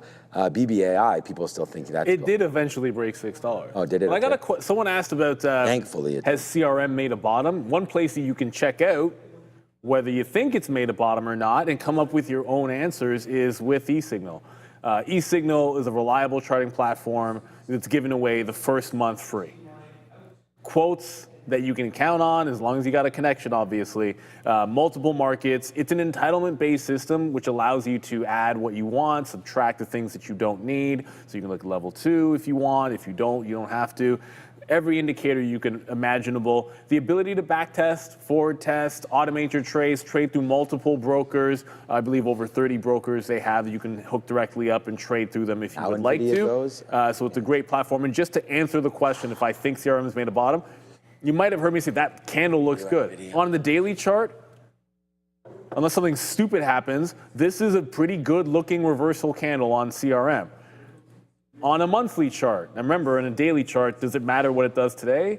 Well, it has to close here and then give you a setup for tomorrow. On a monthly chart, I believe it was a monthly I was looking at last. On a monthly chart, this is what I'm concerned with as well.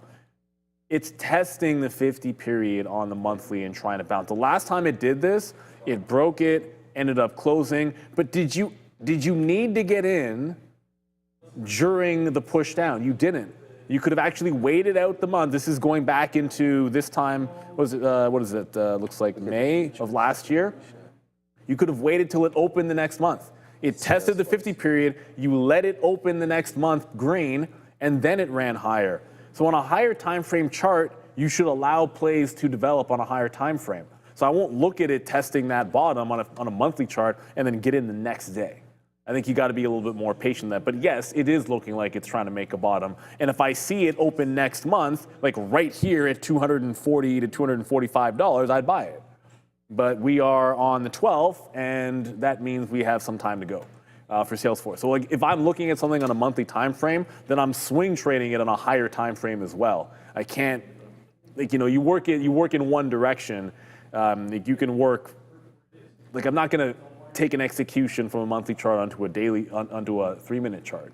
You can work in the other way, but certainly not that way. CRM, I'll look for something kind of an entry, but I'm not going to fight it. CoreWeave, I do still want to take this all day. It's not an all day, but most of the day trend break, but we are running out of time. Never rule about these. You get too close to 350, with the imbalances coming in, I just say forget about it. So if it doesn't break on this literal push down, we don't break the trend line, then I'm not trading this CoreWeave this afternoon.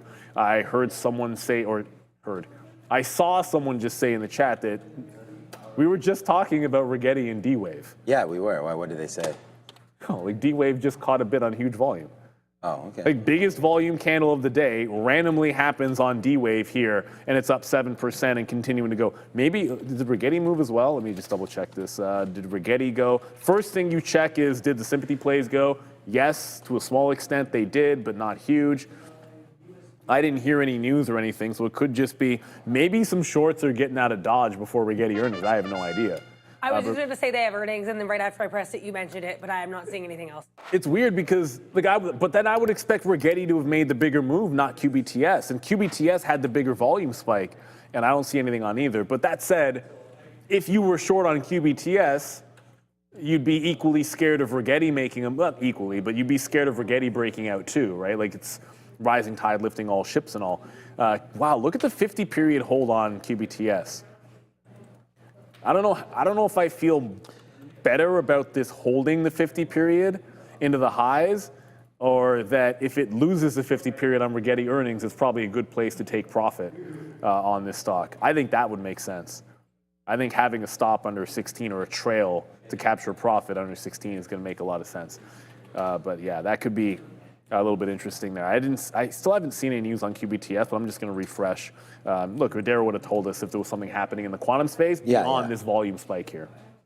Yeah, we're all good. Yeah, we're covered. Yeah, if something happens, we'll bring all of that to you. Look, we finally smartened up, man. Finally, we went short. So yeah, now we're short NVIDIA, and now it's printing. So yeah, you know, finally starting to work out a little bit for me. So that's a good one, man. We're going to be happy, joy, Ren and Stimpy on that one as we make a little bit back here. And it looks like our best trade will be short after all that, as the market finally starting to pull back. We'll take some more outs here at 52.53. And now you're starting to finally come back in. So hallelujah. Nice move back now for the market. We'll see if we get some lower bids than this, looking to see if we can break again back down. So the market finally starting to give it up, which makes a little bit of sense. It's disappointing that Palantir did fade so hard off that all-time high of 188. I really thought that this was the trade. And then it came right back in, and we did average it there, and it just did not print. So it did not go back up. I mean, if anything, it finally started to go back up, but not until we tested 187 and then up to 188, basically. Again, that's $1. We tried it again at the 50-period moving average, so loss. Tried again at the 200 loss, and then now the push finally to the downside. So again, like Neil was just looking at 50-period moving averages and coulda, woulda, shoulda, and that's the whole point.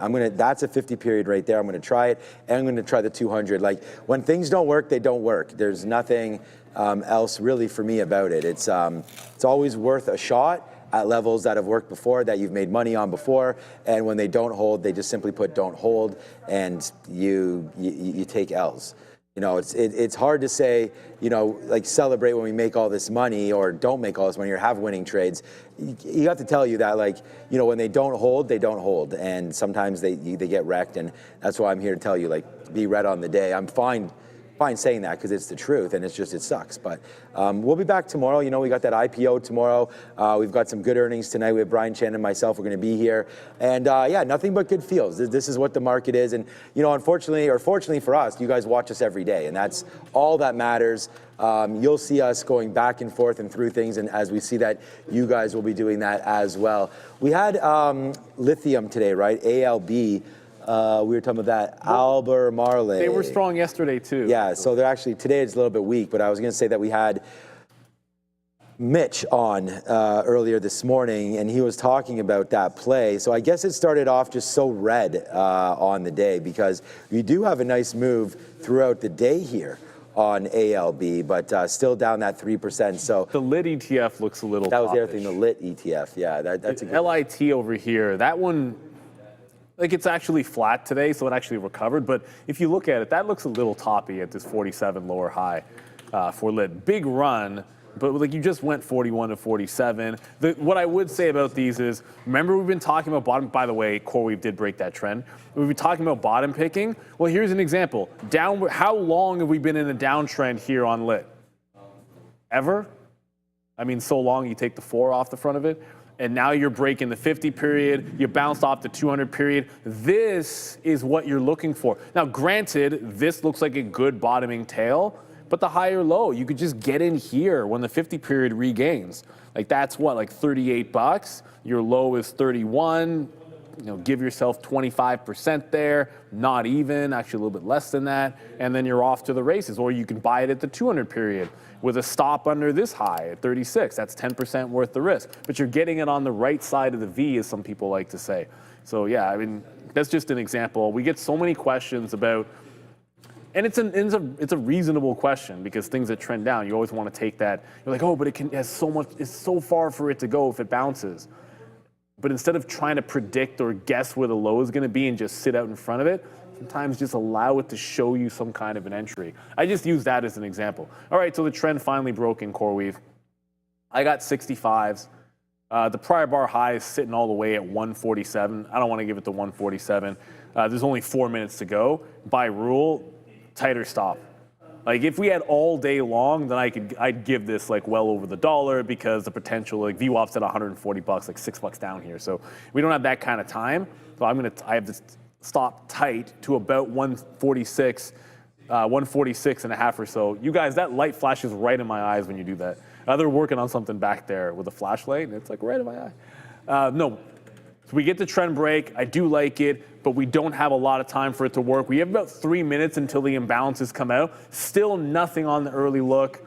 CLF showed up for about 1.3 million shares. CNH sell of 2 million shares. That's really not that big either. Both these don't look all that exciting.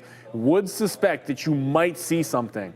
I always, if there's nothing expected, the stock I'll pull up in case is going to be NVIDIA. And we're in that one before, and it's not doing much of anything. And there goes CoreWeave. So I told you we have to have a tighter stop than normal at this time of day, but wait for it to break the trend. And I usually go prior bar, but as I said, I'm not going prior bar. I actually executed when it broke 60 instead of breaking 70. We got 10 cents worth of slippage in there. So we try the trend break. And what I like about these is they're binary. I don't have to get like emotional about it or anything. It's like we break the trend line. I'm taking that short. I'm throwing my stop up here somewhere. And either we get the flush into 144, 145, or we don't. And like I said, it's a binary style trade. Sometimes you get it, sometimes you don't. I will tell you, BBAI, that stock is, I don't want to say it's frustrating. It's not frustrating, Rob. It's been frustrating for me, probably not anybody else in the longs, because I've literally only hit it once well. It's crazy. Like, it's been up all day long, and I have like one, I think, good execution on it out of four separate tries. And the worst part is the last one went. Like, it broke, eventually got that $6 move. So if you're in BBAI, this is a pretty good looking, well, it's a pretty good looking reversal. I think what the concern would be when you zoom it out a little bit, which I'm doing now and reminding myself, that $6 level is prior support and the 50-period moving average. So when you zoom it out, yeah, it makes sense that you could be struggling a little bit at that $6 level. Seems like an obvious place. Like if you were long it $2.50, $3, $4, like that's a good place to be taking profit. It's a double up from the 3 consolidation. It's a 50% from the 4 consolidation. Yeah, when I zoom out, it makes a heck of a lot more sense that it's not going anywhere off the $6 level. That's a big level on the daily chart for BBAI to expect it to be flying away from it, when it already went $1 from the lows. I think it's just asking too much at the end of the day here. With 90 seconds to go, we'll see what the imbalances are. I'm going to have NVIDIA up because usually it's the biggest of the Mag 7 when it comes to imbalances. So if you're guessing that one's going to be big, usually you want to go with NVIDIA. Yeah, of course, I'm in NVIDIA, so it's the only one that I'm in right now. So I'm going to have it up right now, and I just set this up there for the imbalances with less than 1 minute to go right now. There's not much on here. Tilray's on there as a small sell. That's a NASDAQ from 930. So everything here is not important. So we're going to wait. Now less than 1 minute to go right there. We just took another fill at 53. Our stop is here for NVIDIA. I mean, if it, hopefully it does not, rip up to the ups. Well, we don't have that many shares left. So if it does take out basically right up into here, into 90s, and we're going to stop out. You don't want to be in a position in this much into the close, but look at that. Like now the market falls down, of course, and bounces off the 50-period moving average. So yeah, some of these things are pretty good. But we're going to wait for tomorrow. I mean, we have CoreWeave tonight. It's going to be a good one. Apple, let's take a quick check on Apple. It faded off to 30, right? Yeah, so we were here at 30. It's bouncing off of 29, so that could be a level tomorrow as well with only 10 seconds left. There goes NVIDIA upside. So we don't have that many shares left. We are waiting for this number, and hopefully it comes sell side, but, probably with the way today's been, this is going to be a rip. So here we go, 3, 2, and 1, and yeah. Oh no, downside move. Okay. 2.4 million sell. We got a little bit of a bid. Whatever. We got a little bit of a fill down there at 42. So we'll take another fill now as it's coming back in. So all right, finally, NVIDIA with a little bit of a sell. It's not a huge number, but enough to get us out of 40% of what we had left. We'll put another bid here at 51 and take that. Hopefully it can fall back down in, and we'll say thank you finally for an NVIDIA move to the downside. We'll make back like 20% or so of what we're down on it. So it's still not great, but not bad at all. MRNA. That's a wow, good that's size only $25, but that's decent. Yeah, 2 million into 6 million. That's a third of the volume on the day, but it didn't move. Okay, so, Intel. We did not get stopped out of our Intel trade, so we might as well just get out of this one. Again, the best one for me today is going to be Intel. I got to cancel that stop order. Hopefully we can get some fills there at 76. I just saw C's go through. That's NYSE exchange or Yeah, they're something in pricey. Chicago or whatever. Yeah. Oops, there it is. I just got. That's a bad. I got overfilled, so there it is. Now we get in and out. So, all right, out of Intel. Intel was a really good trade today. There's the long, there's the out rate there. It coded as a sell because I used 2 gateways, but there it goes, or short sell. There it goes. Nice move for Intel. Good trade there. But who cares? It's now NVIDIA time for me as it's starting to go back down to the downside. Let's just get a quick check on CoreWeave into the close. All right, so a little bit of a move down there. We could check out Cava. I think, I mean, again, with CMG to the downside. Now, Starbucks has recovered pretty good, but Cava up 3% today. Good little level there, looking to think about that break. So this is going to be a really interesting report as well for CAVA. Expected implied move. Let me just double check. I think it's another double digit. Yeah, it's 12. Everything's double digits today. 12, 12, 15. Rigetti 12, Cava 12, CoreWeave 15 right now. EPS of 13 cents. So we'll see if Cava can make some money. Yeah, if CoreWeave has really bad numbers, that 15% could be exceeded. Let's just leave it at that. I'm going to keep eyes on this Moderna. Only because 2 million into 6 million is a decent chunk. So the actual size of the imbalance is pretty good. It's not moving around a ton though. So we'll see if it's 355, it's still a sell imbalance. Then we have something. If it flips, like I would suspect, or pairs off, I guess that makes a little bit of sense. Just a word. Intel almost never moves on the imbalance. Like I'd be convinced that you'd have to be 5 to 10 million share imbalance on Intel for it to go. Like I think it went 1 cent on that 2 million share imbalance. But up 5%, the bottom seems like it's in. But we say that every time it's at 19, and the bottom's just in at 19 on this stock. This is like Lucid. You can buy it safely when it breaks underneath 20 bucks, and you'll get a bounce. On Lucid, you have been able to, is a better way to say this. You have been able to wait until it gets close to $2 and then buy in front of 2 bucks. What did it do today or the last couple of days? Bounced essentially off the $2 level, trends into it, and catches a bid. So that's all you can do. Like wait for either the most ridiculously obvious level or wait for a trend break on these bad boys. What else we got going on? CoreWeave will surge 35% version. Okay. Version 00 limited in the chat says CoreWeave is going 35%. Up? If you're long, surging, yeah. Surging. Okay. If you're long, I really hope it happens for you. I wonder which way he is. I got no dog in the fight. What do I care? Like I shorted it for a trend break trade today. I could care less. I don't think I'd ever want to own this thing. I don't think I get the business enough. I'll own this guy. Well, these guys. It's not. Yeah, we're still short NVIDIA. No, I just in general. You know what I mean? Yeah, of course. Yeah, like I just prefer to be in NVIDIA. CoreWeave, it's been a great name, but what I think about some of these IPOs a lot of times, recent IPOs is a better way to think about it. This doesn't seem like a stock that anyone has an idea of the valuation on. So to me, you have to have super conviction to be long it up here going into an earnings print. 5 times where it opened up at, and it just rallied 50% going into earnings. You know, not necessarily my cup of tea, but I certainly wish you all the best. Like, I hope we're talking about this thing at highs tomorrow. Because if you're talking 35%, that's the highs. Like, we'd be breaking out fresh highs on CoreWeave. As a trader, you always want that. Yeah, so we only have 5 minutes until this horrible day comes to an end trading-wise, but you've seen Trade the Pool here with us for a while now, and now Trade the Pool has created something special just for you. Wow.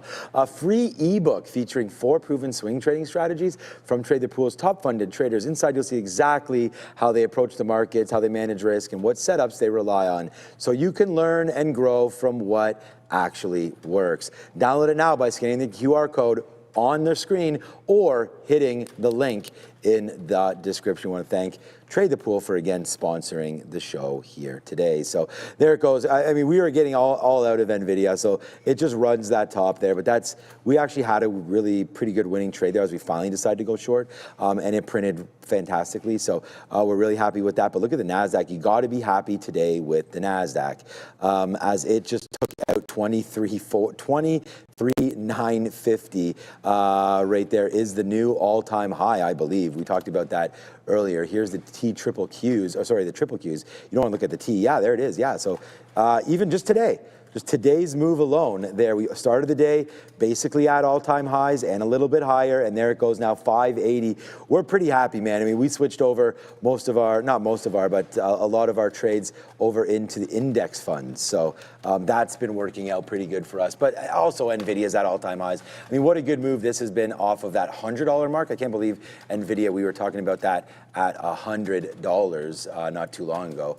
But what a move there for NVDA. We already talked about CoreWeave into the close. Yeah, just some actionable trades today. We took Tesla early. That didn't really do too much. Archer, we can see ACHR right there, just to see what's going on there today. Yeah, so up 7% on earnings as well. So it looked like they were in a little bit of trouble, but they've battled back here today, closing in and around 1030. Wow, good move there for Archer today. Opens the day, Deadsville down there to 9, but not Deadsville, but you're up now 11% from those lows on ACHR. Some other plays that we had, again, Ethereum was a good one there. I think Ethereum's probably, at the highs of the day, looking to break through all-time highs. I'm out of the coin a long time ago, 2,500, like ridiculously low price, but we still have the ETF, so we're going to watch out for that. And we put some money into XRP and Bitcoin as well down there. So it's been okay, but not as much as this name, as Ethereum goes upside, and then IBIT, so that's up 6%. Wow. Eventually, Tom Lee will just dump all this on all you guys on BMNR, but I mean, get out while you can, is my opinion. But the thing is, what's crazy is you could take the profit on those and literally put it into the coin. But I just think the coin is also getting bumped up. No, I think it is too. I just think there's percentage-wise less downside risk. So it lets you just stay in, but then maybe have a little bit less downside. I don't know how much less downside risk you're going to end up having doing that, but whatever. Or like you could put a portion back into the coin. I just don't believe in the treasury plays, but all-time highs are incoming on ETH, no questions. 2 minutes to go. Yeah, nothing crazy on the flips. Like if something was interesting on Moderna, I would have let you guys know, but there wasn't. Flat out. The market's trying to go back to the highs. It was Tesla. Wow, Tesla. Tesla did break the high at 342, and then in pure frustrating fashion, like this is the kind of day it is. NASDAQ holding the highs. Tesla was strong all afternoon, breaks 342, and immediately does a sharp rejection. Topping tail candle, like not ripping your face off, pulling back, but while everything is holding up at the top, one of the stronger stocks decides to abjectly fail a breakout at the end of the day.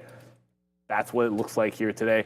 Odyssey fights, I wouldn't judge BBI is going to pull back after hours. That wouldn't surprise me.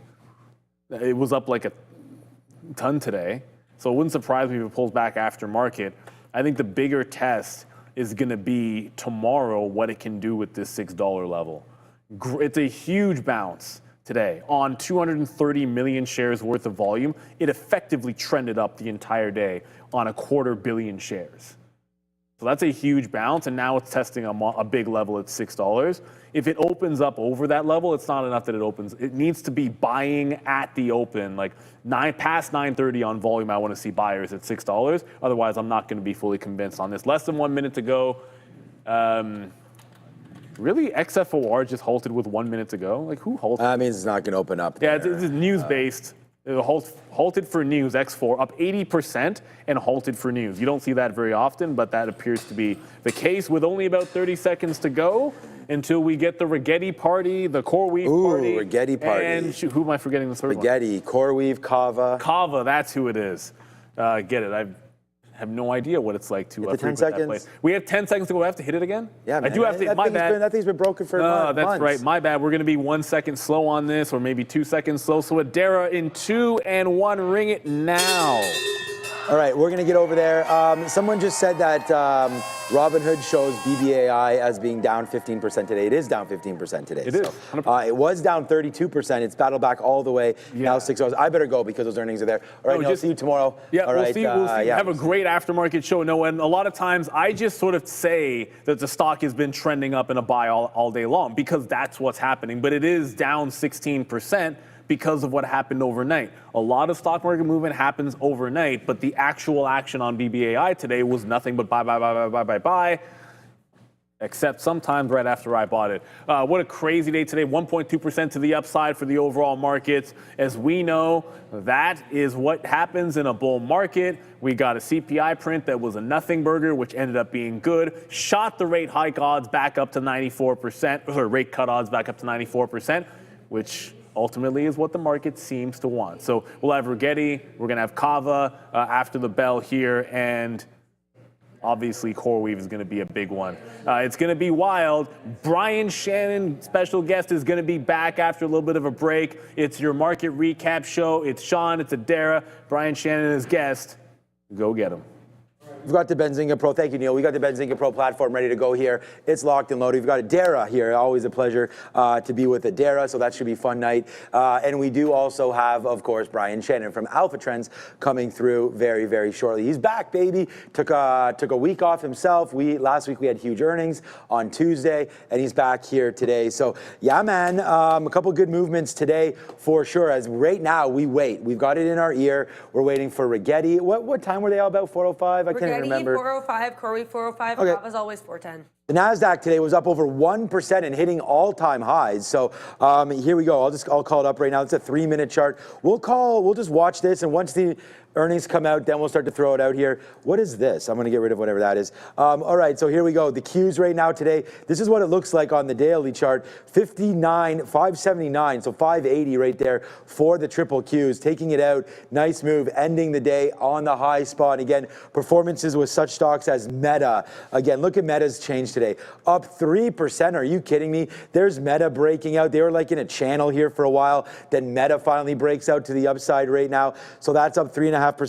Microsoft, again, up another 1.5% today as that continues to go. Some sort of a deal for Disney happening right in my ear. It doesn't look like much is going on there. Some about Marvel and all that. So maybe they're selling some of that. I don't know. I found it. Okay, we also had... It's more for the small cap that's implicated that it's going to be a big deal. And that small cap is moving like crazy. What is it? Sorry to interrupt you. Webtoon, WBTN. They inked a deal here with Webtoon to bring 100 titles featuring characters from Marvel, Star Wars, and more to the webcomics app that is just reported by Variety. Sorry to cut you off there, Sean. No, I was going to say, yeah, because there's no way Disney's going to give up those properties. No. So it's nice that they're going somewhere else. Probably good for Disney. Remember, I think that once a lot of these stocks, like Disney, gives their intellectual property to someone else, it just creates more advertising opportunities as well. So more people that are watching it on Webtoon will be able to see it, buy those little trinkets and whatnot. And again, you've been to Disneyland or World? I went to World when I was a kid. I enjoyed it, but I was very sad I didn't get to meet Winnie the Pooh because he was my favorite. And as he was going into hibernation, as they call it, for the night, he just walked by, and it was like 15. I mean, I was way too old to be upset, but 15-year-old Adara was like. But yeah, I went once. Like, what's up, Winnie? What's up, Winnie? Yeah, I was there a lot. Went to the one in Florida. Which one is that one? World. That's the one World. Yeah. So I was there. I think probably 6, 7, or 8 years old. Something that's a better age to go to Disney. I don't know. I didn't really have any obsessions. I liked. Was it Thunder Mountain or what's the one? I think Space Mountain. Space Mountain. That's right. The one here in Wonderland is called Thunder Run. Yes, Thunder Run. Yeah, my grandma went with us in Space Mountain, and she was like, "Why did you guys make me do this?" She did not like Space Mountain, and I think it was too much for really. Yeah, because it's inside and then all of the lights. And it's like a lot happening. Yeah, poor 60-year-old woman. I'm almost there. Okay, so right here again, Google up 1.5% today. We did get that story about how Perplexity potentially throwing in a bid there for Chrome, and we're just going to figure that all out. I mean, I think someone needs to throw in a bid for Perplexity. But right there, Google, look at this Google chart as well, man. 203, trying to take out all-time highs again for Google. So that looks like it wants to work. The CPI print really got us going here early, right? Just the NASDAQ, but even the SPY. So here's CPI right here. Comes in at 2.7 versus 2.8, and then boom goes the dynamite as it gets going early.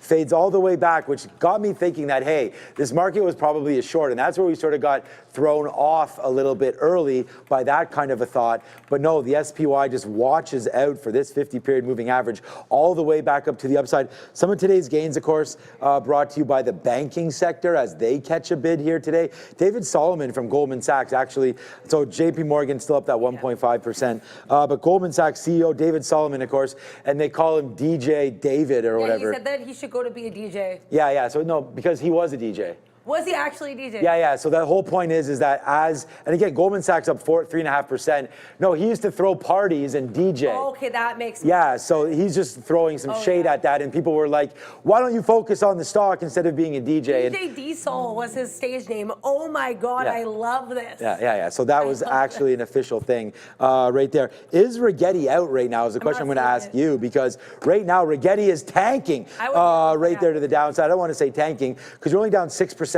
The implied move for Rigetti today, 12%. So there it is, a nice move down. Adara will sort of go through the earnings, and when it comes out, she'll give it to us. I will, yeah. Sometimes there's whisper numbers that hit, and it's not actually out yet. But if you look here, Rigetti ran into a wall around $17 here on the daily. So we'll have to watch it. This is actually a 900 period moving average, so not exactly a daily, but does give us all the way back here with the live movements as well. So if Rigetti's going to go anywhere, it looks like 14 to 14.30 would be a good little level. And here it comes right back up. Again, I'm going to switch over to a 1 minute chart just to get a little bit of a better read for everybody on our GTI. So there's the move down. It hits 15.10. So that's pretty much exactly what we're talking about on the 50 period moving average. So there it comes in, bringing it back in. How many minutes are in a day? If we figured that out, we can use that. Hi, Rigetti. Okay, you have the Rigetti number, so what's going on? Yeah, so I'm seeing here apparently they missed on both losses of 13 cents per share versus a 7 cent expected loss. They missed by 86%. EPS down 86% year over year. Revenue $1.801 million versus revenue estimates of $1.87 million. That's down by 42% year over year. Although the revenue is up on a quarterly basis, but rarely do we care about sequential revenue. So that is a double miss here for our GTI. As far as I'm seeing, I also want to mention here Webtoon, WBTN. It's always weird when you get news about a company right before they report. So they did have that Disney deal, I guess, is reported by Variety, and then they report a double earnings beat, including unexpected profits. So great look here for WBTN. Unfortunately, not so great for RGTI. I'm currently looking into CRWV. I'm going to throw it back to Sean. Yeah, CoreWeave is out right now. So 1.2 billion revenue there for CoreWeave. So the estimate 1.08 billion. So right now CoreWeave 1.08 billion is the estimate. It looks like they come out. They're the losses of 60 cents. So they lose a lot more than we were thinking. I just heard in my ear loss of 60 minus 60 cents versus 20 cents. So it's not a great number there, Adara, but maybe we can break it down. So some estimates I'm seeing, we're saying they lost like 49 cents, because sometimes the estimates I get are not the same ones the street runs with. Either way, they did miss. 60 cents were reported here, losses of 60 cents per share. Revenue, 1.213 billion. That is a beat over estimates of 1.08 billion. EPS up 63% year over year despite the miss. Revenue up 207% year over year. So this actually is not that bad of a report, despite how it might initially seem. Playboy also reported earnings as we wait for Cava. Cava's not coming out till 4:10. PLBY not doing anything. Sometimes this moves. I pulled up the chart because I was curious. Earnings per share in line, sales beat. Who cares about Playboy?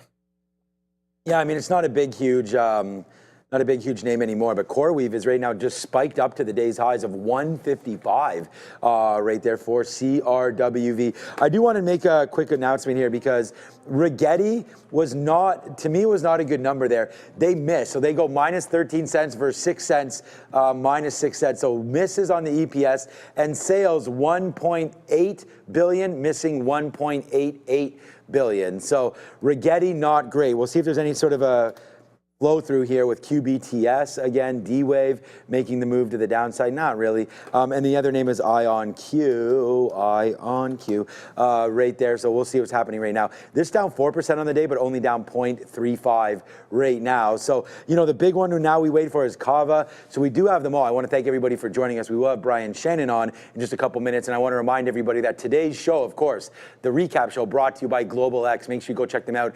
betapro.ca is where you want to go for that one. Go find them out. 3 times levered ETFs over there for SPY and NASDAQ and whatnot. So yeah, man, the CoreWeave, everyone wants to talk about CoreWeave, so why not? Right now, EPS, 27 cents in the red, missing the 17 cents in the red. So they'll go and miss on EPS. They will also beat on sales, though. They got sales of 1.21 billion versus a beat of 1.08 billion. So Cava's tanking. I don't have they went up to the upside there. Now they come back down in. So now we wait for the guide. I don't see a guide on CoreWeave. If and when it comes out, we'll get that. But Cava earnings are now out. I was warning to the downside. Okay. Yeah, the 1 minute chart gapped right down here to $71. There goes there goes Cava all the way back in. Its 52-week low right there is $70, and it looks like that's coming into play right now as well for Cava.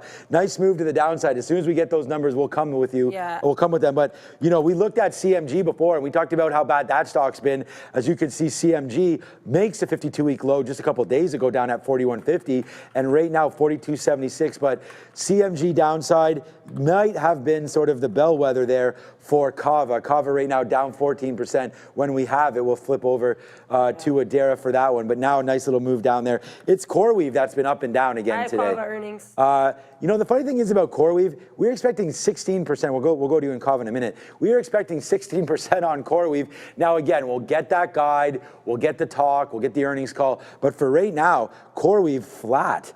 Pretty much. I mean, we get it up 7%, 6.5% today, but right now in the after hours, only down, well, now down 1%. But all right, let's go over Cava because that's a pretty good move downside right now. Wow, even getting worse, Adara, down 20% now for Cava. What do those numbers look like? What do they look like? To let you guys know, CoreWeave, someone was asking what time the call was, 5 p.m. Eastern. Perfect. Let's get to Cava. So I want to start with the bad in terms of what's bringing it down. Same store sales for Q2, they were up 2.1%. Guidance, or I guess their estimates, they were looking for 6.5% increase in same-store sales. So their same-store sales growth way slower than expected, like way slower. Then let's talk about their guidance. They're seeing same-store sales growth going forward between 4% and 6% versus expected growth of 7.67%. So not only did they grow less this quarter, they're expecting less growth next quarter as well. Q2 earnings, let's get into the actual numbers now. Adjusted earnings of 16 cents versus 13 cents expected. So that's a beat. Revenue was also a beat. Revenue was actually, looks like a miss, 280.6 million versus 285.6 million expected. So revenue miss, sales beat, same store sales really seems to be the biggest issue here with CAVA. And I want to tell you guys too, Scott Bessent is talking now, and I bring this up because some of the things he's saying are pretty wild for the market. He says that the Fed should think about a 50 basis point cut in September, that they should have cut in June, and that he hopes Stephen Moran, who of course is Trump's appointee to take over Kugler's spot, will be he hopes he'll be approved by the Senate before the September meeting. They are really, really gunning for that 50 basis point September cut right now, Sean. And they want 50 points. Yeah, Scott Bessent says they want 50 now. Yeah, well, because they should have cut in June. Yeah, well, Mr. Too Late is going to figure out what is the right play to do or not. Okay, so again, CoreWeave will parse through those data, those numbers, and if anything catches our eye, we are now down 5% at the lows of the session right now in the after hours anyways. You're giving back the whole move in the day. The day was only up 6.5%. There goes CoreWeave right now. If we go into like maybe let's go into a 60-minute chart, just to have a quick little look at this. Yeah, so you're just back to where you were sort of at the beginning of last week right now, back into 140 on CoreWeave. You know, it's been a great hold down here at $100. I don't know if this earnings gets us back into that level because the earnings weren't horrible on CoreWeave. We had 27 cents miss versus 17 and the sales beat. So they're definitely not operating properly by the EPS miss, but sales higher there. So we worry a little bit now about CoreWeave now being down 5% and giving it all back from today. But again, we're just going back to where we were last week. So I don't want to sort of push too much into this one.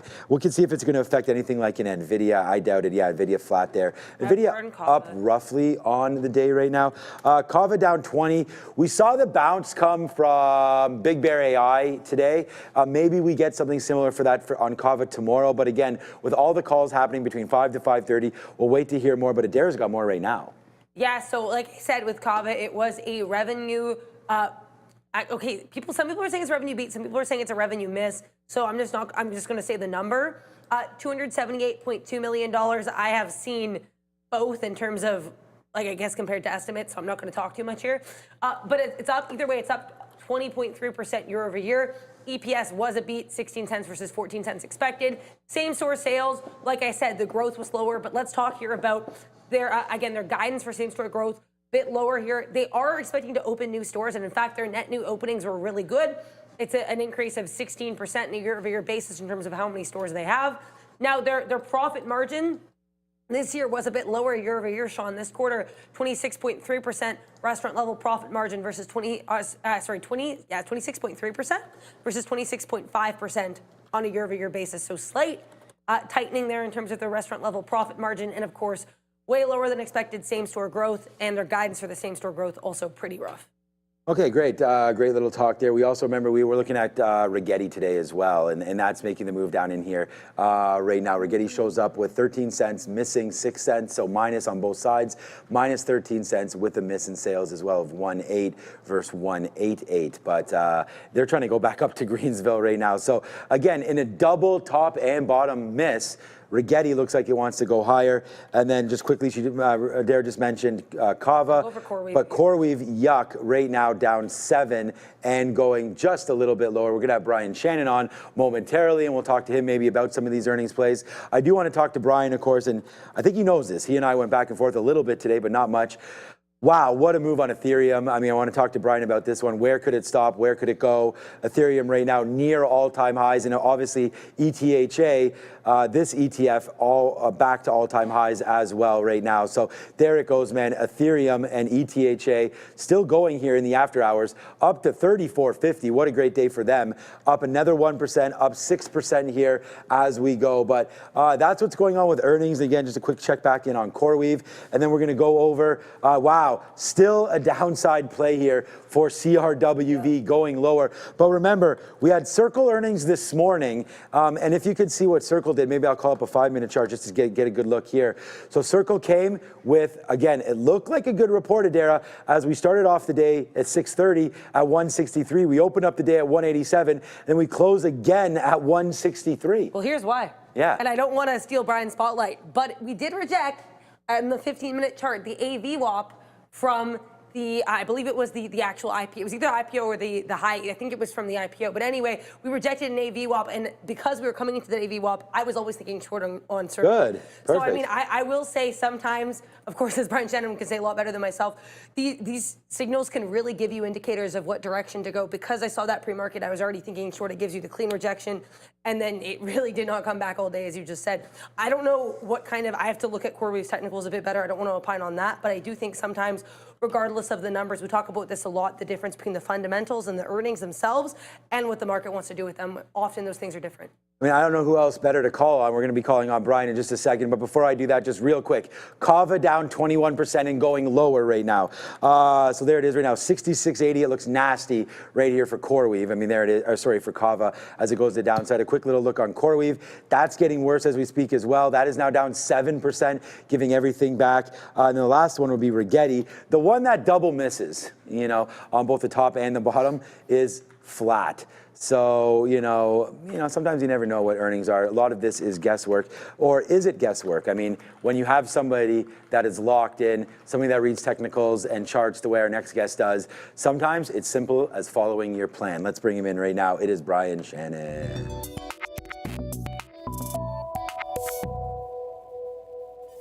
Hey, Brian, it's been a minute. How are you doing? I like the gray sweater. Or no, that's a polo, golf shirt. It's not really a sweater. Yeah, right. Uh-oh, I don't hear him, John, how you baby. been? Good trip All to right, Boston? flip off, and maybe we can get him back. I don't know if everybody can hear you or not. Okay, good. Try again, Brian. Good trip to Boston you had? There he is. Okay. I can't hear you, but we're going to get that fixed up real quick. Let's talk about something that you want to talk about, FTAI. I think you're fine. We've been going through changes here, so we'll fix it on our end. No worries at all. I did want to get to you about a stock that you've been sort of tweeting about, and you did mention it to me as well, FTAI Aviation. So I'm going to flip it over to you. We can still screen share and do all that, and we'll work on your audio. Everybody can still hear you. I just can't. What do you want to talk about FTAI?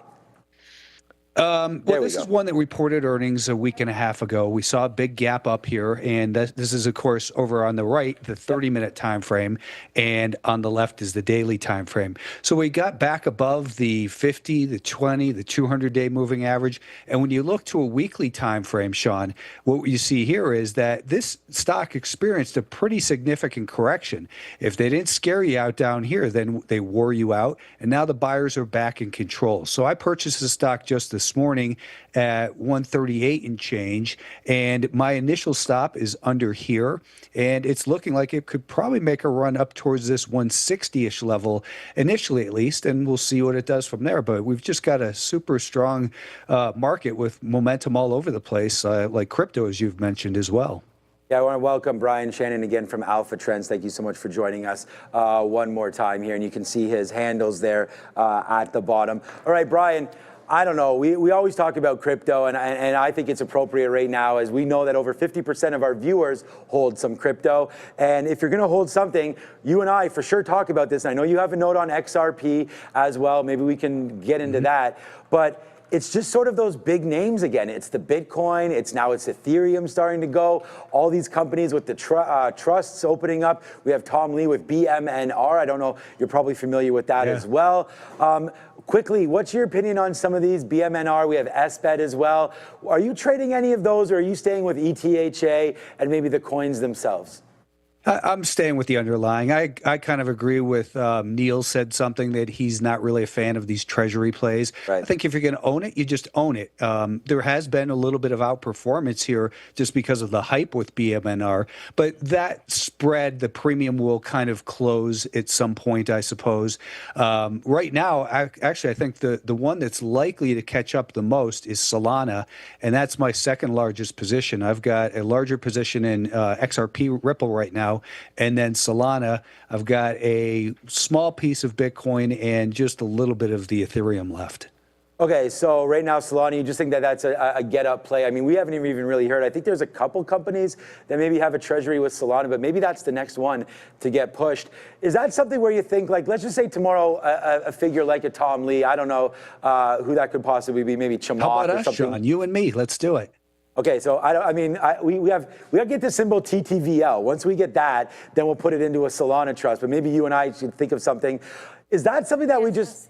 Yeah, is that? Just call it Brian Shannon and Sean Katina, BSSE. Okay, there we go. So maybe we have something there. That's Thanks, it. Adara. You can join as well, maybe, Adara.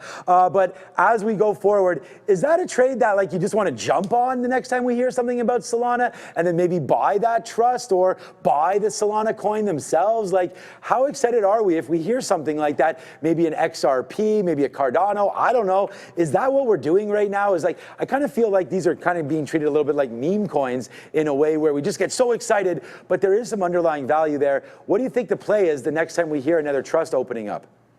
I think you're going to see the same exact thing, Sean, what you just said. Yep, okay. People are just going to chase it and say, well, we saw what happened with MSTR. We saw what happened with BMNR.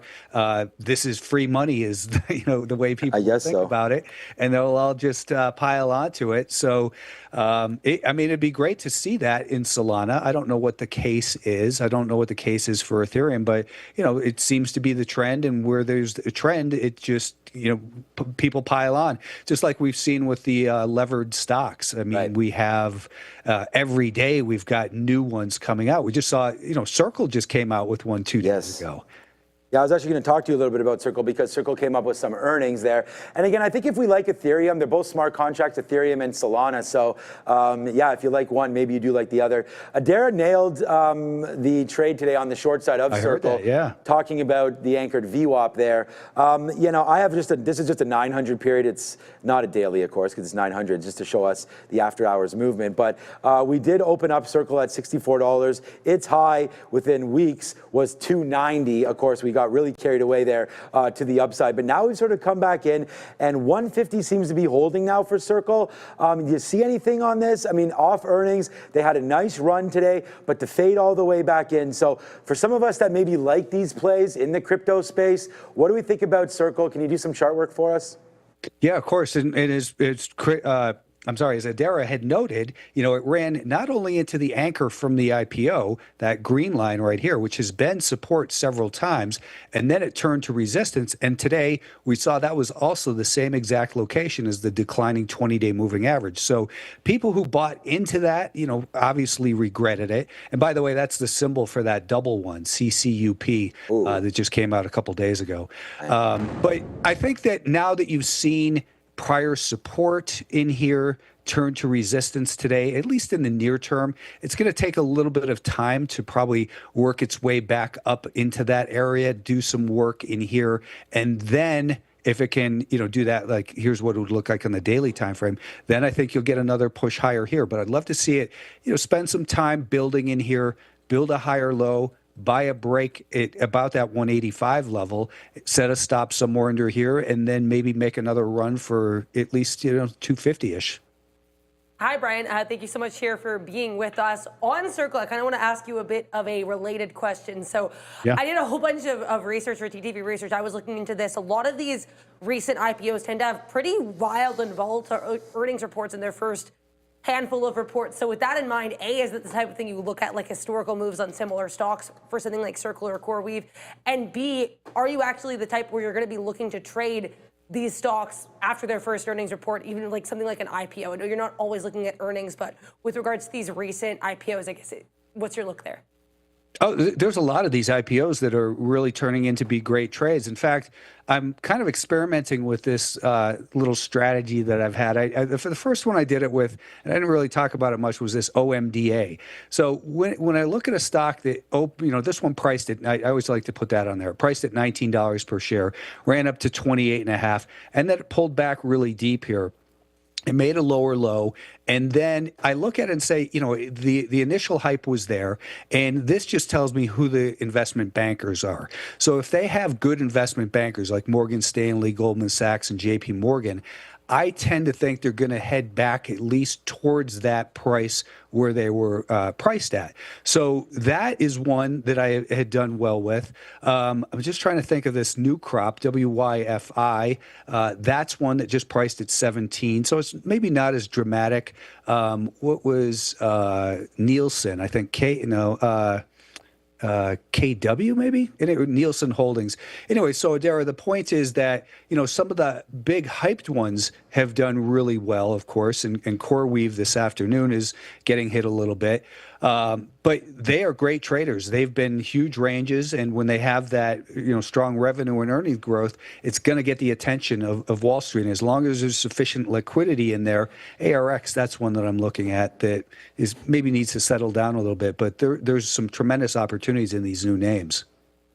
All right, thanks, Brian. Yeah, for a little discussion right there. One stock that I was a little bit concerned about was Berkshire. We do get some questions about Berkshire, and again, this is much more than just I think it's getting hit because of Warren Buffett. I mean, a lot of people are losing faith now, the fact that he's no longer with the company anymore. But there's been decisions made before him while he's been there and by smart people, and they've had new people now installed in this. The banks have been pretty good. Some of the holdings that he's had, Coke hasn't been that great to the downside. He took a write down on Heinz, I believe, as well earlier on. But Berkshire right here on the charts, I mean, you've been well hit. This is actually the day that over the weekend there when Warren Buffett was announced that he's going to be stepping down as chair and CEO. But, I feel like right now we've maybe built up a little bit of a base here in and around between 455 to 465 and potentially now starting to get back to the upside. And we say you're in the penalty box until you're not, and we're trying to break free from that. To me, I think a break here of the 50-period moving average around 475, maybe that helps get us back to the upside with a stop in and around 460. But is Berkshire just too ugly right now to get into it? I don't know. I like the holdings. I see the NASDAQ at all-time highs. I see the S&P 500 at all-time highs. I mean, what's up with Berkshire here? Are you hearing anything? Do you like the stock? I don't particularly like it. Well, it still has a declining 20 and 50-day moving average. When you look at just, simple horizontal level, this 450 level, as you mentioned, is looking like it had been prior support. So if it can kind of come down and test in there, start to rebuild over the next couple of probably months, then it's probably looking better for maybe the fourth quarter of this year, Sean, at least the way I see it. Okay, thanks, Brian. Yeah, I wanted to go over that because I was thinking the same way. I haven't really been dip buying into that name at all. Just quickly here, we just got news on Circle, just as you mentioned right here before we were talking about it. Circle right now just laid down an offering. I don't know, Dare, do you have the total price? It's 10 million shares. I know it's 10 million shares. Apparently 2 million shares are being offered by Circle itself, and then the selling stockholders are also offering 8 million shares, not 800, guys. 8 million shares offered by selling stockholders, 2 million shares offered by Circle. Okay, so not a great move there, Brian, as Circle right now down another 7% right here. after hours, going lower right now for Circle. So there it goes, breaking finally through that 147 and change. Just a quick look. I'm going to ask Brian some more questions here, but CoreWeave checking in on that, still down 6%. All right, Brian, you and I have talked many times about the biggest of all bears, and today it was pretty bearish. It was Big Bear AI, BBAI. They came out with one of the worst reports I've ever seen. I feel like their backlog is gone now, so that's bad. And then their earnings are minus 71 cents versus minus 6 cents. I mean, where's the fail button? I don't know what to say. But this was just bad, bad, bad. The CEO did not talk very good. They're blamed tariffs. I hate the word blame, but that's what he was doing. Right, yeah. You know, be responsible for your own stuff. You knew tariffs were right around the corner also. A lack of Army contracts. They didn't give very much clarity on that as well. These are all macro ideas, but to you, let's dig down a little bit deeper and look at some of the technicals. We had a great bounce, and at the end of the day, we started it with down 33% there today, with a short flow approaching 40%. Guess what happened? It actually rallied back 15%, got back half of its loss there today. We just bounced off the 200 period moving average in and around this 460 area, Brian. What do we think about Big Bear AI? I kind of think that you're going to say dump this thing, and I'm fine by that. I'm long around $4. So it's been fine so far. What do you think about Big Bear AI? Is the recovery real today, or is that just a short covering? I suspect the recovery is not real because, as you said, the numbers were pretty much atrocious. And in fact, I heard you reiterate it before. They were expected to lose maybe 10 cents and they lost $1 or something like that. So, you know, we got an oversold bounce, and now you got to look at it and say, it had a nice bounce. That's great. No, you know, you shouldn't have panicked and sold into it. I would be really concerned about how it acts in this 625 to 650 area.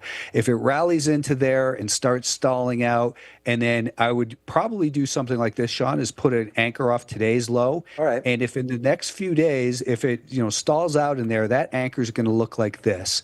And then if it stalls out and then breaks below that right here, that will signify that the average dip buyer is now losing money. And that's where it's likely to accelerate to the downside. So I would be very careful about managing the risk in this one, especially as it gets up to towards this zone. Don't overstay your welcome, because it's likely that it will probably come down all the way to that 200-day moving average near 4.25 or so. Perfect. With over 4,000 watching, near 4,000 watching right now, make sure you guys do hit the like button. We've got Brian Shannon here from Alpha Trends. Go check him out. He's all over the place. Just Google Brian Shannon Alpha Trends. You'll find it. Plus, you can check out the bottom right there. Brian, today is my daughter's 11th birthday, so I can't. We've got baseball practice, although it's raining a little bit right now, so I got to figure that all out. I just had one of the dads call me live on the show trying to figure out if practice is still happening. So I got to let you go very, very soon, because then we got dinner after that. And we're really excited about it. But we always ask you for an idea. You gave us FTAI. You're sort of already in that. Is there another name? I know you've been throwing them out through this whole interview, but is there something that you're looking at right now that could possibly run either way that we can give to our viewers? Because I know they're always waiting around for one little tidbit from Brian that they can take home with them. So you have anything? I like the way Bros is hanging out, Dutch Brothers Coffee. So these guys also reported earnings just about 5 days ago. They gapped way up, and now it's consolidating. We saw first a lower high and a lower low. Now we have a higher low and a higher high. I think you can buy it above here with a stop under this level. We've got that rising 5-day moving average. It's consolidating above this dashed blue 50-day moving average and the solid blue year-to-date anchor.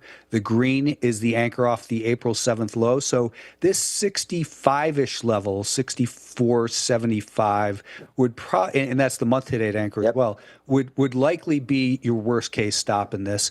But it looks like these guys are finally back on track. They had been huge performers over here. Took some time, tested that 200-day moving average a couple times.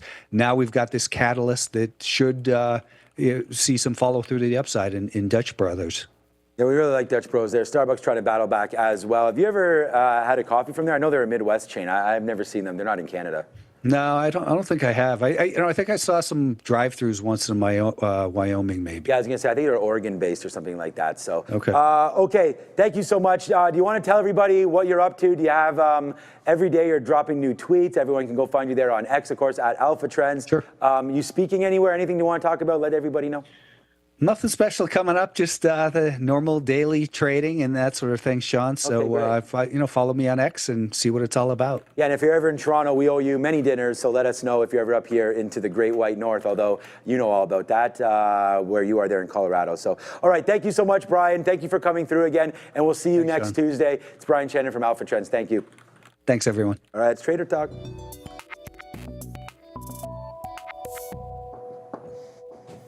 That always puts a smile to my face. One of the best around there, Brian Shannon, looking sharp as usual and giving us some great ideas. Thanks for that, Dutch Bros. I've liked that name for a while. I've never been in it, but we do like that. Thank you for all the nice comments too in the chat, man. People saying best show. They love this show. Not just this show, the recap show. I think we do a great job of covering all of the earnings. Again, shout out to Neil, Adara, Sharif, Joe, everybody that comes on this show and helps it. We are going to be changing the format slightly of this show once the new studio comes through. So we are excited for that one. Just a quick little review of my screen and then I'm out of here. I got to go, man. Literally, my phone is blowing up. All right, down 5% right now is CoreWeave. So there it goes. That's down right now. Circle gets the X today, of course, because they had a great earnings report. They were up 1.27%, but faded all day. And then they come out with this offering, not good. I hate when stocks offer. They're just diluting shareholders, not great. But to raise capital, maybe they need it. I don't know what's going on there. The other play that we had was Cava tonight, of course,